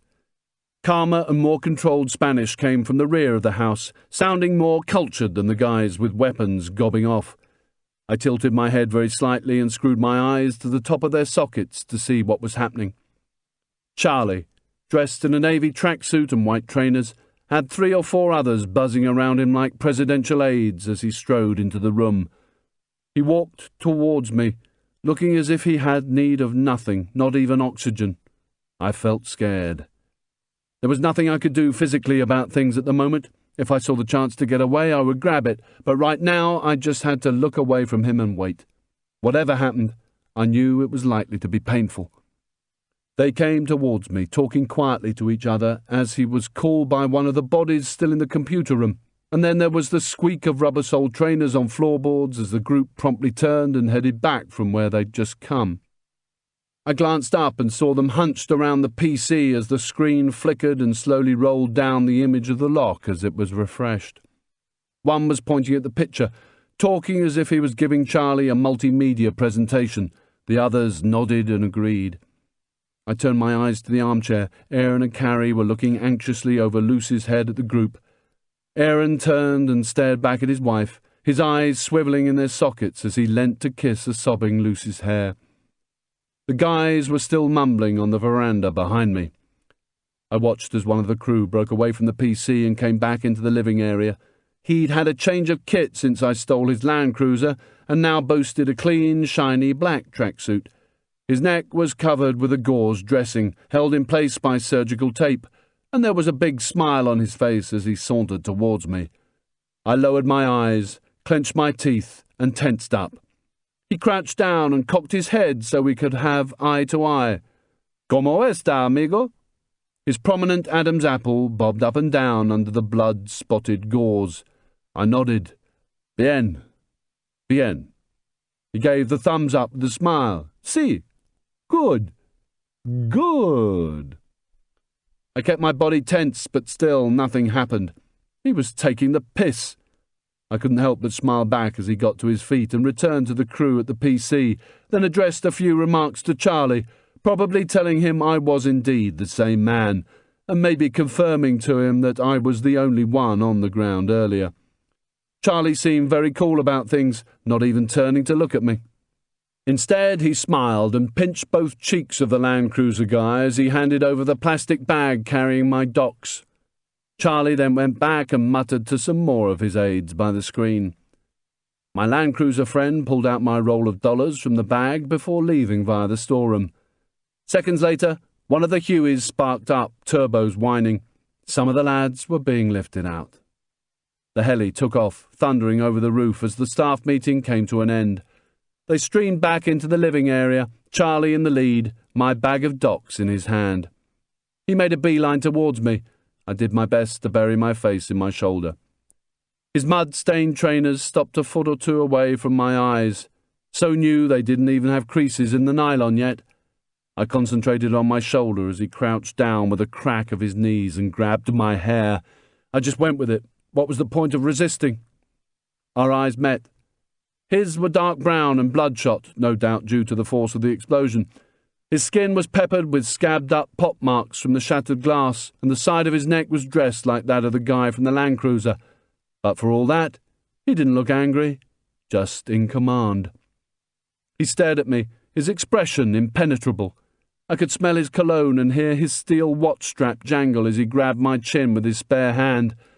The palm was soft, and well-manicured fingers pressed into my cheeks. There was still no anger in his eyes, no hint of any emotion whatsoever. "Why are you people so stupid? All I wanted was some assurance the device wouldn't be used inside Panama. Then you could have had the launch control system. Some form of assurance, that's all." He threw my docs to the floor. "Instead, I have my family threatened." I let the weight of my head rest in his hands, my eyelids drooping as he shook me about some more. "So, I comply and take the rest of your money, then you assure me everything is fine, just business. But still, you try to kill my family. Do you know who I am? What I can do to you? All of you people?" He held me, looking at me, his eyes giving nothing. "You are going to use Sunburn against the ship in the Miraflores. That's the target, isn't it?" He shook me again. "Why you are doing it, I don't care. But it will bring the U.S. back. That I care about a great deal." As my face moved from side to side, I caught glimpses of my passport and wallet, discarded in their plastic on the floor by the bookshelves, and both Aaron and Carrie still covering loose on the armchair, their faces red and set with fear. Charlie brought his mouth to my ear and whispered, "I want to know where the missile is, and when the attack will take place. If not, Well, some of my people here are only a few years older than that one in the chair, and, like all young men, eager to display their manhood. That's fair, isn't it? You set the rules. Children are now fair game, aren't they? He kept my head in his hands, waiting for my reply. I looked into his eyes, and they told me what I needed to know, that none of us was going to leave here alive, no matter what we said or did. It was Aaron who broke the silence with a scoff. He's just the hired help. His voice was strong and authoritative. He was sent here to make you hand over the guidance system, that's all. He doesn't know a thing. None of us know where Sunburn is, but I can get online at 8:30 tonight and find out. I'll do it. Just let these three go. I studied Charlie's face as he stared at Aaron. It was a good try on Aaron's part, but a bit naive. Carrie went ballistic. No, what are you doing? She begged Charlie, still hovering above me. Please, Aaron cut in at once. Shut up. I've had enough. It's got to end. It's got to stop. Now. Charlie released my head and I let it fall to the floorboards, the right side of my face taking the hit.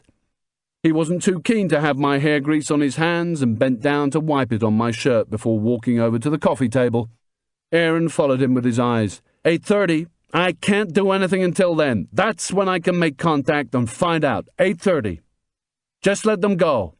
He stroked Lucy's hair. Charlie muttered instructions to the people around him as he walked towards the kitchen area, not acknowledging me as he passed. Aaron and Carrie obviously understood what was going on and started to rise with Luce as two guards crossed the floor. Carrie still tried to talk sense into Aaron. What are you doing? You know he'll just... He was tough with her. Shut up. Just shut up. He kissed her on the lips. I love you. Stay strong. Then he bent down and kissed Luce before the guards dragged him towards the computer room. Remember, Nick, he laughed. Once a Viking, always a Viking. Some things never change. He disappeared, jabbering some kind of explanation or apology in Spanish to the men who pulled at his arms. The mozzie screen squeaked open behind me and commands were shouted at the boys on the veranda. The other two had already been herded into Lucy's bedroom and the door was closed. Charlie had been inspecting the coffee pot and now checked the mugs. He obviously decided the blend was crap or the mugs weren't clean enough, so he came back towards me and hunkered down once more, bending his head to connect his eyes with mine. Sunday. London. You were there? My gaze remained locked on his. It was like two kids playing stare as I kept my mouth firmly shut. He shrugged. It doesn't matter. Not now. What does is the sunburn. I want it back. Do you know how much you have paid for it? I had to blink now, but I remained locked on. Fuck him. We were all dead anyway. 12 million United States dollars. I'm thinking of reselling it. Good business, I think. He stood to the cracking of knees once again. He paused and took breath. It seems the war down south will escalate quite soon.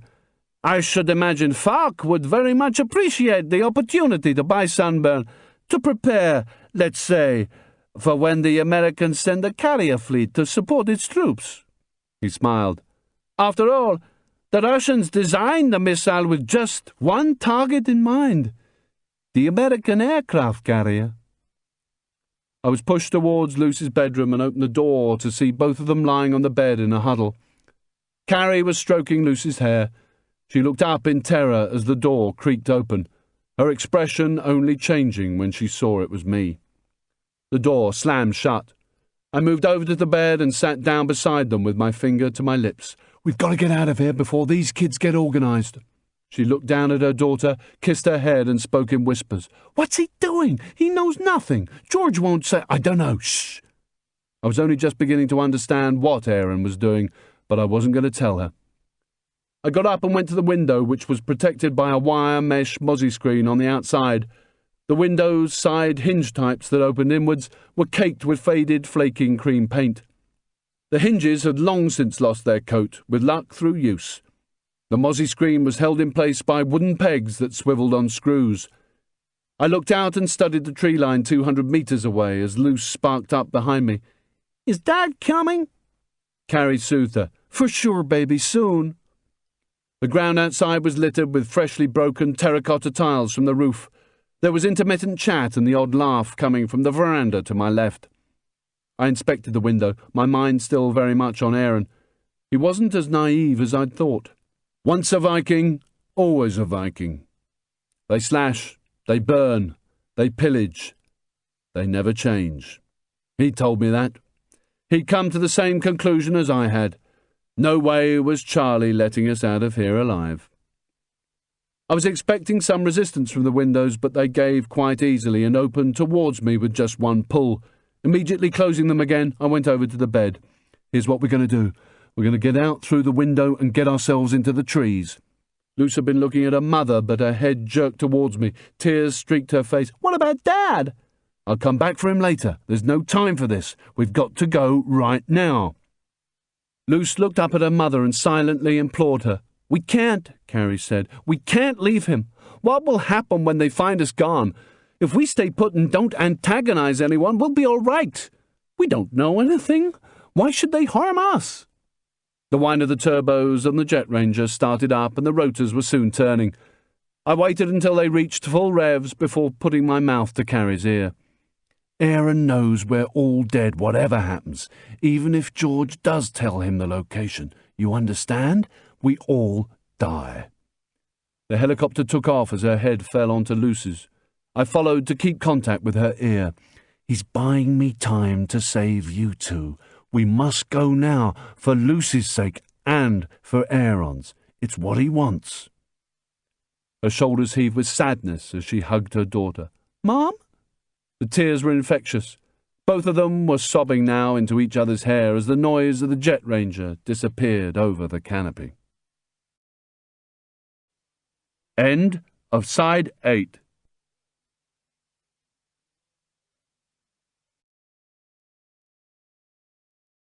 Side 9. Chapter 35. There was still more than an hour to go till last light, but I had made my decision. We had to get out of here as soon as we physically could.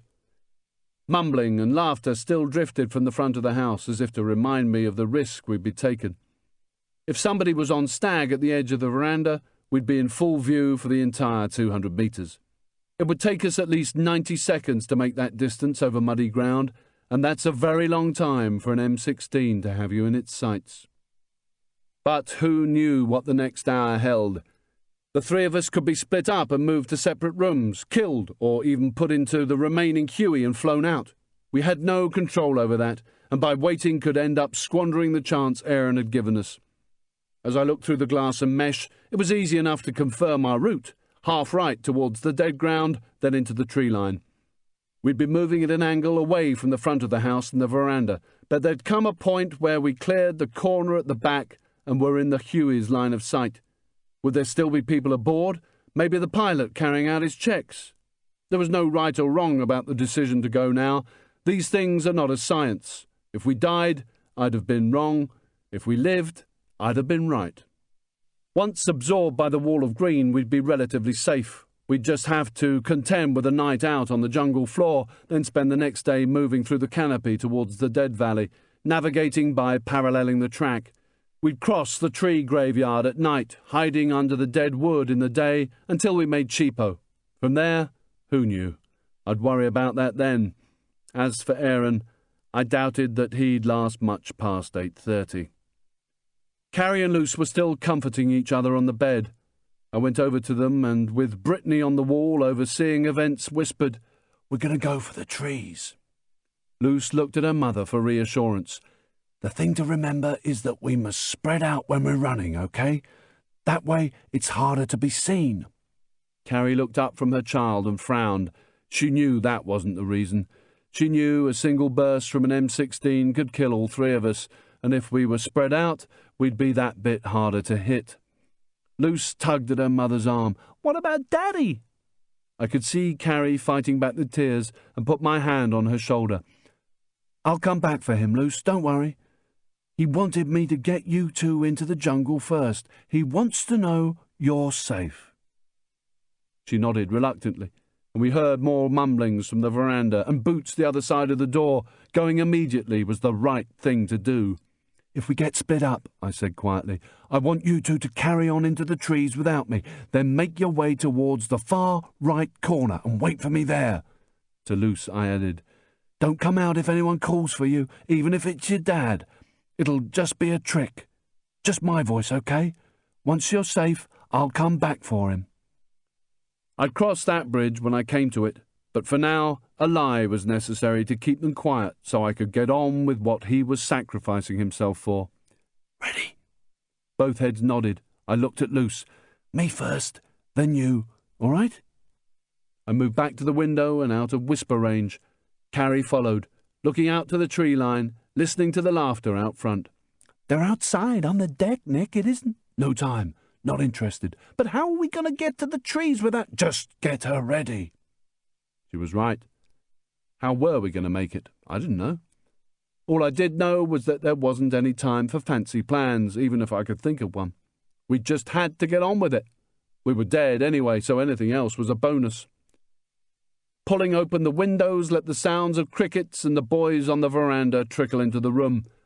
I thought of the Beirut hostage who could have escaped within the first few days of capture when a toilet window was left open, but he didn't take the chance, didn't seize the moment. He had to live with his regret for the next 3 years. My mind went into autodrive, just getting on with the job. Fuck 'em, fuck the noise outside, fuck the Huey. I was almost wanting them to see us.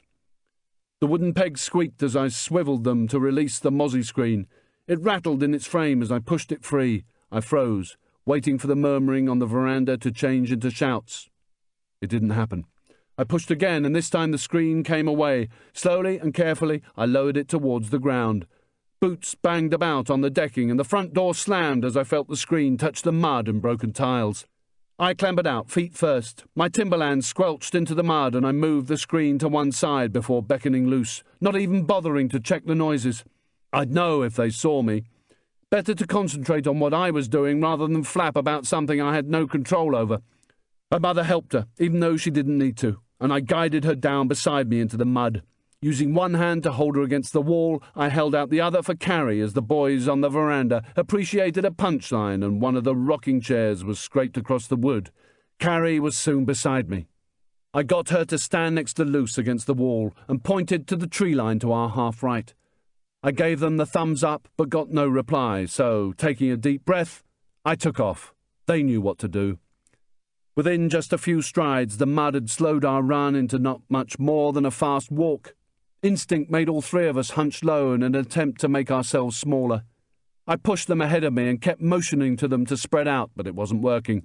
Luce ran close to her mother, and it wasn't long before they were actually holding hands, breathing hard 5 or 6 meters ahead. It was difficult going, and I fell twice, sliding as if on ice, but we'd covered the first 100 meters. The heli came into view to our right, parked just short of the dead ground. There didn't seem to be anyone in or around it or any sort of movement at the rear of the house. We pushed on. There were maybe 30 meters to go when I heard the first reports. Not big, inaccurate brass, but single, aimed shots. "Run!" I yelled. "Keep going!" An enormous flock of little multicolored birds lifted from the canopy. "Keep going! Keep going!" I didn't look behind us. It wouldn't have helped. Carrie, still gripping her daughter's hand, was focused on the tree line, half dragging Luce along as she shrieked with terror. The rounds cracked behind us as they went supersonic. My mind was trying to beat them by going at 1,000,000 miles an hour, but my feet were only taking me at 10. With maybe 20 meters of open ground left, the rounds finally started to zero in on us. The cracks were accompanied by thuds as they slammed into the mud ahead and to the side of us, until all I could hear was an almost rhythmic crack thump, crack thump, crack thump as they opened up big time. "Keep going! Keep going!" They lunged into the jungle, still slightly ahead and to my right. "Go right! Go right!" Almost at once I heard a scream. It was a strangulated half-gasp, half-howl of pain just meters into the foliage. More rounds ripped into the jungle, some with a high-pitched zing as they ricocheted off the trees. I dropped to my hands and knees, gasping for breath. "Luce, call to me! Where are you? Where are you? Mummy! Mummy! Mummy!" Zing! Zing! "Luce, lie down! Keep down! Keep down!" The single shots now became bursts as I started crawling. The M16s were firing into the entry points in an effort to hose us down. We needed to move offline to the right, downhill into dead ground. Leaves give cover from view, but not fire. Dead ground does. I'm coming! Keep down! Lie down! Some of them were long bursts, the rounds going high as the weapon barrels kicked up, but some were short. The switched-on guys aiming 3 and 5 rounds at a time as I heard a wagon revving up to join in the frenzy. I covered 6 or 7 metres through the foliage until I found them. Carrie was on her back, panting, eyes wide open, tear-filled and big as saucers. Her cargoes blood-stained on the right thigh, with what looked like a bone pushing at the material. Her injured leg appeared shorter than the other, and the foot was lying flat with the toes pointing outward. A round must have hit her in the femur. Luce was hovering over her, not knowing what to do, just staring open-mouthed at her mother's bloodstains. The rounds had died down for now as the shouts and engine noise got louder. I grabbed Carrie by the arms and, shuffling on my arse, started to drag her through the leaf litter in the direction of our emergency RV, the corner of the tree line, and into the dead ground. Luce followed on her hands and knees, sobbing loudly. "Shut up, they'll hear you!" We only managed 5 or 6 metres. Carrie cried out uncontrollably as her injured leg got jarred and twisted, covering her face with her hands in an effort to keep quiet. At least the noise meant she was breathing and could feel pain, both good signs. But the two of them were making such a racket that it was only a matter of time before we were heard. I jumped up, grabbed Carrie's wrist, and heaved her over my shoulder in a fireman's lift. She screamed as her damaged leg swung free before I held it in place. I pushed through the vegetation with long, exaggerated strides, trying to keep the leg stable with one hand and keeping a tight grip of Luce with the other, sometimes by the hair, sometimes by her clothing, sometimes around her neck, whatever it took to keep us moving together. The bubs now sparked up as frenzied shouts and the high revs of the engine came from behind us. Short bursts from M16s randomly stitched the area. They were at the entry points. We crashed our way through some more, wait a while, and Carrie's leg got snagged. She screamed and I half-turned, pulled it free, knowing there was a chance that the broken ends of her femur could act like scissors, cutting into muscle, nerves, tendons, ligaments, or, worst of all, sever the femoral artery. She'd be history in minutes if that happened. But what else could I do? We crashed on and began a gentle descent. I guess we were about level with the heli in the clearing to my right. I could still hear people hosing the place down behind us, but the jungle was soaking up a lot of it and we seemed to be out of the initial danger area. The bubs reminded me I'd have to stop soon and sort out Carrie. I needed that last precious light. I pushed towards the tree line until I could see the beginning of the open ground, then dragged Luce back with me so we were just behind the wall of green. At last I was able to lay Carrie down, making sure as I did so that her feet were pointing at the tree line. The M16s only fired sporadically now, up on the higher ground, though there was still a lot of vehicle noise and shouting up and down the tree line. I didn't care. If there were any dramas, we'd just drag further back in. The priority now was sorting her out. Carrie lay on her back, taking short, sharp breaths, her face contorted. I joined in with her pattern of breathing as I tried to get my breath back. Luce was bent over her, on her knees. I gently straightened her. "You've got to help your mum and me. I need you to kneel there, behind me. If anyone comes, you just turn round and give me a tap. Not a shout, just a tap, okay? Will you do that?" Luce looked at her mother, then back at me. "That's good. This is really important." I positioned her behind me, facing the tree line, then turned to Carrie. No way were we going to be walking out of here, but that wasn't my major concern. Sorting her out was. She fought the pain through gritted teeth. There was blood. Her femoral artery wasn't cut, or litres of the stuff would have been pouring out over her leg. But if she kept leaking like this, she would eventually go into shock and die. The bleeding had to be stopped and the fracture immobilized. Not even bothering to explain what I was up to, I got down at her feet and started to work with my teeth at the frayed hem of her cargoes. I made a tear, gripped both sides of it, and ripped the material upwards. As the injury was exposed, I saw that she hadn't been shot. She must have fallen badly and overstressed the femur. The bone was sticking out of what looked like a rack of raw, blood-soaked beef. But at least there was muscle there to contract. It hadn't been shot away. I tried to sound upbeat. "It's not so bad." There was no reply, just very rapid breathing. With military casualties in the field, I had always found it better to take the piss, not feed their worries, but this felt different. I wanted to reassure her, to make her feel okay. It looks a lot messier than it is. I'll make sure it doesn't get worse, then get you to a doctor. It'll be fine.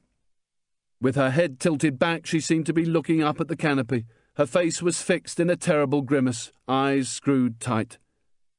I cleared some leaf litter that had stuck to the sweat on her forehead and whispered into her ear. Really, it's not that bad. It's a clean break. You haven't lost that much blood, but I've got to fix it so the bone doesn't move about and cause any more damage. It's going to hurt more while I sort it out. You know that, don't you? I caught sight of Luce, who was still in position on her knees looking back at us.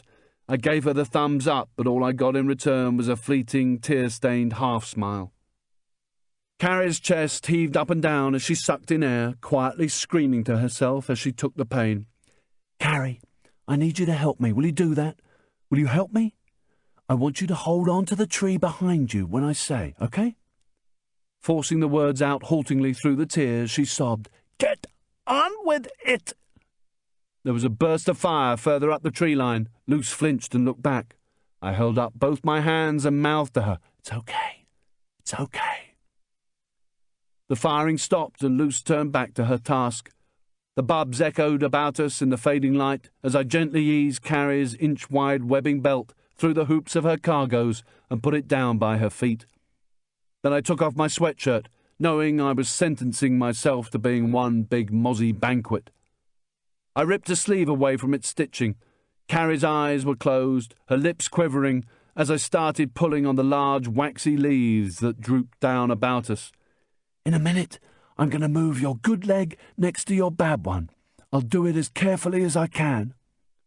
Rolling up the leaves into big cigar shapes, I gently packed them all the way down between her legs to act as padding between the good leg and the bad. I carried on as the odd Spanish shout penetrated the canopy, then picked up her good leg. Here we go. Here we go. She was breathing as rapidly as if she was giving birth. I brought it gently over towards her injured one, just as the first splatter of rain hit the canopy. I didn't know whether to laugh or cry. Luce moved back to me on her knees. It's raining. What do we do? I shrugged. Get wet. Carrie's features twisted again in agony. As rain tumbled onto her face, she held out her hand for Luce to grasp, and mother and daughter whispered to each other. I needed Luce on stag. I signalled that I wanted her to move, and she shuffled back to her post. I pushed the sleeve through the mud below Carrie's knees and laid it out flat, then frantically ripped the rest of the now soaking wet sweatshirt into strips to improvise bandages. Nick, the ship! The ship has to wait. I carried on ripping and tearing as the rain notched itself up to monsoon strength. I couldn't even hear the bubs anymore, or the people in the open ground, if they were still there. I leant over to her, right up to her ear. I need you to bring your hands back and grab hold of the tree behind you. There was a deep rumble of thunder directly above us as I guided her hands round the thin trunk, debating whether or not to explain what I was going to do with her next. Grip hard and don't let go, no matter what.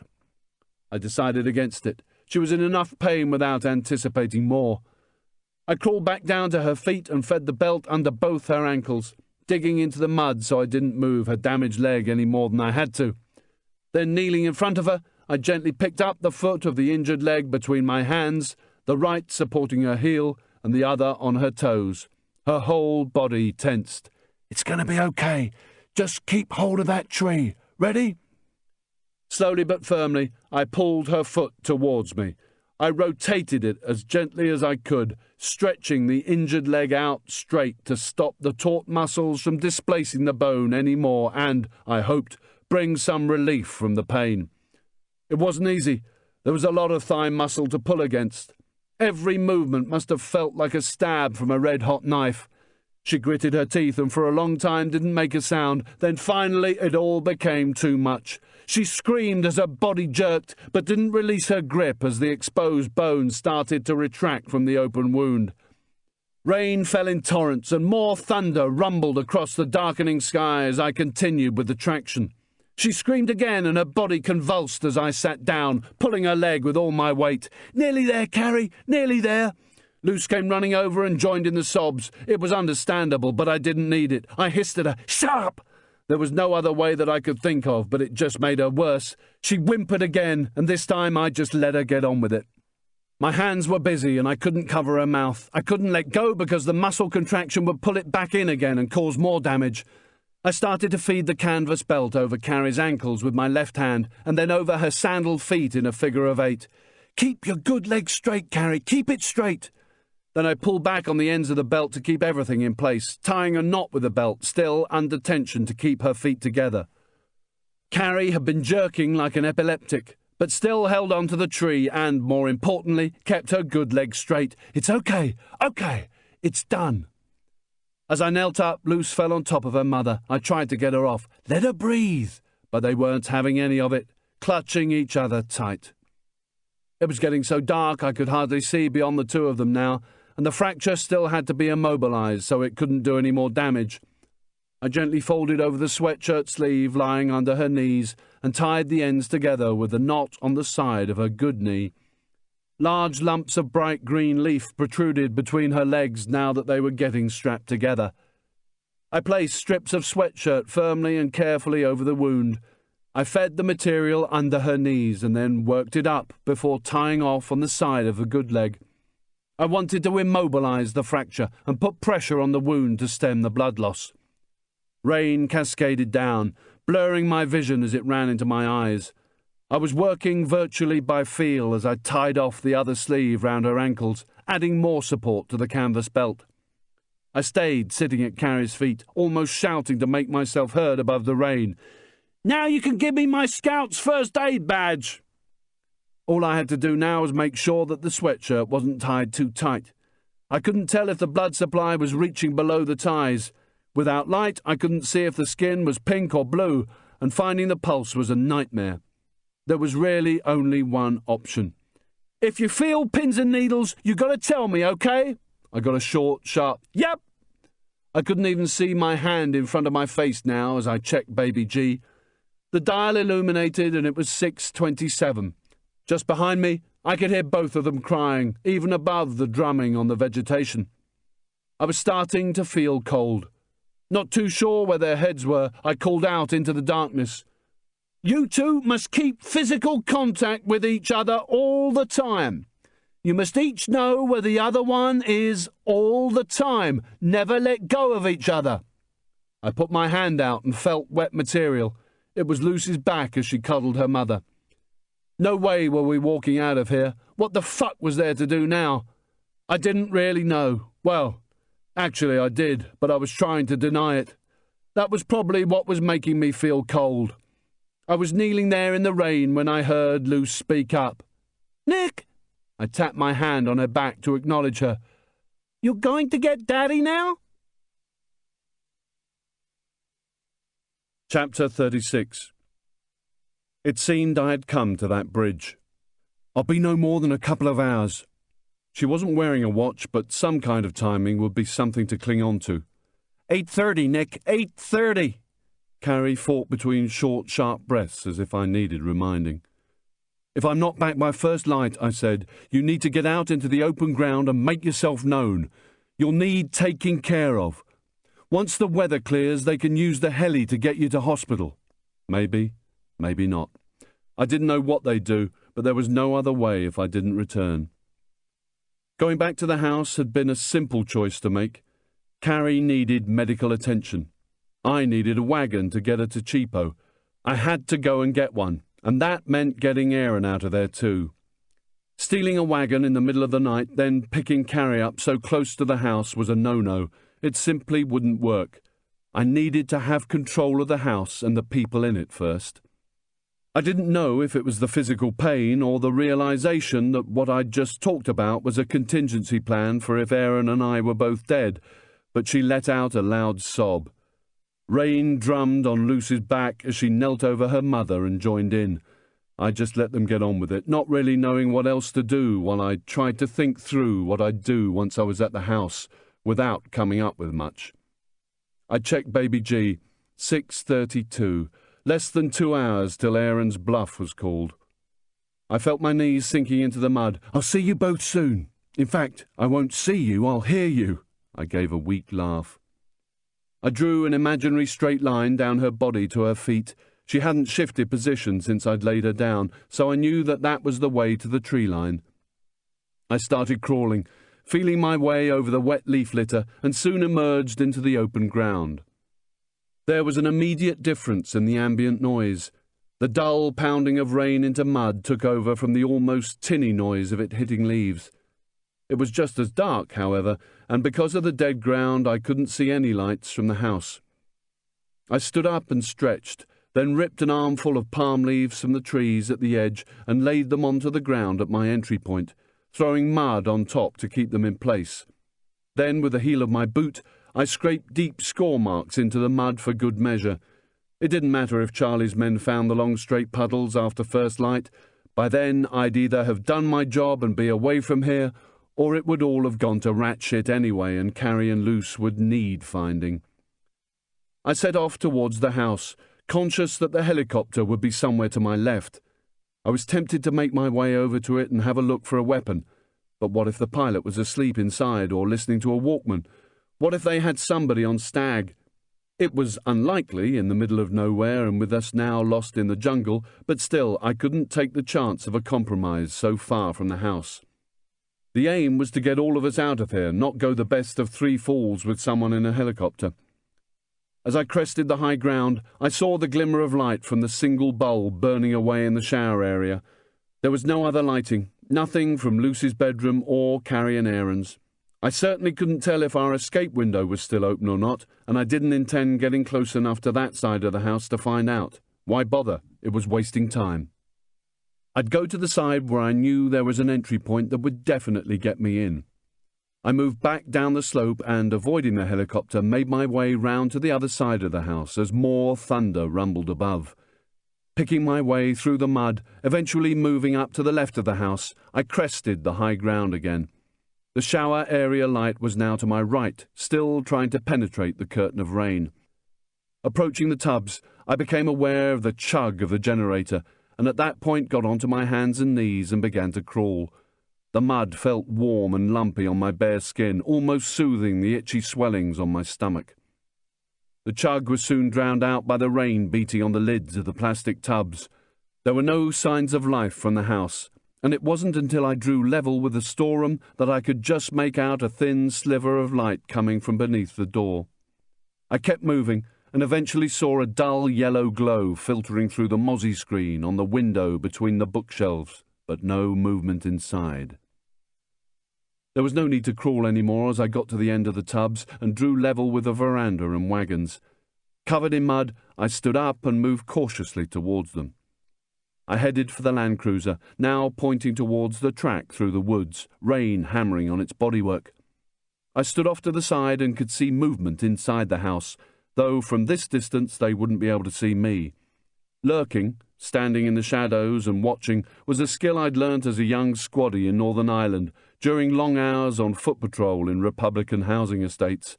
We'd watch people eat their dinners, do the ironing, have sex. Through the haze of rain and screens I could see the fans still spinning by the armchairs, which were empty. 3 guys were sitting at the kitchen table, all dark-skinned and dark-haired, one with a beard. Weapons lay on the floor. 2 of the guys wore chest harnesses. All of them were smoking and seemed to be having a sober conversation. They were probably trying to make up the story of how we'd managed to get away. There was no sign of Aaron. I checked Baby G as I blew out the water that ran down my face and into my mouth. Less than 90 minutes to go before they discovered he knew jack shit. I moved off to the right so I could get an angle through the front entrance and see the bedroom doors. Both were closed. He was either in one of them or inside the computer room. I'd find that out soon, but the priority was to check if the Mosin Nagant or M16 was still in the Land Cruiser. There had been no light, no movement or steamed-up windows in any of the 3 wagons. It was safe to approach. I wiped the water from the side windows and checked inside. No sign of either weapon or gollock, not that I could see much in the dark. It was a long shot, but I'd have been making a basic error if I hadn't checked. I went to the rear of the wagon and slowly but firmly pressed the release button and opened the glass top section of the rear gate 6 inches, just enough for the interior lights to come on, then bent down and scanned the luggage area. No weapons, no Bergen, no Gollock. I pushed the section back down until it hit the first click and killed the lights. I moved towards the storeroom to take a look through the gap under the door. As I passed the bookshelf window, too far from it for the weak light to illuminate me, I saw that all 3 were still sitting at the table. The tin roof above me was getting pummeled big time as I moved in towards the side of the house and stepped up on the concrete foundations of the extension. The noise drowned anything it might have been useful to hear. Moving back out into the rain and round the water butt, I could now see the light seeping from under the storeroom door. I got back on the concrete and down on my hands and knees, shook my head to get off as much water as I could so it wouldn't run into my eyes, then shoved my right eye against the gap. I saw Aaron at once, sitting in one of the director's chairs under the glare of the computer room strip lighting. A man, maybe mid-40s, in a green shirt and with no chest harness or weapon visible, was sitting next to him in the other canvas chair, in the act of offering him a cigarette, which he took. Beyond them, sitting at Lucy's computer and with his back to me, was a younger man, in blue, with long hair tied in a ponytail like Aaron's, except his was still black. I guessed by the primary colours darting about the screen and the frenzied movement of the mouse that he was playing a game. An M16 was resting against the table beside him. I looked back at Aaron. His nose was blooded and his eyes swollen, and the right one had blood leaking from it. But he was smiling at the green guy, maybe feeling happy with himself that he'd got us away. I was glad he didn't know what had happened since. By now the cigarette had been lit and he took long, grateful drags. Green guy got up and said something to Blue, who didn't bother to turn from the game, just raising his free hand instead as Green guy went into the living room to join the other 3. Right, so there were at least 5 of them, and there might be more in the bedrooms. What now? I lay on the concrete and watched the inactivity for a few minutes as Aaron enjoyed his cigarette, taking it from his mouth, examining it between his thumb and forefinger, exhaling through his nose. I was trying to come up with something that would get me, Aaron, and one of those weapons. Taking the final drag, he turned on his chair to look at Blue playing Lucy's game. Then he ground the dog end into the concrete. Shit, what's he up to? I leapt back and scrambled behind the water butt just as the door burst open and light flooded the area. Aaron launched himself off the concrete into the mud, followed by startled Spanish screams. As he ran and slithered into the darkness towards the tubs, there was a long burst of automatic fire from within the storeroom. I curled up, making myself as small as possible as yells echoed from the living room, together with the sound of feet pounding on floorboards. Rounds were hitting the tin wall with dull thuds as the weapon burst out of control. Aaron had already faded into the darkness when Blue got to the door, hollering in panic, and took aim with a short, sharp burst. I heard an anguished gasp, then chilling, drawn-out screams. His pain was quickly drowned by panicky M16s opening up through the window between the bookshelves to my right, just blasting away into the night. Their muzzle flashes created arcs of stroboscopic light outside the window as the mesh screen disintegrated. Blue was screaming at the top of his voice, probably to cease firing because that was what happened. Panic and confusion ricocheted between them in rapid, high-pitched Spanish. Someone was with Blue at the door and they shouted at each other as if they were trading on the stock market. Other voices weighed in from just inside the living area. I stayed curled up to conceal myself behind the water butt as Blue moved out into the rain towards Aaron. The rest withdrew inside, still shouting at each other. I had to act. Now was my time. I stepped into the rain after him, keeping to the right of the door to avoid the light, quickly checking through the storeroom for movement. There wasn't any. Rain fell into my eyes and blurred my vision. Blue's back was just visible in the light spilling from the storeroom as he advanced on the dark, motionless shape of Aaron on the ground a few meters ahead of him. The M16 was in his right hand and the muzzle was trailing down alongside his calf. I was no more than 5 paces behind him and still walking. I didn't want to run and risk slipping. I kept moving, concentrating on the back of his head. He was taller than me. Now nothing else mattered as I entered his zone. He'd sense I was there soon. I leapt behind him and a bit to his right, jamming my left leg between his, body-checking him, at the same time grabbing at his face with my left hand, pulling hard, trying to pull him back over me. I wanted his mouth, but felt mostly nose when the warmth of his shout hit my hand. The weapon fell between us as his hands came up to snatch my hand away. Still pulling hard, I arched him backwards, yanking back his head, presenting his throat. I raised my right hand high above my head, palm open, and swung down hard to chop across his throat. I had no idea where it landed, but he dropped like a stunned pig in an abattoir, taking me with him into the mud. I kicked myself free, scrambling over the top of him until I lay across his chest, feeling the hard alloy of the magazines between us. My right forearm jammed into his throat, and I leant on it with all my weight. He wasn't dead. It hadn't been that good. The chop had got the nerves that run each side of the trachea and fucked him up for a while, that was all.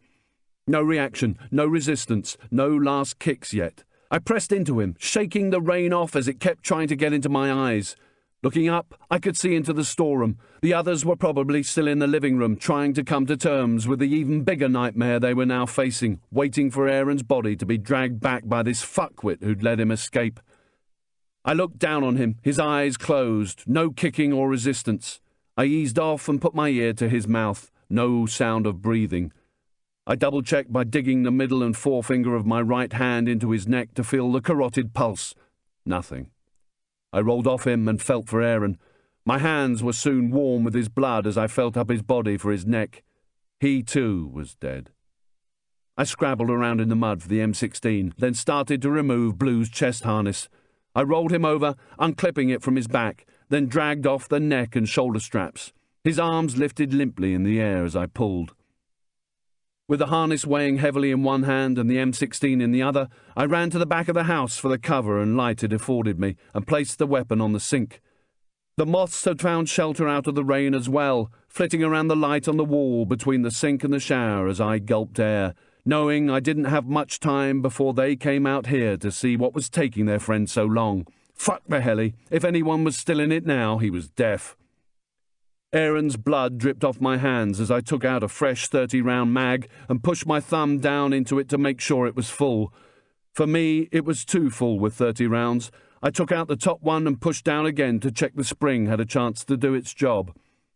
I pressed the release catch on the right and removed the old magazine, then pushed the fresh one home by sliding it into the rectangular housing, waiting to feel it click home before giving it a shake to make sure it was secure.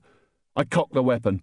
The sound was barely audible above the rain battering the tin roof. There was a round already in the chamber, and it flew out into the mud as it got replaced with a new one from the mag. It wasn't necessary to have done it, it just made me feel better to see a round going into the chamber. I applied safe, quickly checking the other 3 mags in the pouches of the nylon harness. If I was in the shit and changing mags, I didn't want to slap on a half-empty one. This took precious extra seconds, but was always worth the effort. I put the harness on, straps over my shoulders and neck, the magazine pouches across my chest, and clipped the buckle at the back, continuously grabbing air in an effort to keep my heart rate down, whilst listening for shouts that would tell me they'd discovered Blue. My panting slowed, and I mentally prepared myself. Pulling a magazine from the harness, I held it in my left hand with the curved shape facing away from me, so it was ready to be rammed into the magazine housing if this one became empty. Then I grabbed the stock, wrapping my left hand around the whole lot. I thumbed the safety, pushing past the first click, single rounds, and all the way to automatic. My index finger inside the trigger guard, then moved out into the rain once more, towards the heli to clear the corner in the darkness and on towards Aaron and Blue. Their bodies were lying as I'd left them, motionless in the mud next to each other as the rain bounced in little pools around them. Looking into the storeroom and beyond, I couldn't see any movement apart from the blurred images on Lucy's screen. There was more thunder, but no lightning as I moved forward, butt in the shoulder, weapon up, both eyes open. My breathing calmed down as it became fuck it time once again. I stepped up onto the concrete and into the light from the storeroom. I moved inside, avoiding the cot, lifting my feet up high before replacing them to avoid the cans, spilt rice, and other shit strewn across the floor. Eyes forward, weapon up. I could hear them in the kitchen area and began to smell cigarettes. The talking was heated. Today had been one big fuck-up for all concerned. There was movement, a chair scraping, boots walking towards the computer room. I froze, both eyes open but blurred by rain, index finger pad on the trigger, waiting. I was going to have the upper hand for no more than 2 seconds. After that, if I didn't get this right, I was history. The boots appeared. Green guy. He turned, saw me, his screen cut short as I squeezed. He fell back into the living room. As if on autopilot, I followed him through the doorway, stepping over his body into the smoke-filled room. They were panicking, screaming out at each other, wide-eyed, reaching for their weapons. I moved off to the left, into the corner, both eyes open, squeezing short, sharp bursts, aiming into the mass of movement. The hot, empty cases bounced off the wall to the right, and then my back before clinking against each other as they hit the floor. I squeezed again. Nothing. Stoppage! Stoppage! I fell to my knees to present a smaller target. It was as if my world was in slow motion as I tilted the weapon to the left to present the ejection opening. It had no working parts. They were being held to the rear. Looking inside, there were no rounds in the magazine, no rounds in the chamber. My eyes were now fixed on the threat in front. I hit the release catch and the empty mag hit my leg on its way to the floor. 2 bodies were sprawled, one moving with a weapon, one on his knees trying to get the safety off. I locked onto it.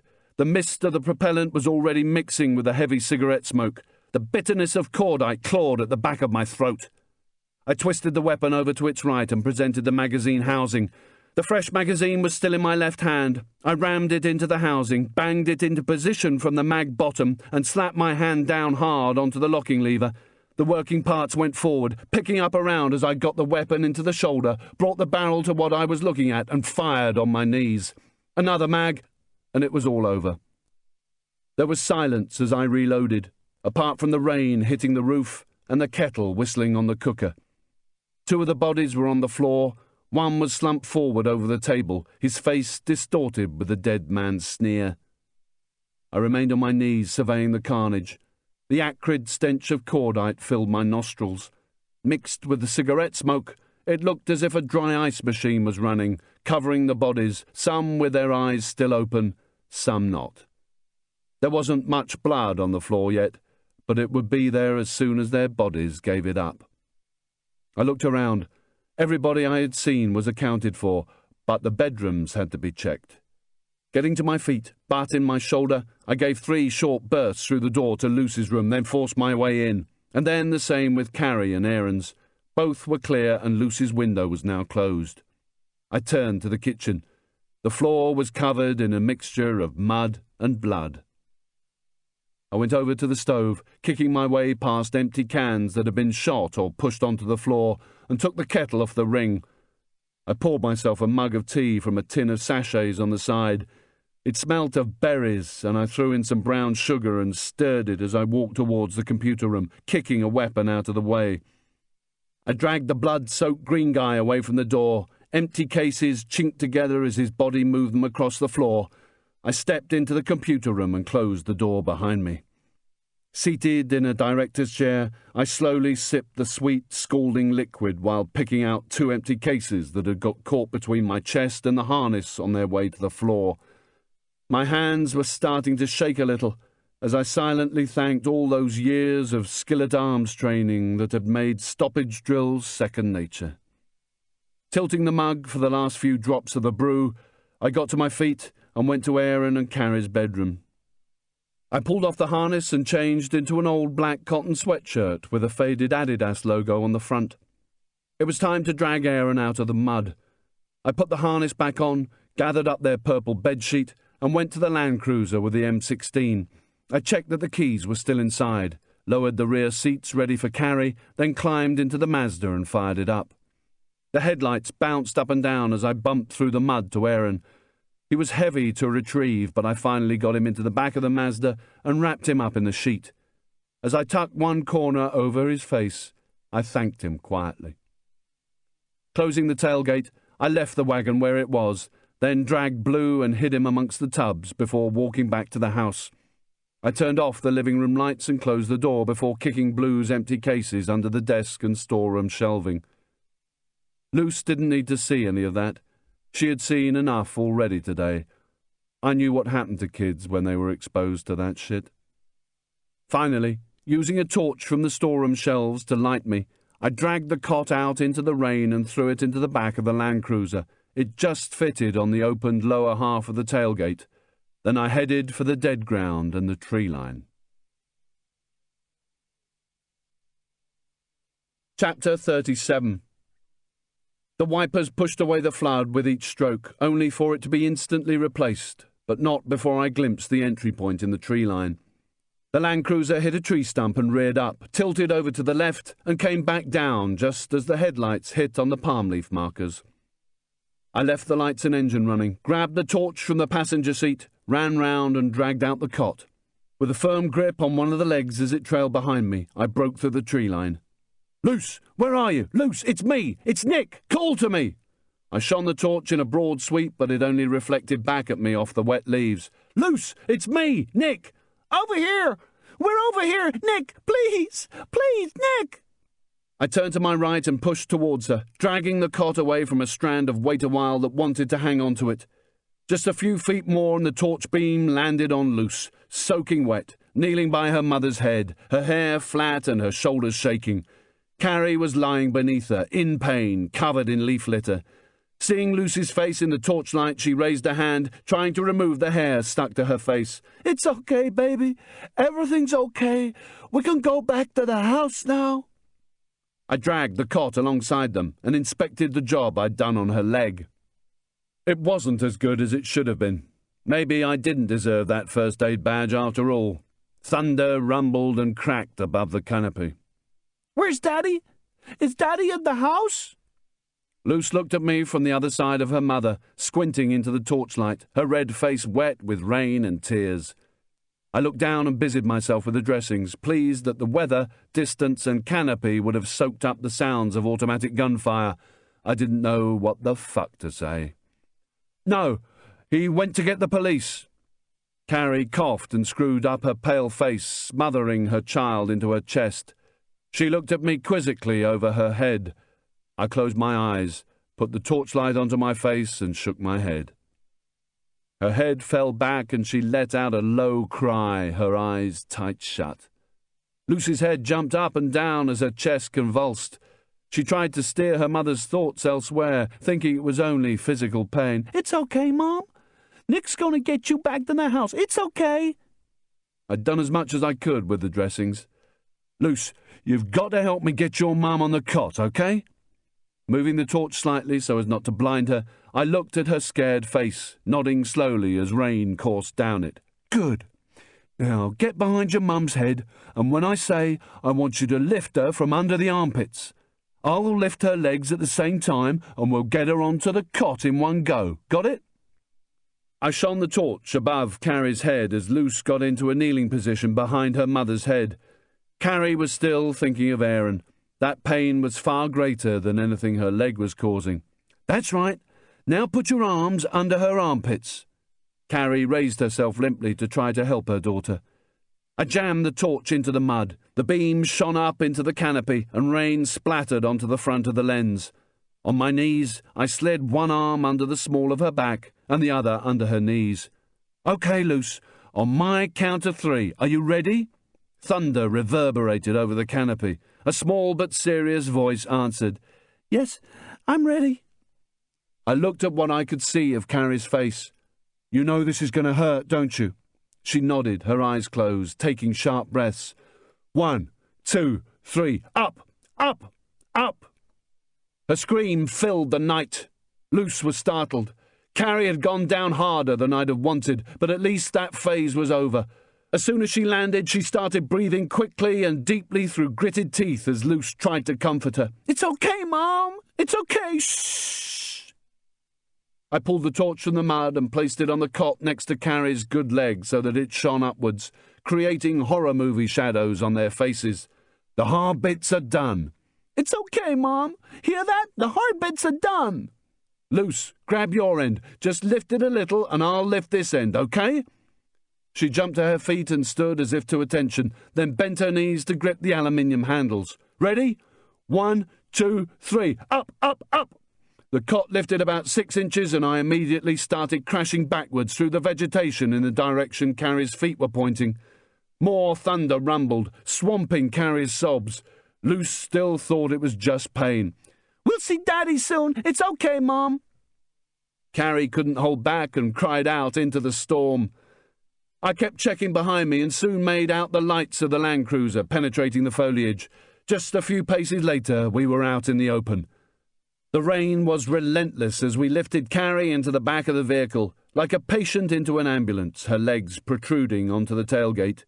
"You need to stay with your mum and hold on to her in case we hit a bump, okay?" There was going to be no problem with that. Carrie pulled her child down and mourned covertly into her wet hair. As I drove very slowly towards the rear of the house, the headlights cut through the rain and bounced back off the shiny skin and plexiglass of the Huey. Its rotors drooped as if depressed by the weather. Carrie was still getting soothing messages from Luce as we pulled up by the storeroom door. It took longer than I'd expected to get her inside, kicking cans out of the way, not worrying now that there was no one to alert. We waddled with the cot into the brightly lit computer room. She was in a bad way, with soaked, blood-stained clothes, pruned skin, glued hair, red eyes, and covered from head to toe in leaf litter. As we lowered her to the floor near the two PCs, I looked to Luce. "You need to go and turn the fans off." She looked a bit confused, but did it anyway.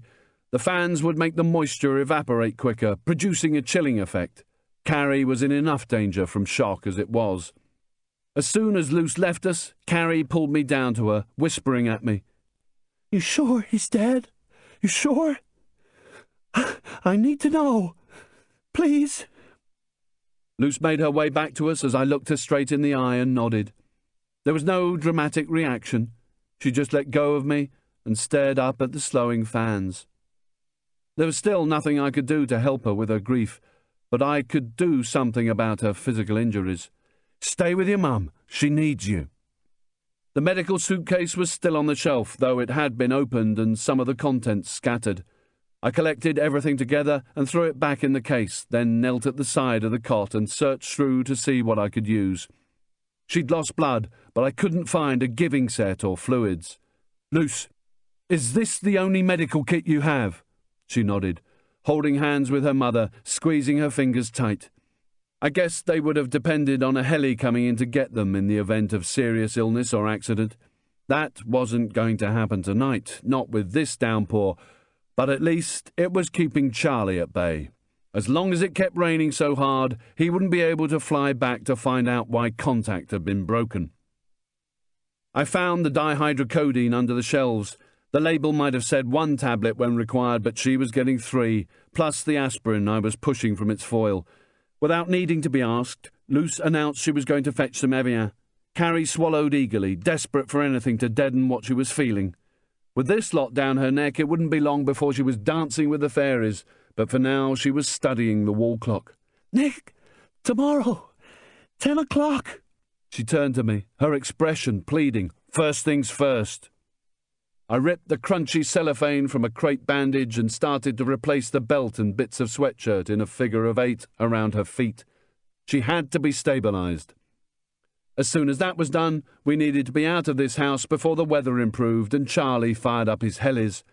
Even if the rain stopped when we were halfway to Cheapo, the Hueys would catch up with us en route. "The clinic in Cheapo, where is it?" "It's not really a clinic. It's the Peace Corps folks, and..." "Have they got a surgery?" "Sort of." I pressed the soles of her feet and her toes and watched the imprint remain for a second or two until her blood returned. 2,000 people, Nick. You've got to talk to George. You must do something, if only for air. Luce returned with the water and helped her mother with the bottle. I didn't disturb the dressings over the wound site or the foliage packed between her legs, but just gradually worked my way up her legs with the 4-inch bandages. I wanted to get her looking like an Egyptian mummy from her feet up to her hips. Carrie just lay there, staring vacantly at the now stationary fans. I got Luce to hold her mother's legs up a little so I could feed the bandage under them. Carrie cried out, but it had to be done. She managed to calm herself and looked directly into my eyes. "Talk to George. You'll speak his language. He won't listen to me. Never has." Luce was on her knees, holding her mum's hand once more. "What's happening, Mom? Is Grandpa coming to help?" Carrie stared at me, mumbling to Luce, "What's the time, baby?" 8:20. Carrie squeezed her hand. "What's wrong, Mom? I want Daddy. What's wrong?" "We're late. We gotta get Grandpa. He'll be worrying.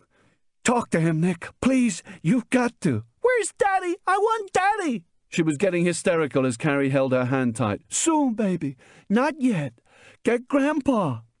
Then she turned her head away from her daughter, and her voice was suddenly much quieter. "Nick has to go and do something for us first. And himself. I don't mind waiting. Cheapo isn't that far." She stared at me for a few moments with half-closed, glazed eyes, then rested her head back on the cot, mouth open. But there wasn't any noise. Her big, wet, swollen eyes looked at me and begged silently. Luce got up and went over to her PC. "We'll see Daddy soon, right?" Carrie couldn't tilt her head far enough back to see her. "Get Grandpa." "No, not yet," I said. "Get a search engine. Google. Something like that." Both of them looked at me as if I was mad. My eyes darted between them. "Just do it. Trust me." Luce was already clicking the keyboard of her PC at the other end of the room when Carrie beckoned me closer. "What?" I could smell the mud caked in her hair and heard the sound of the modem handshaking.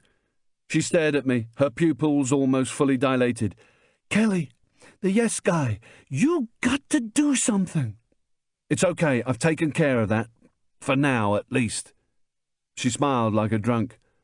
"I got it, Nick. I got Google." I walked over and took her place on the chair and typed in sunburn missile. It threw up a couple of thousand results, but even the first I clicked on made grim reading. The Russian-designed and built 3M82 Moskit sea-skimming missile, NATO codename SSN-22 Sunburn, was now also in the hands of the Chinese. The line drawing showed a normal rocket-shaped missile, quite skinny, with fins at the bottom and smaller ones midway up its 10 meters. It could be launched from a ship or from a trailer-like platform that looked like something from Thunderbirds. There was a defense analyst's review. The Sunburn anti-ship missile is perhaps the most lethal in the world. The Sunburn combines a Mach 2.5 speed with a very low-level flight pattern that uses violent end maneuvers to throw off defenses. After detecting the Sunburn, the US Navy Phalanx point defense system may have only 2.5 seconds to calculate a fire solution before impact. When it lifts up and heads straight down into the target's deck with the devastating impact of a 750-pound warhead, with a range of 90 miles, Sunburn... Devastating wasn't the word. After the initial explosion, which would melt everything in the immediate vicinity, everything caught in the blast would become a secondary missile, to the point of steel drink strays decapitating people at supersonic speed. That was all I needed to know. I moved off the chair and walked towards the other two. "Luce, you can get your granddad now." Chapter 38. I knelt down beside Carrie.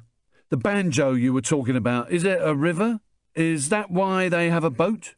The drugs were kicking in. "Banjo?" No. Where they came from last night, remember? Is it a river?" She nodded, fighting hard to listen. "Oh, the Baiano. East of here, not far." "Do you know where they are exactly?" "No, but... She motioned me with her head to bend down closer. When she spoke, her voice was shaking and trying to fight back the tears. "Aaron next door?" I shook my head. "The Mazda." She coughed and started to cry very gently. I didn't know what to say. My head was empty. "Grandpa! Grandpa, you gotta help! There were these men! Mom's hurt and Daddy's gone for the police!" She was getting herself into a frenzy. I moved over to her. "Go and help your mum. Go on." I found myself facing George's head and shoulders in the 6-inch by 6 box in the centre of the screen. It was still a bit jittery and fuzzy around the edges, just like last night, but I could clearly see his dark suit and tie over a white shirt. I plugged in the headset and put it over my ears so nothing could be heard over the tinny internal speaker. Luce had been protected so far from all this shit. There was no need for that to change. "Who are you?" His tone was slow and controlled over the crackles. "Nick. A face to the name at last, eh? What's my daughter's condition? His all-American, square-jawed face didn't betray a trace of emotion. A fractured femur, but she's going to be okay. You need to sort something out for her at Cheapo. Get her picked up from the Peace Corps. No. Take them both to the embassy. Where is Aaron? If he was concerned, he wasn't sounding it. I looked behind me and saw Luce, close to Carrie, but within earshot. I turned back and muttered, "Dead." My eyes were on the screen, but there was no change of expression in his face, nor in his voice. I repeat, take them to the embassy. I'll arrange everything else. I shook my head slowly, looking into the screen as he stared back impassively. I kept my voice low. I know what's happening, George. So does Choi. You can't let the Akazo take the hit. You know how many people will be there. People like Carrie, Luce, real people. You have to stop it. His features didn't move a millimeter until he took a breath. Listen up, son. Don't get yourself involved in something you don't understand. Just do exactly what I said. Take my daughter and Luce to the embassy, and do it right now. He hadn't denied it. He hadn't asked, what's the Akazo? I needed to finish my piece. Get it stopped, George, or I'm reaching out to anyone who will listen.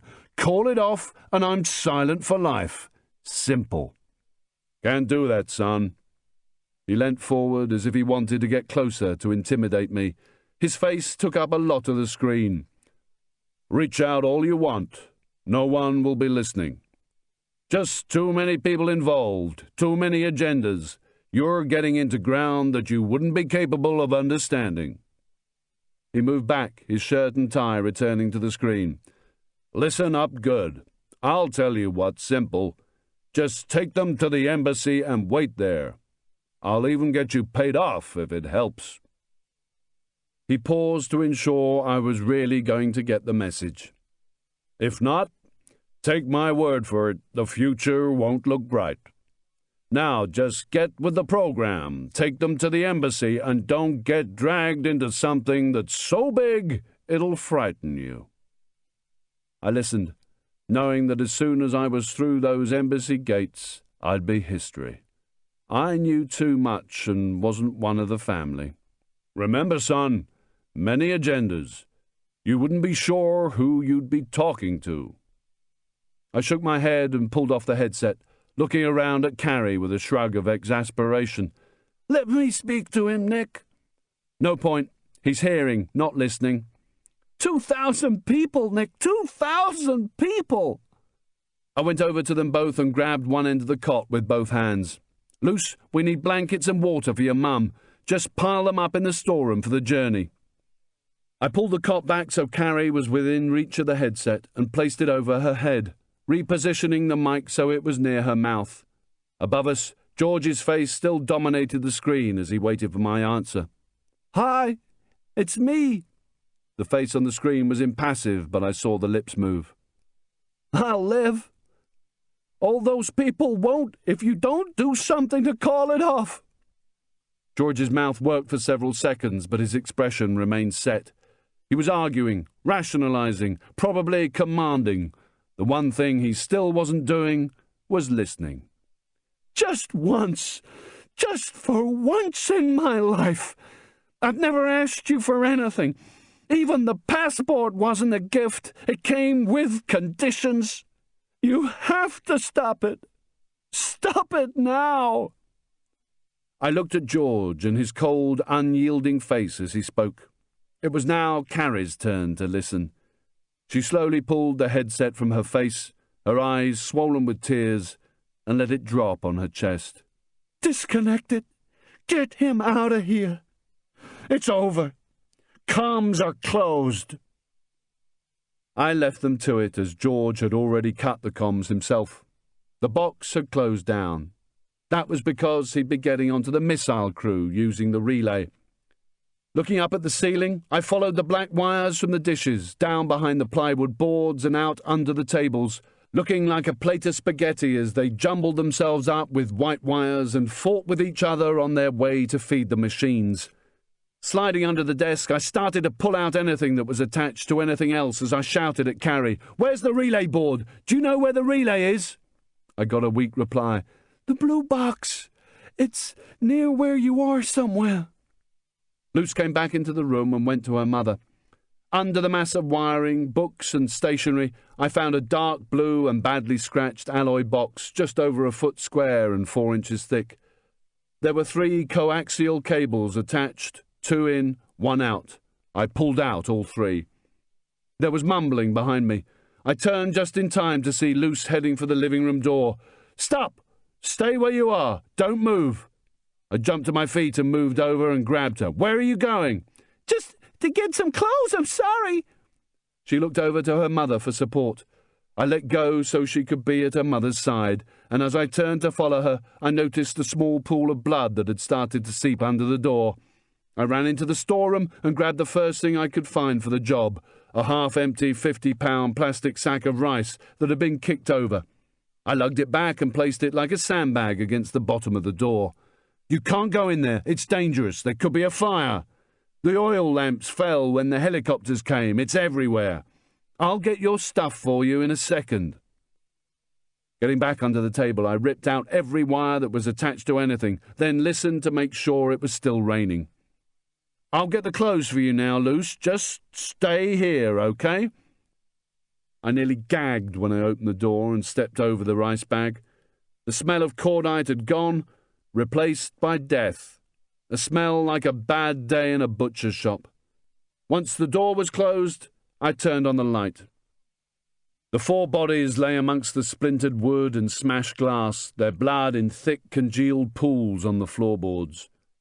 I tried to avoid stepping in anything as I went and got a spare set of clothes for Luce and a sweat top for Carrie. Opening the door, I threw them out into the computer room. "Get changed. Help your mum. I'll stay in here." Positioning my feet to avoid the blood, I started to pull a chest harness from under Green Guy. It must have been dragged from the table as he collapsed and was dripping with blood. That didn't matter. What did was the mags inside. I started to wrench off the other harnesses. They too were soaking, and some of the mags had been hit by rounds. The nylon had split open, exposing twisted metal and bits of brass. Hefting 3 harnesses, all filled with fresh mags, I rescued my docks from the floor and collected $212 blood-stained dollars from the 5 bodies. Feeling less naked, I secured them in my leg pocket before checking the bookshelf for mapping of Cheapo and the Baiano. I found what I was looking for, and she was right. It was to the east of Cheapo. There was no time to ponder. We had to leave. The weather might clear at any minute. If the Peace Corps couldn't do anything for her, they could at least get her to the city. I ran through onto the veranda and out into the wonderful, heli-repelling rain. As soon as I got to the Land Cruiser, I dumped the kit in the footwell, then jammed the M16 down between the passenger seat and the door before closing it. I didn't know why. I just didn't want Luce seeing it. I went round to the other side and checked the fuel. I had about half a tank. I grabbed the torch and headed for the Mazda. When I lifted the squeaking tailgate, the light beam fell on the now blood-stained bedsheet covering Aaron. I could also see the jerry cans secured at the rear and jumped in beside him, my boots slipping in a pool of his blood. The sickly, sweet smell was as bad as it was in the house. I rested my hand on his stomach to steady myself and discovered he was still soft. I dragged out one of the heavy containers and slammed the tailgate shut. I unscrewed the Land Cruiser's fuel cap and pulled back the nozzle of the jerry can. The pressure inside was released with a hiss. I hurriedly poured the fuel into the tank, splashing it down the side of the wagon, drenching my hands.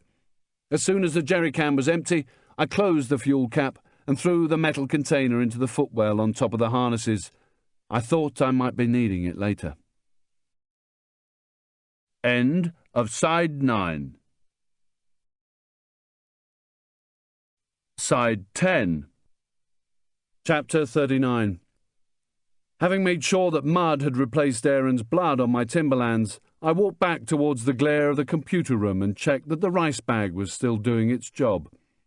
Carrie was smoking, and as I got closer, I didn't need a sniffer dog to tell me what. Luce was sitting on the floor beside the cot, stroking her mother's brow and watching the smoke ooze from her nostrils. If she disapproved, she wasn't showing it. Carrie's flooded eyes stared up in a daze at the motionless fan as her daughter carried on gently massaging her sweating forehead. I squatted at her feet and gave them another pinch. The blood flow was still there. As I stood up, my gaze switched to Luce. "Your mum tell you where it was?" The question about the giggleweed was irrelevant, and I didn't know why I'd asked it, just something to say, I supposed. Her head didn't move, but her eyes swiveled up at me. "As if. But it's okay, today." Carrie tried to let out a bit of a laugh, but it sounded more like coughing. I bent down and retrieved one of the crepe bandages from the floor and put it into my pocket. "Time to go." She gave a nod as Carrie took another deep drag of the joint. "Come on, then, let's get your mother out of here." We both had our hands on the cot, Luce at the feet end facing me. "Ready? 1, 2, 3. Up, up, up." I steered us while she shuffled backwards, ploughing through the littered storeroom floor. We squelched through the mud and slid her once more into the back of the wagon, head first. I sent Luce back into the storeroom for the blankets and Evian, while I used the bandage to secure the cot legs at the head end to anchorage points to stop it sliding around on the journey. Carrie turned her head towards me, sounding drowsy on her cocktail of dihydrocodone, aspirin and giggleweed. "Nick? Nick?" I was busy tying off in the dull interior lighting. "What am I going to do now?" I knew what she was getting at, but this wasn't the time. "You're going to Cheapo, and then you'll both be in Boston before you know it." No, Aaron. What am I going to do?" I was reprieved by Luce, returning with water and an armful of blanket, which she helped me arrange over Carrie. I jumped off the tailgate, back into the mud, and went round and climbed into the driver's seat. "Luce, you've got to keep an eye on your mum. Make sure she doesn't slide about too much, okay?" She nodded earnestly, kneeling over her as I started up and turned the Land Cruiser in a wide arc before heading onto the track. The main beam swept over the Mazda. Carrie eventually saw it in the red glow of our taillights as we crept past. "Stop! Stop, Nick, stop!" I put my foot gently on the brake and turned in my seat. Her head was up, neck straining to look out of the gap at the rear. Luce moved to support her. "What's up, Mum? What's wrong?" Carrie just kept on staring at the Mazda as she answered her daughter. "It's okay, baby. I was just thinking about something. Later." She pulled Luce close and gave her a hug. I waited for a while as the rain fell, more gently now, and the engine ticked over. "Okay to go?" "Yes," she said. "We're done here." The journey to Cheapo was slow and difficult as I tried to avoid as many potholes and ruts as I could. I really wished there had been time to look for another Golok. Going back into the jungle without one reminded me too much of Tuesday. By the time we came out into the dead valley, the rain had eased a bit further and the wipers were just on intermittent. I looked up over the wheel, knowing I wouldn't be able to see, but hoping all the same that the cloud cover was still low. If not, there'd be a heli or two revving up soon. Once we hit the road, which looked more like a river in places, we were making no more than about 10 k's an hour. My nostrils were hit by the smell of cannabis again, and glancing round, I saw Luce kneeling by her mother with a joint just an inch from Carrie's lips, trying hard to get it back into her mouth between jolts. I fished in my pocket for the dihydrocodone. "Here, give your mum another of these with some water. Show the doctors or whoever the bottle. She's had 4 in total and an aspirin. Got that?" Eventually the fortified police station came into view and I called for directions. "Where's the clinic? Which way do I go?" Luce was the one on top of this now. Her mother was well and truly gone. "It's kind of behind the store." That I did know.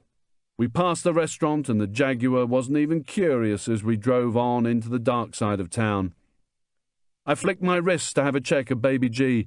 It was just before midnight. Only 10 hours in which to do what I had to do. I took a right just before the Breeze Block store. "Luce, this is the right way? Am I okay?" Yep, it's just up here, see? A hand passed my face from behind and pointed. About 3 buildings down was another breeze block structure with a tin roof and a circular Peace Corps sign, stars and stripes, only instead of the stars, a dove or two. I really couldn't see in this light. I pulled up outside and Luce jumped out of the back. I could tell it wasn't a medical clinic at all. There was a painted wooden plaque below more doves which read, American Peace Corps Community Environmental Education Project. Luce was already banging on the front door as I looked back at Carrie. We're here, Carrie, we're here. I got no response. She was definitely waltzing with the pixies, but at least the pain was subdued. The door banging got a result. As I climbed out of the Land Cruiser heading for the tailgate, a woman in her mid-20s with long brown sleep hair appeared on the threshold, wearing a tracksuit. Her eyes darted about rapidly as she took in the scene. "What's wrong, Luce?" Luce launched into a frenzied explanation as I got into the rear and undid the security bandage. "We're here, Carrie," I said. She murmured to herself as the young woman came to the rear, now wide awake. "Carrie, it's Janet, can you hear me? It's Janet, can you hear me?" There was no time for hellos. "Got trauma care? It's an open, fractured femur, left leg." Janet held out her arms and began to ease the cot out of the wagon. I grabbed the other end, and between us we lugged Carrie inside. The office was barely furnished, just a couple of desks, corkboards, a phone and wall clock.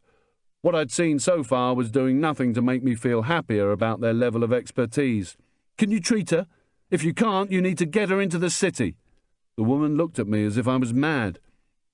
More people were emerging sleepily from the rear of the building, 3 men in different shades of disarray, and a rush of American voices. "What's happened, Carrie? Where's Aaron? Oh, my God, you okay, Luce?" I stood back as events took over. A trauma pack appeared, and a bag of fluid and a giving set were pulled out and prepared. It was hardly a well-rehearsed scene from ER, but they knew exactly what they were doing. I looked at Luce, sitting on the floor holding her mother's hand once more as Janet read the dihydrocodone label on the bottle. According to the wall clock, it was 12:27. 9.5 hours to go. I left them to it for a while and went back to the wagon. Once in the driver's seat, I hit the cab light, wanting to save the torch because I might need it later, and unfolded the map to get my bearings on the Baiano. It came from the massive Lago Baiano to the east of Chipo, maybe 30 away, and snaked towards the Bay of Panama on the edge of the Pacific. The river's mouth was in line of sight of the entrance to the canal and, a little further in, the Miraflores. If this was the river they were on, they had to be at the mouth. Sunburn couldn't negotiate high ground. It was designed for the sea. The range to the canal was just under 50 k's, about 30 miles.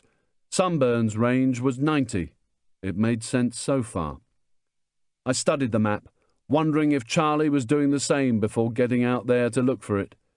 He didn't know what I did, so he'd be scanning the 60 to 70 miles of jungle shoreline that fell within Sunburn's range and could be used as a launch point. That was a lot of jungle to sift through in less than 10 hours. I hoped it would mean the difference between me destroying it and him repossessing it so he could hand it straight over to FARC. The map indicated that the only place to launch from was the east bank as the river joined the sea. The west bank also had a peninsula, but it didn't project far enough out to clear the coastline. It had to be the east, the left-hand side as I went down the river. It had to be, and there was only one way to find out. The Baiano's nearest reachable point was 7 k's south, according to the map, via a dry-weather, loose surface road. There, the river was about 200 metres wide. It then wound south, downstream to the coast for about 10 k. In reality, it would be more because of the river's bends and turns. By the time it hit the coastline, it was nearly 2 kilometres across. That was it. That was all I knew. But fuck it, I had to work with the information I had and just get on with it. I went to the rear of the wagon and closed the tailgate, then got back behind the wheel, fired the engine and moved off. I bumbled about the dark, sleepy town, trying to head south using the silver compass still round my neck. The map was the same 1980s 1 to 50,000 scale I'd had for Charlie's house, and Cheapo had grown a bit since then. It was only then that I realised I hadn't said anything to Carrie and Luce. Carrie wouldn't have heard, but still, it would have been nice to say goodbye. After getting 2 bottles of Evian down my neck and an hour of the dry weather track, now just a mixture of mud and gravel, I saw a river in the tunnel of light carved out immediately ahead of me. Stopping, I checked the map and distance once more, then jumped out of the wagon with the torch and picked my way down the muddy bank. The crickets were loud, but the movement of water was louder. The river wasn't a raging torrent surging with a massive rush, even after these rains. It was wide enough to accommodate all the water coming from the tributaries that fed it with a constant flow. It was certainly moving in the right direction, from my right to my left, heading south towards the Pacific, although so would every other bit of water this side of the country so near the sea. Running along the bank, I checked for a boat, anything that would get me downstream quickly. There wasn't even a jetty, no ground sign, nothing, just mud, rough grass and the odd scabby-looking tree. I scrambled up the bank, got into the wagon, and checked the map and mileometer once more. This river had to be the one I wanted. There was nothing else around here big enough to get mixed up with. I drove back up the track towards Cheapo, checking each side of me for somewhere to hide the Land Cruiser, but even after 3 kilometres the ground picked out by the headlights still looked completely bare-assed. I finally parked up on the side of the road, dragged out the dried-out chest harnesses, the M16 and jerry can, then tabbed back towards the river with the kit dangling off me like a badly packed Cub Scout. Chapter 40. Saturday, 9th of September. I've seemed to have spent my whole life sitting against a tree in the mud, listening to a million crickets disturbing the night. I wasn't under the canopy this time, but down by the Baiano as it rumbled past me out there in the dark. The mozzies weren't out in such force here, but enough had found me to bring up a few more lumps on my neck to replace the ones that had just started going down. I ran my tongue around my mouth. My teeth felt more than furry now. It was as if they had sheepskin coats on. I thought about what I was doing here. Why couldn't I smarten up? Why hadn't I just killed Michael and had done with it in the first place? With only half an hour to push before first light and a move to the target, I knew I was bullshitting myself. I knew I would have done this regardless. It wasn't just the fact that so many people, real people, were at risk. It was that maybe, just for once, I was doing the right thing. I might even end up feeling a little proud of myself. Pulling my knees up and resting my elbows on them to support my head, I started to rub my stubbly, sweaty face on my forearms. I could hear the weak but rapid whop, whop, whop, whop, whop of a Huey somewhere out there in the darkness. I couldn't see any navigation lights, but could tell it was only one aircraft. Maybe Charlie had been back to the house. After what he'd found waiting for him there, he'd be out looking, but I had no control over that. Anyway, for the time being, he'd be having those aircraft search the coastline for sunburn rather than us three. Invisible birds started their morning songs as a bright yellow arc of sunlight prepared to break the skyline and yield up a hot morning. I'd already repacked my docks and map in the 2 layers of plastic bags, tying each one off with a knot. I checked the Velcro flaps on the individual mag pouches of the harnesses to ensure that they weren't going to fall out during the next phase. Finally, I made sure all my clothing was loose, with nothing tucked in that might catch water and weigh me down. I undid the plastic clips for the back straps of the harnesses and fed the ends through the handle of the jerry can before refastening them. I did the same with the neck straps, through the carrying handle of the M16. I'd learnt from my own experiences and from others that more soldiers get killed negotiating rivers than ever die in contacts under the canopy. That was why everything was attached to the empty jerry can and not to me, and why I hadn't moved until first light. I dragged the whole lot down to the edge of the tepid, rusty brown water. It felt good as I waded in up to my thighs, then ducked my head in to take the sweat off my face. Refreshed, I heaped the 3 harnesses and weapon on top of the floating jerry can, which wanted to go with the current. It was stronger than it had looked from the bank, and freshly dislodged foliage, green and leafy, sped past as the jerry-can bobbed in front of me, now more than half submerged with the weight of its load. I pushed on into gradually deepening water, forearms over the weapon and harnesses, until eventually my feet began to lose touch with the riverbed. I let myself go with the flow, kicking off from the mud like a child with a swimming float. The stream carried me with it, but I kept contact with the bottom to keep some control, alternately kicking and going with the current as if I was doing a moonwalk. The loggers had been here, and both sides of the river looked like a First World War battlefield, a wasteland of mud and tufted grass, just the odd dead tree left standing. Because of the river's meandering route, I had no idea how long it was going to take to get to the mouth. Not that there was much I could do about it. I was committed. After about half an hour, with the sun low but clearly in view, the jungle began to sprout up on either side of me, and as the foliage got denser, it cut out more and more light. The sun wasn't yet high enough to penetrate the gap the river created in the canopy, so above me was just brilliant blue sky. Apart from the noise of the moving water, there was only the odd screech from more invisible birds up in the canopy. I kicked along, keeping near the left bank, always having contact with the bottom as the river got wider.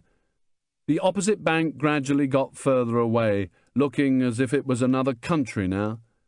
The jungle gave way to mangrove swamp, making the place look like a dinosaur's backyard. The river soon widened to well over 1.5 k's. As I rounded a particularly wide, gentle bend, I could see the Pacific Ocean lying just a k further downstream. In the far distance, I could see 2 container ships, their funnels spewing smoke as the sun bounced off the calm, flat surface of the sea. A lush green island sat out there 5, maybe 6 k's away. I kept on going, keeping my eyes peeled for anything that would help me locate sunburn.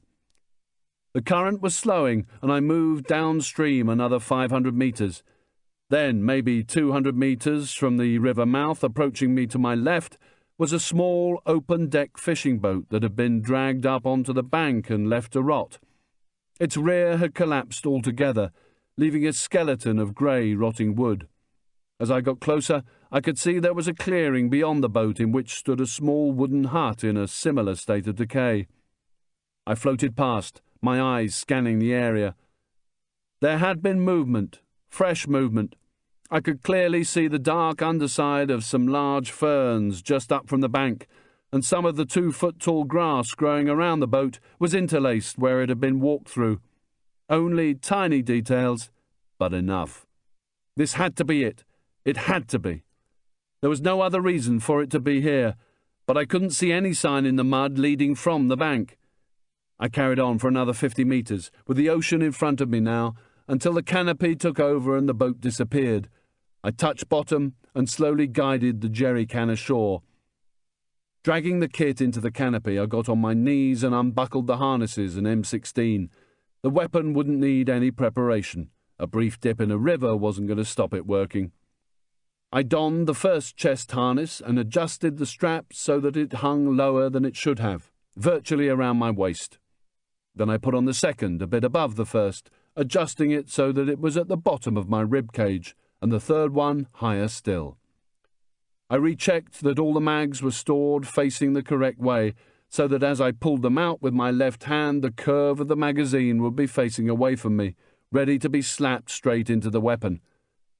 Finally, after rechecking chamber on the M16, I sat on the jerry-can for a minute or two longer, mentally adjusting and tuning myself into the new environment. The coolness of the water on my clothes began to lose out to humid heat once more as I checked Baby G. It was 7:19, and here I was, ramboed up, bitten half to death, my leg held together by a soggy bandage, and no plan except to use all my mags. This would be my go, no-go point. Once I moved from here, there would be no turning back unless I fucked up totally and was running for my life. I looked down and watched the drips from the harnesses hit the mud, making little moon craters, not wanting to check my docs in my map pocket just in case the knots hadn't worked. This was wasting time. I was as ready as I was ever going to be, so just get on with it. Wiping my hair back with my fingers, I stood up, jumped up and down to check for rattles and that everything was secure. Then I removed the safety catch, pushing past single rounds all the way to automatic. I moved towards the hut, pausing every few paces, listening for warnings from the birds and other jungle life, butt in my shoulder, trigger finger against the guard, ready to shoot and scoot with a full mag to scare, confuse, and with luck, kill while I broke contact. The ground was a lot wetter and muddier here because we were at sea level. I wanted to get a move on, but also had to take my time. I had to check the area around the hut because it would be my only escape route. If the shit hit the fan, it would be a case of straight down to the river, pick up the jerry can, jump in and go for it, down to the sea. After that, well, whatever. Like a cautious bird rooting for food amongst the leaf litter, I squelched forward 4 paces per bound, my timberlands heavy with mud, lifting my feet up high to clear the crap and mangrove vines on the jungle floor as I concentrated on the sun-bleached wooden hut ahead. I stopped just short of the clearing, went slowly onto my knees in the mud and protective foliage, looked and listened. The only man-made sound around here was the water dripping from my clothes and chest harnesses onto the leaf litter. The track leading into the canopy had been used recently, and something had been pulled along it that cut a groove through the mud and leaves. Either side of that groove were footprints that disappeared with the track into the trees. I hadn't seen any sign in the mud as I floated past, because it had been covered with dead leaves and maybe even had water poured over it to wash away the sign. Past the bank, though, the sign was clear to see. Stones pressed into the mud by boots, crushed leaves, broken cobwebs. I got up and started to parallel the track. Within 20 paces, I came across the Gemini with a Yamaha 50 on the back. It had been dragged up the track and pulled off to the right, blocking my way. The craft was empty apart from a couple of fuel bladders and some fallen leaves. I was tempted to wreck it, but what was the point? I might be needing it myself soon, and destroying it would take time as well as alert them to my presence. I moved on, and could still see masses of ground sign heading in both directions as the narrow track meandered around the trees. Still paralleling the track to my left, I started to move deeper into the canopy, using it as my guide. Sweat trickled down my face as the sun rose and lit the gas under the pressure cooker. A heart monitor bird was up in the canopy somewhere, and the crickets just never stopped. Soon the sun was trying to penetrate the canopy, shafts of bright light cutting down to the jungle floor at a 45-degree angle. My cargoes had a life of their own, the weight of the wet, caked-on mud making them swing against my legs after each pace. I patrolled on, stopping, listening, trying to keep up speed, but at the same time not compromise myself by making too much noise. I continued, checking left, right, and above me, all the time thinking, what if? And always coming up with the same answer. Shoot and scoot, get into cover, and work out how to box round and keep moving to the target. Only when I knew I was fucked would I try to head back to the jerry can. There was a metallic clang in the trees. I froze, straining an ear. For several seconds all I could hear was my own breath through my nose. Then the clang rang out again. It came from straight ahead and just slightly off to my left. Applying the safety catch with my right thumb, I went down slowly onto my knees, then onto my stomach. It was time to move slower than a sloth, but Baby G reminded me it was 9:06. I inched forward on my elbows and toes with the weapon to my right, exactly as I had done when I attacked the Land Cruiser, except that this time I was having to lift my body higher than I'd wanted to stop the chest harnesses dragging in the mud. I was panting. The crawl was hard work. I put out my hands, put pressure on my elbows, and pushed myself forward with the tips of my toes sinking into the mud. Moving through the undergrowth 6 inches at a time, I could feel the gloop finding its way up my neck and forearms. I stopped, lifted my head from the jungle floor, looked and listened for more activity, but still only heard my own breath, sounding 100 times louder than I wanted it to. Every soft crunch of wet leaves beneath me sounded like the popping of bubble wrap. I was constantly looking for alarm trips, wires, pressure pads, infrared beams, or maybe even string and tin cans. I didn't know what to expect. A mud-covered baby G now told me it was 9:21. I made myself feel better about the time by thinking that at least I might finally be on target. Mosquitoes materialized from nowhere, whirring and whining around my head. They landed on my face and must have known that I couldn't do anything about it.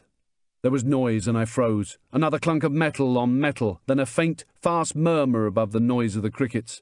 I closed my eyes, leant my ear towards the source, opened my mouth to cut out internal noises and concentrated.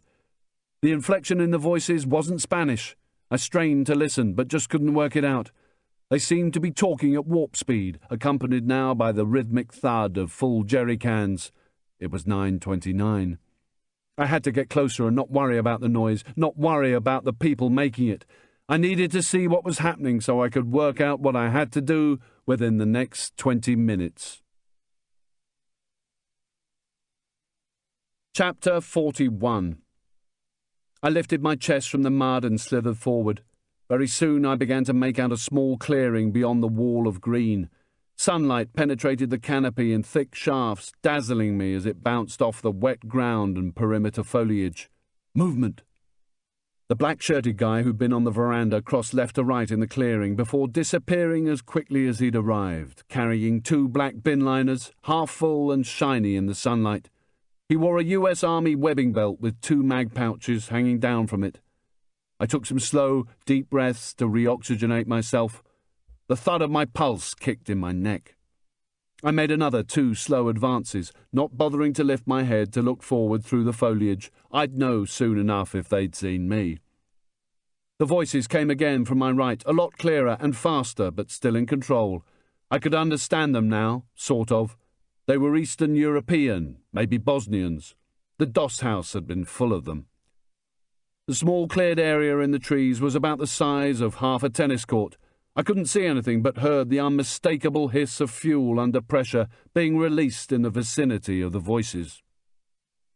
One more slow, deliberate bound, and now I heard the fuel splash.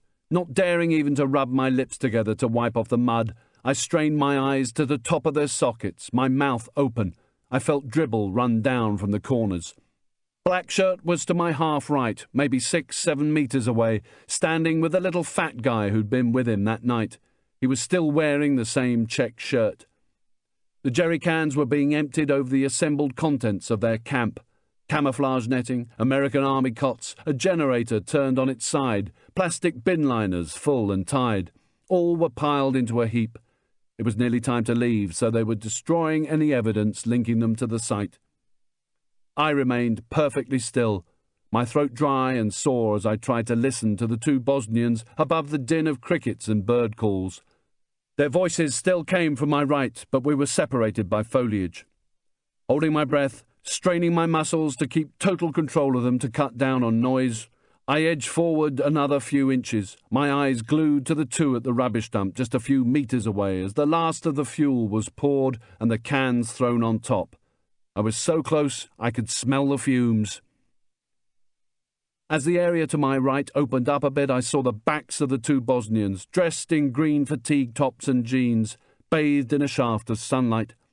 They were both bent over a fold-down table, one twisting the hair on his beard as they both studied 2 screens inside a green metal console. There were 2 integrated keyboards below each screen. That had to be the guidance system. I'd wondered what it looked like. To the right of it was an opened laptop, but the sunlight was too bright for me to make out what was on any of the screens. Beside them on the ground were 5 civilian rucksacks, 2 M16s with mags on, and another jerry can, probably to deal with the electronic equipment after the launch.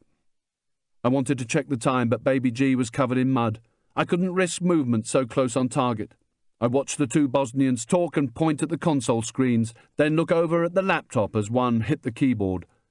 Beyond them I could see cables running down from the rear of the console and into the jungle. The sunburn had to be at the river's mouth. As I'd have expected, the guidance system was separated from the missile itself. They wouldn't have wanted to be right on top of shed loads of rocket fuel when it went off. There was no generator noise, so I guess the power supply must be part of the missile platform. The Bosnians were still gobbing off as the fifth member came out of the canopy from behind the console. He, too, was dressed in a green fatigue top, but had black baggy trousers, an M16 over his shoulder, and belt kit. He lit a cigarette with a Zippo and watched the Bosnians hovering over the screens. Sucking in deeply on his nicotine hit, he used his free hand to wave the bottom of his shirt to circulate some air around his torso. Even if I hadn't recognized his face, I would have known that pizza scar anywhere. The two fuel pourers moved away from the rubbish dump as Blackshirt lit up as well. They were totally uninterested in what was going on at the table just behind them and mumbled to each other as they checked the time. All of a sudden, the Bosnians began to jabber and their voices went up an octave as Pizza Man sucked on his filter and bent in towards the screens. Stuff was happening. There must be only minutes left. I had to make my move. Taking a deep breath, I pushed up onto my knees, my mud-caked thumb shifting the safety to auto as the weapon came into the shoulder. I squeezed with both eyes open, short, sharp bursts into the mud by the dump. There was a rapid thud, thud, thud, thud, thud as the rounds penetrated the first layer of mud and slammed into the harder ground. Unintelligible screams mixed with the sound of rounds on auto as the Bosnians panicked and the other two went for their weapons. The fifth just seemed to vanish. My shoulder rocked back with another short burst as I held the weapon tight to stop the muzzle rising. I didn't want to hit the Bosnians. If they could fly the thing, they could stop it. The sounds of automatic gunfire and panic echoed round the canopy, and a cloud of cordite hung in front of me, held by the foliage. The mag emptied as I kept on squeezing. The working parts stayed to the rear. I got to my feet and moved position before they reacted to where the fire had come from. I ran to the right, towards the table, using the cover, the mud heavy on my clothes, pressing the magazine release catch with my forefinger, shaking the weapon, trying to remove the mud-clogged mag. I felt the mag hit my thigh as I fumbled at the lower harness and pulled out a fresh one. I smacked it on and hit the release catch. The working parts screamed forward as long bursts of automatic fire came from my left from the clearing. I dropped instinctively. Mud splattered my face and the air was forced out of my lungs. Gasping for breath, I crawled like a madman, pushing to the edge of the clearing. If they saw me, they would fire where I'd drop for cover.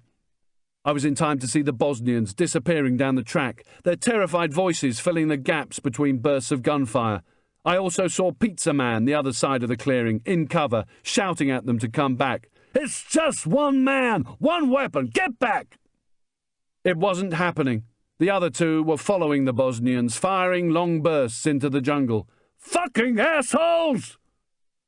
Weapon in the shoulder, he took single shots at them. Fuck that, I wanted them alive. Flicking safety to single rounds, I gulped in air, closed my left eye, and took aim centre mass of what little I could see of him, stopped breathing, and fired. He dropped like a stone, disappearing into the foliage without a sound. The other two were still firing into the shadows as they moved down the track. A cordite mist hung about the clearing as I let off another magazine at them. Steam oozed out of the cooling vents on the mud-covered stock and around my left hand. Shit! Shit! Shit! I wanted to create noise. I wanted to create confusion. I wanted to get everyone sparked up, not lose them in the jungle. But I wasn't going to chase them. It was pointless. There wasn't enough time. I changed mags and crossed the clearing towards Pizza Man, weapon in the shoulder, moving fast but cautiously. The others might still come back, and I still couldn't see him. He was alive, panting for breath and holding his chest, eyes open but helpless. Blood flowed gently between his fingers. I tossed his weapon to one side and kicked him. "Close it down! Close it down!" He just lay there, no reaction. I grabbed his forearm and dragged him into the clearing, and it was then that I saw the exit wound gaping in his back. His eyes were tight shut, taking the pain of the round and movement. I dropped his arm as he mumbled, almost smiling. "We're coming back, asshole." I leant over him, butt in the shoulder, and thrust the muzzle into his face. "Stop it! Fucking stop it!" He just smiled beneath the pressure of the metal stuck in his skin. The weapon moved as he coughed up blood over the end of the barrel. "Or what?" He coughed up some more. He was right. I kicked him out of frustration as I ran to the table, checking the track for the others, checking Baby G. Just 3 minutes to go. The left-hand VDU was full of Russian symbols. The other was a radar screen with a hazy green background peppered with white dots as its sweeping arm moved clockwise. The laptop displayed the webcam image of the locks. A cable led from it along the ground and up a tree where a small satellite dish was clamped to a branch. I looked back at the laptop. I could see the band playing, girls dancing, and crowds in the seats and more standing against the barriers. The Akazo was in pride of place on the screen. Passengers thronged the decks, clutching cameras and handycams. Scrambling round to the back of the table, I fell to my knees and started pulling out the mass of wires and thick cables that led from the back of the console and out towards the sea. Some were just slotted in, some had a bracket over them, some were screwed into their sockets. I tried desperately to disconnect them two at a time, almost hyperventilating in frustration as my wet, muddy hands slid about the plastic and metal. I flapped like a child in a blind panic, yelling at myself, "Come on, come on, come on!" I looked over at the dump, wishing I had a gollock. But even if I found one and started slashing cables, chances were I'd electrocute myself. I couldn't tell which were transmission and which were power. Curled up in pain, Pizza Man was watching me, his shirt soaked with blood and covered with mud and leaf litter. Fighting another connection, I spun the laptop round just as the image started to refresh from the top. A high-pitched whine started within the canopy, winding up like a Harrier jump jet before takeoff. Within seconds, the noise surrounded me. 4 cables to go. The more I tried to pull or unscrew them, the more I lost it. I gave one big tug in frustration and despair. The console slid off the table and landed in the mud. The high-pitched whine became a roar as the rocket engines kicked in. In almost the same instant, there was a deafening, rumbling boom, and the ground began to shake under my feet. I stayed on my knees, looking up into the canopy as its inhabitants took off in a panic. I didn't see vapour. I didn't see anything. I just felt the sickening rumble as the missile left its platform and surged out of the jungle. The treetops shook and debris rained down around me. I didn't know what to feel as I released my grip on the cables and looked over at the laptop, mesmerised, catching the last glimpse of the ship as the image faded.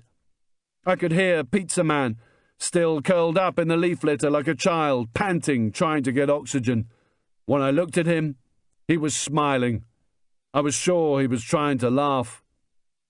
The screen was blank and there was nothing I could do but wait, wondering if I'd be able to hear the explosion or if the sound would get swallowed up by the jungle and distance.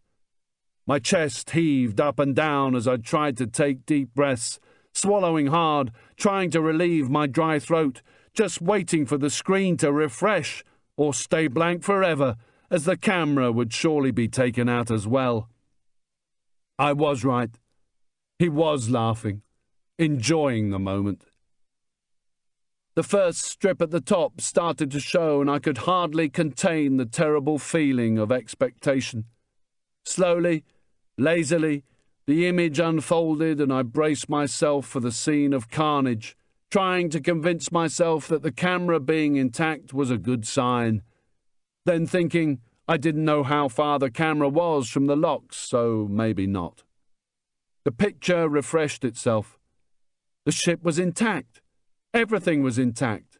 The dancing girls were throwing their batons in the air, and passengers were waving at the crowd on shore. What the fuck had happened? It should have made it there by now. It travelled at 2.5 times the speed of sound. I didn't trust what I was seeing. Maybe it was the image that had been captured just before the explosion, and I was going to wait for the next cycle. I'd never felt so exhausted, and all other thoughts had left my mind. I didn't even care about a possible threat from the other 4, though if they'd had any sense they'd already be dragging the Gemini into the water. The smell of sulphur hit me as the exhaust seeped through the jungle, creating a low, smoky mist around the area and making it look like God lived here as the vapour was exposed to the brilliant shafts of light. Pizza Man made gurgling sounds, coughing up more blood. The top of the image began to unfold, and this time I saw smoke. I knew it. I jumped to my feet and hovered over the laptop. Sweat dropped off my nose and chin and onto the screen. My sweatshirt pulled down on me with the weight of mud as I gulped in air to calm my heart rate. Still, the only thing I could see was smoke as the picture rolled on down. It hadn't worked. I sat back in the mud, more exhausted than I'd ever been in my life. Then, as the image filled the screen, I saw that the ship was still there. The smoke was coming from its funnels. The crowds were still cheering. The sounds of the jungle returned. Birds screeched above me as they settled back in their roosts. I sat there, almost bonding with the mud, as the seconds ticked by. And then, starting as quiet as a whisper but increasing very rapidly, came the distinctive whop, whop, whop of much bigger birds. The sound got louder, and then came the rapid rattle of motors as a Huey zoomed straight over me. Its dark blue underbelly flashed across the treetops, and I could hear others circling as its downwash shook the canopy and vegetation rained down about me. Time to switch on. I jumped to my feet and grabbed a jerry can, dousing the console with fuel, making sure it poured into the cooling vents at the back. Then I did the same to the laptop. I picked up 2 rucksacks and threw them over a shoulder, hoping that whatever made them weigh so much was stuff I could use in the jungle. Finally, grabbing the weapon, I moved to Pizza Man, manhandling him over onto his back. There was no resistance. His legs started to tremble as he looked at me with a satisfied smile. The small entry wound high in his chest oozed blood each time he took a breath. "It didn't work!" I shouted. "It didn't make contact! You fucked up!" He didn't believe me and hung on to the smile, eyes closed, coughing more blood. I reached into his pocket and pulled out the Zippo. The heli had returned and was over by the river, flying low and slow. Others were now closer. There were long, sustained bursts of automatic fire. They had found the escaping Gemini. I knew he could hear me. "That's Charlie's people. They'll be here soon." His eyes flickered open, and he fought to keep the smile through the pain. "Believe me, you fucked up. It didn't work. Let's hope they keep you alive for Charlie. I bet you two have a lot to talk about." In truth, I didn't have a clue what they'd do. I just wanted to kill that smile. "I hear he had his own brother-in-law crucified. Just think what he's gonna do to you." As I heard heli noise almost directly overhead, I ran over to the console and flicked the lighter. The fuel ignited instantly. They mustn't fall into Charlie's hands. Then all he would need was another missile and he would be back in business. I turned and ran from the flames, passing Pizza Man. I couldn't resist giving him a taste of the kind of kicking I'd got in Kennington. He did the same as I had, just curled up and took it. I heard shouts from the track. Charlie's boys were here. I flicked the Zippo again and tossed it onto the dump.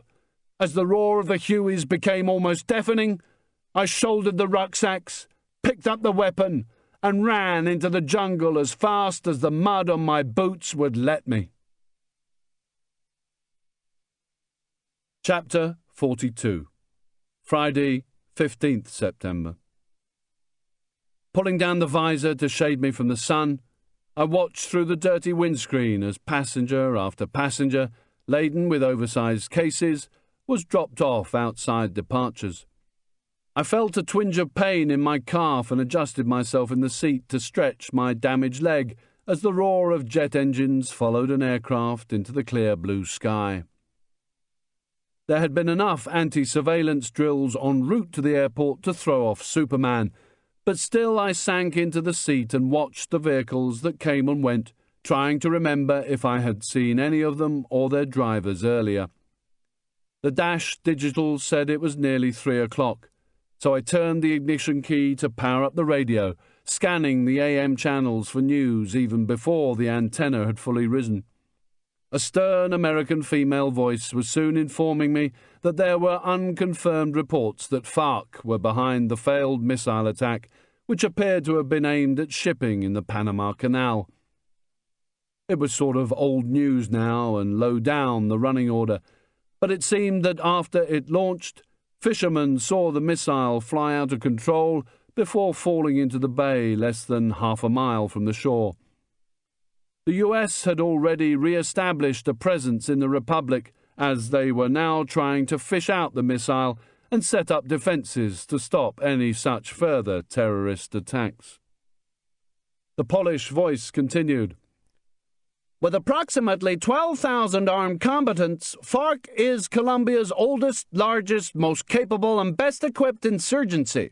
It was originally the military wing of the Colombian Communist Party and is organized along military lines. FARC has been anti-US since its inception in 1964. President Clinton said today that Plan Colombia, the $1.3 billion... I flicked it back onto the FM Christian channel and hit the off switch before cutting the ignition again. The antenna retracted with a quiet electric buzz. It was the first bit of news I'd heard about the incident. I'd done my best to avoid all media these past 6 days, but hadn't been able to resist any longer the temptation to find out what had happened. The injury still hurt. Pulling up one leg of my cheap and baggy jeans, I inspected the clean dressing on my calf and had a little scratch at the skin above and below it as a jet thundered just above the car park on finals. It had taken 3 long, wet and hot days to walk out of the jungle, clean myself up, and hitch a ride into Panama City. The rucksacks had contained no food, so it was back to jungle survival skills and digging out roots on the move. But at least I could lie on the rucksacks and keep out of the mud, and although they didn't fit very well, the spare clothes helped keep the mozzies off my head and hands at night. Once I'd reached the city, I dried out the $200-odd I'd lifted from the guys in the house in the sun, and the blood flaked off them like thin scabs. I bought clothes and the dirtiest room in the old quarter that didn't care as long as I paid cash. Up until Tuesday, 4 days ago, my credit card still hadn't been cancelled, so it looked as if things were okay with the yes man. After I cleaned myself up, I went into a bank and took out the max I could on it. $12,150 at some rip-off exchange rate before using my ticket to Miami. From there I took a train to Baltimore, Maryland. It had taken 2 days on 4 trains, never buying a ticket for more than $100 so as not to arouse suspicion. After all, who pays cash for any journey costing hundreds? Only people who don't want a record of their movements. People like me. That's why the purchase of airline tickets for cash is always registered. I hadn't minded the yes man knowing I was out of Panama as he tracked me to Miami, but that was all I wanted him to know. By now, 3 days later, who knew? Sundance and trainers might already be sightseeing in Washington, even phoning that half-sister to tell her that once they'd finished off some business, they'd come to New York for a visit. I heard the door handle go, and Josh was at the window of his black, double-cab Dodge gas guzzler. One hand pulled open the driver's door, the other cradled a Starbucks and a can of Coke. I took the coffee as he climbed into the driver's seat and muttered, "Thanks," as I placed the paper cup in the center console holder. My fingernails and prints were still ingrained with jungle dirt. They looked like I'd been washing my hands in grease. It would take a few more days yet to wash out after my holiday from hygiene. Josh's eyes stayed on the entrance to the long-term multi-story car park the other side of our short-term one. A line of vehicles was waiting to take a ticket and for the barrier to raise. "Still 30 minutes to push until we're due," he said. "We'll drink them here." I nodded and pulled back on the ring pull as he tested the hot brew. Anything, he said, was okay by me today. He had picked me up at the station, driven me about for the last 2 hours, and had listened to what I was proposing.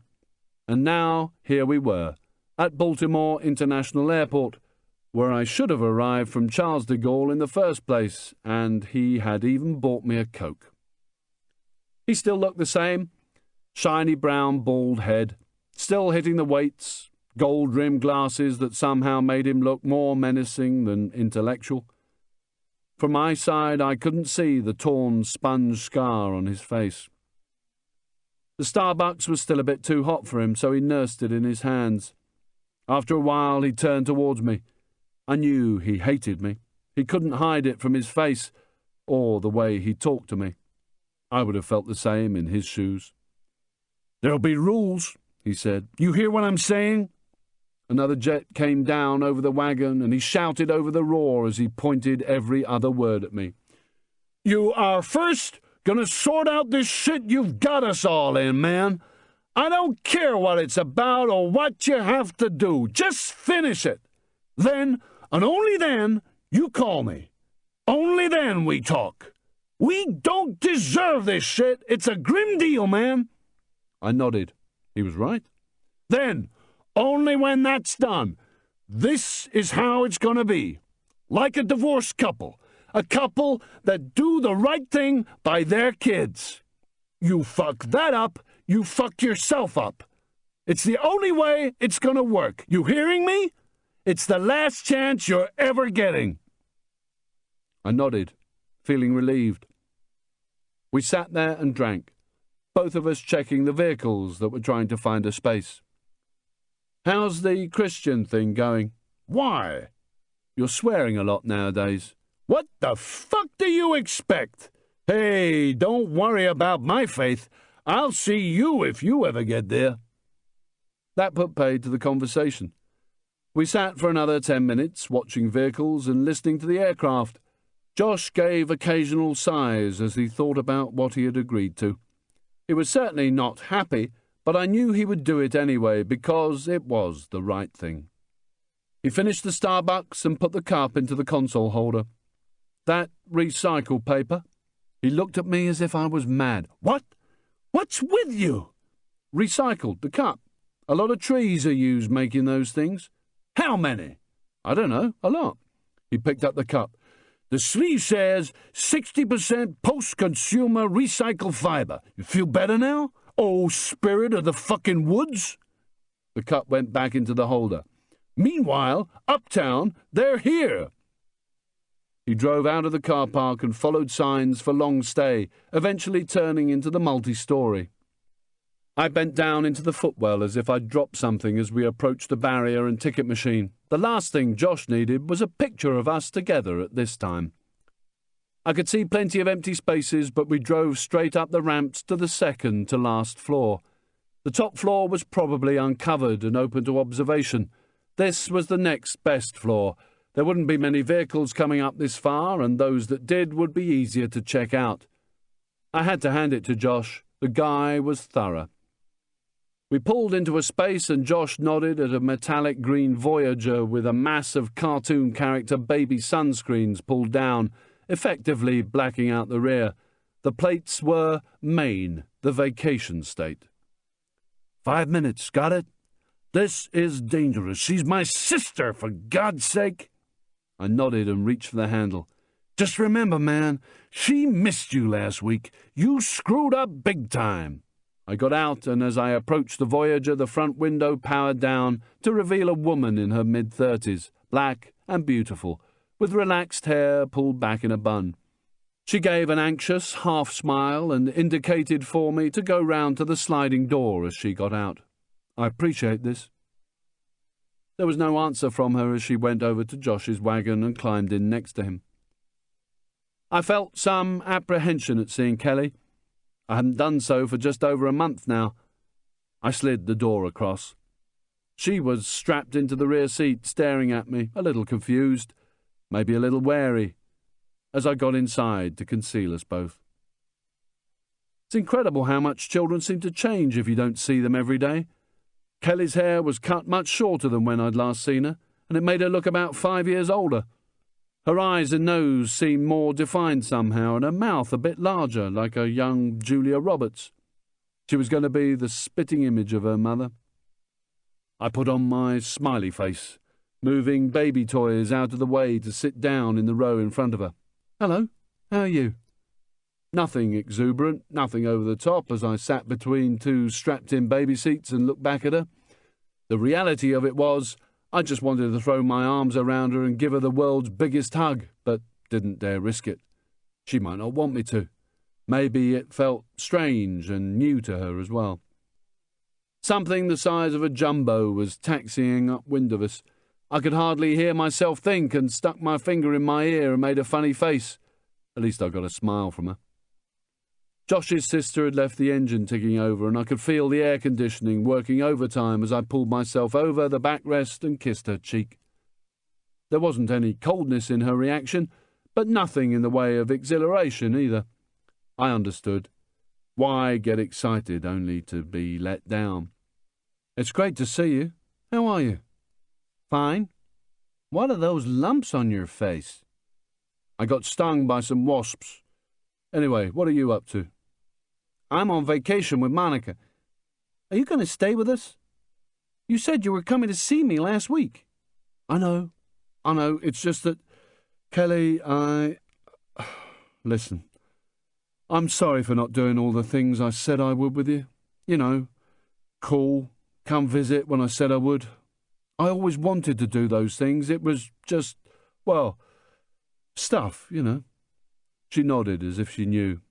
I was glad one of us did. And now I've mucked it up again and have to go away for a while today. But I really wanted to see you, even if it was only for a few minutes. There was a roar that almost made the Voyager shake as the jumbo thundered down the runway and lifted into the sky. I waited, frustrated that I couldn't say what I wanted to until the noise died. Look, maybe I was jealous of Josh when you started to live with him, but now I know it's the right thing, the best thing. You need to be with his gang, having fun, going to Monica's for a holiday. So what I've worked out with Josh is, once I come back from sorting some stuff out, I'll be able to do things, you know, coming to see you, calling, going on holiday. I want to do all those things with you because I miss you so much and think about you all the time. But it has to be like this now. You have to live with Josh. That makes sense?" She just looked and nodded as I carried on, barely taking breath. "But just now, I've got to make sure I finish stuff so that I can do those things with you. That okay? We will go on vacation. You said we would one day." "Absolutely. It might not be immediately, though. After you get back from Monica's, you'll be going to a teacher for a while, and I have to sort out, well, stuff." We smiled. "That's right, stuff." Monica opened her door with a wide smile for Kelly. "We gotta go, honey." Kelly looked at me with an expression that I couldn't read, and for one terrible moment I thought she was going to cry. "Can I talk with Dr. Hughes?" Concern must have been written all over my face. "Why? Why's that?" Her face conjured up an enormous grin. "Well, my dad just divorced my other dad. I got issues." Even Monica laughed. "You've been watching too much Ricky Lake, honey." She closed the door on a smiling Kelly and Monica drove out. Josh spoke through his window as I walked back, watching his sister leave. "You'll get the transportation for the train station outside arrivals." I nodded and turned towards the lift with a small wave, but he wanted to say more. "Look, man, maybe you ain't quite the dwarf I thought you were, but you still gotta sort your shit out. Then we get to sort our shit. You gotta get a grip on your life, man. Get some religion, anything." I nodded as he drove out, two vehicles behind the Voyager, and leant against the concrete support as another aircraft thundered overhead on finals. She was fucked up enough, and the way I acted made it worse. But I was no longer going to sign her over to Josh and walk away. That was the easy way out. She not only needed, but deserved two parents, even if they were divorced. I hoped that me being there, if only a little, was better than not at all. Besides, I wanted to be there. So, that was the plan. Once I had sorted out the stuff, I'd come back here and we'd do it correctly. Sort out visitation rights and a system that gave Kelly what she needed, structure to her life and the knowledge that the people around her were there for her. However, the stuff wasn't going to be easy. 2 obstacles had to be overcome if I wanted to stop me, Kelly, and even Josh and his lot from being targets, now and forever. George and the yes man. The long-term solution to this problem had to be through George. He'd be able to call off the dogs, and the way to contact him would be through Carrie. How I was going to do this, I hadn't a clue, because George was going to be severely pissed off. That was a whole new world that I hadn't even started to work out yet. First, I needed to get to Marblehead, and the 2 trains I was taking would get me there by 6 tomorrow morning. It shouldn't be hard to find Carrie or her mother. The place wasn't that big. As for the short-term problem of the yes man, he had to be dealt with quickly, just in case Sundance and trainers were already on their way. I still had the security blanket, which I'd tell George about, and Kelly was safe. The left luggage ticket was valid for 3 months and hidden behind one of the payphones at Waterloo. I would have to go and get it before then and put it somewhere else. No way was I going to call him yet, though. The call would be traced.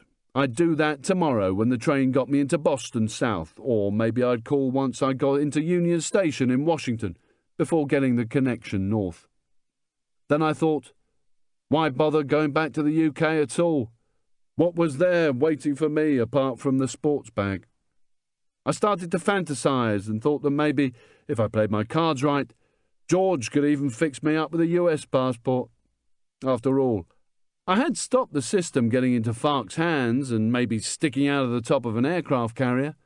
I'd say that was pretty stars and stripes. I pushed away from the concrete and reached the lift as the doors opened and a couple pushed out a luggage trolley carrying far too many suitcases. Who knows? Maybe while I was sorting stuff out, Carrie would let me sleep on her mother's couch.